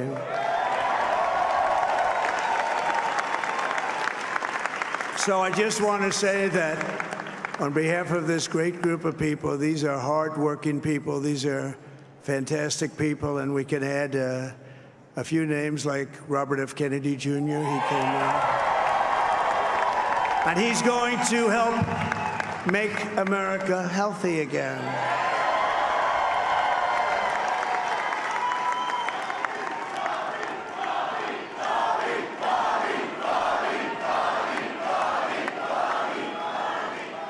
And now he's a great guy, and he really means it. He wants to do some things, and we're going to let him go to it. I just said, but Bobby, leave the oil to me. We have more liquid gold, oil and gas. We have more liquid gold than any country in the world, more than Saudi Arabia. We have more than Russia. Bobby, stay away from the liquid gold. Other than that, go have a good time, Bobby. We're going to be paying down debt. We're going to be reducing taxes. We can do things that nobody else can do. Nobody else is going to be able to do it. China doesn't have what we have. Nobody has what we have. But we have the greatest people also. Maybe that's the most important thing. This campaign has been so historic in so many ways. We've built the biggest, the broadest, the most unified coalition. They've never seen anything like it in all of American history. They've never seen it. Young and old, men and women, rural and urban. And we had them all helping us tonight, when you think. I mean, I was looking at it. I was watching it. They had some great analysis of the people that voted for us. Nobody's ever seen anything like that. They came from all corners, union, non-union, African American, Hispanic American, Asian American, Arab American, Muslim American. We had everybody, and it was beautiful. It was a historic realignment, uniting citizens of all backgrounds around a common core of common sense. You know, we're the party of common sense. We want to have borders. We want to have security. We want to have things be good, safe. We want great education. We want a strong and powerful military, and ideally we don't have to use it. You know, we had no wars. 4 years we had no wars, except we defeated ISIS. We defeated ISIS in record time, but we had no wars. They said, he will start a war. I'm not going to start a war. I'm going to stop wars. But this is also a massive victory for democracy and for freedom. Together, we're going to unlock America's glorious destiny, and we're going to achieve the most incredible future for our people. Yesterday, as I stood at my last stop on the campaign trail, I'll never be doing a rally again. Can you believe it? I think we've done 900 rallies approximately from them. Can you imagine? 901, something, a lot of rallies. And it was sad. Everybody was sad. Many people, I said, this is our last rally. But now we're going on to something that's far more important, because the rallies were used for us to be put in this position where we can really help our country. That's what we're going to do. We're going to make our country better than it ever has been. And I said that many people have told me that God spared my life for a reason.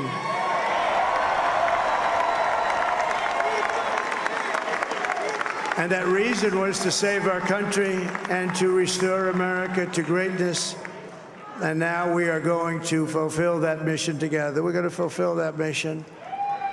The task before us will not be easy, but I will bring every ounce of energy, spirit, and fight that I have in my soul to the job that you've entrusted to me. This is a great job. There's no job like this. This is the most important job in the world. Just as I did in my first term, we had a great first term, a great first term. I will govern by a simple motto: promises made, promises kept. We're going to keep our promises. Nothing will stop me from keeping my word to you, the people. We will make America safe, strong, prosperous, powerful, and free again. And I'm asking every citizen all across our land to join me in this noble and righteous endeavor. That's what it is. It's time to put the divisions of the past 4 years behind us. It's time to unite. And we're going to try. We're going to try. We have to try. And it's going to happen. Success will bring us together. I've seen that. I've seen that. I saw that in the first term when we became more and more successful. People started coming together. Success is going to bring us together, and we are going to start by all putting America first. We have to put our country first for at least a period of time. We have to fix it, because together we can truly make America great again for all Americans. So I want to just tell you what a great honor this is. I want to thank you. I will not let you down. America's future will be bigger, better, bolder, richer, safer, and stronger than it has ever been before. God bless you, and God bless America. Thank you very much. Thank you. Thank you very much.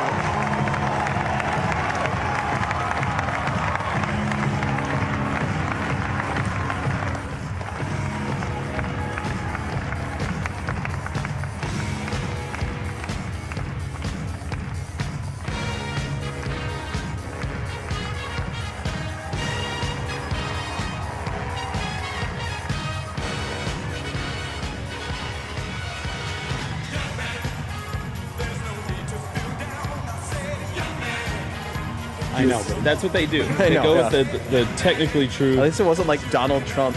All right, so let's. We're just gonna keep that feed up, guys. I just want to soak it all in. That is a who's who of crowd right there. There's Donald Trump, Speaker Johnson for now, Elise Stefanik, Had Steve Witkoff. Did you catch what I said there, Jack? For now. Yeah, exactly. Linda McMahon. I hope you guys are dancing in your home tonight. You deserve it. You're going? All right, I'm going to be a while.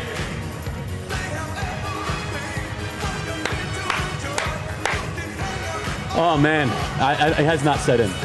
Why am I hearing myself back like the TV and the...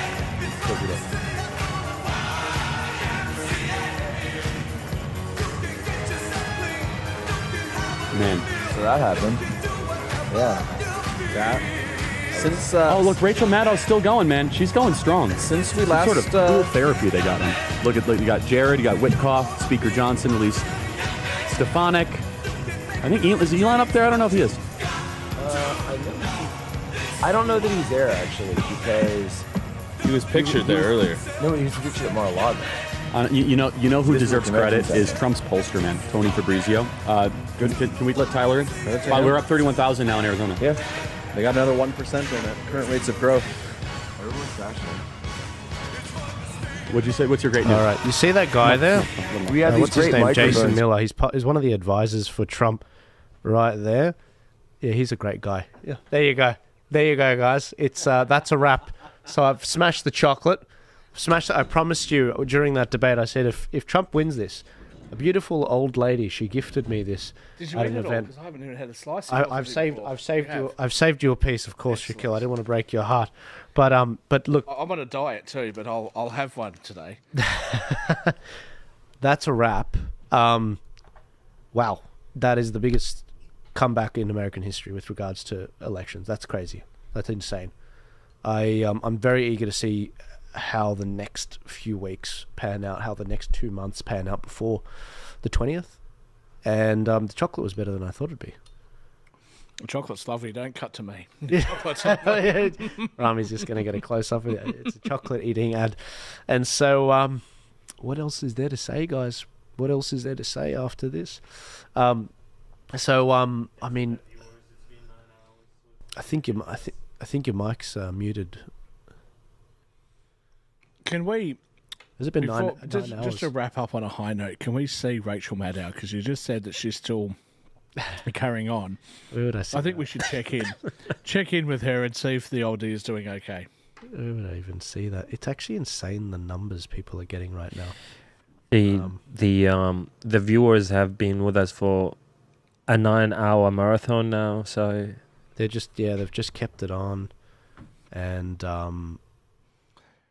the AP have still not called it, and New York Times still hasn't called it. So I don't know what they're waiting for. It's kind of insane if you think about it. I was going to say, I thought Patrick Bet-David had a really good video on what is going to happen, what the big challenges are now that Trump's elected. And he did this before the election a couple of days ago. He did this.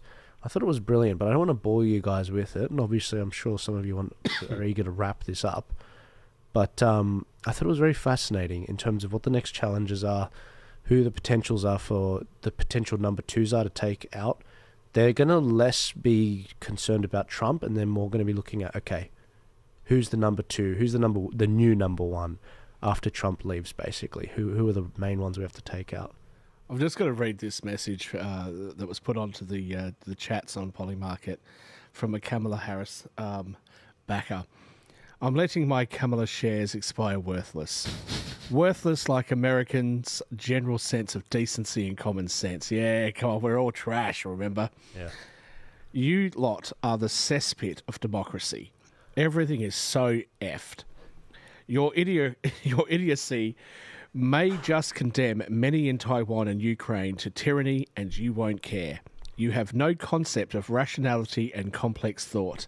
F you, the vast majority of Americans. F you. Well, you know what? Cute. You don't even have to answer. It's just like... I'm not going to answer it. That's just on the Polymarket. And that's what I'm chat. saying. You know, like, time will tell. Yeah. Time will tell, and you'll see what happens. But, you know, you lot have been sitting there talking about removing the breast buds from, you know, little girls and putting little boys onto puberty blockers that can cause them to be sterilised. you guys have been putting men into women's sport, to the point that high school girls have concussions and brain injuries and things like that. And we're the ones that lack rationality? Yeah. Okay, you go with that. Actually, you threaten to go after people's babies. Exactly. And here we are. And this is Rachel Maddow. You asked for Rachel Vote Maddow. for bigotry. And this is a vote for misogyny. This is a vote for racism, etc. And I want to take a moment. I'm and not just sure if I reflect on sent you fact the right link. That if you look at the reasons why the voters who decided this election voted the way they did, they're so unhappy. it is not because of those parts of the MAGA movement or Trump's comments in the past. It's not about vindicating Trump for the lawsuits or the criminal charges or the impeachment. The people who decided this election, the people in the battleground states who switched or who turned out, don't like the country as it is right now, mainly because of the three issues. And like the people like it or not, Donald Trump ran an issues-based campaign, whether or not his 2-hour stem-winder rally speeches covered all of it. It was mainly because of the economy and the beating the people are taking at the gas pump and in grocery stores, inflation. And immigration, and the fact that immigration, there is a crisis at the border. There has been for several years. The first couple of years. Delivered, and it did not go the Democrat way. It hasn't come. So clearly, we are seeing a result that has been along expected lines, of course, in the... All right, so this is the one with Rachel Maddow, is it? I just like seeing Chris. We have eyes on Howard University right now. We can tell you that Vice President Harris is not expected to speak tonight, but we are seeing quite a crowd there, and we are expecting, we're within the 2-minute warning from a statement that we're expecting from the Harris campaign co-chair Cedric Richmond. Cedric Richmond expected to address this crowd at Howard momentarily. Again, we don't expect to be hearing from Vice President Harris. But I think, actually, if we can go to this live so we can hear the Natsat here, so we can hear Cedric Richmond and what he's going to Trump never said? say to the crowd. He never and also said how that the crowd Kamala receives conceded. him. This is live from Howard University in Washington, D.C.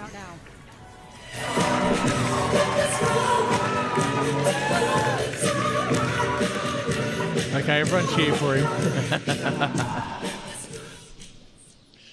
Good evening, Howard. Good evening, HU. I want to say good evening to all of the Harris campaign, the campaign family. Thank you for all that you have done. Thank you for being here. Thank you for believing in the promise of America. We still have votes to count. We still have states that have not been called yet. We will continue overnight to fight to make sure that every vote is counted, that every voice has spoken. So you won't hear from the Vice President tonight. Are you hearing this? But you will hear from her tomorrow. She will be back here tomorrow to address not only the HU family, not only to address her supporters, but to address the nation. So thank you. We believe in you. May God bless you. May God keep you. And go HU and go Harris. Thank you all. A short and to-the-point statement from Cedric Richmond, the Harris campaign co-chair, speaking to what is still a considerable crowd at Howard University in Washington, D.C. You now see them turn as one. Start to leave the grounds. I just want to see her face. Can we fast forward to her face? Hang on a sec. Hang on. When was this, Rami? This is not a live feed. Oh, it's not live? Subject over the course that must about where we stand. Was I right in understanding what Cedric Richmond still was saying Trump is up for the internal math, which we have been following with Steve Kornacki, the wins in Georgia and North Carolina have created the mood that you're describing. I've struggled to find the last thing that we have reportable from the Harris campaign the top of the Harris campaign manager, General Mally Dillon, said, we always knew it was going to be down to the blue wall, and the blue wall is still uncalled at this point. But it sounds like the Harris campaign is sort of keeping things tight in terms of whether or not they're going to string. All right. Hey, Rachel, you're awake, by the way. This is your country right now. Get used to it. I remember this is you. That was what she said, right? Right. I'm thrilled. Was it Rachel Maddow 2016? Something like that. So are we ready to wrap up, or are we going to continue on for a bit?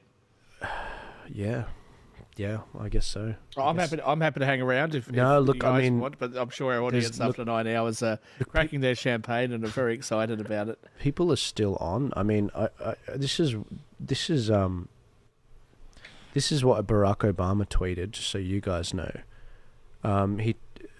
He pinned this tweet, which it wasn't pinned before, but he pinned this earlier on. This is from 8 a.m. Our time. He said it took several days to count every ballot in 2020. It's very likely we won't know the outcome tonight either, so please keep a few things in mind as you make your voices heard today. Thousands of election workers around the country are working hard today. Respect them, thank them. Don't share things before you checking your sources, and let the process run its course. It takes time to count every ballot. Okay, hang on, 1 second. So that was posted at 7:59. Look at the first comment. Just go back. The first comment underneath it was, "This is what people say when they're trying to steal an election." Yeah. I won't read the second comment. Yeah. Funny that. Anyways, so look, I mean, I don't know if you feel as uneasy as I do. Don't get me wrong, I'm happy, but I feel uneasy. What are you uneasy about? It's been called. These people, like, think about it for a second. The things they did. I know everyone says, Trump took a bullet. Yeah, he took a bullet. We don't yet know exactly what that was. But if you look at the other stuff, the Steele dossier, if you look at what happened in 2016 before the election, Steele dossier, they were still maneuvering during that period, that 2 months when Trump won in 2016 and he took office in the 20th of January, 2016 to 2017.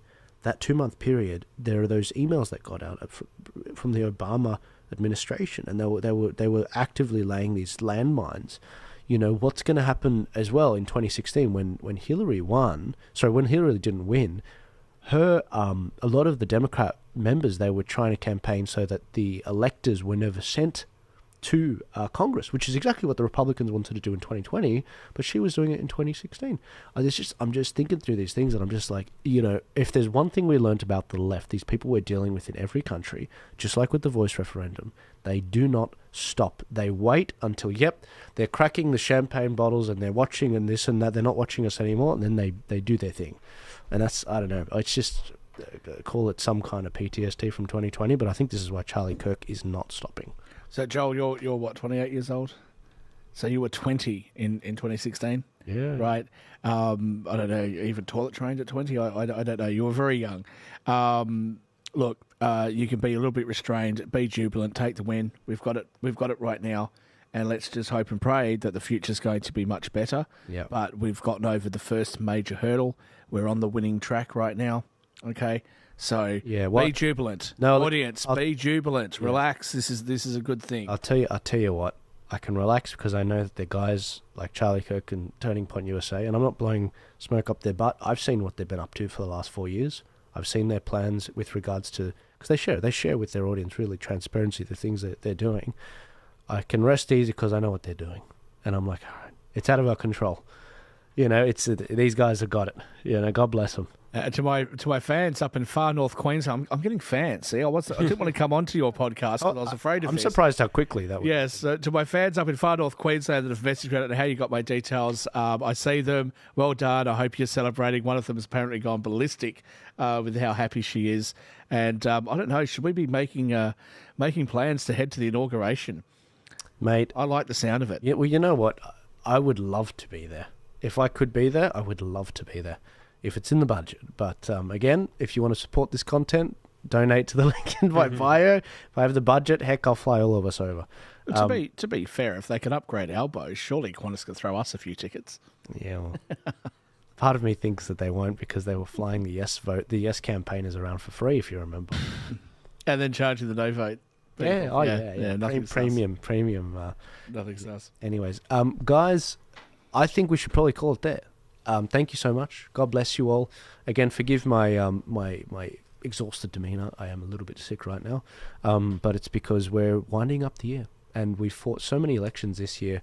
I'm really proud of what we've done. This is why we built the War Room. I will be back very soon for a show, probably again next week, this time next week, and I hope to see this concluded and more stories. So thank you guys so much. Thank you to all the guests on the panel. Thank you, Shaquille, for standing around for 10 hours, and thank you, Rami, for coming in as well.